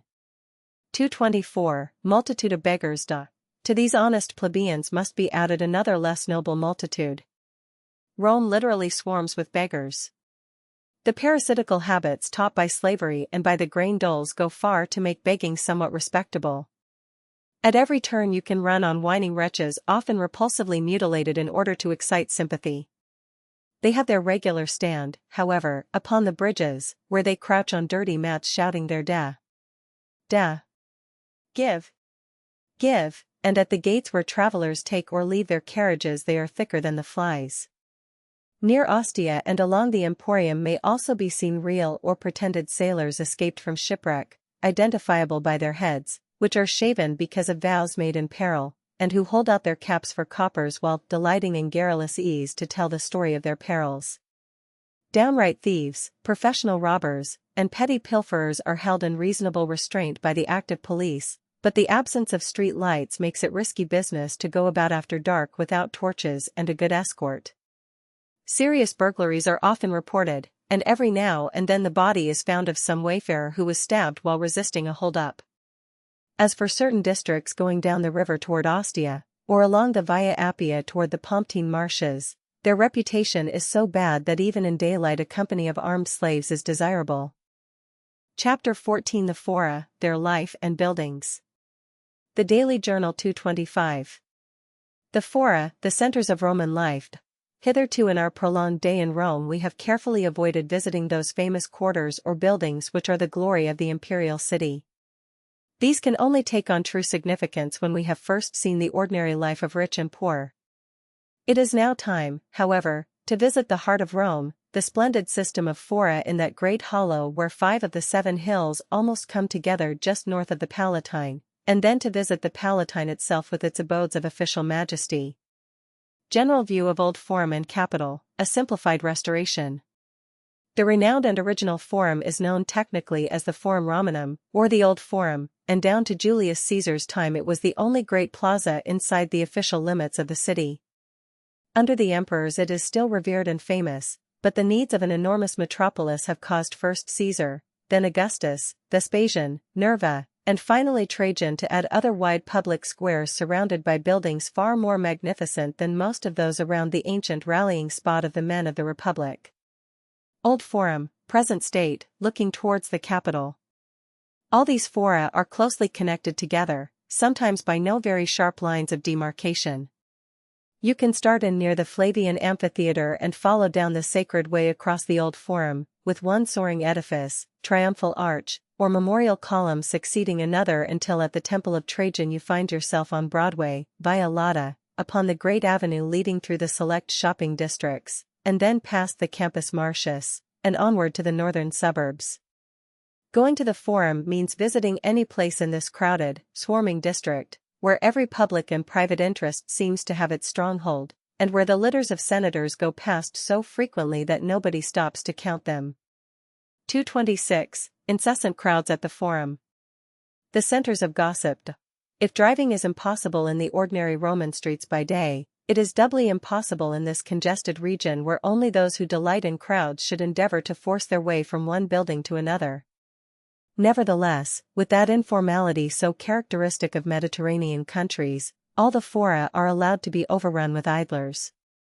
Ragged boys are scampering between the columns fronting the most sacred temples, and on the steps of the same adult idlers from morn till eve are playing robbers on boards scratched upon the stonework, 138, or rattling dice, nominally forbidden, if the police are not too near. The foul and the elegant therefore are often in amazing juxtaposition. For the average senator or eke as a morning visit to the Forum, after he has received his own callers or clients, is almost a required act of the day. All his associates are doing the same thing. He can easily meet almost any friend without making an appointment. He can read that daily journal presently to be described, see page 282, hear the latest tittle-tattle from the palace and get all the trade reports, all this even if he has no real business at the Senate House, the government bureaus on the Palatine, or the record office on the slopes of the Capitol. If the great men do this, all the lesser fry and above all the genteel idlers must do the same. The women frequent the fora almost as much as do the men. If there is nothing else to busy one can always wedge into the crowds listening to the distinguished advocates in the basilicas, court-houses. It is quite a proper thing to imitate Horace, who put in many days simply wandering around the business quarters. "I go on foot," said he, "and go alone. I ask the price of kitchen stuff and grain. I often stroll down toward the cheating, gambling, circus and around the Forum, then perhaps I stop toward evening at the fortune tellers. Presently I go home to my supper of leeks, pulse, and macaroni." Across the fora will parade all personages who wish to put men's tongues to wagging. People laugh at a certain pretentious senator who likes to pass for a great hunter and who is incessantly sending his slaves around the plazas at the crowded morning hour, bearing nets and spears and driving a mule apparently bearing home a wild boar, which we all know, whisper the cunning, he is just bought in the game market. Here in the fora also the magistrates with their literal fasces pass so often that it is really inconvenient the number of times you have to bow your head to them, or, if in a litter, to dismount and stand at polite attention, and in such frequented places the kissing nuisance takes on its greatest bane. The merest chance acquaintance, if only he is a citizen, will thrust his damp salute upon you, little heeding whether you have a vile cold or his own lips be ulcered and his breath foul. 227. Grandiose architecture, vast quantities of ornaments and statues. In viewing these great public squares and buildings instantly one is impressed by a single fact, the grandiose character of the ornaments and the architecture. All the enormous public buildings are literally overladen with adornments. The architects seem to have abhorred the idea of blank spaces. There are no reposeful vistas. Everything seems striving to be magnificent and ornate. Statues, singly or in groups, occupy all the gables, roofs, niches, intervals of columns, and even the stairways. The triumphal arches are surmounted by equestrian figures or by prancing four-horse chariots. Reliefs and medallions cover all the friezes. If there is any space that cannot be seized for the mounting of sculptures or at least for bas-reliefs, it can be used for painting designs in stucco or colored mosaics. Every detail down to the gutters is highly decorated. Very different, therefore, are these fora from the chaste elegance of the public places in Athens. On the other hand, much of the effect is splendid as well as startling. The utilization of concrete permits the erection of vast soaring domes, often covered with gilded tiles. The elaborate Corinthian pillars before many of the buildings are often simply superb polished monoliths of colored marbles. The use of the arch, practically unknown in Greece, permits new effects often graceful and pleasing. The sculptures permitted in such public places are, of course, always of the highest order. Sometimes they are original Greek masterpieces carried as spoils to Italy. Often they are excellent copies of those masterpieces but with small variations, not inelegant, which give the reproductions a real character of their own. At every turn one sees these triumphs of bronze and marble, Apollos, Minervas, victories, winged Mercuries, centaurs, Homeric heroes, and all the legendary host of Greco-Roman mythology, now singly, now in groups.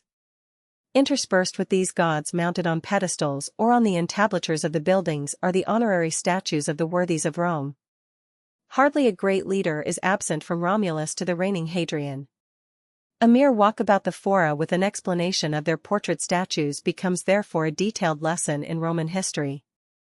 Besides the images of the truly great and good, there are so many others of sheer mediocrities or worse that one is left wondering whether the honor of a statue in the forum is so important after all. Even in old Cato's day the abuse was such that he remarked sarcastically that he would rather that men asked why he had not a statue in the public square, than whisper questioning why he had one. 228. Use of color on sculptures and architecture.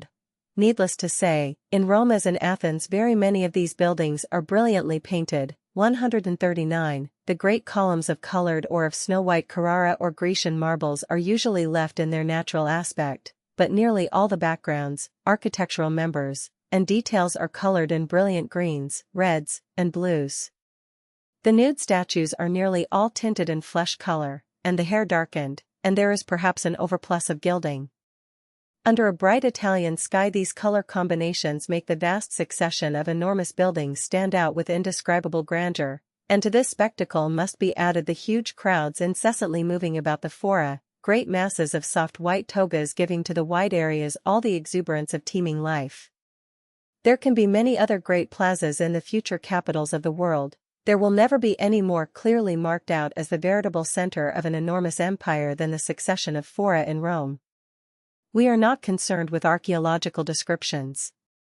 The arrangement of the fora in this reign of Hadrian must be sketched over lightly or explained completely, otherwise the result is not knowledge but confusion. Here a very brief survey will suffice. If we are following Publius Calvus's litter as it traces the Esquiline on routine business of a senator, a series of convenient side streets probably will bring it past the great baths of Trajan and then down the slope to the spot where the vast bulk of the Flavian amphitheater rears itself arrogantly. The baths and the amphitheater both will be visited later, see page 361 and page 394, and we can, therefore, ignore them. Then the litter-bearers swing west and slightly north, and before us lies the veritable heart of Rome. 229. Entering the series of fora, the Temple of Venus and Rome. To avoid being overwhelmed by details, only the most conspicuous objects and buildings will be mentioned. Some structures are obvious at the very first. To the left, lifting vauntingly above the visitors' heads, rise tier upon tier the domes, balconies, and pinnacles of the imperial palace upon the Palatine, sustained at their base by an enormous mass of arches and buttresses of masonry and concrete. The lords of the palace at any moment can look down from a gilded balcony upon the old forum and its bustling life, and they need only descend an inclined plane in order to mingle with the mob, or cross the plaza to visit the Senate House. Directly ahead, at the end of the vista, rises the Capitol, crowned by the rebuilt temple of Jupiter Best and Greatest, Jupiter Optimus Maximus, its roof flashing with the gold tiles, its enormous pillars proclaiming it the most splendid fane in Rome. Map of the heart of Rome. The Fora, the Palatine, the Capitoline etc. as in period of Hadrian, about 135 AD. At the head of the Via Sacra, for this famous route of the great triumphators now opens before us, upon our right, is the new and indescribably splendid Temple of Venus and Rome, a building just completed by Hadrian. This edifice has been reared by demolishing the last of the ruins of the impossibly extravagant Golden House, the architectural monstrosity of Nero. In order to get sufficient room for his new structure, Hadrian also was compelled to move the colossal statue of Nero, 99 feet high, located near the site, and to set it nearer the Flavian amphitheater. This had been a great task, executed by the clever architect Decrianus, with the aid of 24 elephants, performed to the delight of all the idling crowds in Rome. The statue now towers upon its new pedestal, with Nero's unworthy head sagaciously lifted from its shoulders and one of the sun gods substituted. The new Temple of Venus in Rome is a truly magnificent object, rising as it does upon a terrace 26 feet high, 500 feet long, and 300 broad, and surrounded by an enormous portico of 400 columns each 40 feet high. The versatile emperor boasts that he has been the architect himself, and whatever are the real facts, no vestibule to the Fora could well be more impressive. 230. The Arch of Titus, continuation of the Sacred Way. With the Temple of Venus and Rome to our right and the substructures of the Palatine to the left, we go straight ahead to the Arch of Titus. Everybody recognizes the shape of that impressive but relatively simple structure. Its bas-reliefs showing the spoils of Jerusalem, the golden table, and more particularly the 7-branched candlestick, are destined to be reproduced countless times. Old men in Hadrian's day can still recall the triumphal procession when the son of Vespasian returned in glory, how the great throng of cheering soldiers and citizens swept up toward the temple of Jupiter Capitolinus, then halted at the portal of the temple while Simon Bar Giora, the captive Jewish leader who had been dragged in the procession, could be taken to a high place overlooking the Forum and deliberately scourged to death. At the news that he had perished, all the vast company made the crags and columns quake with their brutal acclamation, and Titus entered the shrine to sacrifice and to bear witness how much mightier was Latin Jove than Palestinian Jehovah. Spoils from Jerusalem, Arch of Titus. And now the Via Sacra turns at right angles, or, to be more accurate, its thronging ways divide. Go to the left and you will come upon a high street passing under the brow of the Palatine. It runs a considerable distance toward the Capitol, receiving several sloping avenues or broad staircases leading down from the Palatine. This is New Street, Nova Via, the most convenient route to certain buildings on the southern side of the Forum. It is better, however, to follow the denser crowds which are swerving somewhat to the right, and then by a second turn go straight onward again between magnificent structures, with the gilded roofs of the Capitol ever looming ahead more clearly. We are now on the Via Sacra proper, and caught in the eddying throngs of litter-bearers, running footmen, following clients, elbowing plebeians with now and then a masterful squad of praetorians in gilded armor, we find it perhaps impossible to get more than the names of the structures in passing. View through the Arch of Titus, showing the Flavian amphitheater in distance. 231. House and Temple of Vesta, the Regia, the Temple of the Divine Julius. The venerable temple near which the ways divide is that of Jupiter Stator, where Cicero convened the anxious Senate when he delivered his great assault on Catiline. Next comes to view a long high wall broken only by narrow doorways until you see a stately portal at the western end, nearest the old Forum. From above the wall can be glimpsed the tiles and marble of an elegant mansion inside, also the foliage trees of a really fine garden. This is the house of the Vestals, the abode of the 6 sacrosanct virgins who are the most revered personages in all Rome, hardly barring the emperor. As we advance there come next to view 2 buildings, one a small round temple of antique and simple structure, the other a handsome arched building of no great size. The first is the fane of Vesta itself, where burns the eternal hearthfire of Rome, guarded by the Vestals, and the most sacred structure in the entire city. The second is the Regia, the official home of the Pontifex Maximus, the head of the Roman religion, and actually occupied, since that official is now the reigning emperor, by various clerks and administrative bureaus relating to the upkeep of the state cultus. To the right of these buildings are government warehouses and offices wink with a frown 140, and then, closing off the old Forum proper from these structures just named, stands another extraordinarily magnificent temple, that of the deified Julius Caesar. 232. The Old Forum, Forum Romanum. We are now close upon the actual Forum. It can be entered by 2 methods. You can go between the Temple of Vesta and that of Caesar, very likely walking through the triumphal arch of Augustus, in which case you will see the pillared facade of the stately temple of Castor and Pollux, the divine helpers of Rome at the half-legendary Battle of Lake Regillus, and then across that busy shopping street, the Vicus Tuscus, before reaching the quieter portico of the great Basilica Julia, or you can take a better way by keeping on past the northern side of the Temple of Caesar and coming out pretty directly upon the Forum. In so doing you will have the second great courthouse, the old but capacious Basilica Aemilia to the north on your right. Let tribunals and litigants, however, wait, before the visitor at last is opening one of the most famous areas in the entire world, the Forum Romanum. Old Forum, looking west towards the Capitol. Restoration by Nisbilandi. Of the old Forum well may one say what Cicero declared of Athens: on whatever spot we tread we awake a memory. There is hardly an event connected with the long reaches of Roman history which is not also connected in one manner or another with this public square. The first impression, to be sure, may be one of disappointment. The whole open plaza barely measures 300 by 150 feet. It seems the more confined because a large part of the southern side is hemmed in by the huge Basilica Julia, while directly above the square rise the two hills of the Capitoline and the Palatine, their summits crowned with lofty and noble buildings looking down upon the Forum as a kind of common center. Old Forum, looking towards Capitol from before the Temple of Castor, the building on the left, with statues beneath its upper arches, is the Basilica Julia. Restoration after von Falk.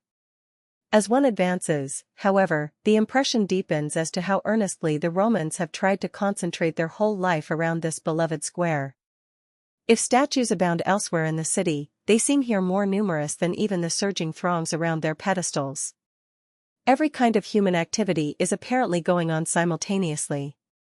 Along the north side, as we have seen, are the offices of those great bankers who hold the nations in fee from the Euphrates to Hibernia, yet peddlers are now wandering about, almost under the feet of the consuls' lictors, hawking hot sausages, strings of garlic, and pots of eye salve, while a snake charmer has obtained the license to exhibit two stupid serpents on the actual steps to the Temple of Janus just beyond the Basilica Aemilia. 233. The Forum area, the posting of public notices. Walking out into the area itself, we find it solidly paved with rectangular blocks of travertine. The days are gone when closely packed throngs of Quirites stood for hours upon this pavement listening to the orators bidding them vote upon peace or war, or for or against some proposed law, as lay in their right as free citizens. Gone, too, is the day of that great funeral pyre of garments, ornaments, trinkets, tables, and benches, which the frenzied mob heaped around the corpse of Caesar after Marcus Antonius had thundered his invective against Cassius and Marcus Brutus. But not gone is the Senate House, the Curia, looking out across the plaza from the northern side of the square, just beyond the Temple of Janus. And around the orators stands the rostra. At the western end of the area there is still another elaborate funeral in progress, the wearers of the Imagine sitting in their curule chairs, and the orator pompously lauding the noble departed. Truth to tell, the Forum is frequented every morning largely to get the news. Not merely can you meet the bearers of all sorts of public or confidential information, you can spend an hour merely reading the great whiteboards, albums, bearing official and private notices which stand around everywhere. The Daily Gazette is here posted, and we shall consider its contents presently, but apart from that, whether you wish to know the price of grain or the day set for a lawsuit, whether Syphax the Moor will race his four in the next circus, or Epaphroditus the Athenian will lecture tomorrow on the nature of the soul, the Forum placards will tell you everything. Gossip incalculable, often of a kind which no man dare put in writing, you may also pick up, as well as accost half of your acquaintance. A visit to the Forum, therefore, is almost as important to a Roman of parts and activity as in another age will be the perusal of the paper. 234, Western end of Forum, the Rostra, the Golden Milestone, the Tullian imprisoned. At the extreme western end of the area, more temples are seen rising on the slopes of the lofty Capitol. Here is the Temple of Saturn, and higher still the Temple of the deified Vespasian, the Temple of Concord, and the great public record office, the Tabularium, and the Rostra are reached just before you quit the level area and take the winding ascents towards the Capitol. These famous stands for the orators constitute an elaborate platform, with a fine marble balustrade which is adorned with exceptionally good bronze statues of notables such as Sulla and Pompeius, although all these ornaments were added by Julius Caesar and no not the days of the Old Republic. Some of the original beaks, rostra, from captured warships which gave the famous pulpit its name are still in position, however, with others from such battles as Actium added. 141, even if the Republic is dead, the place remains of decided utility not merely for funerals, but also for formal speeches on state occasions, and sometimes an emperor will still condescend to harangue the loyal Quirites from its platform. Close by the rostra and near its southern end rises a tall stone pillar coated with gilded bronze.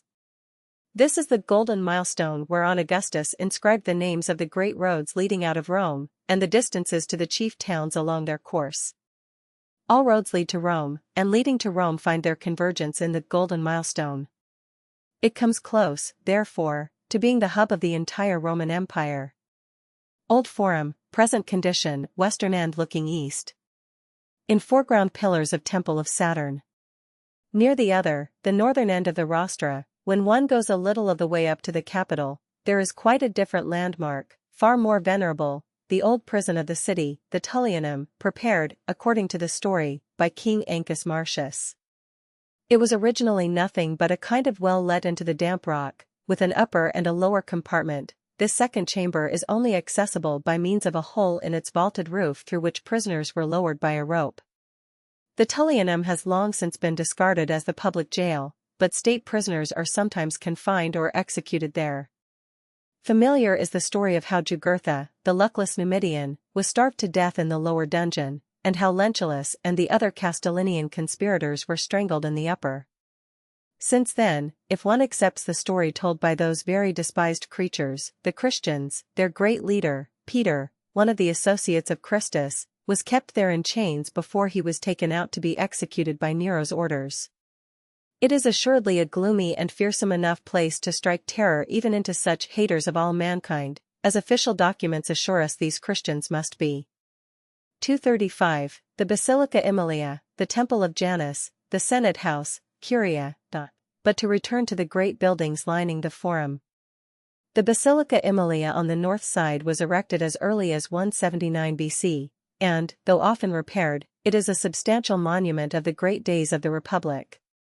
It is so like the greater Basilica Julia, however, that one description will do later for both. Directly by this courthouse stands the venerated Temple of Janus, a structure with many arches and sacred to the most characteristic if not the greatest of all the gods of Rome. 142, the gates of the shrine, one notices, are standing carefully open, as a token that some petty frontier wars are still raging. When absolute peace prevails, these doors, however, will be carefully shut. The Romans are thrifty and practical people. Why waste good sacrificial victims and incense on the god when his help against the foe is not needed? It would be like paying a doctor when one is feeling entirely well. Leading away from the Forum and this temple is a series of vaulted passages also called Janus, which form a large part of the banking district. Here, because the sacred way is too limited, many great financiers have their offices. Here countless clerks are busy with their account books. Here great loans are negotiated or investments are placed hourly. It is almost a regular exchange and the scene of many speculations.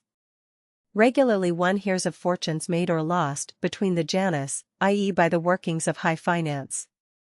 Beside the Temple of Janus rises the magnificent porch of the Curia, Senate House. The conscript fathers are not yet in session, and a visit to the interior can wait. The structure is very splendid, but it is not the grand old Curia Hostilia, built according to legend by King Tullus Hostilius, and the scene of nearly all those famous senatorial debates across the long annals of the Republic. That ancient building was burned in 52 BC during the riots following the murder of the idol of the populace, the demagogue Clodius. Julius Caesar, therefore, had a good excuse for building a stately new Senate house. This in turn was damaged in Nero's Great Fire, but Domitian carefully repaired it, and with its fine pillars, bronze doors, and galaxy of statues, it forms a worthy meeting place for what is still a venerable and powerful body. 236, the Basilica Julia, the greatest courthouse in Rome, the Lacus Curtius. The Basilica Julia on the southern side of the Forum is a building into which it is best to enter. The structure was begun by Julius Caesar to meet the imperative need for a larger courthouse. More important business is transacted under its roof and ample porticos, perhaps, than in any other building in Rome, and in bad weather nearly all the Forum loungers take refuge beneath its ample shelter. Its size is worthy of its important functions. It is 270 feet long and in addition to the regular exterior colonnade has a fine inner colonnade. Interior of a basilica, restored. These double porticos are the special lounging spots of fashionable idlers of both sexes. Young men of fashion seeking to meet congenial ladies of easy habits have only to loiter around and stroll about a little, their hopes are gratified. Assuredly Venus can hardly reckon up the love affairs that here have ripened. The pavements are even more marked up for gaming boards than elsewhere and some of the players, we note, actually wear the equestrian stripes, while there are senatorial ladiclaves in the interested throngs standing around them. Along the sides of the building are roomy offices, where a large corps of city officials and clerks conduct the various municipal boards and bureaus. The glory of the Basilica Julia, however, is its great hall, used for the chief courts of justice, barring always those of the emperor and the senate. The hall is paved with colored marbles of price, the pillars running down either side are splendid monoliths of still rarer marbles, and the ceiling is heavy with gilt fretting and painting. In every possible niche rise statues of famous jurisconsults and advocates. The light streams down abundantly through the windows in the upper clerestory, and in this second story at the present moment there are standing or sitting groups of very respectable men and women listening to the orator pleading before one of the tribunals below. Any guide will tell how the mad Emperor Caligula used to delight to stand in these upper balconies, fling down money, and roar with delight when the crowds trampled one another struggling to get the coins.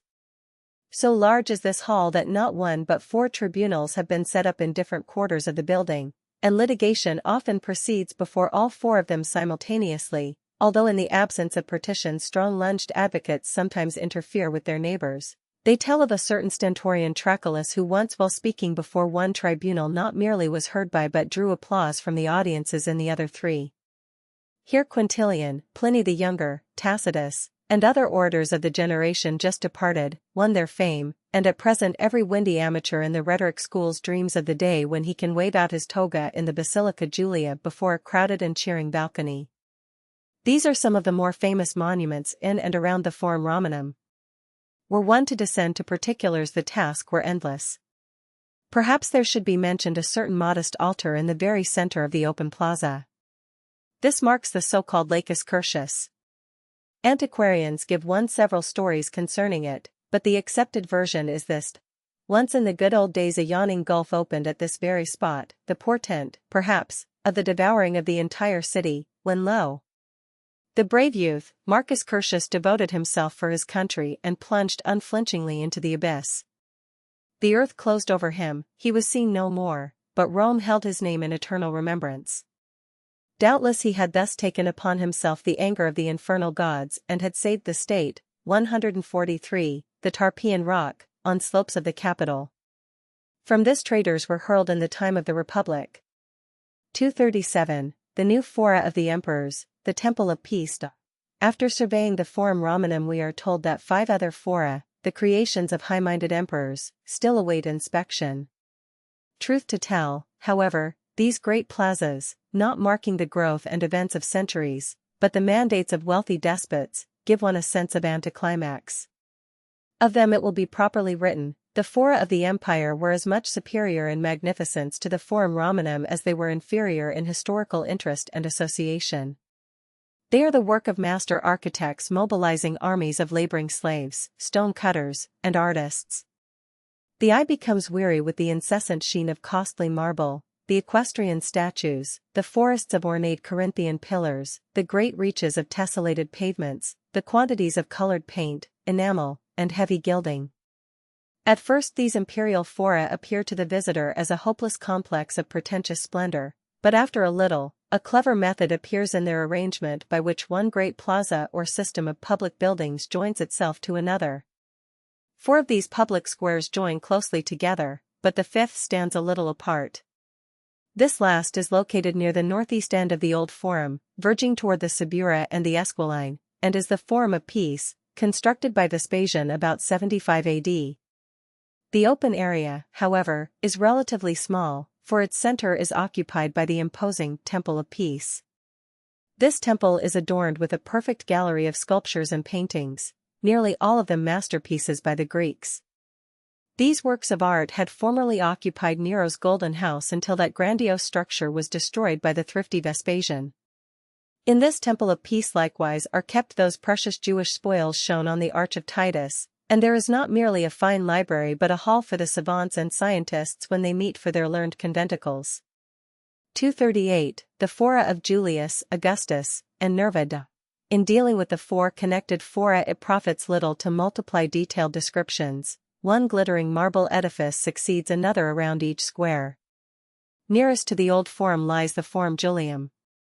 Julius Caesar paid out 100 million sesterces, $4 million, merely for the land which it occupies, and its buildings are worthy of the costly soil whereon they stand. In its center rises the great temple of Venus Genetrix, mother of the Julian line. Here at times the Senate can convene, while the shops under the porticos around are among the finest in Rome. Forum of Augustus and Temple of Mars the Avenger, restored. Directly north of this Forum Julium is the Forum Augustum. When young Octavius went forth to avenge his adopted father against Brutus and Cassius, he vowed a temple to Mars' altar, Mars the Avenger. Later as the Emperor Augustus, most splendidly he fulfilled this vow. The porticos around the plaza are of Numidian marble, and variegated marbles compose the pavements. The open area is covered with bronze quadrigi, four-horse chariots, triumphal arches, and, of course, numerous statues, some of precious metals, while the Temple of Mars altar itself matches all its rivals in magnificence. To the southeast of the Forum of Augustus and joining it to the Forum of Peace is the smaller Forum of Nerva. This plaza was really begun by Domitian, but when that tyrant perished ere completing the task, it was finished and named by the Irenic Nerva. It is really a kind of broad thoroughfare leading down from the Subura district, although upon it fronts a fine temple of Minerva.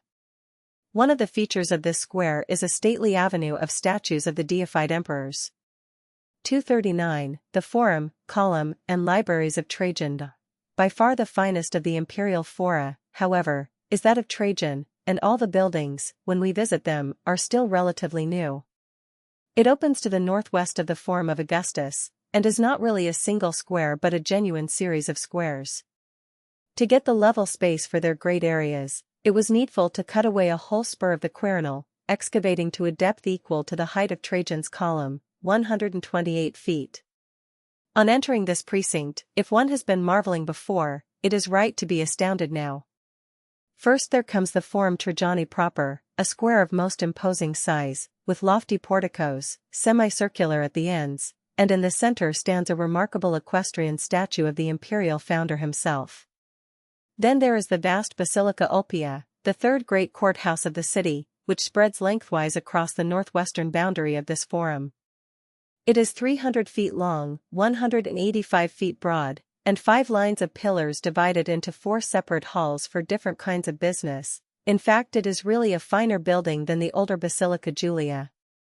Going through this enormous but very open structure, we come to a second smaller plaza, and here rises one of the noblest sights of Rome, a monument that will draw the admiration of all ensuing ages, the Column of Trajan itself. The bas-reliefs telling in picturesque detail the whole story of the Dacian Wars, the 2,500 human figures executed with infinite fidelity and care, wind spirally from the top of the 18-foot pedestal clear to the summit. This last is crowned by a colossal bronze-gilt statue of Trajan looking down upon the sculptured record of his military glory. An imperial forum, near the Column of Trajan, restoration after von Falk. This column is, perhaps, the worthiest monument of the whole imperial age. 144. The marvels of Trajan's forum system, however, are not exhausted. North and south of the column are 2 fine buildings of moderate size. These are the Bibliotheki, the 2 public libraries of Trajan, one Latin, one Greek, containing on the whole the finest collections of books in Rome, and directly facing the column and the libraries across another open area of considerable extent is the Temple of Trajan, where the priests daily offer their sacrifice to the deified Manes of the terror of Dacia and of Parthia. 240. The park system of the Campus Martius, the Pantheon. These exhaust for the moment the structures we can survey around the fora, and it were well to stop lest sheer confusion may follow. With time, however, we could wander after the throngs again northwestward along Broadway past the great porticos and fine shops of the Septa Julia, and saunter about the great park system of Campus Martius. The public baths there located in such structures as the Theatre of Pompey and the Flaminian Circus can, perhaps, be explained later, but a word must be spoken for the one great temple which is here situated away from the center of Rome. The Pantheon, dedicated to Mars, Venus, the deified Caesar, and to all the other deities of the Julian line, was the erection of Marcus Agrippa, the mighty coadjutor of Augustus. It has just been rebuilt from its very foundations by Hadrian, 145, its noble dome shines with the golden tiles. The Sori Rotunda inside is encircled with stately altars to the gods the building honors. Already one can stand and look upward 143 feet to that patch of blue 18 feet in diameter through which sun and stars will shine down across at least 18 centuries of changing history, making the Pantheon the one great building, not a ruin, which shall link the Rome of the Caesars with the Rome of another day. Interior of the Pantheon, restoration according to von Falk. 241, the Daily Gazette, Acta Diurna. How Rome gets its news. One thing, to avoid complexity, we omitted while crossing the old Forum Romanum.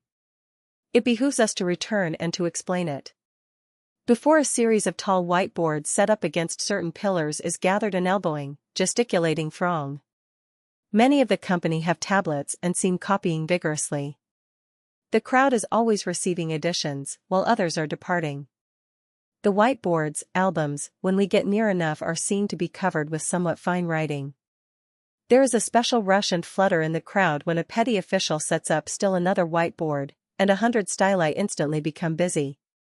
It is easy to learn the excitement caused by these notices. They constitute the publication of the new Acta Diurna. Even without the Acta Diurna, daily doings, a city like Rome would have its supply of news.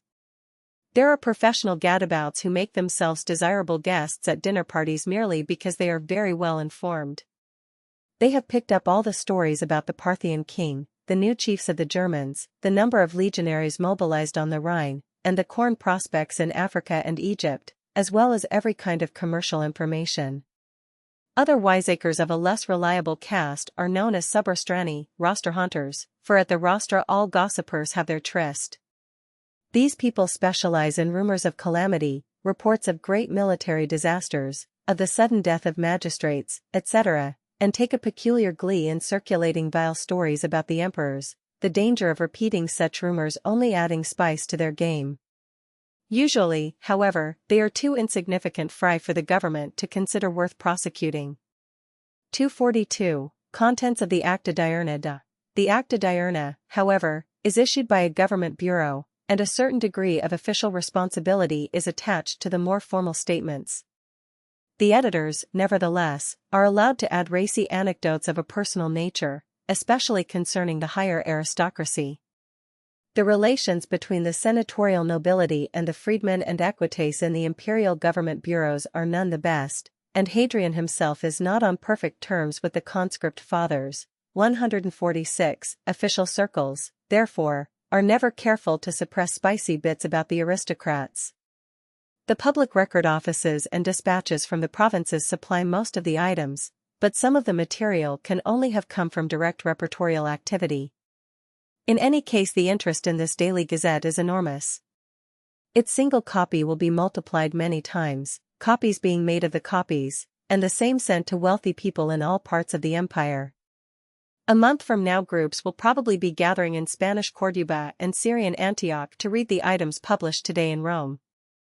Owing to the limitations of space, despite the use of many whiteboards, the Acta Diurna has to maintain a very dry journalistic style indeed. The lively Italian imagination, however, can provide most of the details, even if they are not at once eked out by quantities of that smoke, oral rumor, which is passed about amid the copyists the moment the new gazette is posted. This is a very commonplace issue, and the albums read something like this: Frowny Face 147, records for the 10th day of June. Yesterday, boys and girls were born in the city of Rome. Bushels of grain were landed at the emporium. Head of cattle, and other commodities specified, were also brought into the city. On this same day the palace slave Mithridates was ordered crucified for blaspheming the guardian genius of his master the emperor. At the imperial treasury, million sesterces, which had proved impossible to loan out at interest, were ordered returned to the public funds. A fire broke out in the insula of Nasta in the Viminal district but was extinguished. 243. Miscellaneous entries and gossip in the Gazette. The entries go on to give the doings in the petty police courts, the copies of important wills with a special mention of any bequests that were left the emperor, the statement that a certain Ikes had caught his wife in gross misconduct and divorced her, that a procurator for a large trading house was being prosecuted for embezzlement, and a summary of the evidence in a great violation of contract case between two marble importers now on trial in the Basilica Emilia. Then follow magisterial edicts, lists of judicial appointments, and careful entries about all the doings of the emperor and of his progress back toward Rome. Next is given a rather elaborate summary, evidently made by shorthand reporters, of the latest debate in the Senate, with careful entry of the applause and interruptions which the orators received. All this is more or less official, but the newsmongers are really more interested in human interest stories added by the publisher's private authority. Thus it makes good reading to tell how a frantic admirer of a certain red charioteer who was killed in the last races, cast himself on the funeral pyre of the beloved jockey, in order not to survive his idol, or to relate how a citizen of Faisal has just visited Rome and sacrificed to Jupiter along with 8 children, 36 grandchildren, and 19 great-grandchildren.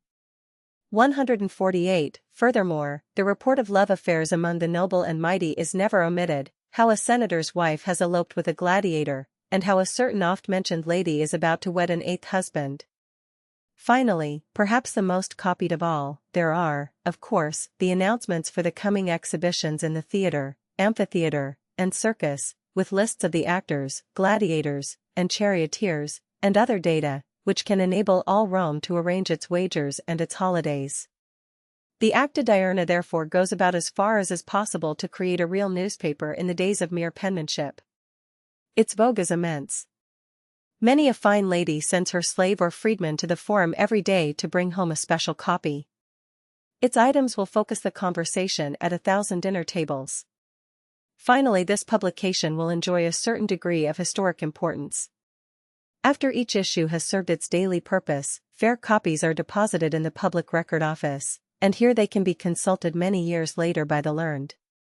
It is from the files of the Acta Diurna that Tacitus and Suetonius have apparently drawn a great many of their anecdotes about the days of the early emperors. Chapter 15. The Palatine and the Palace of the Caesars. The Government Offices, and the Police and City Government of Rome. 244. History of the Palatine, its purchase by Augustus. There is one other great quarter of Rome, from the political standpoint the most important of all, the Palatine. The Palatine originally was a hill of modest height, in shape fairly rectangular, some 1,400 feet on the side. Here, according to firm tradition, was that first settlement by the Alban shepherds led out by Romulus. The hill seems to have been encompassed by its own crude wall, and presently it figured as the earliest Rome, often called from its squarish configuration Roma Quadrata. Time fails to count the various memorials such as the House of Romulus, alleged to have survived since this primitive time. Note should be made, however, of certain small but very old temples such as those of Victoria, Viraplaca, and Orbona, 149, which are now carefully preserved amid surroundings of artificial magnificence. After the growth of the Republic, the Palatine became one of the most fashionable residence sections of the city. Public leaders liked to mount the roofs of their mansions and see the whole forum with the familiar Senate house spread out at their feet. Here were erected the earliest of those sumptuous mansions wherein the aristocracy invested their spoils from the great conquests. Marcus Scaurus had his pretentious dwelling on the Palatine, and so did Catiline, and Marcus Antonius, and Cicero. Last but not least, Hortensius the orator, Cicero's professional rival, erected an extremely fine dwelling here shortly before his death in 50 BC, which mansion was later purchased by Augustus when he had assumed the government and desired a suitable residence, and thus it was that the Palatine became the palace of the emperors. Arch of Titus, part of Palatine visible to the left. 245. Extension of the imperial buildings, central position of the Palatine. Augustus, posing merely as the first citizen among his fellow Quirites, and with a studious abhorrence of the outward forms of monarchy, had avoided establishing anything like an imperial court, but he was, of course, entitled to a large senatorial mansion. In addition to his private residence, elaborate offices had also to be provided for the great corps of secretaries and clerks through whom he governed half the provinces and controlled the army. This corps of bureaucrats has grown with every new accretion to imperial power. Furthermore, Augustus's pretense of democratic simplicity has been utterly discarded following the extravagances of Caligula and Nero. One enormous building has, therefore, been added to another. The last private dwellings upon the hill have been condemned, and the Caesars now control every inch of the Palatine, making it so completely the abode of majesty that palace will remain across the centuries as the name for any seat of princely authority. 246. Commanding view from the Palatine Hill. This is the smallest of the 7 hills, but it is the real focus of the other 6, which seem to surround it with their homage, as being their king. It is so close to the capital that the crazy Caligula erected a bridge, now long demolished, leading from his mansion clear over to the temple of Capitoline Jove, in order that he might frequently go and visit his friend Jupiter. The view from the crest of the palace structures is superb, northward across the Forum, and all the thickly clustered roofs on the slopes of the Quirinal, Viminal, and Esquiline, westward to the Capitol where the magnificent temples seem within a stone's toss, southward across the great hollow of the Circus Maximus and then across to the densely covered Aventine. Whether the emperor desires to harangue the Senate, to sacrifice to the greater gods, or to grace the chariot races, curia, temples, or circus are all close at hand, with the Flavian amphitheater to the northeast, almost equally near. 247. Magnificence of the Palatine structures. But the Palatine itself is perhaps the most glorious sight of all. It rises above the city 200 and 300 feet to its upper parapets, lifting itself on several tiers of arches and pillared stories which gleam with marble below and present a perfect treasure house of gilded tiling above. Under the morning light, with the sun flashing the gold of the multitudinous domes back into the clear azure, the whole effect is incomparable. The natural foundations of the hill are covered with enormous substructures of masonry and concrete, and these are continued by long tiers of many arched buildings which house the great government bureaus and ministries. Crowning these can be seen equally long forests of columns, upbearing a whole complex of gabled roofs covered not merely with the gilded tiles, but with a whole legion of gilded or richly toned bronze statues. Here and there show forth bits of greenery and foliage betraying the gardens and the parks reserved for the lords of the world. Palatine and Palace of the Caesars, restoration by Spandoni. The effect of this entire mass is overpowering. The eye wearies of counting the sweeping porticos, tall monoliths, colossal statues, and quadrigas. The result is also enhanced by the use of great numbers of huge awnings, hung over nearly every opening and window, usually made in brilliant colors, with the imperial purple very conspicuous. There will never be another Palatine in the history of the world. 248. The more famous buildings on the Palatine, enormous display of art objects. This vast residence compound, it cannot be called a single building, can be reached by a number of inclined planes or stairways upon all 4 sides. Access is easy enough, and crowds of slaves, plebeians, and nobles are incessantly coming and going, although a couple of praetorians loll carelessly on their spear shafts beside each ingress. Possibly the easiest entrance is by the Clivus Victoriae, ascent of Victory, which starts upward from the edge of the old Forum very near to the shrine of Vesta. Roman urn, typical art object. To find one's way about the Palatine is, however, far more difficult than about the Fora. It is not, of course, an area but a jumble of buildings, all splendid, but often thrust upon one another without any real system. Augustus added extensively to the old house of Hortensius, and particularly he built a very pretentious temple to Apollo.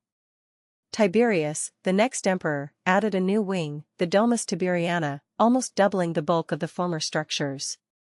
Caligula thrust on more buildings still. Across the ages will be pointed out that Cryptoporticus, the twisting underground gallery connecting parts of the palaces, where the stout tribune Chaerea struck down and slew the insane despot, January 24, 41 AD, to the great profit of the entire world. Nero added other wings and structures, some of which had to be rebuilt after his great fire. Finally, Domitian added a whole series of enormous halls, baths, banqueting rooms, and government offices. The Palatine is now virtually complete. Trajan and Hadrian have erected their monuments elsewhere, and so will most of the later emperors, 150. We do not propose to explore all these buildings in so vast a complex.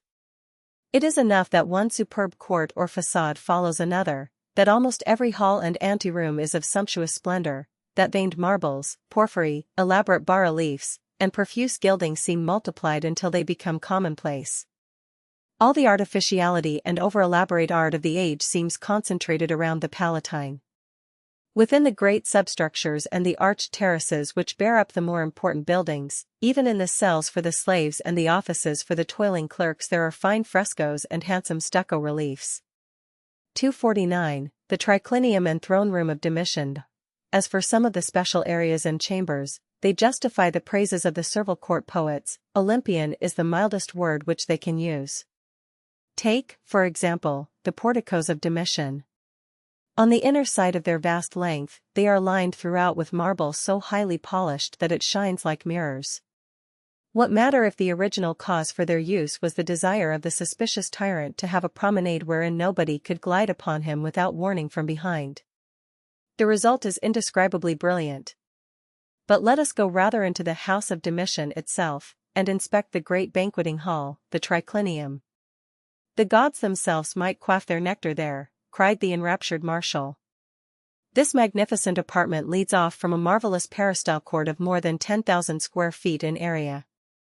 The chamber itself is not huge, but is arranged so that 3 tables, each for 9 guests, can be placed laterally along the walls, with the third, opposite the door of entry, for the emperor and his chief guests.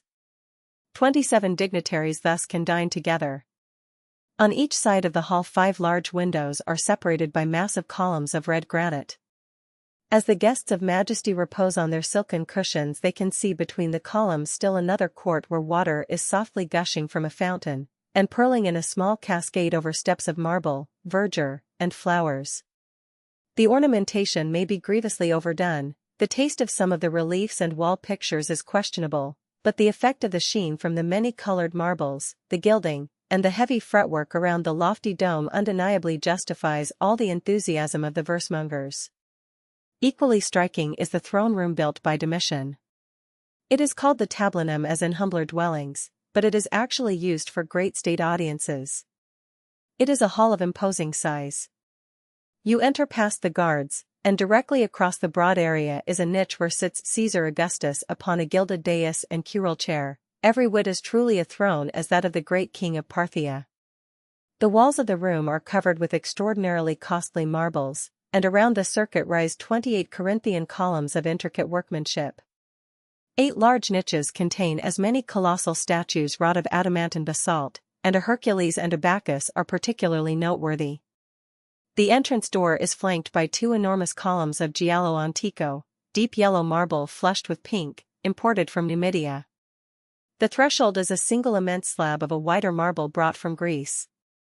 Words thus exhaust themselves describing these grandiose, overpowering, magnificent courts, halls, and apartments. We can perforce ignore such features as the separate hippodrome and the luxurious gardens reserved for imperial amusement or recreation. Better it is to concentrate attention upon the human life wherewith the Palatine ordinarily abounds. 250. Swarms of civil officials always on the Palatine. All the Palatine revolves around the emperor.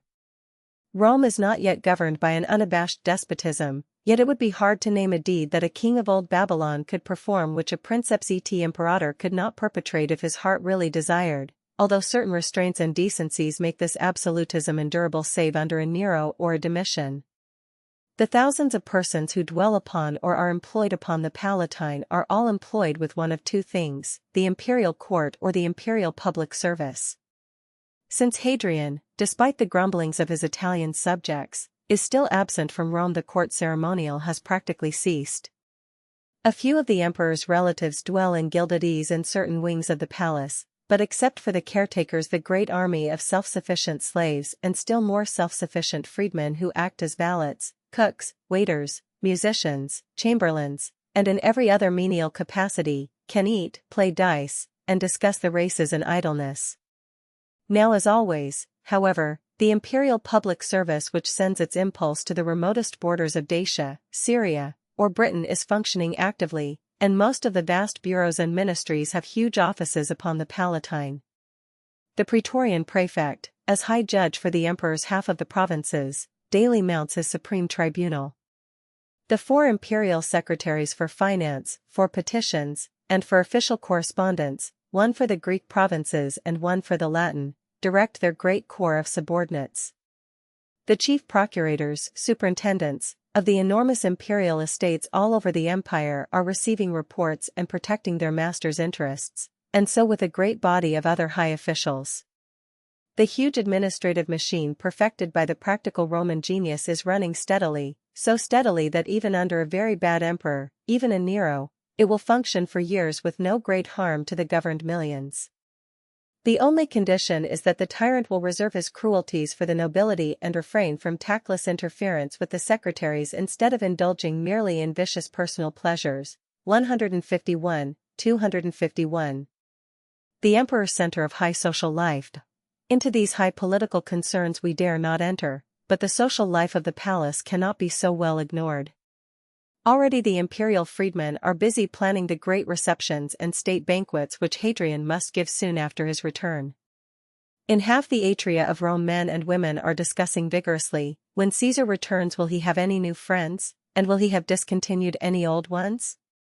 Already it is rumored that certain freedmen, supposedly in their lord's confidence, have received a great bribe to get them to induce the dominus, so loyal etiquette calls the monarch, to summon back to favor a certain Gallius, an indiscreet senator whom, on his last sojourn in Rome, Hadrian had ordered excluded from his personal receptions.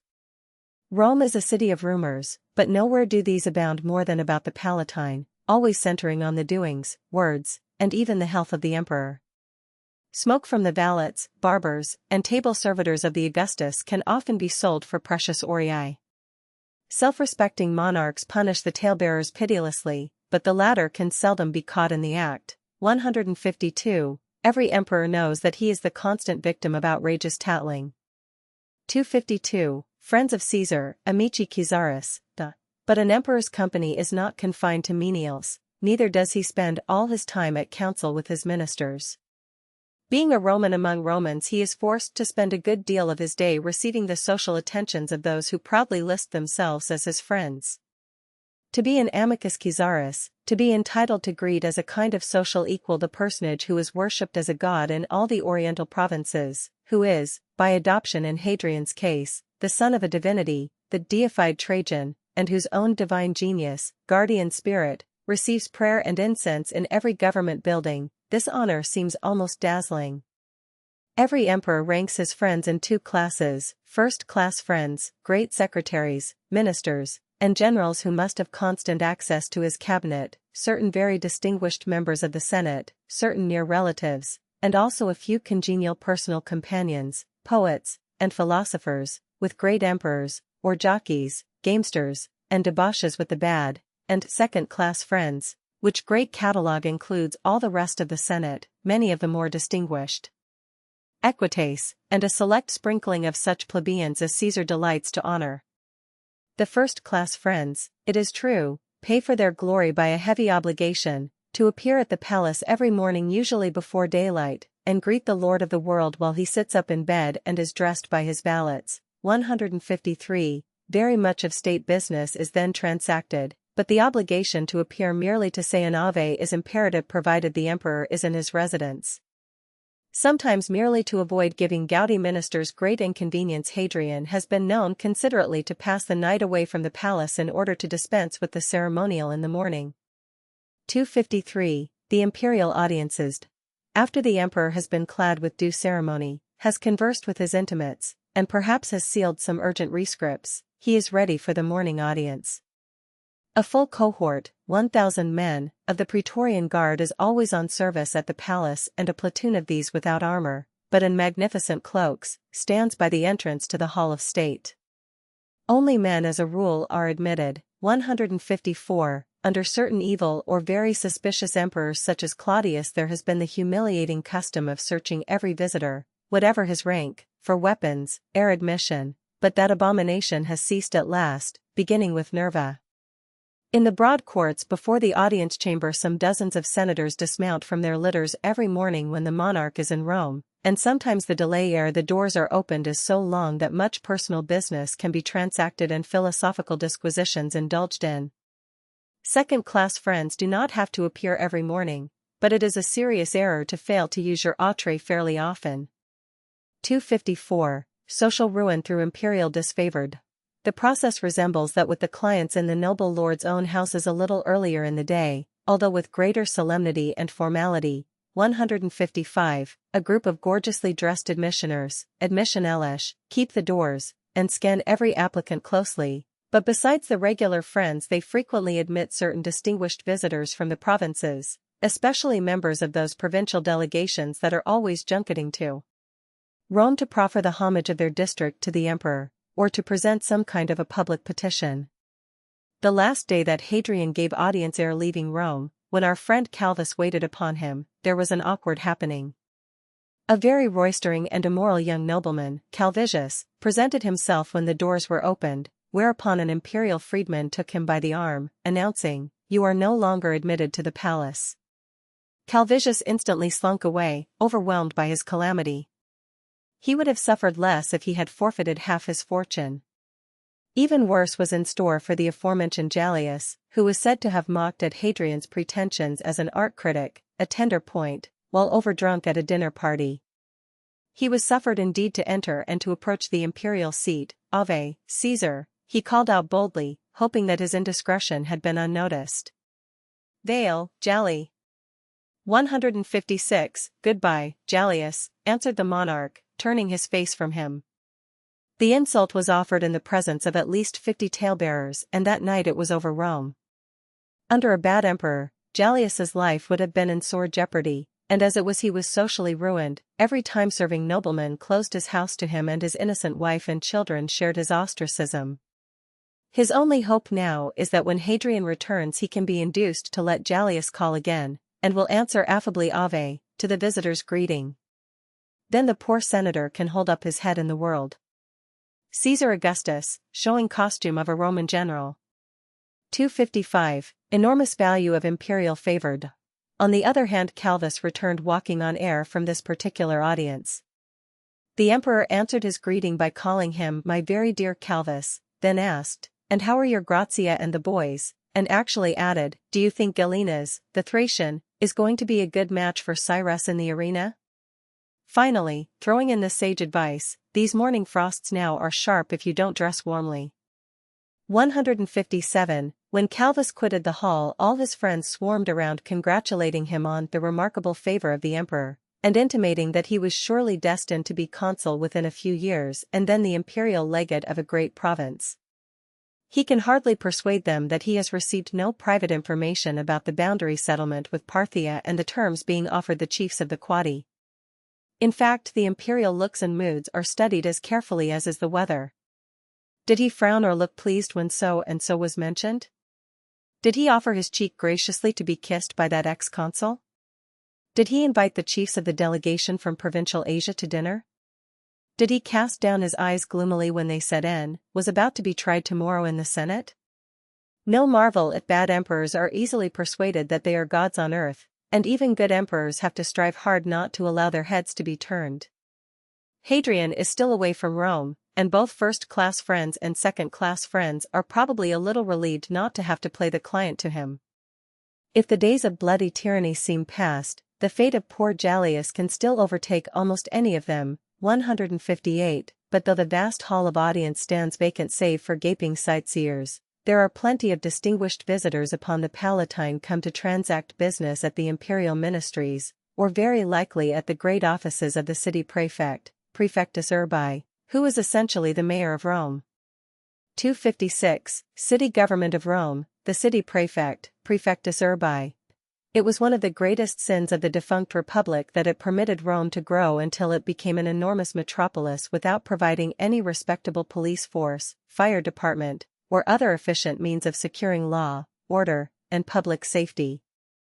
The old aediles, commissioners of public works, were overburdened men, with imperfect authority, few constables, and great political interests. In the days of Cicero, great fires, great riots, and serious crimes occurred almost daily. In self-protection, many prominent men had actually to arm their slaves in regular companies and even to hire the assistance of armed bands of gladiators. Augustus ended all this.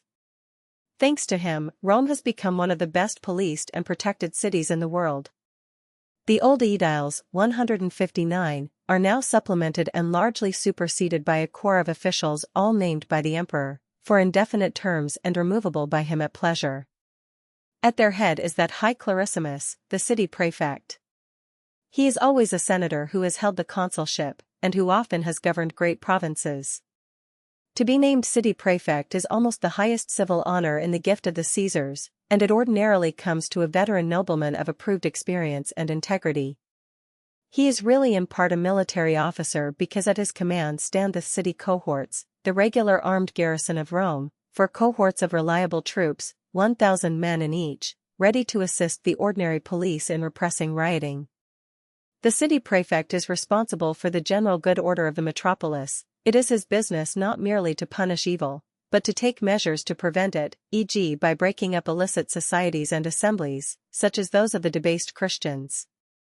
In conjunction with the other magistrates, he also takes measures to keep down the price of provisions. In addition, he is the high judge in most cases arising around Rome, which are not especially reserved to other tribunals. Particularly, he and his deputies have jurisdiction over cases involving outrageous usury, betrayal of trust by guardians, unfilial conduct of children, and disrespect shown to patrons by freedmen. And to his court go all the charges of serious crimes sure to arise in a great city, barring, however, lesser police court cases, these last falling to his colleague, the prefect of the watch. 257. The municipal superintendents and commissioners, curators. Aiding the city prefect are several high superintendents or commissioners, usually of at least praetorian rank among the senators. The two curators of the public works obviously have to look after the municipal buildings and especially the temples and the considerable endowments often attached to them. The prefect of the grain supply, Prefectus Annoni, is a magistrate who, in view of the importance of his function, see page 242, will often be chosen with almost as great an eye to his efficiency as the city prefect. Besides the corps of agents collecting grain in the provinces, the special deputy at Ostia, the official grain measurers, the grain magazine keepers, horariae, and the staff of clerks and porters, all the bakers of the city also are under the prefect of the grain supply, and he can sit as high judge in all cases, criminal and civil, where the provisioning of the city is effected. As for the Tiber, it is so often bursting its levees and flooding the lower city that a special board of 5 senators, commissioners for the Tiber, river banks, and the sewers, attends alike to the care of the dikes and also to the great sewer system which drains the capital. 258. Excellent water supply of Rome. An official board with duties of the first order is that of the curators of the water supply. There is a chief curator and 2 assistants, and since the task calls for expert professional knowledge, these are not senators but imperial freedmen, or at the highest only equites. No sinecure, however, is their task. Justly are the Romans proud of the excellent water supply of the imperial city. As early as Augustus's time, Strabo the geographer warned his fellow Greeks that while they could boast that their cities excelled the Roman in artistic adornments, Rome rejoiced in a far better water system, in better pavements, and in better sewers. Certain of the latter, he declared in admiration, were arched over with hewn stone and were so large that in some parts hay wagons can drive straight through them. Ruined aqueduct in the Roman Campania. By Hadrian's day the aqueducts supplying the city have become wholly admirable. Time fails us to go out into the Campania or to the distant hills and see how, by gravity alone, and without the aid of pumping engines, copious streams are conducted great distances despite the obstacles presented by mountains, valleys, or low-lying level plains, sometimes rushing along in vast subterranean tunnels, at other times supported on long ranges of lofty arches, the remains of which, in after ages, will still be seen spanning the waste of the Campagna. Lanciani. There is difficulty in making very large iron pipes capable of standing high pressure over long distances, and as a result the Roman engineers prefer to carry the water in channels lined with solid cement and borne across the open ground on a vast series of arches. Besides, most of the good water near Rome leaves a calcareous deposit, and it is much easier to clean out large channels than an underground piping system. 259. The Great Aqueducts. When we try to understand the water system of Rome we come upon astonishing figures for the great aqueducts. There are 9 of these huge conduits in constant use. The oldest is the Aqua Appia, built in 312 BC by that tough old censor, Appius Claudius, and it starts only about 11 miles from the city, with nearly its entire bed underground, but when this supply proved inadequate the engineers had to reach much farther back into the hills to find powerful jets. An increasing proportion of the channels of the newer aqueducts has also to be on arches. For example, the Aqua Julia, built by Agrippa in 33 BC, has to go back 15.5 miles, and 6.5 of these are on arches, while the Aqua Claudia, built about 40 AD, is no less than 46 miles long with 9.5 on elevated arches. There are 2 others, the older Aqua Marcia and the slightly newer Aqua Annio Novus, taking water from the river Annio, that are not much shorter either upon the ground or in their elevated sections. Once inside the city this enormous volume of water is distributed in a most scientific manner according to a scheme worked out by the mighty Agrippa. There are 700 public pools and basins and 500 public fountains drawing their supply from 130 collecting heads or reservoirs. Only the poorest or tallest tenement houses, consequently, are bereft of a water supply, clear, sanitary, and abundant, such as most later cities can desire in vain until close upon the 20th century. 260. The police system instituted by Augustus. Almost as important, however, as the excellent water supply came the blessing of the firm police system instituted by Augustus. There was an end at last to the fearful riots and even private wars of the later Republic, as when those cheerful desperadoes Clodius and Milo played at being the Hector and Achilles of the streets, and ordinary crime soon became comparatively rare.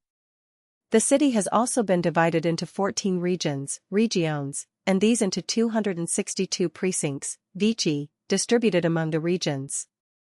Each vicus is in theory a religious unit. It has its own little edicula, petty temple, containing the images of the 2 guardian Laras of the neighborhood plus inevitably a statue of the genius of the emperor. Each vicus also has its 2 special curators, worthy tradesmen usually, elected by their fellow wardsmen and clothed with enough importance to make the office desirable. Their chief official duty is to keep up the sacred rites at the central shrine and to help to compile the census lists, but they are also a kind of local arbitrators or justices of the peace who assist the police and look after the general weal of the precinct. 261. The police firemen of the watch, vigiles the praefectus vigilum. However, the actual security of Rome is not entrusted to any such unprofessional guardians. Augustus understood clearly the need of an effective police force apart from a mere armed garrison. Besides, he had to protect the capital against the fearful and incessant fires. As a result, his new vigiles, watchmen, were a combination of policemen and firemen. The 14 regions of Rome have now been coupled together into 7 police districts, each possessing a regular police station, excubatorium, and 2 subordinate watch houses. Each district is entrusted to a separate cohort of vigiles about 1,000 men strong, thus giving Rome a total force of some 7,000. The vigiles are not actually soldiers, and not being honorable legionaries they are recruited almost entirely from the freedmen. However, after faithful service they can be transferred to the army. They are under a rigid discipline, nevertheless, and are divided into centuries, each under a centurion, with a tribune over the entire cohort. They have various weapons for an emergency, but the crowd usually mocks them for the firefighting apparatus with which they often hurry down the streets: hooks, ladders, axes, simple hand pumps, and above all, many buckets made of rope rendered waterproof with pitch. By their promptitude, discipline, and daring, even with such inadequate apparatus, these patrolmen can often stop very dangerous fires, and their familiar equipment gives them their nickname. "The bucket men are coming," is the yell that frequently disperses a knot of thieves or of turbulent bullies. At their different police stations the vigiles when off duty scribble many things upon the walls, 160, which give a vivid idea that life on the force is much the same in every age. At night these bucket men go out in little groups bearing tallow lanterns and patrol the pitch-black streets, rounding up evildoers and detecting incipient fires. At each station there is a good-sized lockup which never wants its unhappy occupants, also, it must be added, a professional torturer, questionarius, to wring confessions out of slaves and other non-privileged prisoners without any tedious third-degree process. Petty offenses are tried summarily before the prefect of the watch or his deputies in police court at these stations, and for great crimes the alleged offenders can be conveyed to a central jail, or admitted to bail, prior to a formal trial before the city prefect. The prefect of the watch, prefectus vigilum, the head of this very important organization, is really the most important municipal official in Rome except the city prefect. Since he has to do with much sordid detail, he is not a top-lofty senator, but only an eques, nevertheless, his honor and dignity are great. The sub-prefect under him is also a highly respected officer. The entire force of the vigiles, although, of course, incessantly criticized and jeered at, is a very capable body of men, whose faithfulness and energy go far to make life and property better protected in Rome than in most great cities at any age. So with this glance at the municipal government of a metropolitan community of 1,500,000 we quit the Palatine. A new opportunity has presented itself, we can visit the Praetorian camp. Chapter 16 The Praetorian Camp. The Imperial War Machine 262. The army the real master of the Roman Empire. The Romans beyond all else have been a military people.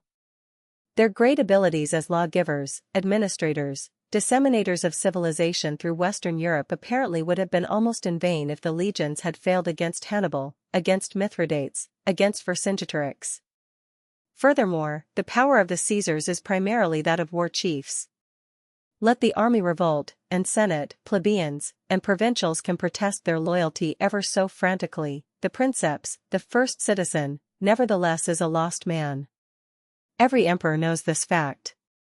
His memory goes back to those two fearful years 68 and 69 AD when first a revolt in Gaul and a mutiny by the Praetorians in Rome overthrew Nero and set up Galba, then a second mutiny of the Praetorians set up Otho, then a revolt of the Rhine legions set up Vitellius, then a counter-revolt by the Danube and Syrian legions set up Vespasian, with the civilian population looking on helplessly, and being almost as helplessly plundered, while decidedly small bodies of professional swordsmen settled the fate of the empire.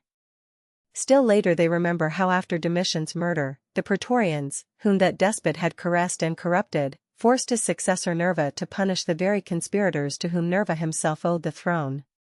Hadrian, in turn, who passes for a very constitutional ruler, when his kinsman Trajan died, 117 AD, allowed himself to be proclaimed immediately by the soldiers in the east where he then was. Next he wrote with studious modesty to the Senate begging the conscript fathers to excuse the zeal of the army and to ratify its action in choosing him imperator. Every senator knew the blade might soon be at his own neck if he openly opposed confirming the mandate of the legionaries. The army, in short, is the final authority in the Roman Empire.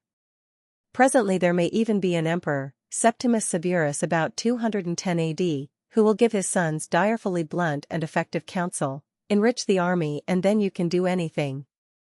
263, army held under stiff discipline and concentrated on frontiers. Nevertheless at present the army is under a tight rein. Trajan and Hadrian by a mixture of donatives and severity have restored firm discipline. The Roman world functions freely and normally behind the frontier barriers held by the legions, with the great chaos of barbarism tossing harmlessly outside. Furthermore, this army, if very formidable, is, we shall see, decidedly small. It is distributed mainly along the northern and eastern frontiers, with a sizable garrison and guard corps at Rome. In the arrangement of the army, most of the provinces seem absolutely divested of regular soldiers save those in transit, and their governors only require a good constabulary to arrest brigands and rioters. The collapse of the Jewish insurrection has practically ended the last serious attempt to cast off Roman authority, and the provinces submit not simply because of fear, but because they are now bound to the imperial regime by great cultural and economic interests. 161. In Rome itself, thanks to the presence of the imperial guard, soldiers are frequent sights upon the streets, but in many other great cities of the empire they are comparative rarities. Their duties are in the frontiers, and their officers know well the demoralization wrought by keeping their men in city garrisons. When Augustus found the world at his feet, he also found himself with armies which were very expensive and somewhat ready to mutiny against him. Very promptly, therefore, he reduced his 45 legions to only about 18. This number proved too few, and by the end of his reign they had risen to 25. These in turn have been gradually increased to 30, and this will be the ordinary number for a good while longer. 162. The legionaries are the regular troops of the line, on whose disciplined fighting the safety of civilization may well depend. There are, however, no ordinary legionaries stationed in Rome, although we can, of course, obtain full information in the capital about them. Their place is taken by a magnificent and arrogant guard corps, the Praetorians. 264. The Praetorian Guard of the Emperors. The Praetorian Guards are the successors of the old Praetoriani, picked men, who guarded the Praetorium, general's residence or tent, in the armies of the old Republic. But the new imperators were entitled to a much larger and more permanent guard, and they also desired to have a reliable body of troops always in or near Rome to protect against an uprising. Augustus, therefore, organized 9 Praetorian cohorts, although keeping only 3 directly in Rome. His successor, Tiberius, however, boldly concentrated them all in the imperial city, and built for them an enormous camp behind the Viminal Hill, on the northeast side of the metropolis. Praetorian Guardsmen. Here they have remained as the dreaded engine of the Caesars. Disguise the fact as he may, every senator knows in his heart, if the Senate defies the emperor, the Praetorians can and will sack the Curia. So long as the Praetorians are obedient, no emperor need tremble overmuch at stories of a provincial uprising. When the Praetorians desert, he had better, as did Nero, slink away to commit suicide. The Guard Corps is jealously regarded by the frontier legions who sometimes turn against it, but thanks to its position at the capital its power is tremendous. Even the privates walk down the streets with a confident swagger. Can they not make and unmake emperors? If the army really controls the empire, the Praetorians go far to control the will of the army. 265. The Praetorian Prefect and the Praetorian Camp. Such being the case, there is one high official whom the Caesars will always select with greater care than any other, the Praetorian Prefect. On this general rests responsibility for the military efficiency and loyalty of the corps. If he is a scheming bloody man, he can, like Tiberius's prefect Sejanus, almost place himself upon the throne, and if he is simply a faithful competent officer, his public services excel that of any civil functionary. Since curiously enough the emperor usually entrusts to the Praetorian Prefect the task of hearing legal appeals to Caesar from the imperial half of the provinces, it is not unusual to name 2 prefects, nominally of equal authority but with one of them often a trained jurist, and the other more concerned with the military management of the corps. This has the additional advantage of making it harder to start an insurrection. Each prefect will keep watch upon his colleague. Inasmuch as the emperor is now absent from Rome, a detachment of the guard is away with him, but the world being in general peace, there is no need, as in a major war, for the entire corps to go forth to reinforce the frontier legions.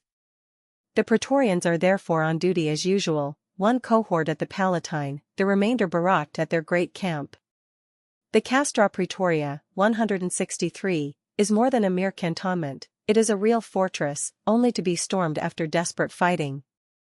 We enter it from the central gateway, Porta Praetoria, which looks straight westward upon the city. A lofty wall of masonry, brick, and concrete, crowned by suitable battlements, surrounds a vast rectangular area about 1,400 feet wide, and 1,100 feet deep. The greater and lesser gates are crowned with fine marble sculptures almost worthy of the Palatine. In the center of the area rises a mass of office buildings, a residence for the prefect and a small temple to the military gods such as Mars, and especially to the deified emperors. The side walls of the enclosure are extended on the inside by an enormous system of arches and vaulting, making many deep chambers where thousands of men are easily baracked. In the open area fountains are playing, and the sun is sending a flying glory from the burnished armor of a cohort standing at rest, while certain officers affix medals of honor, or bestow spears and banners of honor upon various men who have lately distinguished themselves during some detached duty in Mauritania. Everything about the place betrays a perfect police, all commands are executed with extreme promptness, and every individual seems absolutely to know his part, as being one cog in an enormous war machine, into the making of which has entered an almost inconceivable amount of skill and energy. 266. Organization and discipline of the Praetorians. The Praetorians are organized much as the ordinary legionary troops with certain proud modifications. The regular legions can be recruited from all over the empire, the Praetorians are still drawn only from Italy. They receive twice the pay of the legionaries, and their term of service is only 16 years as against 20 with the regulars. Besides these advantages, and the joy of living near to the pleasures of Rome, their discipline is said to be much easier. The emperors, who fear the mutterings of the guard corps much more than they do those of the Senate, often shower special bonuses upon the Praetorians.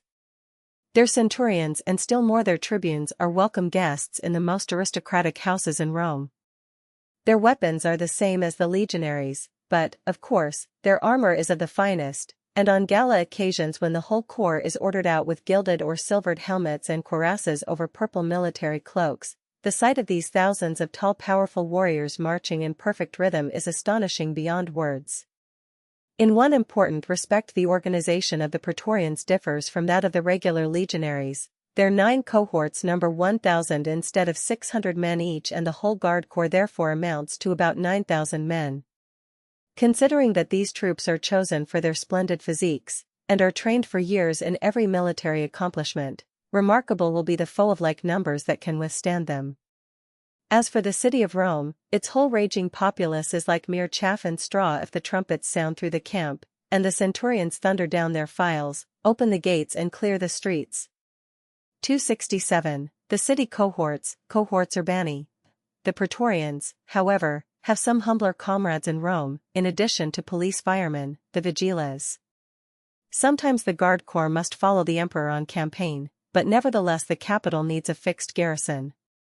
The city prefect, see page 300, therefore, commands 4 additional cohorts urbani, also of 1,000 each, in a special camp in the northern part of the metropolis. These city cohorts are organized much like the Praetorians, and in a grave emergency would act with them, but they have longer terms of service, lesser pay, severer discipline. It is far less of an honor to belong to this force than to the Praetorians, and there is little fraternizing between its members and the haughty guard corps. However, they make 4,000 more armed men always available for the defense and control of the city. Added to these can, of course, be the vigiles, 7,000 strong, easily changeable into genuine soldiers in a crisis. This makes the total garrison of Rome, while the Praetorians are in the city, around 20,000 men, plus usually some marines detached from the squadrons at Ostia and Misenum. The frontiers are far away, but the central direction of the great imperial war machine is inevitably at Rome. From the Praetorian barracks issue those orders which can set the legions marching against the Caledonians of North Britain or the Arabs of the Syrian deserts. There can be no better place, therefore, for inquiry about the organization and discipline of that grim efficient engine which maintains the Pax Romana and makes possible the splendid, artificial Greco-Roman civilization. High officers are constantly passing through Rome. Some of these men have had long and distinguished careers, and among them is a certain Aulus Quadratus, a grey and grizzled veteran, now in the capital for honorable retirement, after an unusual term of service. By tracing his experience, a good insight can be gained into the organization and duties of the legionaries. 268. A private in the legions, the legionary organization. Quadratus was born in South Gaul, Gallia Narbonensis, a country that has already been well Romanized, and from which the government draws many excellent legionaries. 164. He was a poor free laborer on a great estate, but when he was only about 18 an enrolling officer appeared and demanded a certain number of recruits of his master. The latter naturally suggested taking several of the youngest and least valuable of the hands. Quadratus was strong, courageous, and adventuresome, and he did not object to this informal type of selective draft. Thus he soon found himself a private in the camp of the 2nd Augustan Legion, Legio Secunda Augusta, stationed in a great fortified camp guarding the Rhine somewhere near later Mayence or Strasbourg in Upper Germany, Alsace and the Rhenish Palatinate. Once enlisted, Quadratus realized that at least 20 years of unremitting service lay ahead of him. Home life and marriage were forbidden the soldiery, and their whole lives revolved around the army. The Roman discipline caught each man, and each became a valuable and contented soldier only so far as he submitted to this discipline and merged his personality in the vast organization. A slinger. Quadratus was, therefore, promptly put under the vine stock, the stout cudgel of twisted vine twigs with which the centurions vigorously corrected their tyros. At first he was a very ignorant and unimportant part of the 2nd Augustan, but soon he understood its organization and became proud of its history. Every legion consisted of 10 cohorts, each in turn divided into 6 centuries, 165, each century contained in theory 100 infantry, making 6,000 for the entire legion. Besides these, there was a small cavalry force for scouting attached to each legion, for turmi, squadrons of 30 horsemen each. The various contingents, however, were seldom quite full. When the 2nd Augustan went to battle it reckoned, therefore, somewhere under 6,000 men. Roman siege works, restoration of Caesar's siege works at Alesia. 269, training of the legionaries, the pilum and the gladius. Quadratus, under very severe drill masters, learned the use of weapons. Nothing could take the place, so he was taught, of cool proficiency with sword and javelin. It was the trained valor of the average Roman legionary, not the skill often of his commanders, that had given to the Caesars the mastery of the world, and while the discipline was strict, and the training incessant, pains were taken not to destroy the young man's self-respect, or those powers of initiative which were the glory of his profession. He was taught furthermore to despise those enemies, who, like the old Macedonians, were so lacking in personal resources that they had to go into battle wedged together shield to shield with long spears bristling in front, the rigid phalanx formation. This is excellent on level ground when the foe is all ahead, but often becomes a source of danger to itself because the closely packed soldiers are deprived of any chance to display personal valor, and are almost helpless to change position if attacked on flank or rear. Quadratus in his training was taught to stand 5 feet from his comrades on either side with plenty of room to swing his shield and javelin. Storming a city with the testudo. Long exercise made him a master of his 2 weapons. The heavy javelin, pilum, is a devilish missile, as every foe of Rome has learned to his cost. It is about 6.5 feet long with a heavy wooden butt and a long blade-like head, usually barbed and razor-keen. Flung by a practiced soldier at short range it can knock down any adversary who is not firmly braced, even if it does not pierce his shield. Once lodged in the shield it is no light thing to draw it out and not expose oneself to a second deadlier blow. The pilum, they told Quadratus, was what had really made the Roman Empire possible, but it is duly supplemented by the Spanish short sword, gladius. This is a weapon borrowed, perhaps, from Spain but thoroughly Italianized.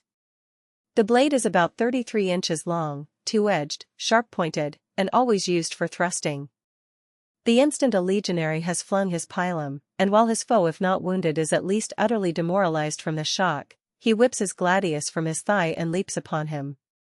A single good thrust will disembowel a man, and he who is thus assailed by a trained Roman swordsman should pray to his native gods, he will need all aid possible. Catapult. 270, defensive weapons.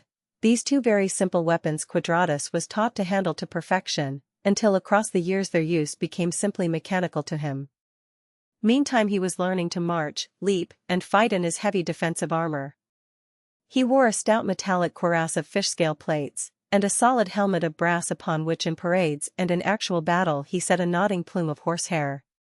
This helmet had brow and cheek pieces giving very perfect protection, but was so heavy that while marching he was allowed to carry it swung from a strap upon his breast.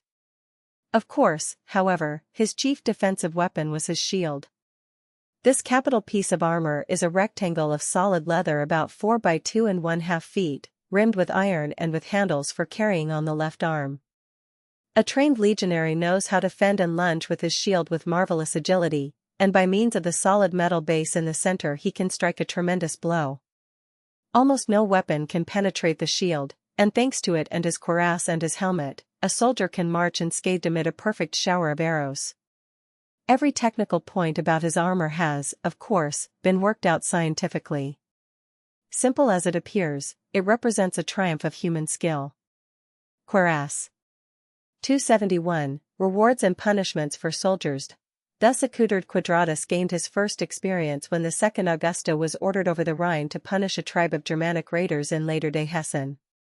In the fighting that ensued he so proved his skill and courage that he received his first decoration, the right to wear a small banderole upon his pilum when his cohort appeared on parade ground.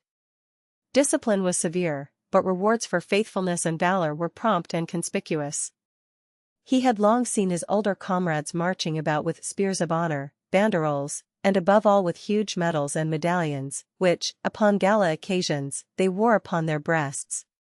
Long before Quadratus's career was ended, he, like many others, had a perfect collection of these medals, which hung jangling over his cuirass almost like a second coat of armor. Everybody knew the honors awarded his comrades, and there was constant emulation to deserve like decorations as well as more substantial rewards. No system could be better devised to call out the valorous service of simple-hearted and often very uncultivated men. Javelin, pilum of the legionary. While Quadratus, without too many blows from his centurion's vinestock, was thus on his way to promotion, he could witness the punishment of less fortunate comrades. Stripes, docking of pay, and extra duty were the standard penalties, but sometimes there were worse inflictions. Once a whole century acted in a cowardly manner. It was sentenced for 1 month to bivouac outside the camp and to eat bread of barley, not of wheat, the food of brave and obedient troops. Sometimes, of course, capital penalties were demanded. Once a private was guilty of gross insubordination, he had to run the gauntlet, fustuarium, between 2 long files of soldiers who beat him with cudgels while he dashed vainly down the line, perishing ere he could reach the end. Once a detachment of half-drilled auxiliaries fled in an outrageous manner before the enemy. To teach a stern lesson these irregulars were decimated, being forced to stand disarmed before the whole legion, while lots were cast selecting every 10th man, who was forthwith dragged from the ranks and beheaded. Sword. 272. Pay and rations in the army, soldiers' savings banks. While a private Quadratus, of course, drew the private's pay, 1,200 sesterces, $48 a year, 166, out of which, however, was deducted a certain part of his upkeep and equipment. Even as it was, however, this gave fairly ample spending money, and every soldier was required to deposit a part of his wages in the legionary savings bank, accumulating against the day of his happy discharge, and protected from barrack-room gambling and squandering. Besides this, brave service often won an increase of stipend, more valuable than many medals, and Quadratus was presently a duplarius, a double-pay man, to the great envy of certain comrades. Army rations would have seemed to another age extremely monotonous, a mere succession of huge portions of coarse bread or of wheat porridge. There were also distributions of salt pork, vegetables, etc., but the legionaries did not care greatly for meat. There were even cases when they protested against too much beef and too little wheat. As for drink, everybody in camp enjoyed plenty of posca, the dilution of cheap wine and vinegar. 167, helmet. 273, the training of soldiers, non-military labors. Drilling went on incessantly. Even soldiers versed in their spear play seemed forever under arms merely to keep up the camp routine and morale. Every man was trained to be a good swimmer, to run, jump, and indulge in acrobatic feats like the testudo, when one group of men climbed upon their comrades' heads, so useful in storming walls. Thrice a month the whole legion went on a forced practice march, going at least 20 miles at 4 miles, or more, per hour, each man bearing, besides his heavy armor, an elaborate baggage kit, half a bushel of grain, 1 or 2 tall entrenching stakes, a spade, axe, rope, and other tools, a weight of 60 pounds. If strictly military work failed, there were endless civilian labors. Quadratus learned to use his spade almost as well as he could his pilum. He assisted in making and in repairing the great network of magnificent military roads leading to the frontiers. He worked in the legionary brick kilns, making bricks for the camps and the numerous small castella used to hold back the on-thrusting Germans. He helped also to rebuild a temple of Jupiter at the garrison town of Mogontiacum, Mayence, and later to tug up the stones for a new amphitheater in that city. If he had been attached to a Syrian legion, he and his comrades might even have been ordered out to repel an invasion not of Parthians but of the more devastating locusts. Shield of the Legionary. 274. Petty officers in the legions. All this experience came to him while he was earning his first promotions. Everybody in the legion, except those lowest and highest, had somebody, indeed, whom he could command while someone else could command him, and there was a very ingenious division and interlocking of power and responsibility.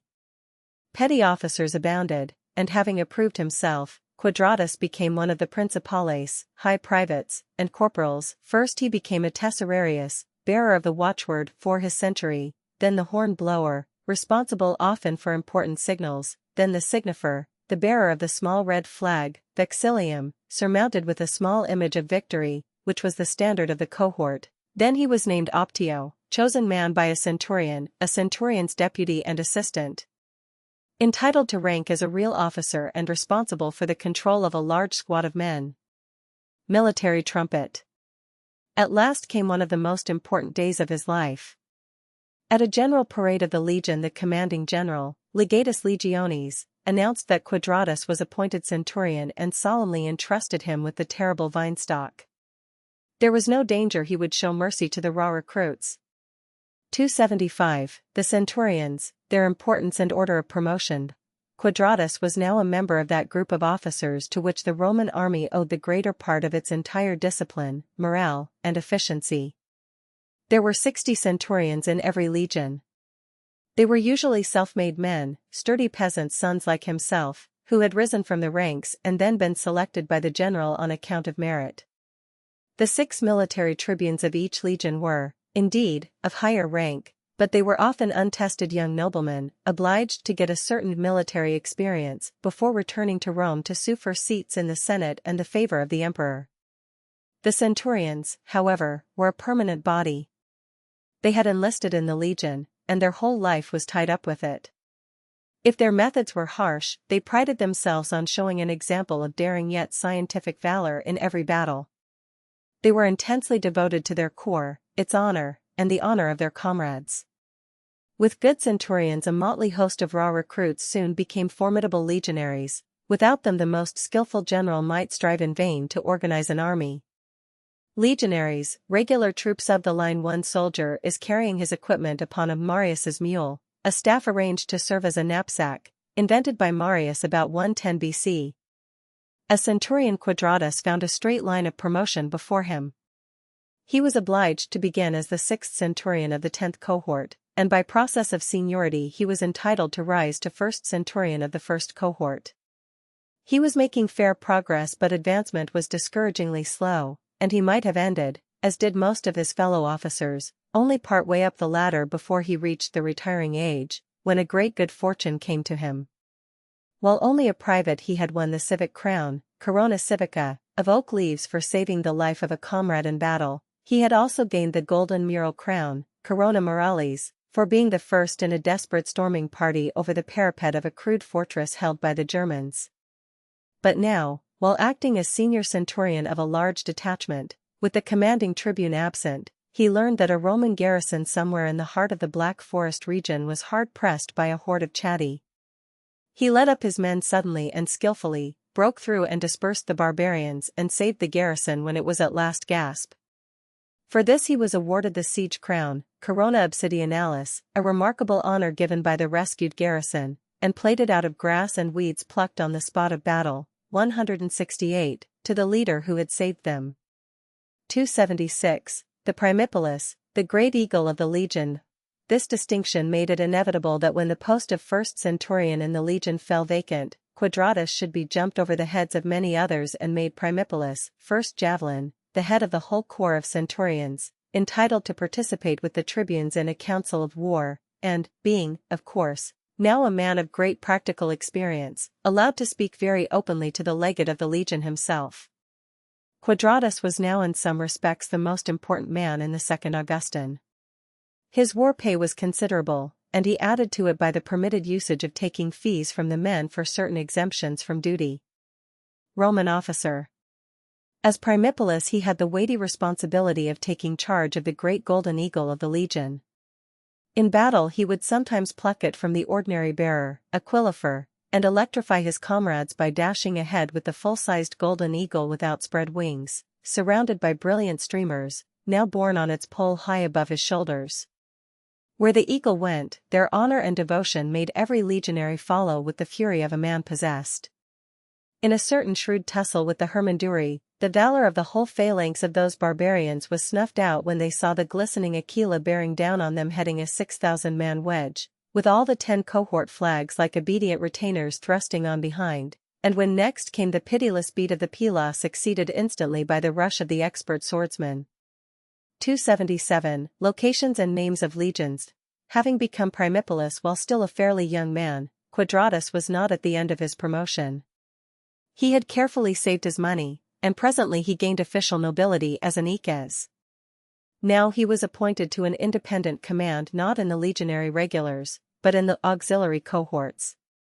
Only about 1/2 of the imperial forces are in the legions. These are for the heavy fighting.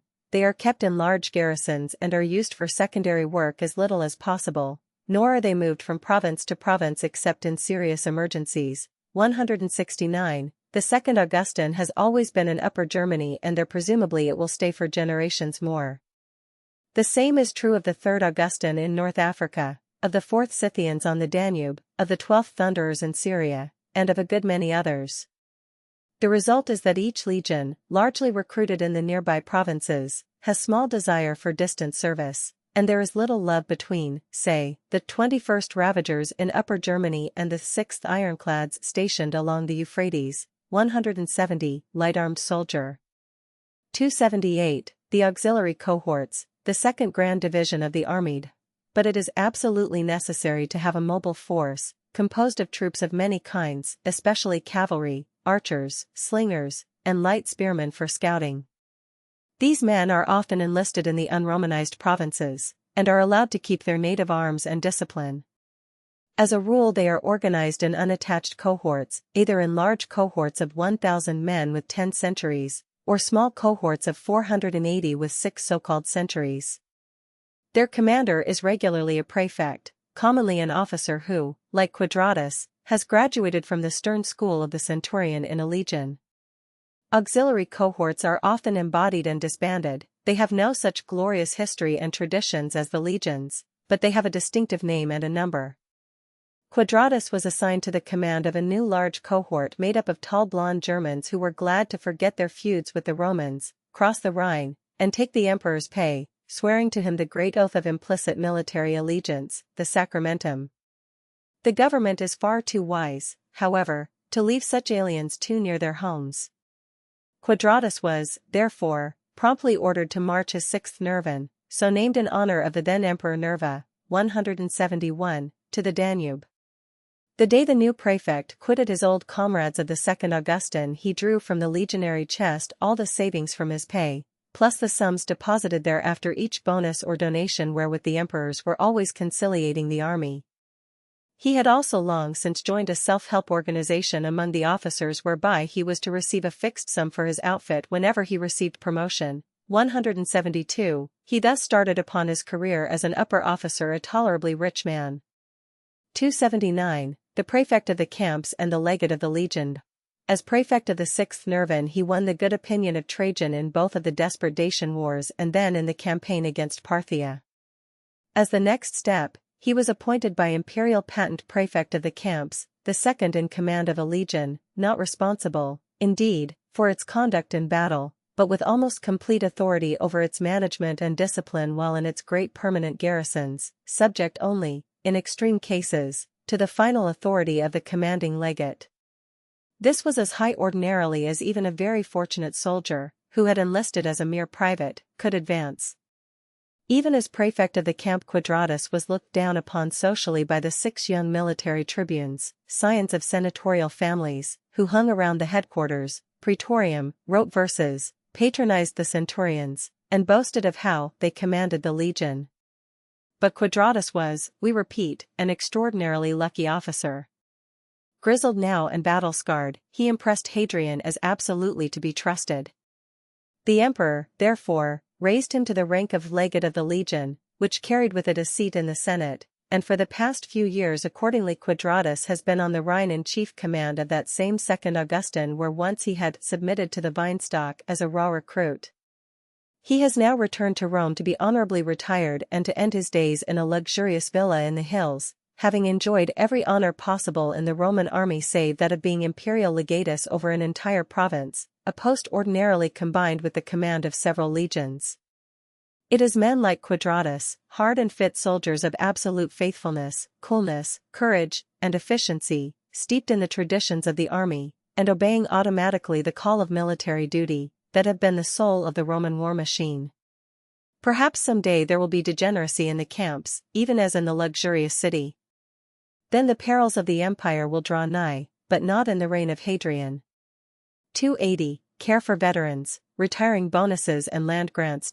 Few enough of Quadratus's messmates kept near to him in his upward career. To the average recruit, the most to be hoped for is that, before the end of his 20 years' enlistment, he can be somewhere near the rank of centurion. But many men learn to enjoy the military life even as privates, and when the time for honorable discharge comes, will often be glad to re-enlist in picked corps of veterani, bronzed and hardened warriors who make invaluable scouts and bodyguards for the upper officers, and who have quite forgotten the modes of civilian life. If, however, they elect to be mustered out, not merely are there accumulations of pay and donations given them from the legion's savings bank, but along with the onestimitio, honorable discharge, they receive either a grant of land for a modest farm, or a lump sum, some 3,000 sesterces, $120, to start them on a peaceful career. If they become sick or disabled while in service, reasonably good care is taken of them. In any case, the constant award of honorary spears, pennons, and medals appeals to the soldier's vanity, and helps to reconcile him to a very long enlistment and an equally stiff discipline. 281. Barrier fortresses, system of encampments, flexible battle tactics, siege warfare. Into the details of the Roman war machine we cannot enter. We cannot discuss the wonderful system of barrier fortresses along the junction of the Rhine and Danube upon which the northern tribes beat in vain, nor the newly completed wall of Hadrian sundering peaceful and guarded Britain from the stark savagery of Caledonia. We cannot explain the scientific system of temporary encampments, whereby every night, when a legion is on the march, it occupies a square of ground fortified by solid palisades and with every tent in precisely the same spot as in the old camp of the preceding night, a method ensuring that every camp becomes practically a fortress, almost impregnable in case of a defeat in the field. We cannot visit the permanent garrison towns, such as Colonia Agrippina, Cologne, on the Rhine, or Vindobona, Vienna, on the Danube, where extensive cities, with all the paraphernalia of civilization, have grown up around the cantonments on the very edge of raw barbarism. It is still less possible to offer here a discussion of the flexible legionary battle tactics, whereby each particular foe is met with the formations most formidable to his special arms and weaknesses, and of the carefully adjusted order of march whereby an army can move with all its baggage train through a hostile country defiant of any ordinary harassment and flank attack.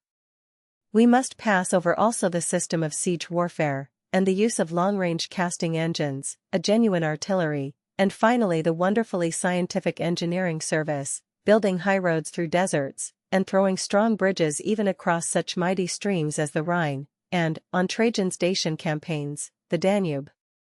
Storming a besieged city, casting engines in foreground. 282. Limited size of the imperial army, its great efficiency. 2 or 3 things about the army, however, call for particular comment. The size of these forces seems decidedly small, considering the vast extent of the empire, the slow communications, the careful demilitarizing of the provincials, and the absence of any reserve corps or efficient militia. The 30 legions, 50,000 to 60,000 men each, reckon perhaps 175,000 troops of the line. The praetorians at Rome, the heterogeneous and scattered auxiliary cohorts, the small naval force, and other armed groups at the command of the government, in all reckon, perhaps, as many more, 350,000 men, however, is a very limited number when spread out from Britain to the confines of Arabia and the Nile cataracts, although only along the Rhine, the Danube, and the Euphrates are their now enemies, creating serious military problems. Except at Rome, we have seen that the bulk of these troops is held in the frontier garrisons, with all their corps kept on edge in full battle efficiency. Let a frontier be in real peril, however, and there is no means of reinforcing the local legions save by calling off other legions from posts at great distance. Governmental policy has not merely disarmed the provincials, it has systematically discouraged maintaining the military virtues. 173. If the frontiers are forced and the legions fail, the civilian population of the empire, possibly some 80 to 100 millions, will be nigh helpless before a Parthian raid or Germanic invader. They can only call on the gods and the distant emperor for aid. 174. However, as yet, the legions have not failed. The Roman armies, never large, but unsurpassed in quality and composed of highly expert soldiers steeped in martial tradition, and organized, and commanded with scientific skill, lie as a solid barrier around the Mediterranean world, and in Hadrian's day they are holding back possible invaders by the mere terror of their name. When one looks, marveling, upon the huge, luxurious, sophisticated capital, let it not be forgotten that Rome is imperial Rome because far away on the frontiers 30 brigades of iron-handed men night and day keep watch and ward. Chapter 17 The Senate, a Session and a Debate 283. Apparent authority and importance of the Senate. Powerful is the army and powerful its emperor, yet there is a body to which they both pay lip service, and which still enjoys a prestige and moral authority that stamps itself upon the imagination of every man in the Roman Empire, the venerable Senate. Theoretically, the Senate shares the government with the emperor, controls the state when there is a vacancy in the palace, selects the new ruler and bestows on him the proconsular and tribunician power, the legal basis of his authority. It must be consulted by him in every important act, and when he dies it decides whether he is to be deified as a god, or suffer the awful damnation of memory, damnatio memoriae, branding him for all time as a tyrant. It can also declare him suspended or deposed from office, set a price on his head and order the armies to refuse him obedience. Its formal decrees, senatus consulta, constitute, now that the old public assemblies have been abandoned, the most binding kind of law. The Senate also governs directly all of those provinces, about half of the whole empire, which do not require any army for defense or control. It has its own treasury, and it can strike copper money, although gold and silver are reserved to the emperor, making a considerable profit on the seigniorage. It acts as supreme court of appeal on all cases which rise in the provinces under its government. By the vote of its members are elected all those old republican magistrates from consul down to quaestor, treasury supervisor, which carry along with the temporary glories of office the right to a life seat in the Senate itself, making the latter practically a self-perpetuating body. A good emperor swears at the beginning of his reign, "I will never put any senator to death," i.e. the Senate shall judge all capital charges against its members, even those involving treason. Besides these prerogatives, senators alone are eligible for the highest military commands and the governorships of all the larger imperial provinces. As already stated, see page 156, the senators in addition constitute the highest aristocracy. They must each possess at least 1,000,000 sesterces, $40,000, taxable property, and they enjoy all the influence that comes to vested prestige and wealth in an age that cringes to titles and fortunes. On this showing, the 600 senators apparently constitute the most powerful organ in the government. 284. Actual weakness of the Senate. Unfortunately, much of this brave showing is only a glittering mask.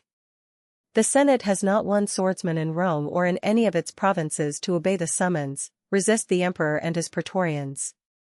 It ordinarily has to stand helpless while the army decides who is to be the next Caesar in case of a contested succession. After Caligula's murder in 41 AD, the conscript fathers debated earnestly, shall we restore the republic? If not that, which aspiring nobleman can we elect as emperor? Meantime, the praetorians, pillaging the palace, found the terrified and demoralized Claudius hiding in a closet, they dragged him forth and discovered a survivor of the Caesars whose dynasty they greatly wished to perpetuate. "Ave Imperator!" rang their shout. Soon the senators were informed that their debates were unnecessary. Claudius was being proclaimed in the Praetorian camp. The fathers made haste to bestow on Claudius full imperial powers and to congratulate him on his succession. Nobody doubted after that where the real power lay. Besides all this, without mentioning the army, the emperor has every senator personally within his grasp. He can strike any member from the album, Senate list, by use of his irresponsible censorial power. Through that same power he can appoint any favorite to the order by his mere fiat. In the elections held within the Senate, he can control the choice for any office by announcing that he favors the aspirations of such and such a friend. The candidates of Caesar are always elected. In the debates it is a bold senator who dares to face the unpopularity of opposing the emperor's suggestions. Wink with a frown. 175, and once let the monarch indicate the slightest wish, a whole pack of servile favor seekers will instantly champion the proposition with fervent loyalty. Finally, by his tribunician authority, the emperor can veto any senatorial proposal which he dislikes. The power of the venerable Senate seems, therefore, to have vanished in thin air. 285. Amount of power left to the Senate. This last is not quite true, however. The Caesars do not, as yet, represent an unvarnished despotism. They need a cover for their autocracy. 176, and they have to leave to the Senate a certain show of power. No new emperor's throne furthermore is secure against pretenders until, after the army has proclaimed him, the Senate has confirmed him, and no emperor likes to feel that his sole refuge is with the irresponsible swordsman. Besides all this, the moral prestige of the Senate is still so great that even a Nero or a Domitian hesitates to flout that famous body too openly. Finally, be it said, the task of governing the enormous empire is a tremendous burden. A reasonable monarch is glad enough to throw upon the Senate a great many problems over which the fathers can exhaust their eloquence and which they probably can settle quite as wisely as he. If they fail and the case is then dutifully referred back to Caesar, his own importance becomes all the greater. If they succeed, he gains a reputation for moderation and liberality. The senators, on their part, have long since ceased to dream of restoring the old republic. Since the accession of Nerva, 96 AD, an era of good feeling and equilibrium on the whole has existed. The Senate therefore still vaunts itself as a coordinate branch of the Roman government. 286. Organization and procedure of the Senate. The Senate of the Empire exists in form and procedure very like its predecessor under the Republic. Its debates are the talk of the capital and are duly reported in the Acta Diurna, and at present, with Hadrian out of the city, its supreme presiding officers, the two consuls, affect to be the most powerful personages in Rome, although some of the great permanent ministers on the Palatine, and especially the Praetorian prefect, have firm doubts on the subject. When Publius Junius Calvus is compelled to attend sessions of the Senate, he has ordinarily been informed a couple of days in advance by a viator of one of the consuls bringing a personal notice to his home, although urgent meetings can be summoned on much shorter notice merely by sending forth a crier. There is no fixed quorum for the Senate, although there are 600 lawful members. Many of these are high government officials absent in the provinces, others are retired, elderly dignitaries very loath to quit their luxurious ease in their Etruscan or Campanian villas. Since the post of senator is ordinarily for life, the body contains an undue proportion of superannuated, doddering old men who will only appear on great occasions. Sessions can thus be held with only a very thin number, say 50, 177, although if the gathering is disgracefully small, those attending can shout to the presiding officer, "Numera! Numera!" Take the number, and insist on adjournment until the consuls, tipstaffs and bailiffs have rounded up a respectable fraction. On this day in question, however, there is no danger of a slim attendance. Every member in Rome is sure to be present, including certain invalids who have to be helped out of their litters and led inside by their freedmen. Sextus Annius Pedius, ex-proconsul of Asia, has been impeached by Publius Calvus and a fellow senator, Titus Volusius Attilius, for gross extortion and malfeasance in his government. The case has been referred to the Senate by Hadrian as lying within its special competence. Pedius is of the highest aristocracy, but like most great men has made plenty of enemies. Every possible social influence has been mobilized for and against him. A great state trial, with an abundance of soaring oratory, is consequently in prospect. Every senator is in his element. 287. The Curia, Senate House, and its arrangement of benches. On days when the Senate convenes, the clients can stream into the empty atria of their noble patrons, collect their money doles and depart. The patrons themselves have set off at first dawn for the council, accompanied very probably, if it is not summertime, by link boys to guide them through the still darkened streets. They gather thus at prima luce in the rebuilt Curia at the Forum, although sessions can be held in almost any other duly consecrated spot, and Pompey built a special Curia near his own mansion in the Campus Martius for use when he wished to deliberate with the Fathers. 178. The Curia Julia has a magnificent hall with tiers of comfortable and highly carved benches, subcellia, curving in a semicircle not unlike the legislative chambers of other times. The 600 senators sit fairly close together, so that the debates can be in easy voice. At the entrance the consuls viators and lictors check off the Fathers entering to exclude interlopers, but there is no real secrecy. The doors are numerous and stand wide, and a curious crowd is permitted to linger around them, especially are the young sons of a good many senators seen there, eagerly following all the proceedings wherein they hope soon to have a part. See page 190. Facing the benches rises a low dais whereon is a line of curule chairs for the consuls and praetors, also a long solid settee whereon 10 of the younger senators sit down solemnly together. These 10 are the tribunes of the plebs, shorn now of nearly all their ancient authority, but still maintaining the shadow of a great name, a name surviving from the time when, as in the days of such personages as Gaius Gracchus, a tribune could be mightier than a consul. 288. The gathering of the senators. The Fathers drop into their seats.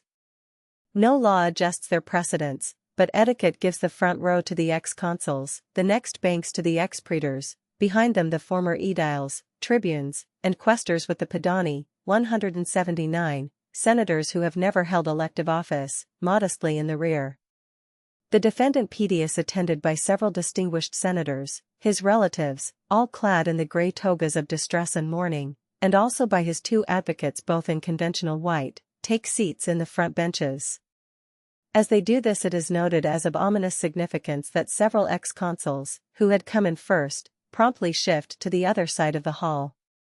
At the center of the platform is observed a majestic, gilded statue of Victory, with expanded wings, flowing robes, standing upon a globe, and stretching forth a laurel crown. 180. Before it, upon a little altar, a few coals are smoking.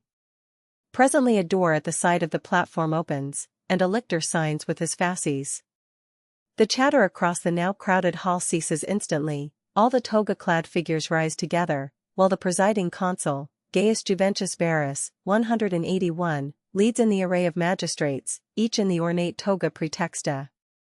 289. Opening the session, taking the auspices. Gravely this official company seats itself in the curule chairs, gravely Verus casts a handful of incense upon the altar before the Victory, and a cloud of fragrance fills the hall. Then Verus, a tall and very majestic figure, signs to the senators, they also are seated. Next his voice sounds clearly, "Bring forth the chickens." Not a lip twitches in all that sedate audience as 2 attendants appear upon the platform setting down a small coop containing a few barnyard fowls. The consul rises and stands beside them. Next to him takes station an elderly senator also wearing the praetexta and holding a staff with a peculiarly shaped spiral head, a lituus, the badge of office of an augur, lawfully entitled to proclaim the will of the gods. In a dead hush the servitors pass a small dish of grain to the consul, who carefully scatters the grain within easy reach of the chickens. The latter, carefully starved since yesterday, snap up the grains eagerly. They even devour so fast that the wheat drops from their bills, a most excellent sign. The augur bends forward intently, watching their action, then motions with his staff. There is no evil sight nor sound, he announces in solemn formula. Coop of sacred chickens used in divination. A mutter of relaxation passes around the Senate. The servitors carry out the chicken coop. The consul shakes his great draperies around him with studied dignity and turns to the waiting assembly. Affairs divine have been attended to, affairs human can now begin. 290. Presentation of routine business, taking a formal vote. Even under the empire it is a glorious thing to be consul, with the 12 lictors, the temporary colleagueship with the emperor, and the right to preside over the most magnificent council in the world. Verus carries himself with the dignity of a nobleman who has enjoyed a long career in the Senate and now is at the summit of his aspirations. Every tradition of the ancient body has been cherished, and the solemn forms still differ little from those in the great conclave that piloted the overthrow of Carthage. The chief business of the day is the trial of Pedius, but a certain lesser matter demands prior disposition.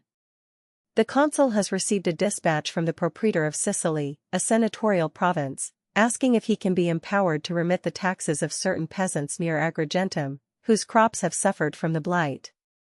Verus begins with the time-honored formula, that it may be well and fortunate to the Roman people, the Carites, we refer this thing to you, Patras Conscripti.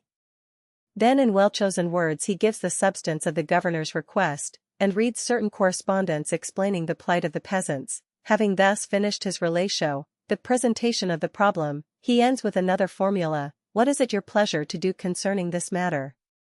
If the business be contentious, now might begin a vigorous debate, but the governor's request, based on wise policy, is not worth questioning and almost everybody wants to proceed to the trial. The consul, therefore, after a pause, demands, is it your will to grant this thing? Let then all the conscript fathers favoring pass to the right. One garrulous old senator anxious for a chance to speak, indeed begins shouting Consul! Consul! Take counsel! I.e. start a debate. If many others join him, Verus can be forced to permit a long-winded discussion, but the troublemaker is without a second. The senators with one accord seem rising and passing to the right side of the curia. Nobody ventures to go to the left. The motion thus carries unanimously. The company resume their seats, then all eyes are again upon the consul when with clear voice he commands, let the accusers of Sextus Annius Pedius stand forth. 291. Presenting an impeachment at a Senate trial. Publius Calvus rises from the front benches opposite the defendant, allows the many folds of his toga to fall magnificently around him, thrusting them back just enough to reveal the purple latticlave running down his tunic, and carefully adjusts a ring so its great emerald will give precisely the correct flash as he gestures. Directly behind him, inconspicuously garbed, stands a favorite freedman, avowedly to pass him papyri and tablets which he will read, but really quite as much to whisper, drop your tones. Speak louder, or not so shrill, and like promptings as the oration progresses. 182. The Senate, of course, cannot be expected to put in weary days listening to intricate and sordid testimony. All this has been taken before a special board of judges, and on their report there is no real doubt of Pedius's guilt. He has taken a bribe of 300,000 sesterces, $12,000, to banish a Roman eques from his province and has put 7 less protected provincials, friends of this eques, to death. Worse still, he has taken still another bribe of 700,000 sesterces, $28,000, for committing the unspeakable outrage of causing yet a second eques to be first beaten with rods, next hustled off to the mines, then actually strangled in prison. The prominent provincials from Asia have, therefore, presented an absolute case against their evil ex-governor. The lesser culprits have mostly confessed and received appropriate penalties, and the only question really before the Senate is fixing the punishment of Pedius. He is a great noble with great connections. Ought a senator who has held the consulship be banished and ruined even if he has misgoverned his province, taken bribes and done to death an eques, one of those upstart half-nobles whom every true senator should scorn? Pedius does not lack friends who have told him to brazen it out, and that no severe penalty can befall him, and he glares defiantly across to Calvus as the latter begins his argument. 292. The water clocks, methods of a prosecutor, applause in the Senate. Just as the chief prosecutor commences, the servitors reappear and set close beside him a large glass vessel upon a wooden stand, perforated to empty slowly into a second vessel beneath, and when thus emptied the upper container is promptly refilled. Calvus has been informed he can have only 4 water clocks, about 2 hours, an outrageously insufficient number in his opinion, when many an advocate can get 12, but time must be given the other orators, and after that the Senate must discuss and vote. Speedily Calvus warms to his task, and in long periods of sonorous Latin his voice resounds through the Curia. He delights to expand upon the enormity of the crime of putting to death not a mere provincial, not a simple Roman plebeian, but a Roman eques. His speech abounds with elegant and apparently impromptu allusions, metaphors, and similes, duly practiced half a month before. He goes out of his way to pay an extended and fulsome compliment to the benignity and liberality of the emperor in condescending to let the Senate settle the issue. Words at length almost fail him when he calls on the fathers in the name of justice, virtue, heavenly vengeance, and all the other guardian deities of the state to punish the hideous misdeeds of such a criminal as Pedius. As he proceeds, the Senate kindles at his eloquence. First his personal friends who are sitting directly behind him begin to shout Euge and Sophos. Then the applause re-echoes from all over the hall. Presently the occupants of the curule chairs on the platform begin to clap, the consul half rises from his seat as if transported by the oratory, and even Pedius's own advocates politely join in that applause which Calvus is professionally bound to return with interest as soon as they begin to speak in turn. Soon, all too soon, for the orator, and for those senators who love the good old times, when an advocate could thunder all day long, the 4 water clocks are exhausted. Calvus subsides, to be immediately surrounded by his friends who compare his efforts to those of Cato, Hortensius, Cicero, and such later masters as Cornelius Tacitus, while the freedman immediately speeds off to inform Grazia of the wonderful triumph of her husband, a triumph of oratory, whatever be the actual verdict. 293, Speech for the defendant, Methods of a professional advocate. After order is restored, a grave old senator, Quintus Saturius, arises to answer the prosecutor. He is a professional advocate of fame, but evil report has it that in his youth under Domitian he was a delator, professional accuser, and won a fortune by prosecuting the innocent victims of that bad emperor's disfavor. Since then he has never been squeamish in accepting doubtful causes. The law only allows him 10,000 sesterces, $400, as the fee from each legal client, but the latter has plenty of indirect means of showing his gratitude, and Saturius's wealth now is enormous. This morning he has carefully smeared eye salve above his left eye, a token that he is to speak for the defendant, not over the right as if for the plaintiff. His toga also floats in billowy folds, his hands flash with costly rings, and his powerful voice soon booms through the Curia. Cicero denouncing Catiline before the Senate, painting in modern Senate house in Rome. Saturius does not waste time denying that many of Pedius's misdeeds have been proved, but he praises at great length his client's glorious ancestry and distinguished social connections. As for the accusations, what if he did abuse his office? Was a member of the great house of the Anii to be held down to the sordid rules befitting mere plebeians and freedmen? What if an eques had been wrongfully done to death? Was not the fellow by birth a Phrygian who had gained first citizenship and then the narrow stripe merely by the use of his wits? How could so great a man as the proconsul of Asia be expected to live on a beggarly salary of 1,000,000 sesterces, $40,000? At this point Saturius's voice begins in fact to tremble with pathos. How can the conscript fathers bring themselves to disgrace all the defendant's distinguished relatives who just now are sitting behind him in the grey togas of public mourning? Think of his distressed wife whose father and all 3 uncles were at least praetors. Think of his brother who had been killed bravely fighting the Parthians. Think of his 2 sons whose public careers would be blighted by the disgrace of their father. Think finally of the Senate itself. What contempt upon the venerable order if one of its most prominent members should be ruined on the testimony of mere provincials and upstarts. Etc., etc. 294. Concluding speeches, interrupting shouts, personal invectives. Saturius, ere concluding, works himself into a fine passion. He also gets sallies of applause, mostly from the selfsame men who have just cheered Calvus. But at some of his assertions there are murmurs of dissent, and even open shouts such as "Drop that argument. Don't insult our intelligence." Finally, however, he sits down, having exhausted his 4 water clocks. More cheers, more congratulations, everybody swears to his neighbor the day is proving an intellectual feast. The consul proclaims an interim, and the conscript fathers adjourn to stretch their limbs, snatch a hasty collation provided by their attendants and discuss the arguments. Then all resume when Marcus Petreius, Pedius's junior advocate, continues for the defense.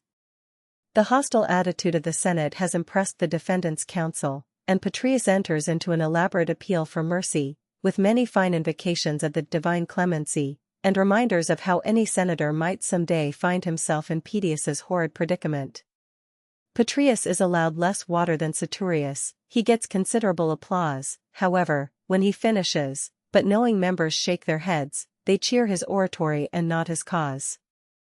In fine metal therefore Titus Attilius, Calvus's associate, next sums up for the prosecution. Attilius is a relatively young man, as yet only an ex-quaestor, and today is his glorious opportunity. Carried away on a flood of invective, he allows himself, as is permitted by usage, to cover not merely Pedius but even Pedius's advocate with a storm of bitter personalities. When he thunders against Saturius's sycophantic career there are wild shouts of applause from all over the Curia, and more applause follows when he ridicules certain physical infirmities of the miserable defendant. 183. Pedius rises with supplicatory gestures and appeals loudly to the 10 tribunes, "Oh, very noble tribunes, protect me." But the 10 sit stolid and silent upon their bench and he subsides with blenching cheeks. His advocates, exchanging knowing glances, are seen to be gathering up their tablets. 295. Taking the opinion of the Senate. At last Attilius's water has likewise ended. Amid another whirlwind of applause and rush of congratulating friends he takes his seat. The consul Verus rises with extreme dignity, and beckons with his hand. Every senator instantly is tense and silent. "We do now," proclaims Verus, "take the opinions, sententiae, of the conscript fathers concerning that which it befits should be done in the case of Sextus Annius Pedius this day arraigned and tried. You have heard his accusers and his advocates. I shall call the album of the Senate." He holds up tablets whereon are listed the senators in order of official rank and precedence, then turns to the members seated directly before him, the magistrates elect for the ensuing year, summoning first the senior consul designate, Appius Lupercus, Dic. Appi Lupers. Appius Lupercus, an elderly aristocrat, the head of an ancient family, rises amid a portentous hush. The right to speak first, possessed by the emperor when present, is invaluable. All the orators for either side have really aimed their best arguments toward Lupercus, knowing his prerogative, but his cold looks toward Pedius have already fallen as ice upon the friends of the defendant. His voice now carries through the expectant Curia. "Conscript fathers, it is true that Sextus Pedius is a man of exalted birth, the more shame, therefore, that he has disgraced the name of a Clarissimus of the venerable Senate. It is true his victims were either provincials or citizens of provincial origin, the law is impartial, the Roman Empire has been established upon the inflexible rule of piety giving alike to gods and to men that which is lawfully their due. If he has outraged provincials the case is clear. Long ago the Emperor Tiberius expressed the ruling policy when he said, 'A good shepherd shears his sheep but does not flay them.' If Pedius has also outraged citizens, much more equites, wherein lies the boast civis Romanus sum, if these men, whatever their original birth, cannot demand lawful vengeance at our hands? My opinion, therefore, is this: let the defendant's ill-gotten bribes be confiscated to the treasury, and let Pedius himself be banished from Rome, and Italy. Let his lesser confederates be banished from Rome, from Italy, and also from the province of Asia. Since also Publius Calvus and Titus Attilius have pleaded the cause of the provincials with diligence and fearlessness, let them receive the thanks of the Senate. Such is my opinion." A great murmur rises, applause with some shouts of dissent. "Hangman! Butcher!" rise from the little knot of Pedius's relatives. Then Verus calls on the second consul designate, Atticus, who, rising stiffly, says with clear voice, "I agree with the most noble Lupercus," and promptly takes his seat. One by one the ex-consuls, each summoned by turn, announce that they also agree with Lupercus, until one cynical old aristocrat, the ex-consul Gavius, notorious for his own sensual life and the manner whereby he enriched himself in Africa, yet powerful through his vast wealth and influential connections, announces that he is confident the Senate should show mercy. Let Pedius disgorge the money and forfeit the priesthood of Mars which he holds, that will be punishment enough. A good lesson has been taught and the unfortunate man has been disgraced enough already. 296. An uproar in the Senate, an altercation. Instantly the Senate is in an uproar. The shorthand reporters, 184, can hardly take down all the interrupting shouts that are tossed back and forth. How now, Marcus Aemilius Gavius, will you let such a scoundrel go? What are those provincials but scum anyway, etc., etc. A violent altercation follows, several senators rising and demanding that Gavius explain himself. The old reprobate however cleverly stands his ground, and is vigorously cheered by many who will not actually support his proposal. At last the House cools down. The taking of the opinion now proceeds among the praetors designate and the ex-praetors. No senator can speak twice, but each man, when on his feet, has great liberty of action. Several of the younger men half-ironically support Gavius, and one senator earns unpopularity by insisting on his right of the floor and calling attention to the embezzlements reported in the African municipality of Utica, a matter quite beside the question. 2 or 3 long and eloquent speeches are delivered in favor of Lupercus's stern proposal. It is growing late and nobody wants to call on the ex-ediles and other junior senators, 185, and cries are rising, divide. Divide. 297, taking a vote of the Senate. A sentence of banishment. Varus again rises, conscript fathers, you have heard the opinions of these very noble men of consular and praetorian rank. 2 propositions are before you. Those who favor the penalties for Sextus Pedius proposed by Appius Lupercus, let them walk to the right. Those the lesser penalty proposed by Marcus Gavius to the left. The hundreds of togas rise together. Gavius is not without a certain minority of supporters who start with him to the left, but most of these, seeing how many ex-consuls of birth and character are following Lupercus, desert Gavius, who is left with only a trifling band around him. There is no need for Varus to count the result. Even while the Senate is dividing, the luckless Pedius, with his kinsmen and advocates, is seen gliding through a side exit. It is the defendant's right thus to anticipate sentence and to slip away with as little ignominy as possible into exile. At a word from the consul the senators return to their seats. The long shadows of evening are stretching through the doors of the Curia, as Varus announces that Sextus Pedius, having been convicted of high crimes, is banished from Rome and from Italy. He must quit the city tomorrow. He must quit Italy in 20 days. Should he tarry or return, he will be cut off from fire and water, and dealt with after the ancient custom, i.e., he will be scourged with his head in a forked stake, then sewed in a bag with a cock, a dog, and a viper, and flung into the sea. Everybody is anxious to be gone. In the great mansion 600 expensive cooks are fuming over the delay to 600 expensive dinners. The terrible fate of Pedius will make talk for all Rome through 10 days. Varus raises his hand and at length pronounces the sonorous ancient formula, nihil vos morimer, patres conscripti, we detain you no longer, conscript fathers. Publius Calvus and Titus Attilius are escorted homeward by groups of fellow senators as if they were triumphant generals. Their skill, eloquence, pathos, and legal learning are praised to the skies. Each is assured that he has rendered himself and his friends immortal. Each tomorrow will begin rewriting his speech, introducing many fine arguments which he has had no time to utter. 186. These will be embalmed in his published works, which will be presumably carried some day, tied to poles, in a conspicuous place in his funeral procession.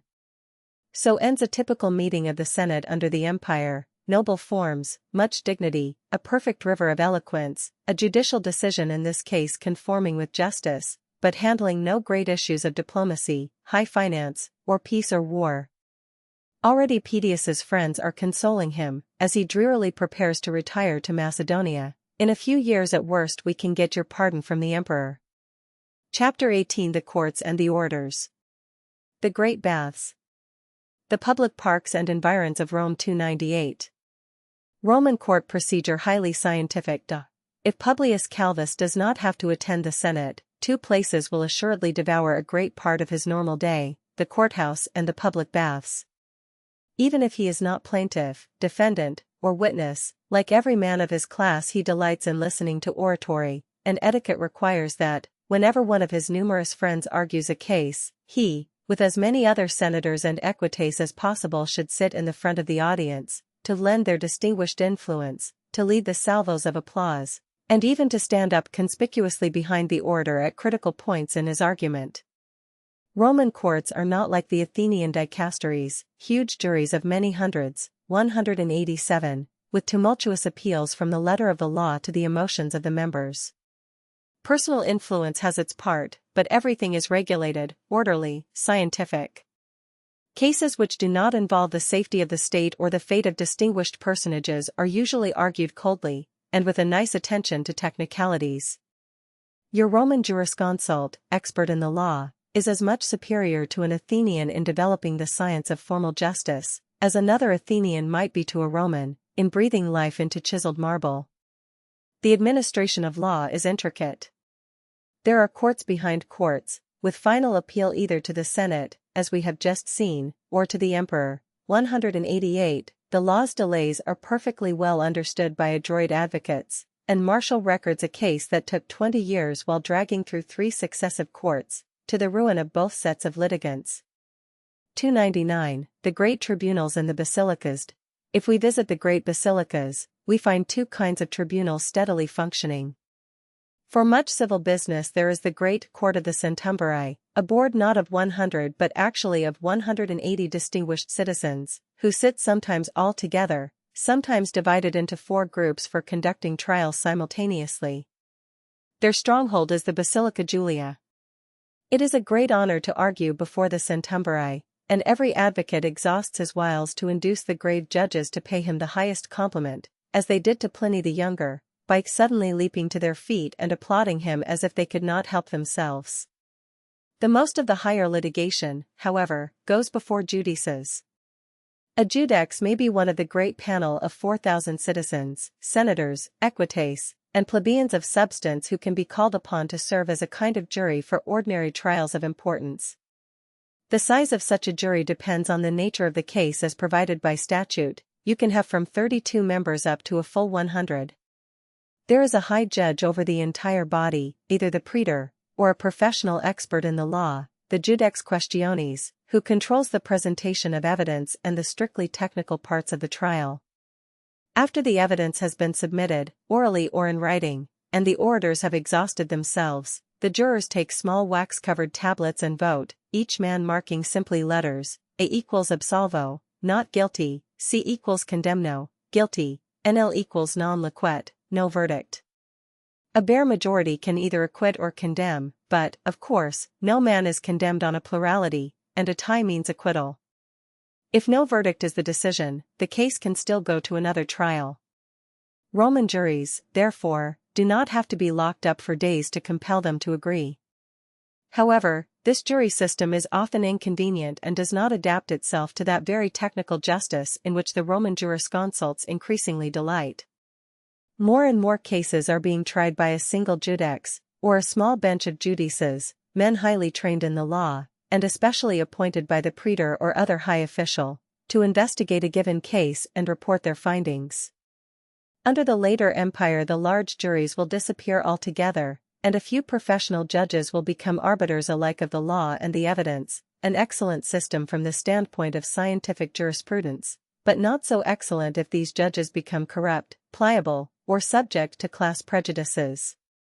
300. Great stress on advocacy. Whatever the tribunal may be, great is the stress laid on the arts of the advocate. Calvus has served a long probation arguing in the basilicas before his day of glory came in the Senate. All the young Ciceros in the rhetoric schools dream of the hour when they can stand in flowing togas before the high-raised platform of the judices, wave their arms, throw out their voices, and plead the cause of some widow, or arraign some embezzler or extortioner. The mere fact that senatorial speeches have to be extremely careful, lest they trench upon imperial prerogative, puts a greater premium upon private argument in the courts where usually Caesar has no interests. The rewards of successful eloquence are great. Wink with a frown. 189, and if the legal fees are small, rich clients, at least, never fail with big New Year's presents, and with legacies in their wills. Besides, there are no governmental prosecuting attorneys. Criminal actions can be started by any citizen against any possible offender. To reward such zeal, a good part of the fines or confiscated property of convicted criminals goes to the self-appointed prosecutor. It is thus easy to see how, under Tiberius, Nero, and Domitian, the delators, professional accusers, grew fat prosecuting wealthy senators for treason. These good days for the profession seem over, but the incomes of certain of the leading advocates are princely, some almost vying with those of the earlier Vibius Crispus and Appius Marcellus, who had over 200 million sesterces, $8 million, apiece. 301. Cheap pettifogging lawyers. On the other hand, Rome is infested with starving pettifoggers, pretentious wretches, sleeping in dirty tenements, and with hardly a decent toga to wear when they argue on petty cases in the prefect's court. Sometimes they get a better class of client, hire a good robe and ring to wear at the trial, and win the case in the basilica. Their client will very likely decorate the stairs to their tenement with palm leaves, but as the only fee, 190, send them a quantity of uncertain edibles, a dried-up ham, a jar of sprats, some veteran onions, or 5 flagons of, very cheap, wine that has just sailed down the Tiber. If any money is actually paid, lucky the advocate who does not have to split his fee with some agent who has secured the case for him. 302. Character witnesses, torture of slave witnesses. One thing more concerning these trials must be noted: the testimony of Roman citizens carries much greater weight than that of aliens, and the unreliability of Greco-Levantines is notorious. Freeborn men, Roman or provincial, testify under oath. Only accusers have the right to compel the attendance of unwilling witnesses, but the defense can bring not merely voluntary witnesses to the facts, but can present as many as 10 laudators, character witnesses, and if men of high standing are vigorous in their friends' praises, their opinions will offset very many ugly facts in the testimony. Frequently enough, however, the statements of slaves have to be taken. These wretches, having little better status before the law than animals, can only testify under torture.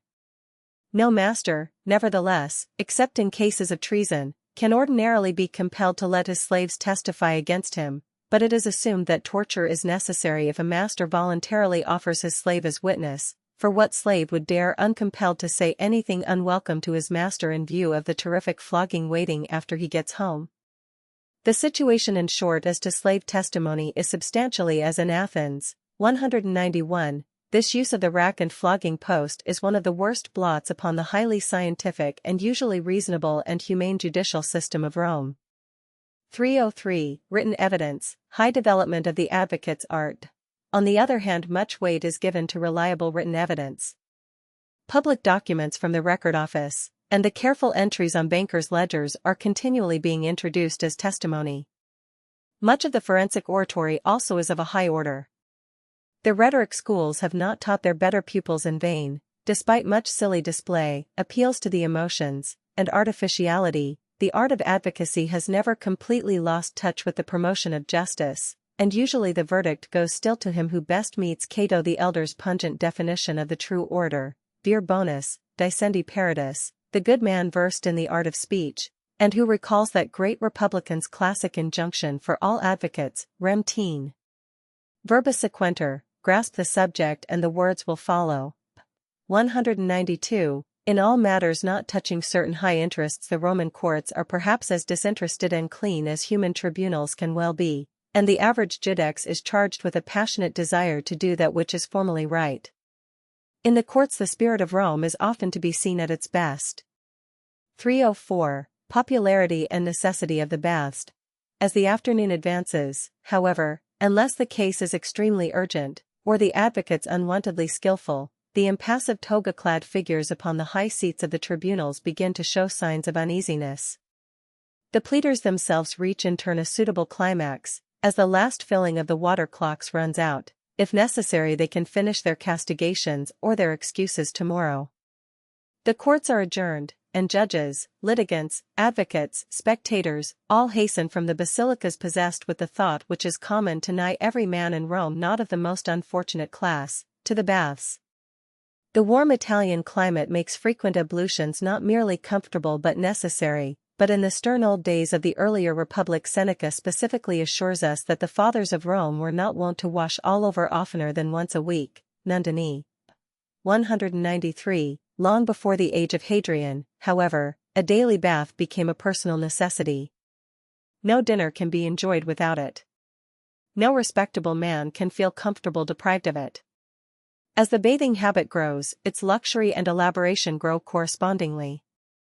The daily bath becomes a social ceremony, and the bathing place becomes almost as indispensable as the forum or the triclinium. Other peoples and ages may equal or surpass the Romans in actual cleanliness. None can develop institutions really corresponding to the enormous public thermae scattered over the capital. 194, 305. Luxurious private baths. Probably every senator and all the more pretentious equites have sumptuous private baths in their own mansions. Here they can go when visits to the public thermae are inconvenient, or to refresh themselves between the long courses of their great dinner parties. The luxury of these private baths can be so prodigious as to afford constant texts for the Stoical philosophers.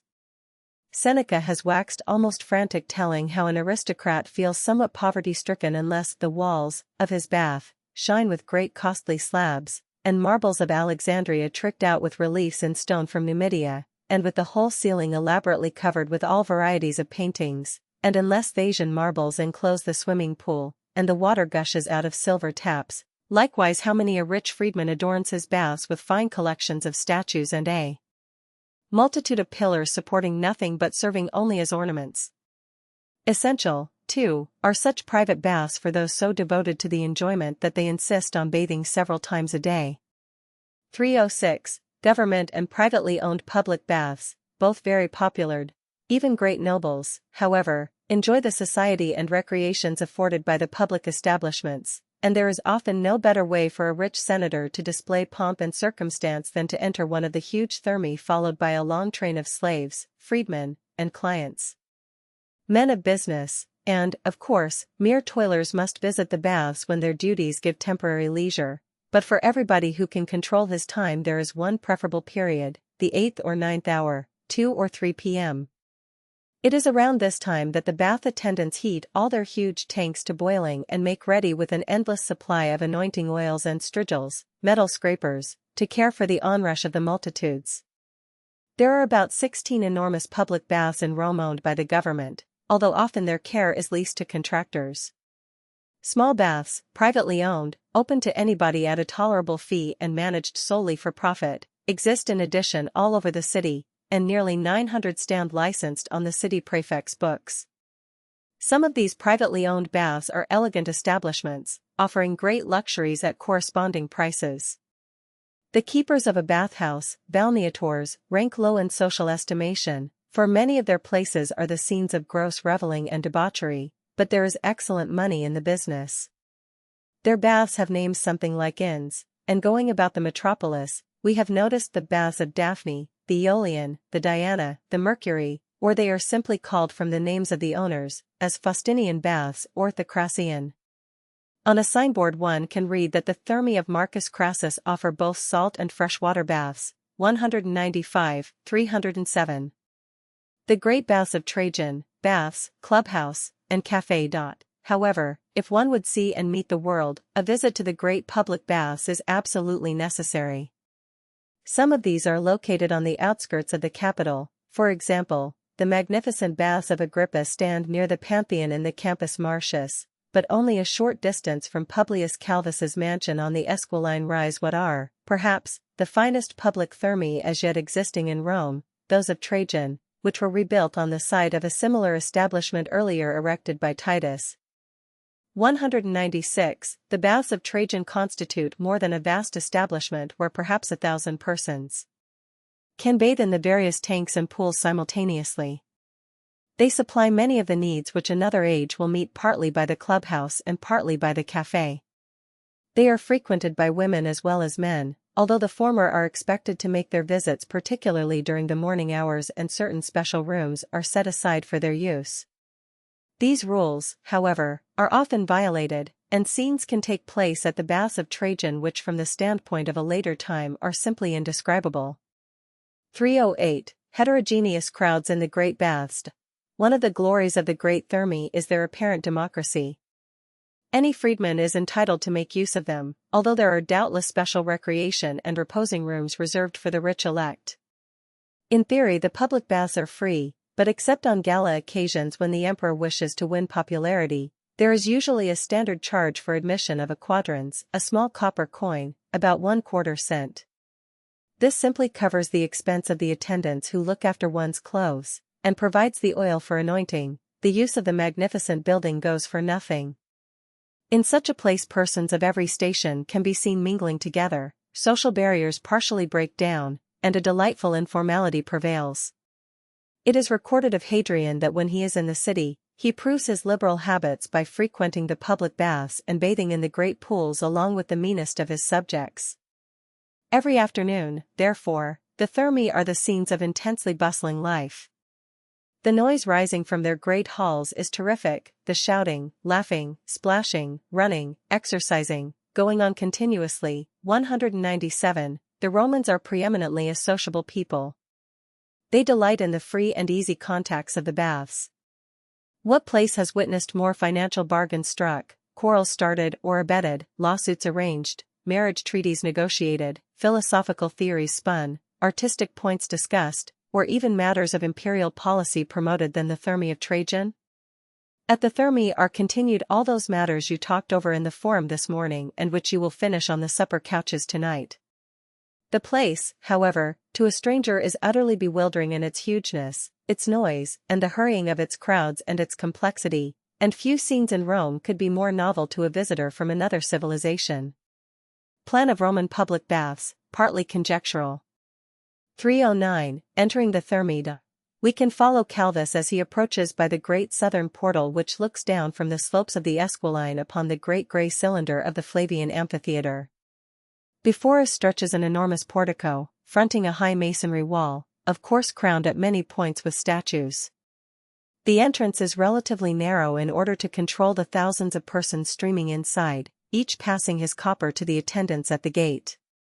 But once past the barrier, we see before us the vista, apparently not of a bathing establishment, but of an ample, enclosed park, girded on every side with handsome porticos, scattered with trees, bright shrubbery, and groups of sculpture, but with the domes seemingly of a magnificent palace rising from the middle of the area.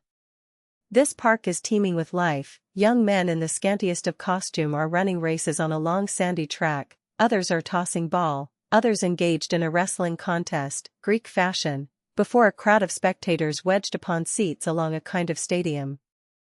In a kind of kiosk or small temple, in a remote corner behind the shrubbery, a venerable man with the long beard of a philosopher is expounding the theory of atoms to a small but select audience. We are told that there are also olli for learned conventicles, likewise excellent libraries within the central building. 310. Interior of the baths, the cold room, frigidarium. This building itself is an enormous mass of brick and concrete, formed into correspondingly enormous vaulted apartments and domes, their entire surface covered with polished marbles or at least with brilliantly colored stucco. At every point there are statues, singly and in groups, historical and mythological, in the round or in high reliefs, in stone and in bronze. Particularly to be noted is a marvelous if over-realistic Laocoon group destined to be celebrated through the coming ages. 198. It boots little to describe all the special chambers and features of the baths of Trajan. We can only notice those prime features common to all public Thermae even in the provincial cities.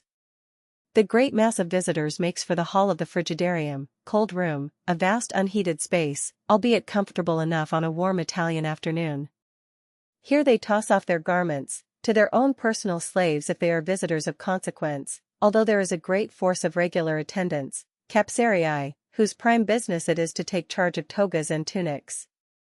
For all their pains, thefts of clothes in the baths are very common and give rise to frequent uproars. Once stripped, even the gravest and oldest visitors are likely to indulge in all kinds of gymnastics and horseplay.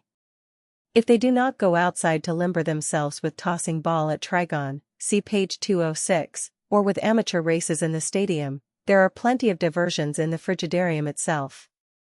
One can behold the very noble Varus, the presiding consul, forgetful of all official dignity, competing with an imperial legatus, both with their hands tied behind them and trying by leaning backward to touch their heads against the tips of their toes, while a praetor, an hour earlier an austere judge in the Basilica Emilia, is leaping up and down murdering a good song by trying to sing it. 199, 311. The Great Swimming Pool and the Tepidarium. All this is usually preliminary to a splashing plunge into the clear cool Natatio, the great swimming pool of unheated water, which is nearly 200 feet long by 100 broad, and in which scores of Rome's noblest dignitaries now are to be seen splashing, swimming, and cavorting, with perfect self-respect beside a much greater number of the plebeians. For the many who do not prefer a warm bath, this is sufficient refreshment on a summer day, and presently they will call their attendants to bring towels, strigils, and ointments and hasten home. But your true habitué makes almost as much of his baths as of his dinners. He delights in hot baths and all the refreshments that go with them. People want to be parboiled, once declared Seneca disgustedly. A hot bath involves an elaborate process. Often one will omit the frigidarium with its cold shock, or take it later. In any case one goes on to a second enormous chamber, perhaps the finest in the whole building. A majestic dome soars over broad pavement. The pillars and the fretwork on the ceiling and vaulting grown with heavy gilding. The groups of statues flanking each of the huge marble-encrusted piers are themselves of heroic size. The light streams down over the polished marbles of the walls and pendentives, upon hundreds of persons lolling about on stone benches, conversing, or lazily meditating. A warm mist is rising, one feels as if in a plant house of tropical exotics, while the elaborate mosaic designs are pleasantly warm under one's bare feet. Such luxury of course is enjoyed in the tepidarium where the bathers are gently warmed before the actual hot bath. It is an oblong hall, nearly as large as the great cold swimming tank, 200, and, as stated, the decorations are almost overpowering in their richness. Anybody will explain that the floors are composed largely of hollow tiles through which warm air of just the right temperature is being continually forced from the great system of charcoal furnaces, hypocausts, located in the substructures of the thermae. 312. The hot baths, caldaria their sensuous luxuried. At intervals some person rises from the couches and hastens away to one of the smaller chambers located at the four corners of the tepidarium. These are the actual caldaria, hot baths, wherein a perpetual fine steam is rising. The water here is so hot that only experienced bathers can find a plunge in the large porphyry tanks enjoyable. If one can endure the heat, however, soon it becomes a kind of stupid bliss to lie back motionless in the heated water, gazing upward to the vaulted ceiling which is skillfully painted in a deep blue interspersed with trees, foliage, birds, and gilt stars, as if one were dropping off to slumber in the forest some summer evening. If the acme of life is merely sensuous enjoyment, what can existence offer greatly surpassing this? After you have lain quiescent in the caldarium until its pleasure has begun to pall, the proper thing next is to pass to the laconicum. Here the hypocausts have heated the floor and walls with an intense dry heat. The bathers loll again upon marble slabs, and first are dried off and then burst into a profuse perspiration. The ceremony of the bath is at last over. Your slaves or the regular attendant now will scrape you down with the thin flexible bronze strigils, rub you thoroughly with towels, and anoint you with unguents, the more costly and highly perfumed the better. In the numerous small chambers around the great laconicum, open for special fees, there is a greater luxury still. Here such elderly magnates as Varus, or even young noblemen of the more effeminate type, will be elaborately massaged and finally rubbed down with very soft woolen blankets, by at least 3 expert masseurs working together. After such an experience surely body and mind ought to be prepared for the pleasures of the dinner party. 313. Restaurants, small shops, and sports in or around the baths. Very much more might be added about the great baths. For those people who wish to linger until the edge of meal time, there is no need to go hungry. Close by the entrance are numerous restaurants, papyni, of more than ordinary elegance. Here you can send your slave for sweet cakes, slices of toasted honey bread, sausages, eggs, and like viands, and in the great frigidarium and tepidarium the peddlers from these restaurants are always going about with trays of such food, crying their wares and making the ordinary bedlam so much the greater. Directly in the thermae themselves are small shops for the sale of fine perfumes and unguents, and often in the corridors and antechambers you can find crowds gazing at special displays of paintings, or of new statuary, for the public baths are practically the art galleries of Rome. As for the frequenters of the baths, here even more than in the fora are the trysting spots for parasites. Let an approachable nobleman be seen lolling at ease in the tepidarium and he is instantly spotted by some dinner hunter. Innumerable are the attentions that can then be paid him. Does he wish to play handball? The parasite retrieves for him. Does he lay aside a fine garment? At once his remarkable taste is praised to the skies. Does he lie perspiring in the laconicum? His friend tries to anticipate the slaves in wiping the sweat from his brow. No act is too obsequious, all in hopes of hearing those delightful words, "Come home and dine." In the halls of the women similar scenes are enacted, but we cannot pursue them.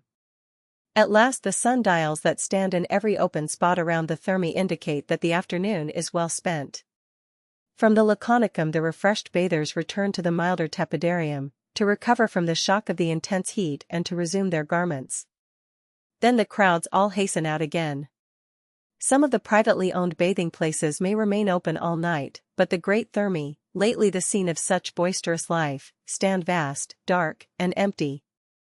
314. The great porticos along the Campus Martius. The park system towards the Tiber. The public baths are not the only places for daily enjoyment which a solicitous government has provided for the Quirites. The fora are limited and the city proper is very closely built, but around its outskirts and especially to the north and west there is a genuinely magnificent park system. The beginnings of this are reached after you go through the Forum of Trajan and follow along Broadway. Here are the great porticos and promenades of the Septijulia. The famous stores, see page 228, are mostly on the east side of the avenue verging off towards the slopes of the Quirinal, but the west side, going clear across the broad Campus Martius to the Tiber, is more strictly public property. This wide level area formed by the great bend in the river has long since ceased to be a mere parade ground for the army. There are broad masses of greenery, grateful shade trees, spreading over neatly graveled walks, as W. L is literally miles of lofty porticos stretching in every direction and giving comfortable places for strolling in bad weather. The greatest of these porticos is, of course, the long Septijulia, but there is a succession of others, so that you can almost wander from the column of Trajan across the campus clear to the Aelian bridge completely defiant of any rain. In the open pleasure grounds there are always people exercising without the restraints inevitable at the thermae, playing ball, wrestling, exhibiting horses and chariots, as well as very many children chasing about with hoops. If legionaries are passing through the city, their leathern tents probably stand here, and here, too, can be held all the vast open-air pageants which cannot accommodate themselves inside any building. 315. Public buildings upon the Campus Martius. Out of the lofty trees, however, there rise still loftier structures. Two of the great public thermae, those of Nero and Agrippa, are here upon the Campus Martius. In this region, also, are three of the principal theatres, that of Pompeius, accommodating some 25,000 people, and two others, theatres of Marcellus and Balbus, only slightly smaller. Here is the Flaminian Circus and the amphitheatre of Taurus for those horse races and gladiator fights which do not demand the huge Circus Maximus or Flavian. Here again is the golden-roofed Pantheon and a great number of other temples to such ill-assorted gods as the Egyptian Serapis and Isis, Neptune, Minerva of the Campus, and the old Latin goddess Juturna. Notable, too, are the triumphal arches raised across several of the broad avenues. You can in fact wander on across this region from one marvelous structure to another until the eye and brain become weary trying to enumerate, much more to comprehend the succession of buildings every one of which is a triumph of marble and of sculpture. Pressing on to the marge of the Tiber itself, the river above the commercial bridges is seen covered with gay pleasure skiffs plying about under bright flags. The shores are lined with handsome little houses, usually decorated in the doors with potted shrubs or boughs of foliage. Innocent they look in the daytime, but at night when their windows blaze with lamps they will be veritable traps of iniquity for the enjoyment and then the ruin of the unwary. 316. The tombs of Hadrian and Augustus. Across the river near its main bend, can be noticed the green slopes of the hill of the Vatican uncrowned as yet by any temple of fame, but with the suburban circus of Nero stretching along its slopes. Directly across the current, also, is rising the enormous circular mass of the Mausoleum of Hadrian, with the derricks and staging still above it swinging to place the last of that galaxy of statues which will look down upon the Tiber. 201, Castle of St. Angelo, Tomb of Hadrian in its present state. We do not cross over to the new structure, but proceeding along the bank to the point where the Via Flaminia continuing Broadway bears down beside the river, we see before us the older but very majestic mausoleum of Augustus. It lifts itself fully 220 feet in the air, its base composed of a vast cylinder coated with sculptured marbles, above which there is heaped a conical mound of earth, planted with evergreen trees, while on the summit stands a colossal statue of its mighty builder himself. Within repose the urns not merely of Augustus, but of nearly all the worthier members of the imperial families. Tomb of Hadrian. Restored after von Falk. These are only some of the features of the Campus Martius which foreign visitors such as Strabo acclaim as the most remarkable section of Rome, if not the one most charged with her past history. Time fails to visit the other great public pleasure grounds upon the slopes of the Pincian, the gardens of Lucullus and the gardens of Sallust, or that other wide park northeast of the Esquiline, the gardens of Maecenas, presenting yet other vistas of shrubbery, groves, promenades, and green lawns, interspersed with pleasure pavilions. It behooves us now to return to Rome and to visit some of the most important centers of its life, the theater, the amphitheater, and the circus. Chapter 19 The Public Games, the Theater, the Circus, and the Amphitheater 317. Roman festivals, their great numbered. One thing only, besides a long session of the Senate, ordinarily will keep men of the class of Publius Calvus away from the great Thermae, the celebration of one of the greater public games. The Ludi Publici, around which so large a part of Roman life revolves, like the Panhellenic Games and similar Greek festivals, always have religious origin. They are in honor of some god or group of deities. But the secular has long intruded into their routine. Nobody worries greatly about the fact that the Ludi Apollinaries are for the glory of Apollo, save perhaps as one adds an extra fervent invocation of the Delphian god during the placing of wagers. The time consumed by the public games represents a period of recreation and festival, which other ages will find in Sundays and saints' days. Altogether there are some 76 days per year normally set aside for these great Ludi Solemns, including such prolonged periods as those of the Ludi Romani or Magni which extend from September 4th to 18th, on a stretch, with several others for 6 days and more. When to these periods are added various extra or very special holidays, during which the ordinary life of the city is broken up, the courts are closed, and only the most necessary labors of commerce and industry are conducted, it is plain that the plebeians and even the slaves get pretty ample respite in their year of toil. Without attempting a close study of the official lists of holidays, it is safe to say that the average Roman gains many more periods of lawful vacation than the laboring classes can enjoy in other ages, another factor which tends to make the metropolis abound with idlers and parasites. 318. Passion for public spectacles, mania for gambling. Besides the great public theaters, amphitheaters, and racecourses, circuses, there are many smaller private establishments. Good money can be made from gladiator fights and chariot races, and they are often given by speculators, although more frequently in a provincial town than in Rome.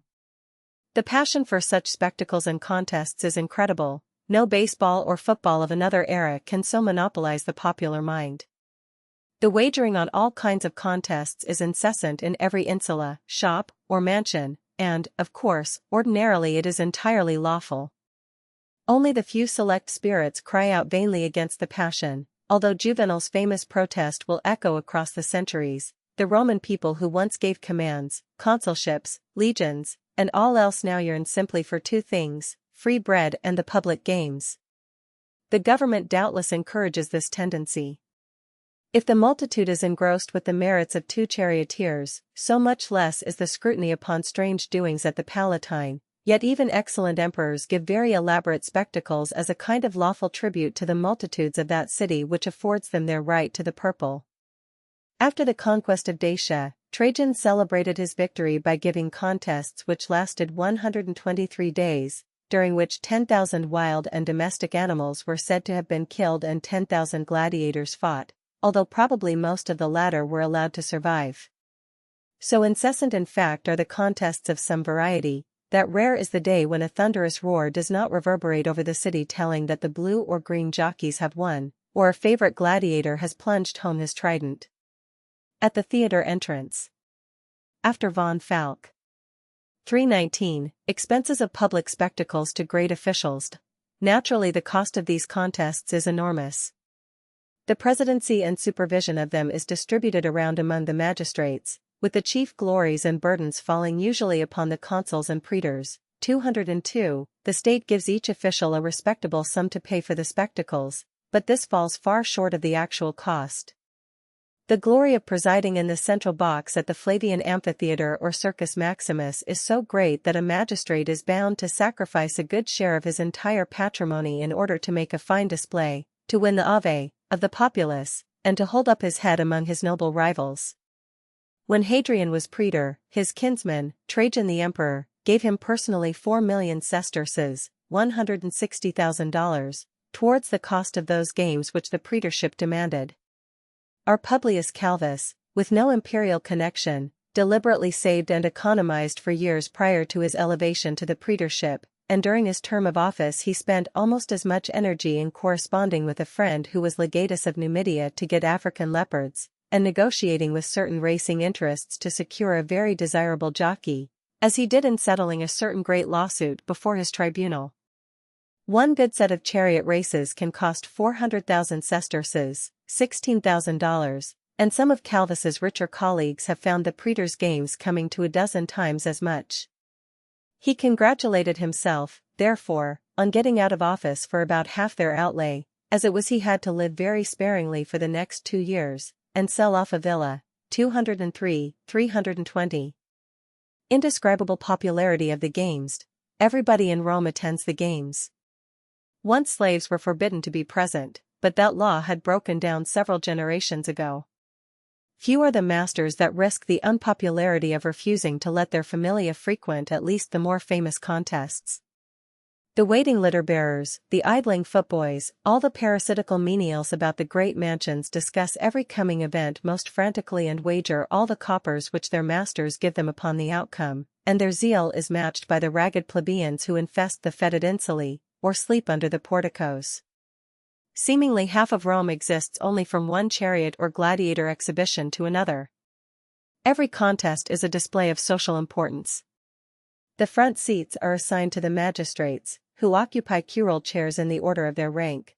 There are other seats of honor for the senators, others directly behind them for the equites.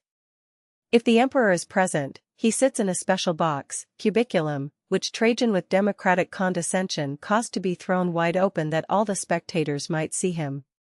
These seats of honor are free, but the great multitude of well-to-do spectators are expected to purchase tickets for all the better ranges behind the tiers of the equites. 204. The prices ordinarily are low, but concerning these tickets there is a complaint not unknown in another age, that the box officers, locarii, in charge buy up many reserved seats for the more popular games, then sell them over again at an outrageous advance. However, behind these reserved seats there are still a certain number of others thrown open free to the first comers, and behind these is a wide space where plebeians and slaves can stand as a gesticulating, shouting, steaming mass, gazing down on the spectacles below. 321. The theatre less popular than the circus or amphitheatre. The public exhibitions are 3 general kinds: the theatrical performances, the circus races, and the gladiatorial combats. For the great masses, the theatre can never have the same vulgar appeal possessed by its 2 rivals. On the other hand, some men of intelligence and rank do not hesitate to dismiss the latter as for the mob and affect a great contempt for charioteers and Thracians. Even the most sophisticated Romans, however, never are true Athenians. Tragedies dealing with profound human problems, such as won trophies for Aeschylus and Sophocles, would fall absolutely flat beside the Tiber. 205. There is even a growing distaste for the better kind of comedies. What delights the Roman audience in the theatre most is some kind of elaborate horseplay. Theatre at Pompeii. The stage as a rule is long and narrow, some 120 by 24 feet, and is raised only about 3 feet above the orchestra where a chorus can dance and parade. 206. the rear of the stage has a fixed background painted to represent the front of a palace. It is pierced by 3 doors, and is adorned with columns and niches for the inevitable statues of the Muses, of Apollo, and of like deities. A large curtain, not dropped from above but rolled up from the bottom, can uncover the most amazing spectacles upon this stage. Long ago Horace complained of how a Roman audience would depart discontented if the play did not require in its middle either a bear or a boxing match. For 4 hours and more the curtain is kept down while squadrons of horse and bodies of foot are seen flying, while luckless kings with hands tied behind their backs and chariots of all kinds and even ships go hurrying along, and while spoils of ivory and Corinthian brass are borne by in state. There are, however, 2 kinds of performances more certain to crowd the theater than these very cheap spectacular plays. They are the mimes and pantomimes. 322. The mimes, character plays. The mimes are a native Latin product, although they have a certain kinship with the Greek New Comedy. They are character plays of everyday life without the actors' masks and buskins, and they are always coarse, vulgar, and in the nature of roaring farces. The language is often exceedingly gross and the situations frequently match the language. The actors wear a kind of harlequin costume, extremely grotesque, and along with the chief mimus, who takes the leading part, there is usually a second actor who draws thunderous applause from the upper benches. He is the strepitus or parasitus, a kind of pantaloon, a clown with puffed cheeks and shaven head, who has to stand a great amount of boisterous slapping from the chief actor. Other parts can be taken by women, who are forbidden to appear on the stage in legitimate tragedy and comedy. Often the dances and postures of these actresses are indescribably vulgar, and their reputation for easy conduct is too well established. For all that, their presence brings unsteady youths to the theaters like flies, and affairs with actresses are quite normal things with a type of young bloods. Once Cicero was defending a free and easy client, a certain Plancus. "He's accused of having run off with an actress," declared the advocate. "Why, that's just an amusement excellently sanctioned by custom." The stories portrayed by the mimes correspond with their general character: a robber chief befooling the clumsy constables sent to take him, a lover surprised by the return of a jealous husband and forced to hide in a large box, a beggar who suddenly stumbles into a fortune, a descent into the world of ghosts, episodes revolving around the introduction of a very clever trained dog, etc. Some of the acting is of high order, but there are few mimes which do not abound in lines and situations extremely gross, for all that the open-air theaters are packed from morn until sunset. 323. The pantomimes, their real art. All considered, the pantomimes represent a higher degree of art. Here we have only one actor, who, with the aid of a chorus and a great orchestra of lutes and lyres, undertakes to tell a whole story merely by his dancing and rhythmic motions. A really great pantomimist wins and deserves the favor of highly cultivated aristocrats.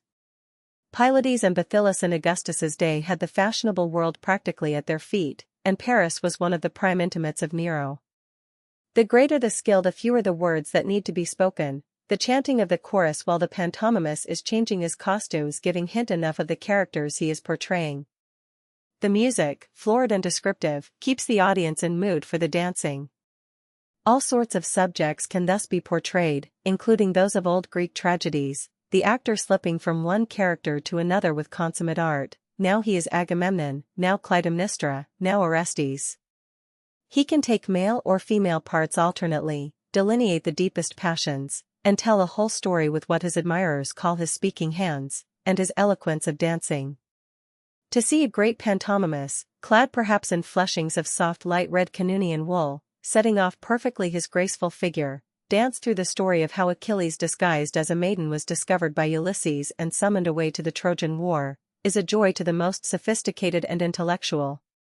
The dancer can take many parts: the fair youth concealed in the palace of Lycomedes, the embassy of Ulysses and Diomedes, the young warrior betraying himself by his interest in the helmet and cuirass concealed in the mass of gifts intended for women. The whole impersonation, in short, may be wonderful.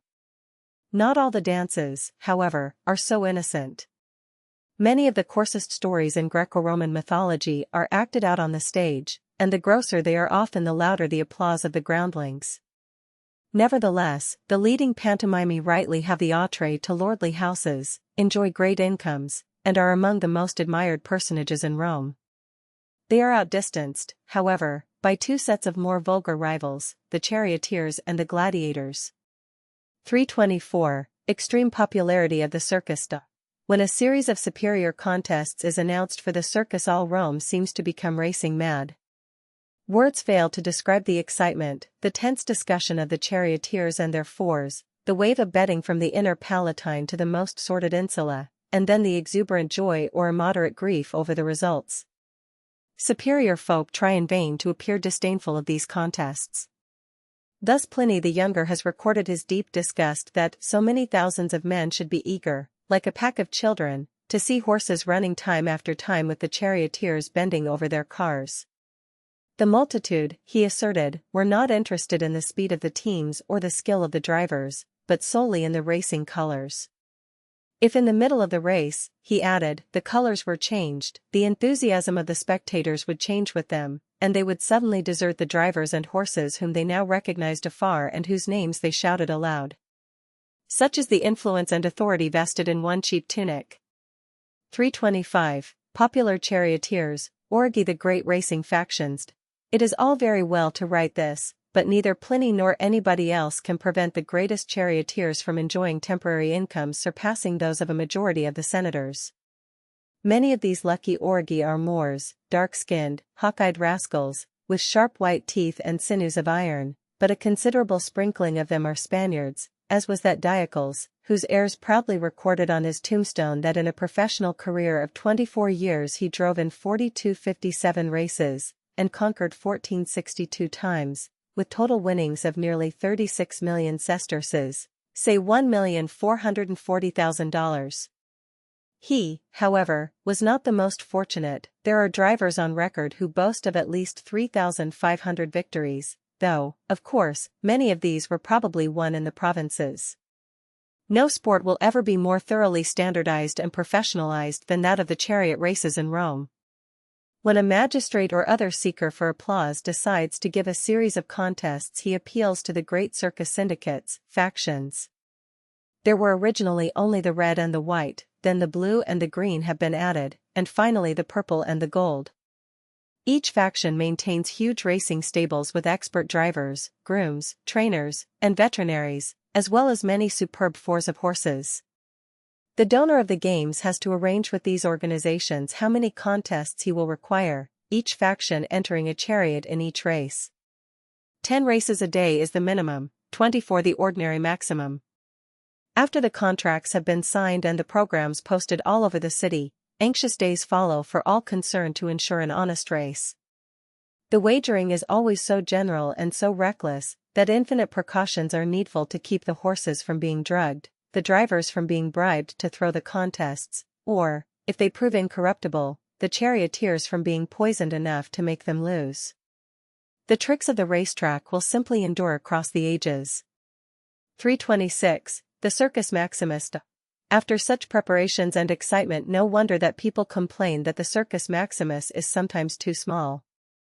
This long narrow depression between the Palatine and Aventine has provided an excellent natural racecourse since the days of the Tarquins. At first the slopes of the hills were simply lined with crude wooden benches. By Julius Caesar's time many of these benches were made of stone, and in all could seat at least 150,000 spectators. After a great fire in 36 AD, Claudius presently rebuilt the whole structure, so there are now seats, partly of marble and partly of wood, and Trajan added still more tiers and more marble ornaments. At present the Circus Maximus covers the enormous area of 600 by 2,000 feet, and it is declared that there is at least standing room, if not seats, for 385,000 spectators, a good fraction of the entire adult population of Rome, 327. The racetrack, procession before the races.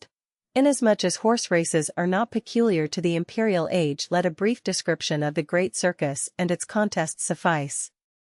The long reaches of seats are, of course, portioned off to give the senators and equites the coigns of vantage. There is a lofty imperial box, pulvinar, on the northern side leading directly down from the Palatine. Here the emperor and his suite can refresh themselves, and from a wide terrace command a marvelous view over the long area of the immense hippodrome. Circus Maximus. Restoration by Spandoni. Down the center of this area runs its central backbone, spina, forming a long low wall separating the outward and inward tracts, adorned with an unusually elaborate set of statues, columns upholding trophies, and even with one or two tapering obelisks imported from Egypt. In a kind of open pavilion at either end of the spina can be seen 7 huge marble eggs and as many marble dolphins. One of each of these will be removed as each lap is finished, there being 7 laps normally in every race. The great yellow racetrack on gala occasions can be sprinkled with some powerful perfumes, and with glittering particles of mica or with red lead. When at last the multitudes have gathered, the contestants enter in solemn procession by the triumphal gate at the extreme eastern end of the circus, and ahead of the array of chariots first of all there goes the magistrate giving the games, himself in a magnificent car and surrounded by a brilliant hedge of attendants on horse and foot. Very likely he is then followed by certain priestly colleges in pontifical vestments, by statues of deities piously borne on gilded litters, by bands of trumpeters and harpists raising their clangor, and then last, but not least, come the racing cars themselves. 328, beginning a race in the circus. The master of the games takes his seat in the podium, the center of the reserved benches near the end of the track. The chariots disappear in the great line of carceres, prison houses, the carefully closed stalls at the western end of the circus. After due waiting, fidgeting, chattering, wagering along the mountainous slopes of the benches, all the trumpets blow together. Silence for an instant grips the tens of thousands, while the president rises in his lodge and waves out a broad mappa, a white cloth visible far up and down the entire circus. Instantly the doors of the carceres fly open, the 6 chariots, 208, dash forth at full bound. The orgi, in tight-fitting tunics of the colors of their factions, stand erect in the light cars, the reins looped around their waists, snapping the loose ends over the flying horses. Instantly they have dashed to the 3 tall pillars of the nearer goal, meta, and only by miraculous chance is a disastrous collision avoided at the outset. Then the whole circus rises and shouts together. The familiar figure of Scorpus the Moor, a brown giant in the tunic of the greens, shoots ahead. His magnificent quadriga of bays have taken the wall at one leap. The flying dust cloud, as the other 5 cars dash after him, almost dims the sight of the race. The noise from the benches is deafening. The backers of the trailing cars are in an agony. 329, perils of the races, proclaiming the victors. Scorpus's chariot whirls around the lower goal like lightning and comes tearing back on the opposite track, while each one of the balls and dolphins is removed to indicate the progress of the race. The other cars press hard, and as the teams gather speed it is a marvel how the drivers keep their stand with the cars leaping hither and thither under them, their wheels barely touching the flying track. 209, 5 times around they go, with Scorpus gallantly maintaining his lead. Then at the 6th turn the gold driver reins too sharply. His chariot crashes over in a complete somersault, but, by a desperate maneuver just as he is thrown, he whips out the knife held ready in his belt and cuts the reins about his waist. By a miracle he is flung out sprawling upon the yielding sands, yet escapes death under the car racing just behind. The spectators, therefore, escape the brutal and familiar sight of an auriga trampled or crushed to death by the rushing chariots and horses. Meantime Scorpus, losing not an instant, has hurried again past the upper goal. A frantic attempt by Cresconius, the red driver just behind, fails to head his steeds, and amid a deafening tumult he sweeps past the president of the games to victory. The official jubilators immediately stride out into the track crying with loud voice the name of the winner, and the news is soon flying all over the city. Nay, some of the outlying towns are speedily informed of the general results, for a certain sports-loving senator has come with a cage of homing pigeons, each colored to match one of the factions. The instant Scorpus is acclaimed, green pigeons are released to tell all the gamblers in Ostia and Praeneste that the green cars have won the first round. Race in the Circus Maximus. After the noise has subsided, the trumpets blow again, another set of chariots is ready and the whole excitement is repeated. So the contests keep up through the day. If there is a long interval between the races, rope dancers, acrobats, and trick riders are ready to amuse the populace. Probably at the end there will be the crowning and decisive race between the winners of the preceding contests. If Scorpus can triumph in this also, he will carouse with his companions, doubtless more praised and fate for one glad night than even the emperor. 330. Gladiatorial contests even more popular than the circus. Yet Scorpus with all his adulation and ephemeral wealth turns green with jealousy toward a rival for fame, the victorious gladiator in the last combats in the Flavian. The sports of the arena perhaps excite greater favor with the mob, betting more reckless, passions more frantic than do even the contests of the circus. The gladiatorial games are peculiar to Roman civilization, nothing exactly like them will follow in later ages. 210. They illustrate completely the pitiless spirit and carelessness of human life lurking behind the pomp, glitter, and cultural pretensions of the great imperial age. True it is that persons of intellectual tastes sometimes affect greater contempt for these contests than they do for the circus. No doubt the gladiators, such men as Seneca write to one another, are criminals deserving their fate, but what have you done to deserve being compelled to witness their last agonies? No matter, nothing will gain popularity for a ruler or for a magnate sooner than announcing a fight in the arena. The very best emperors arrange elaborate series of combats, perhaps with a sigh in their hearts, as colossal and bloody bribes which must be thrown constantly to the mob, and imperator, great officials, senators, priests, nay, the Vestal virgins themselves, will all be on hand in the reserved front benches. There is even given out a philosophical justification for the butcheries, namely, that the spectators become hardened to the sight of death and are, therefore, the more courageous when their own hour comes. The reigning Hadrian considers the arena combats to be useful also for keeping up the military spirit. In short, the whole Latin half of the empire delights in them, although they never have become very popular in the Greek portion. 211, 331. Gladiator fights at funerals. Gladiatorial fights claim an Etruscan origin, and in Rome they were first exhibited at funerals of the great, possibly with the idea that the spirits of the slain would serve the dead lord in the underworld.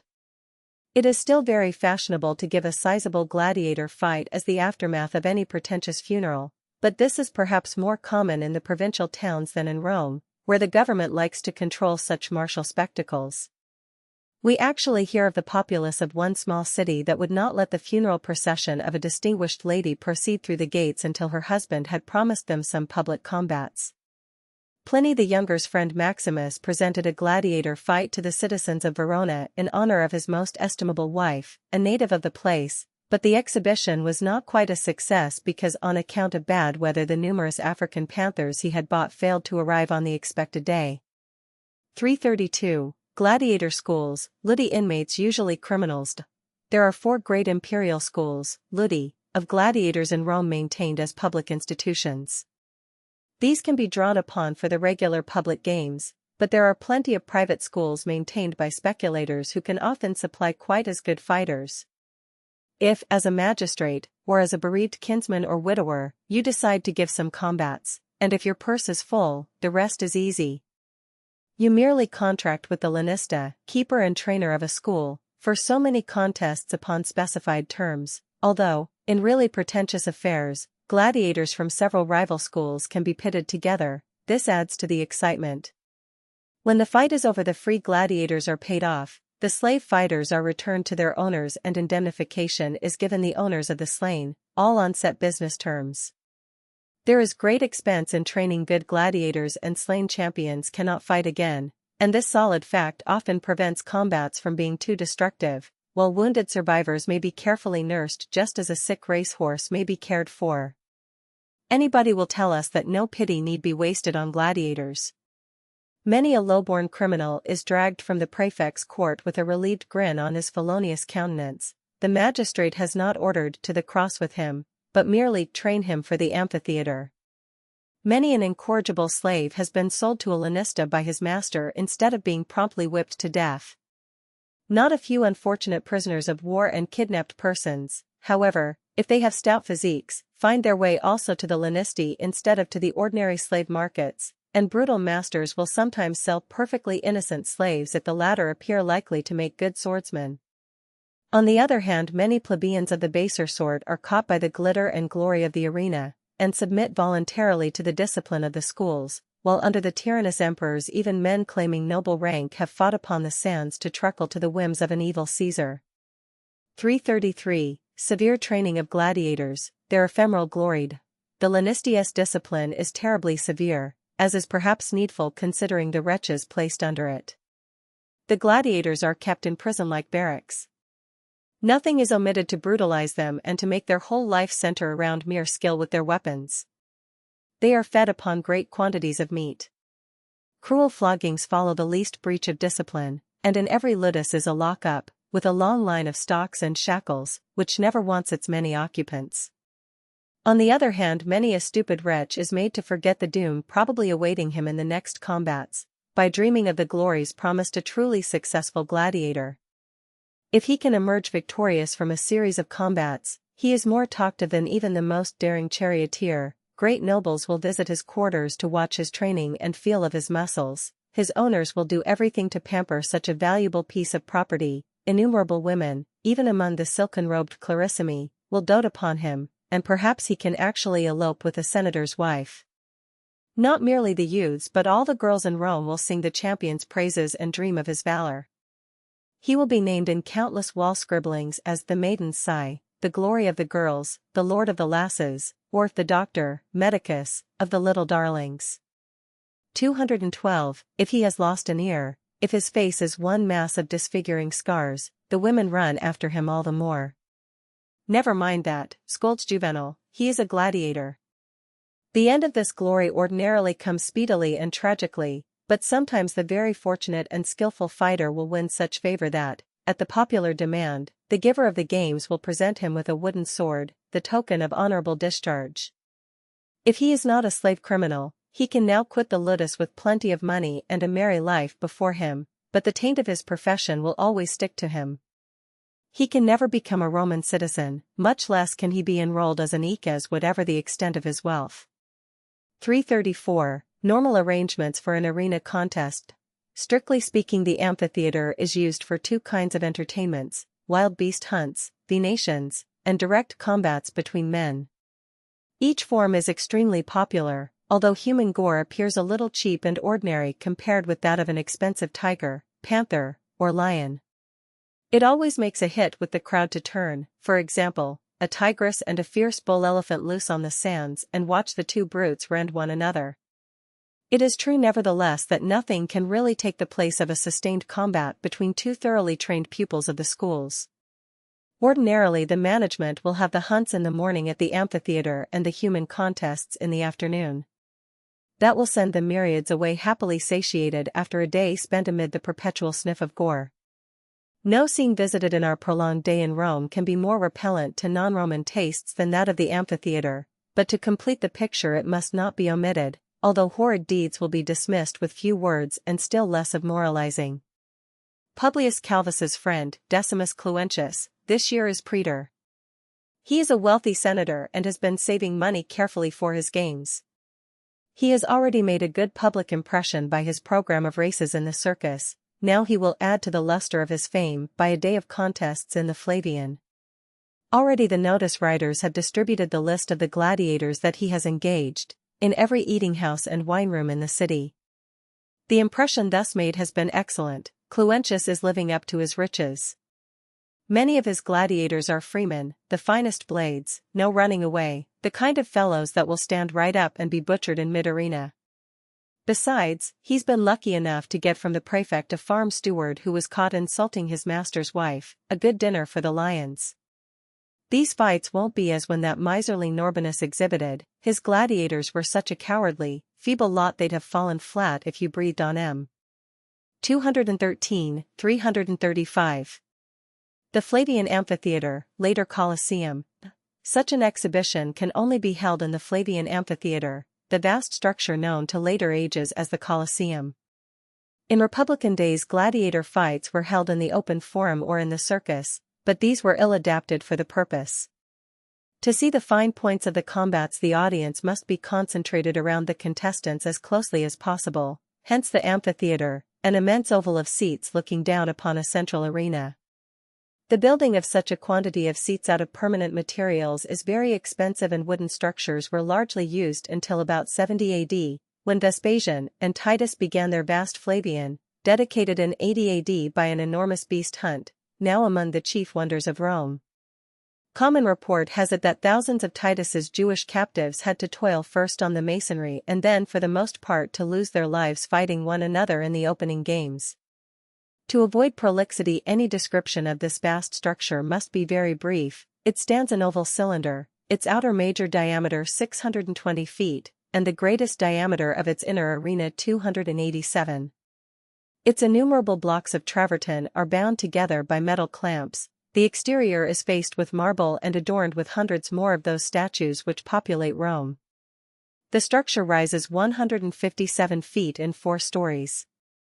The lower 3 of these tiers are composed each of a series of 80 arches backed by piers. In the first story the flanking columns are Doric, the second Ionic, the third Corinthian. The fourth story has no arches but merely windows and pilasters of the composite order.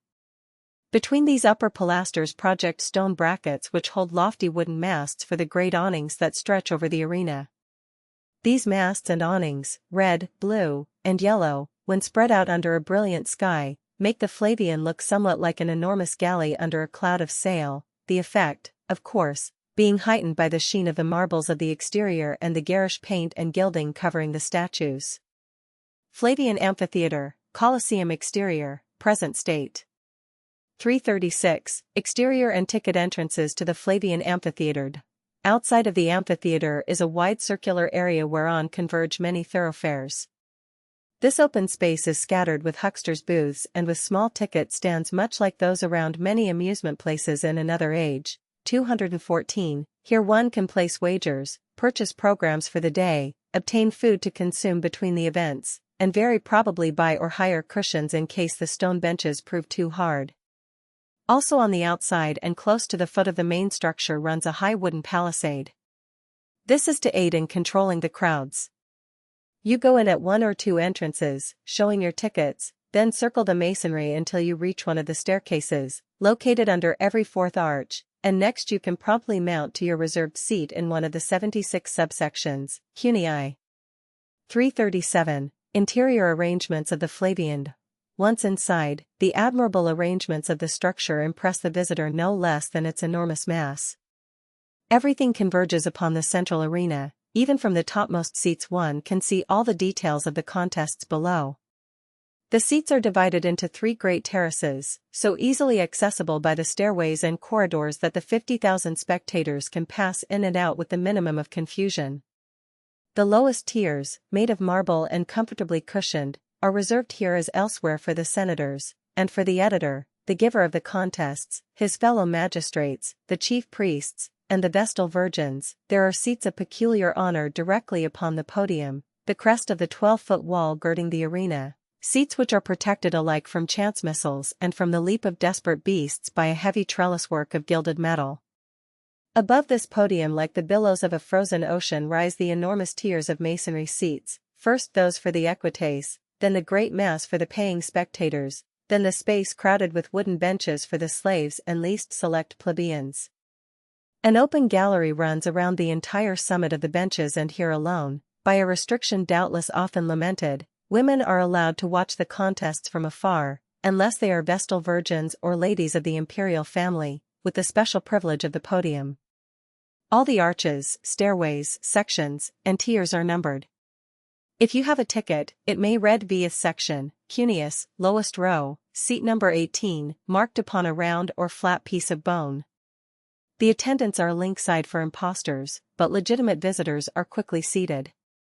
A detachment of sailors from the fleet of Misenum shifts the enormous awnings so that the thousands, 215, can sit comfortably in the shade while a full blaze of sunlight falls on the arena.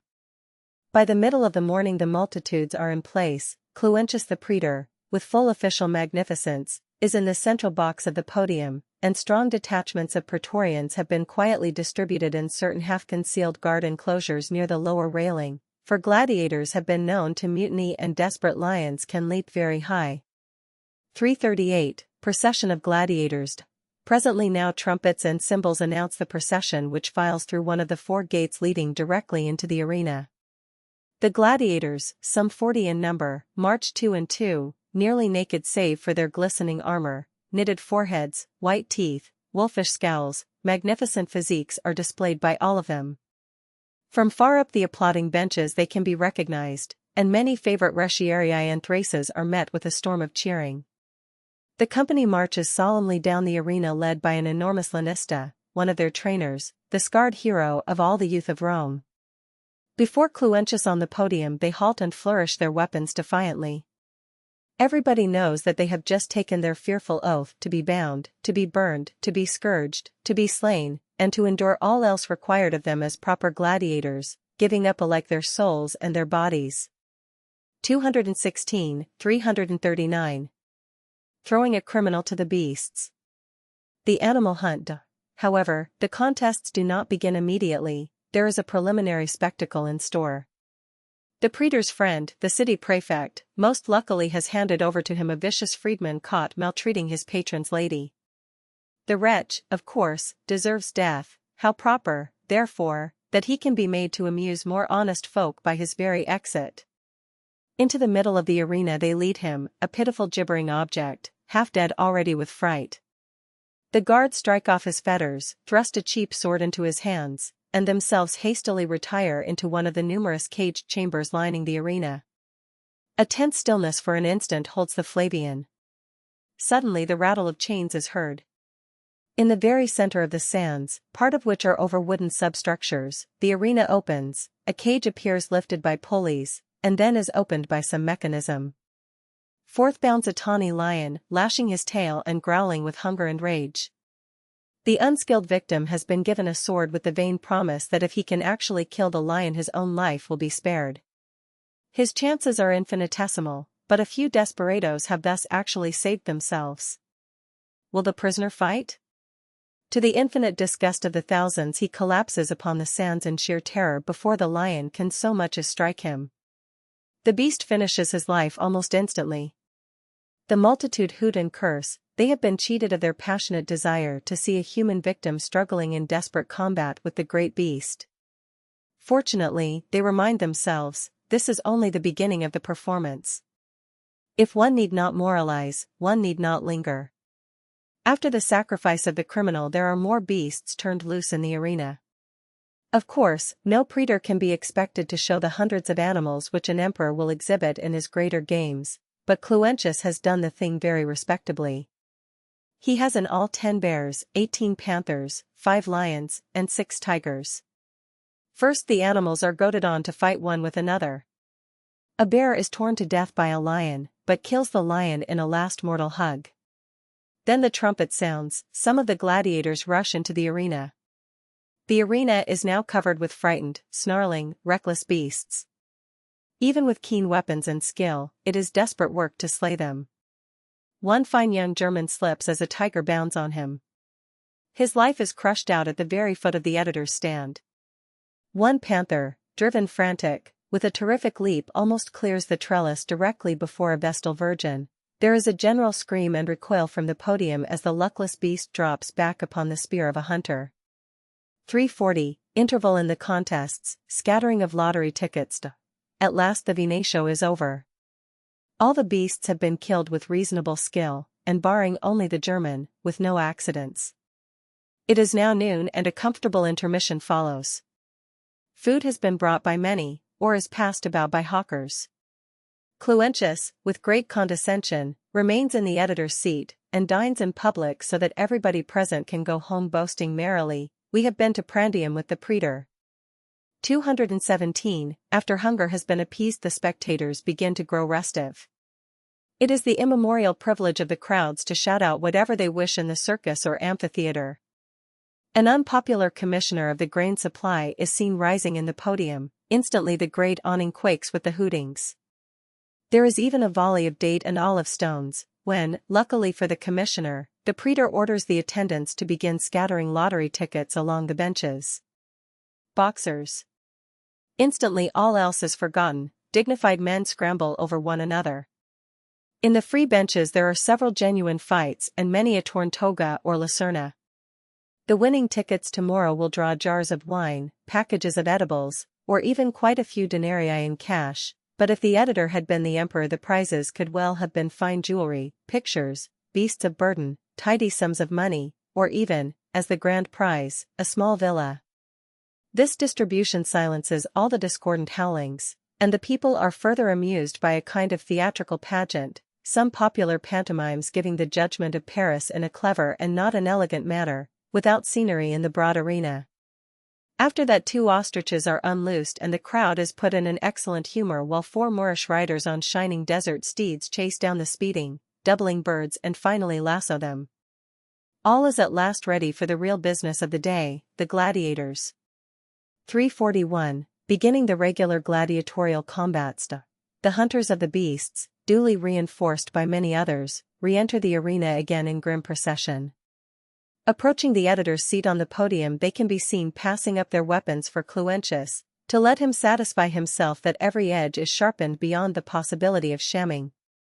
He hands back each spear or sword with a nod, then the long file straightens and every combatant lifts his right arm. Ave, praetor, sounds the deep chant, Morituri te salutamus. Ave, answers Cluentius gesturing haughtily. Low-browed scoundrels, mutters Calvus to a fellow senator, most of them are lucky to end up this way and to escape the cross. They begin. First, however, to get well limbered, wooden swords are handed about, and the troop fence with one another skillfully yet harmlessly, but the people are waxing impatient. Steel!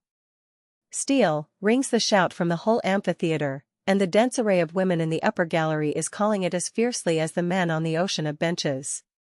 A terrific blast of trumpets sounds from mid-arena, and a gigantic lanista acting as a kind of umpire motions with his spear. Soon every heart in the myriads is thrilled by the clash of weapons. Cluentius, an unoriginal though free-spending magistrate, has arranged a very conventional series of combats. First 2 Britons dash about in chariots pelting each other with javelins. Their armor turns the darts for long, then one of the horses is wounded and while his driver is struggling to control him another missile strikes through a joint in the warrior's armor. He totters in the car while all the amphitheater rises and yells together, "Have it! He's got it!" And then as the poor wight tumbles back into the sands, "Paractum est! He's done for!" Gladiators saluting the editor before joining in mortal combat. Immediately there appears a grotesque figure, arrayed as Charon, the dead man's ferryman. He bears a hammer wherewith he strikes the body of the victim to see if he is counterfeiting death. The fallen chariot warrior stirs not, and Charon with a long hook drags away the corpse into one of the dens under the podium. The benches are now leaping, gesticulating, and yelling, the noise is indescribable, and Cluentius's friends hasten to tell him that the combats have started admirably. 342. Mounted combats, the signals for ruthlessness and mercy. The surviving charioteer disappears amid plaudits. In his place ride out 4 horsemen, and 2 mounted duels can thus take place at either side of the arena. One pair contend evenly and stoutly, but the other contest soon ends. The less skillful rider is dashed from his seat by his opponent's sword, and is so hurt he can barely lift himself upon the sands. The victor leaps down and stands over him waving his reddened blade, while his disarmed victim in sheer helplessness raises the right hand, the fist clenched except for one upraised finger, the demand for mercy. Defeated gladiator appealing for mercy, spectators, with vestal virgins in front seats, turning thumbs down. The conqueror obsequiously looks toward his employer Cluentius upon the podium, and the praetor, bound to be gracious to the populace, motions somewhat inquiringly toward the spectators, let them decide. If the defeated gladiator had fought more gamely and had striven to rise and renew the fight, possibly enough white handkerchiefs, the token of mercy, would have been waved to warrant the editor in flourishing his own also, but the fellow had collapsed too easily and the mood of the crowd demanded blood. Oxide! Oxide! Kill! Kill! Is the yell, and thousands of thumbs are ruthlessly pointed downward. Cluentius's own thumb is pointed down likewise. The victor raises his weapon and without scruple plunges it in the breast of the vanquished, who sustains the honor of his profession by receiving the mortal blow without flinching. Again the Charon enters with his hook and clears the arena. In the interval the other mounted duelists, cool and experienced warriors, have partly suspended their combat and now they profit through their comrade's death by the umpiring Lanista's declaration of a draw. The people are sated for an instant and Cluentius nods approval as the 2 ride out. He is inwardly glad to spare them, because the owners of dead gladiators have to be indemnified. 343. Combats between netters, retiarii, and heavy-armed warriors, Thracians. So combat follows combat, while the sands grow red and one warrior falls simply by slipping upon the gore. The suffocating fumes of blood rise through the bars of sunlight under the great awning. The people grow more and more excited. There will be hundreds of beggars tonight in Rome on account of the reckless wagering. At last the trumpets sound for what is always the crowning feature of the exhibition, the chief thing which the multitudes have really waited all day to see. 10 retiarii are to fight 10 Thracians. The retiarii, netters, wear not the least armor. They carry nothing but 3-pronged lances and thick nets, which last they endeavor to fling over their adversaries, entangle them, and then stab with their tridents ere they can cut loose. The Thracians have heavy suits of armor and formidable swords, 218. If a netter misses his cast, there is nothing for him to do but to fly for dear life. The sight of a powerful, armed Thracian toiling after the leaping, dodging retiarius is a source of universal joy to the amphitheaters. The people rise on the benches and join in a kind of intoxication and blood orgy. Verbera. Verbera. Oxide. Oxide. Lay on. Kill. Rises as a thunder to heaven.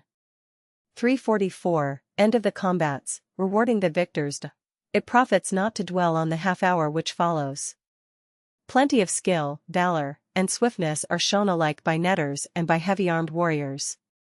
One by one part of the 20 drop, and for a while the passions of the people permit no mercy. The Charon appears several times, but there is a young Spanish netter whose nimbleness and reckless courage win great favor, and many are muttering, "We want to see him again." There is also a very experienced Thracian whose owner will demand from Cluentius a round indemnity, if the fight is pushed to a finish and his precious chattel is slain. As a result, when 4 wounded men together drop their weapons and signal for mercy, white handkerchiefs begin waving all over the amphitheater and Cluentius is glad to shake out his also.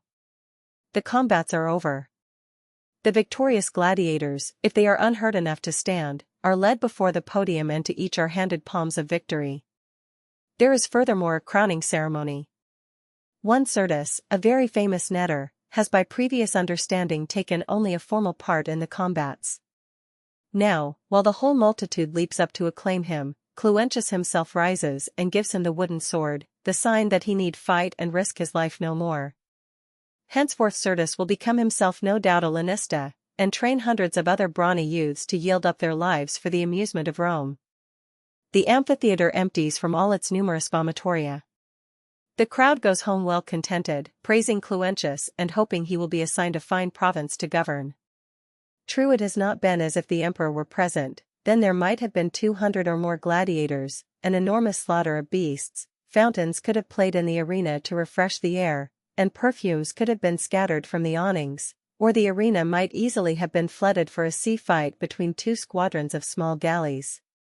Nevertheless, Cluentius has done very well for a mere praetor, and he will have to pay indemnity for about 14 of his 40 gladiators, a very fair average to get butchered.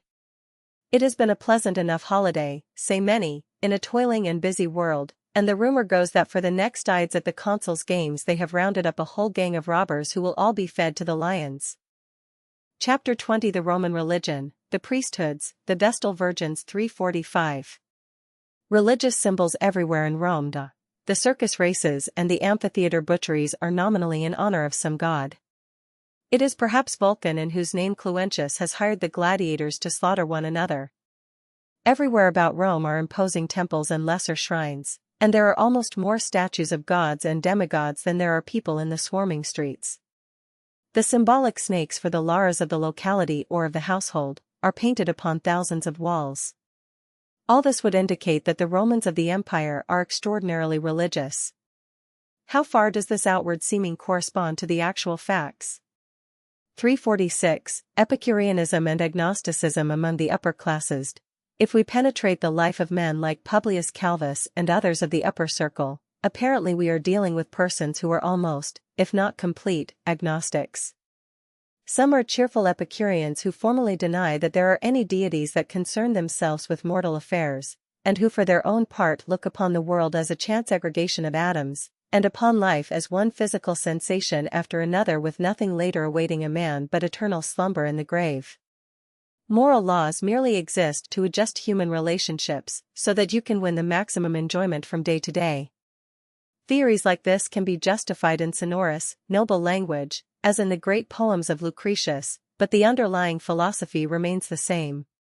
Cluentius, the praetor, whose library is crammed with Epicurean writings, has, in fact, just been ordering chiseled on his ostentatious funeral monument, "Eat, drink, enjoy yourself, the rest is nothing." 219 Maison Carré, Nîmes, France, the best preserved temple of the Roman type in existence.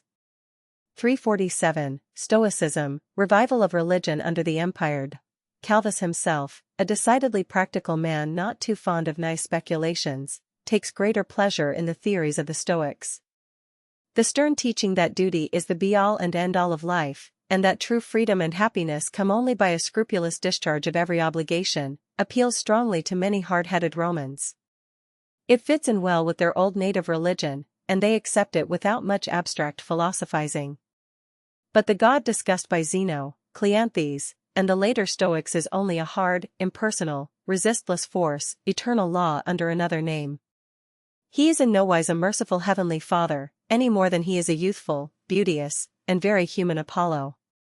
Calvus, in short, is hardly more convinced than his friend Cluentius, the Epicurean, that there really exists any personal deity. 220, however, religion as an outward institution, has been steadily gaining under the Roman Empire. Probably never were there ever more unabashed atheists than such personages as Sulla and Julius Caesar in the last decades of the Republic, men not without pet superstitions perhaps and a belief in their stars, but who were almost cynical in their expressions of disbelief in any ruling providence, and to whom temples and worship were only convenient political engines for befooling the mob. Augustus nevertheless was probably somewhat more of a believing man himself, and he grasped the enormous value of reinvigorating the old cults, rebuilding the crumbling shrines, and finally of rekindling the conviction that there existed a stabilizing and avenging host of deities as a means for getting moral sanction and support for his new imperial regime. Since the Battle of Actium, temples have multiplied, priesthoods have been carefully maintained, and solemn religious ceremonies and sacrifices have been promoted by the government. In short, a great and partially successful effort has been put forth to galvanize into a kind of life that early religion of Numa, which once molded the ideals of the little city by the Tiber. 348 Foreign cults intruded upon the religion of Numa. Religious beliefs and institutions at Rome, however, are only in part derived from the cults and forms of Old Italy, whether Etruscan or Latin. The Greek mythology has been so taken over by the poets that often it is hard to sift out the indigenous Italian stories from the great mass of imported legends in which Jupiter and Juno manifestly are merely the Latin names for Hellenic Zeus and Hera. Furthermore, there has come a perfect influx of Oriental gods, Egyptian Isis, Syrian Baal, Phrygian Cybele, Persian Mithras. These are merely some of the more important. The Roman attitude toward foreign deities is tolerant. Provided one keeps up the outward forms of reverence for the old native deities, it does no serious harm if people feel happier because they burn incense to the dog-headed Anubis, or to the uncouth gods of Phoenicia. Of course these alien rites must not be too gross, such as were the outrageous old Bacchanals who were broken up in 186 BC, or the Gallic Druids who permitted human sacrifice.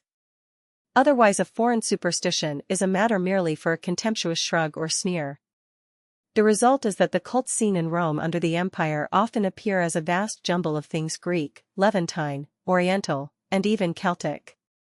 The emperor and senate seldom bother themselves about matters of inward belief. Rome has its gladiators but it has no inquisition. Nevertheless, the old Italian religion is still the official cultus of the state. Its forms are carefully cherished, it is insensibly modified but it is never repudiated.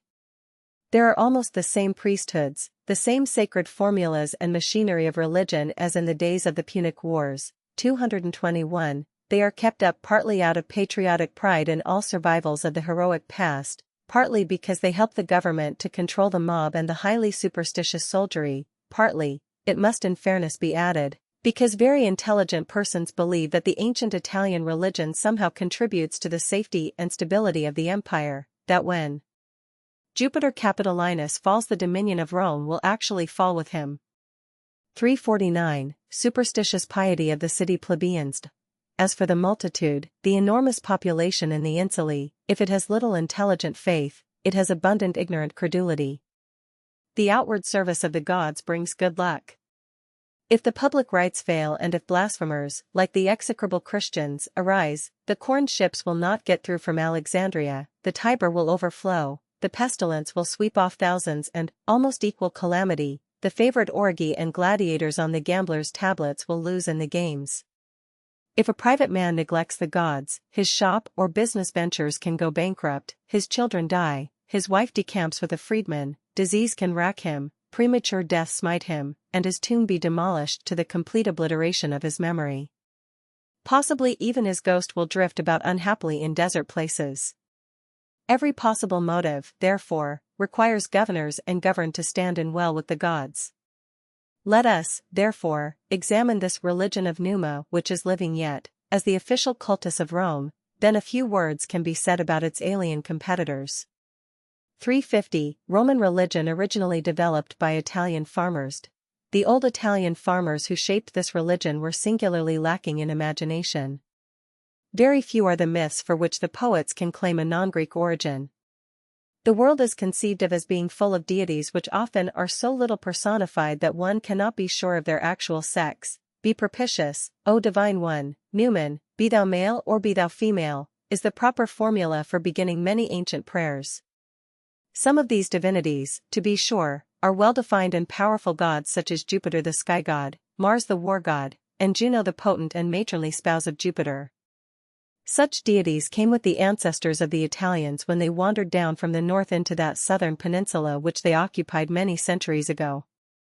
Other divinities are ancient adoptions from the Etruscans or from the Greeks.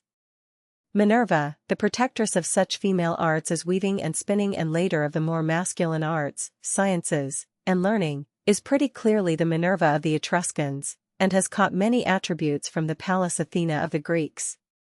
Apollo came, perhaps, via Etruria, where they called him Aplu, and not directly from Hellas, but no temple was built to him until after Greek as well as Etruscan influence in Rome had become very strong.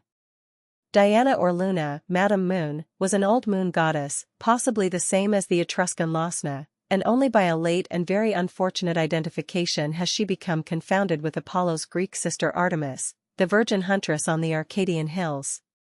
One great goddess, however, Venus, is probably a good old Italian deity of substantial homely virtues. She is still invoked as Venus Cloacina, Venus the purifier, when it is necessary to cleanse the great sewers, a function seldom remembered when giddy youths confound her with the Greek Aphrodite, and beg her to help their illicit love affairs. 351. Native Italian gods, Janus, Saturn, Flora. The Lares and Penates. All these gods and certain other familiar deities such as Mercury patron of trade and gain, Neptune lord of the sea, Vulcan the clever smith, and finally, but in no wise least, Vesta the hearth goddess, and Ceres the mistress of the corn, make up the official great gods in whose honor the public games are held, and to whom emperors and consuls proffer vows and sacrifice. Farmer's calendar, showing festivals each month. Highly important also is the strictly native Italian Janus, the two-faced lord of beginnings and endings, probably an ancient sun god, whom one should invoke at the opening of every fresh day, and in whose honor, quite appropriately, the month of January is named with New Year's Day especially designated to his festival.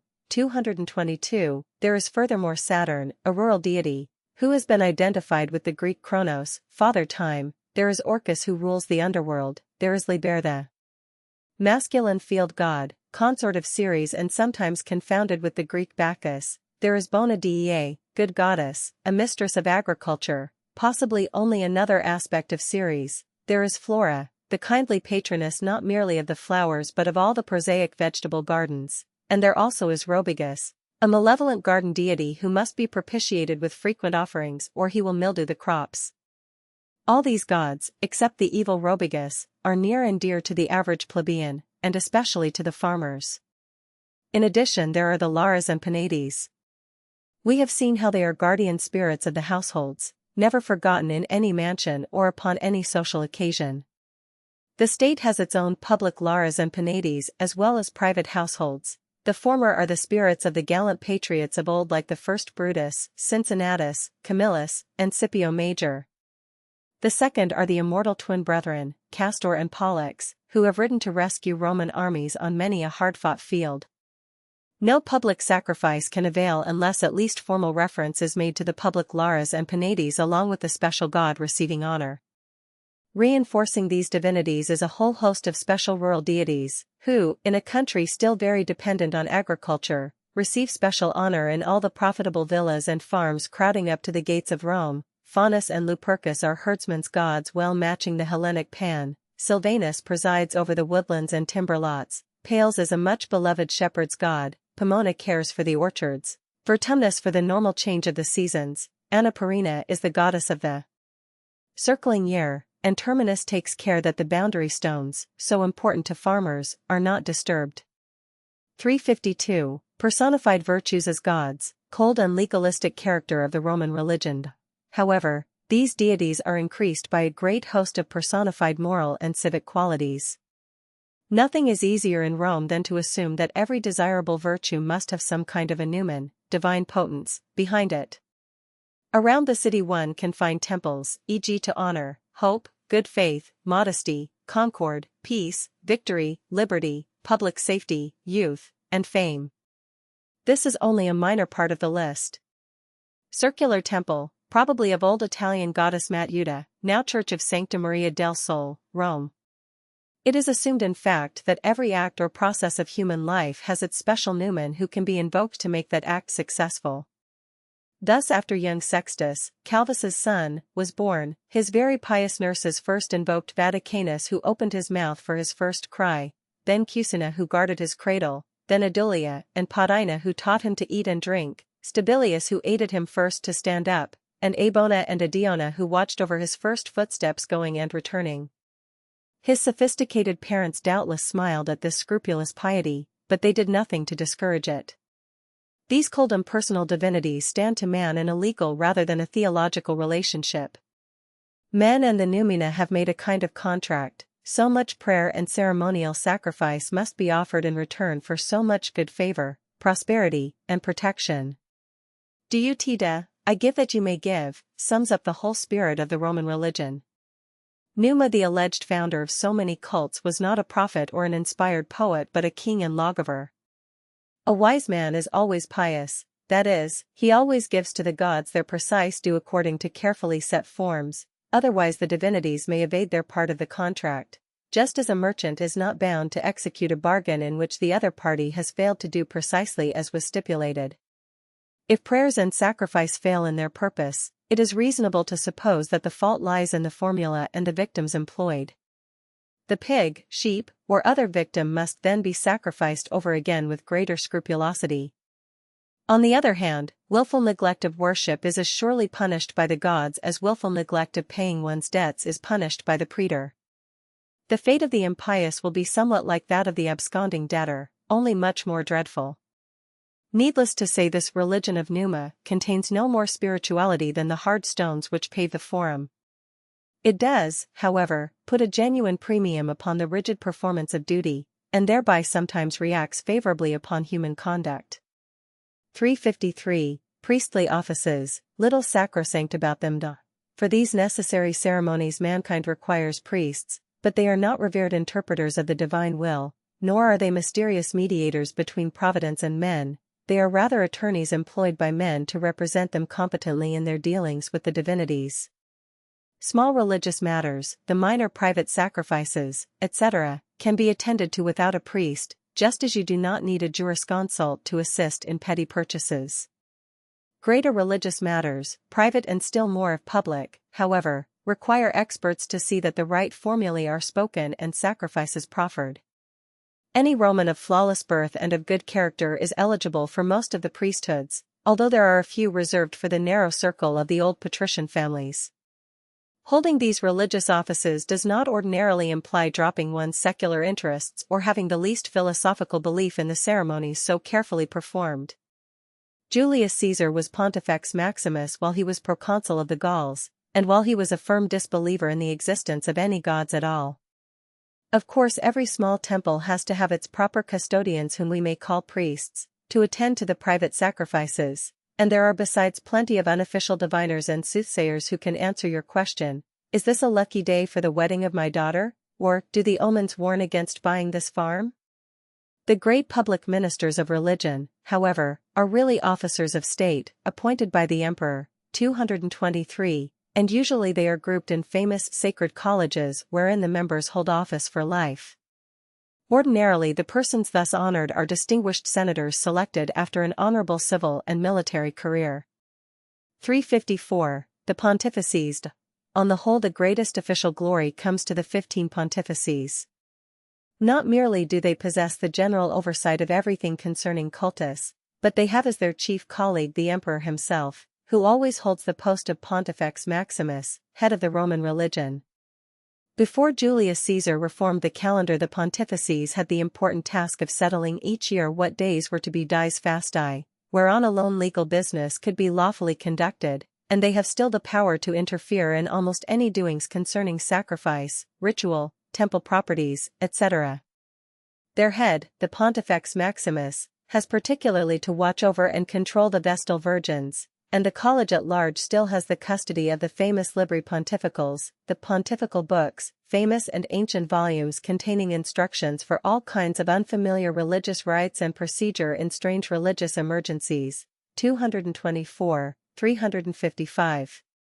The augurs, the pontiffs, however, are really commissioners for religious affairs rather than actual priests, and along with them goes another important group of sacred personages who seem almost equally unpriestly.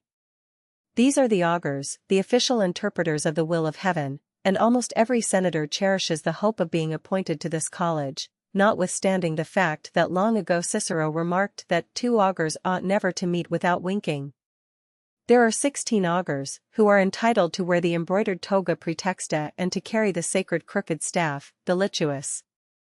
The science of augury, whereof they are supposedly the supreme custodians, is something whereon the men of old, especially the Etruscans, expended an enormous amount of energy. The Italians in general put relatively little trust in astrology and not much more in dreams as revealing the divine intentions. What greatly matters is the flight of birds, the strange actions of animals, monstrous births, thunder, meteors, and like prodigies. Even in Hadrian's day plenty of intelligent men will shudder with dread if they behold a crow cawing on their funeral monument, or will give up a journey if a black viper shoots across the road just as their carriage is starting. Sneezing or stumbling furthermore can mean much, and before many an atrium the janitor is constantly shouting dextro pedi, right foot first, to every guest entering the vestibule. Certain signs are very dreadful, e.g. any gathering at which somebody is seized with epilepsy, a manifest token of divine anger, must be instantly dissolved. If, however, the gods do not speak thus openly, no public act should be performed without at least asking the formal question, is heaven favorable? This may be done by watching the consecrated chickens while they devour the grain as at the opening of the Senate, see page 340, 225, but more elaborate and reliable is a careful watching of the heavens for signs.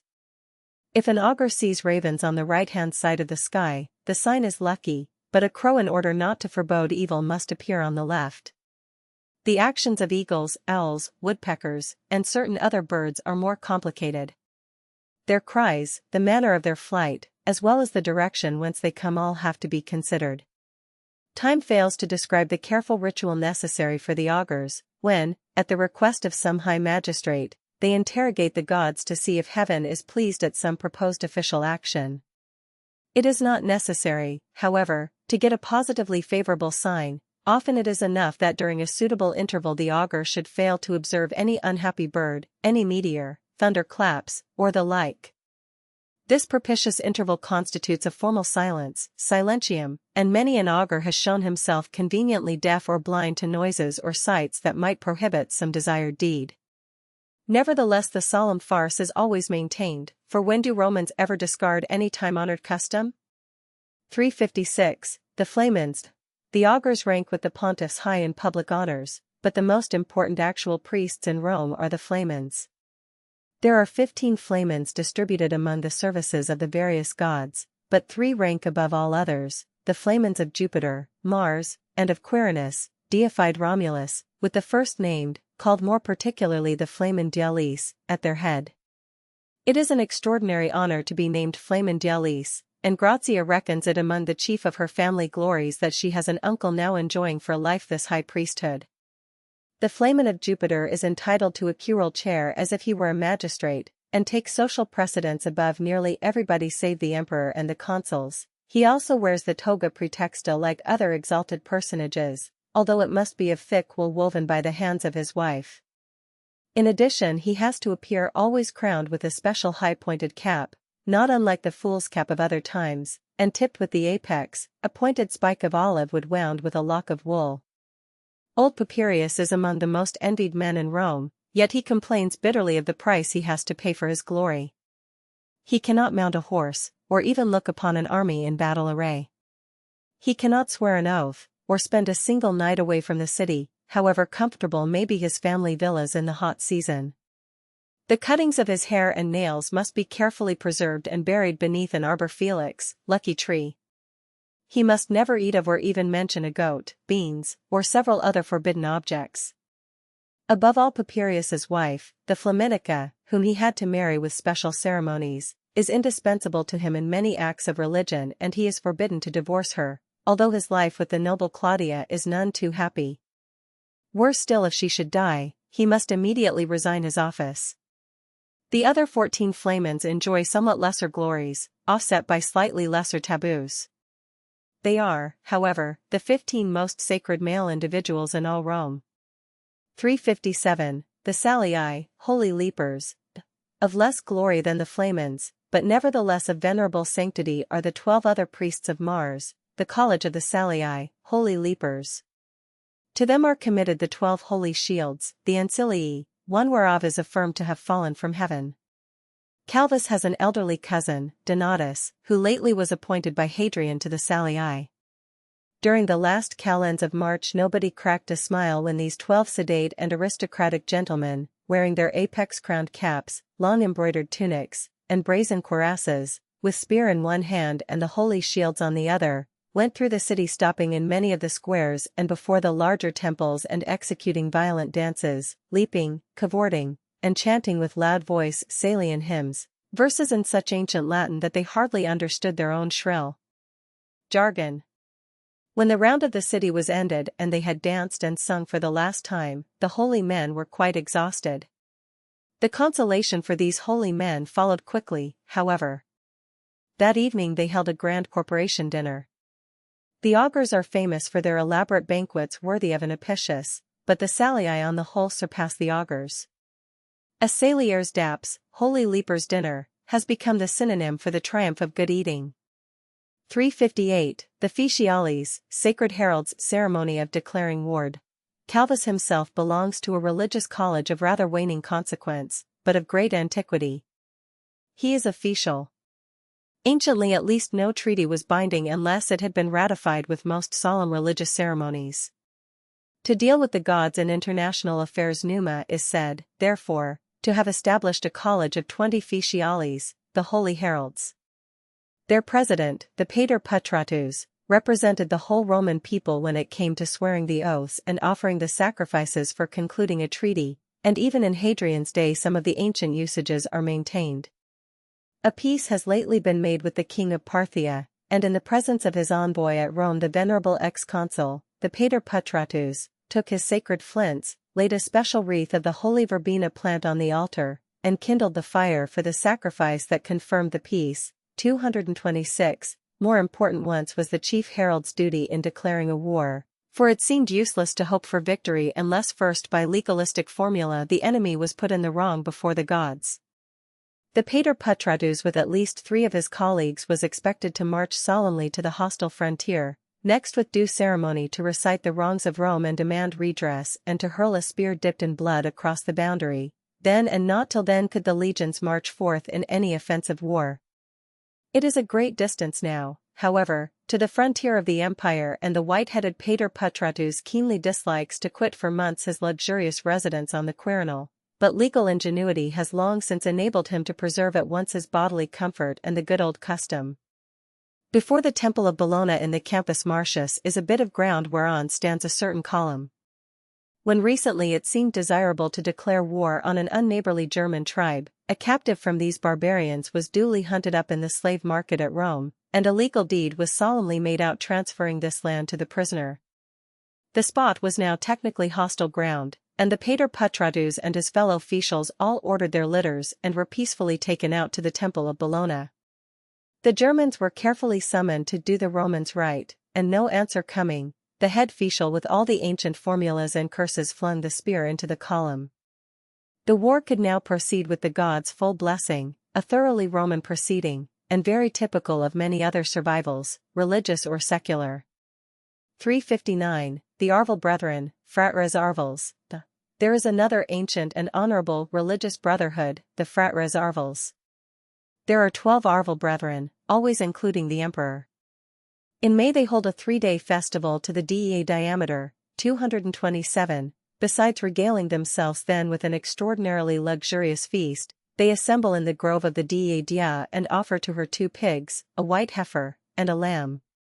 Next they clear her temple of all but the necessary priests and attendants, and dividing themselves into 2 bodies of 6, tuck up their long tunics and execute a solemn dance around the holy house, singing meantime a kind of hymn for the blessing of the fields, a hymn preserved in such an uncouth antique Latin that the meaning of many words is doubtful.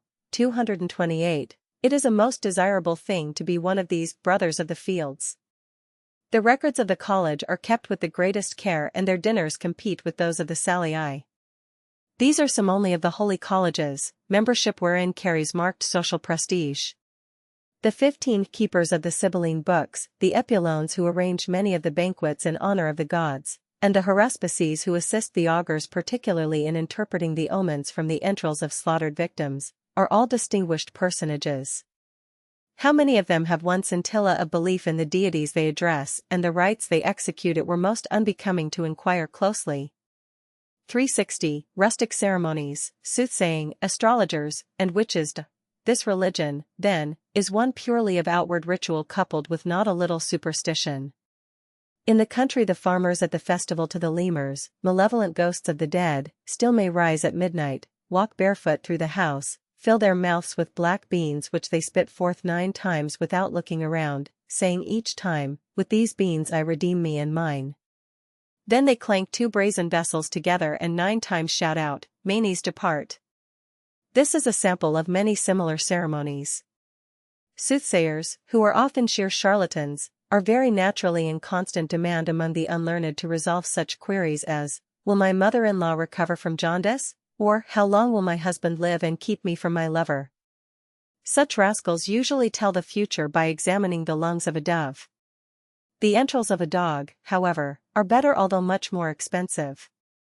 Among the rich, however, Chaldean astrologers are somewhat fashionable, slippery Orientals who know how to wheedle the gold out of credulous parvenus, even if the official religion sets no great store upon stargazing. 229. The women are inevitably the best patrons of these pretenders, but their husbands and brothers often refuse to start on a journey or to begin anything else important until assured the horoscope is favorable. Time fails us to tell of the employment of Etruscan witches, or of the belief in ghosts and goblins. The latter are dreaded by many hard-headed Epicureans who will argue convincingly that there can be no such thing as a god or immortality. Roman altar. 361. A private sacrifice. Nevertheless, with all its faults this Roman religion has few truly debasing superstitions. There are practically no human sacrifices, no constant and outrageous use of sordid ceremonies, no acts or beliefs which actually degrade one's manhood or womanhood. 230. All is deliberate, ordered, and, within certain pagan limitations, tolerably reasonable. A typical Roman sacrifice is a dignified and well-standardized procedure. Only recently Publius Calvus enjoyed a birthday, and custom required that all his kinsmen should come to congratulate him while he offered to the gods a snow-white lamb, in gratitude for another year of life and prosperity. The ceremony took place at a small temple of Juno near the senator's mansion on the Esquiline, Juno being accounted the special patron deity of the Junii Calvi. The victim was carefully selected by Calvus himself, who paid an extra price for a creature newly weaned and with horns just sprouting.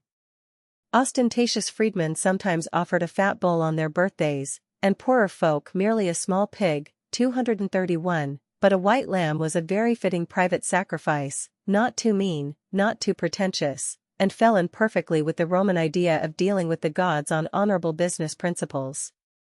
362, Ceremony at the Temple. On the day of the ceremony Calvus presented himself at the temple, with his toga girded tightly around his body in the special Gabinian cincture required in sacrifices.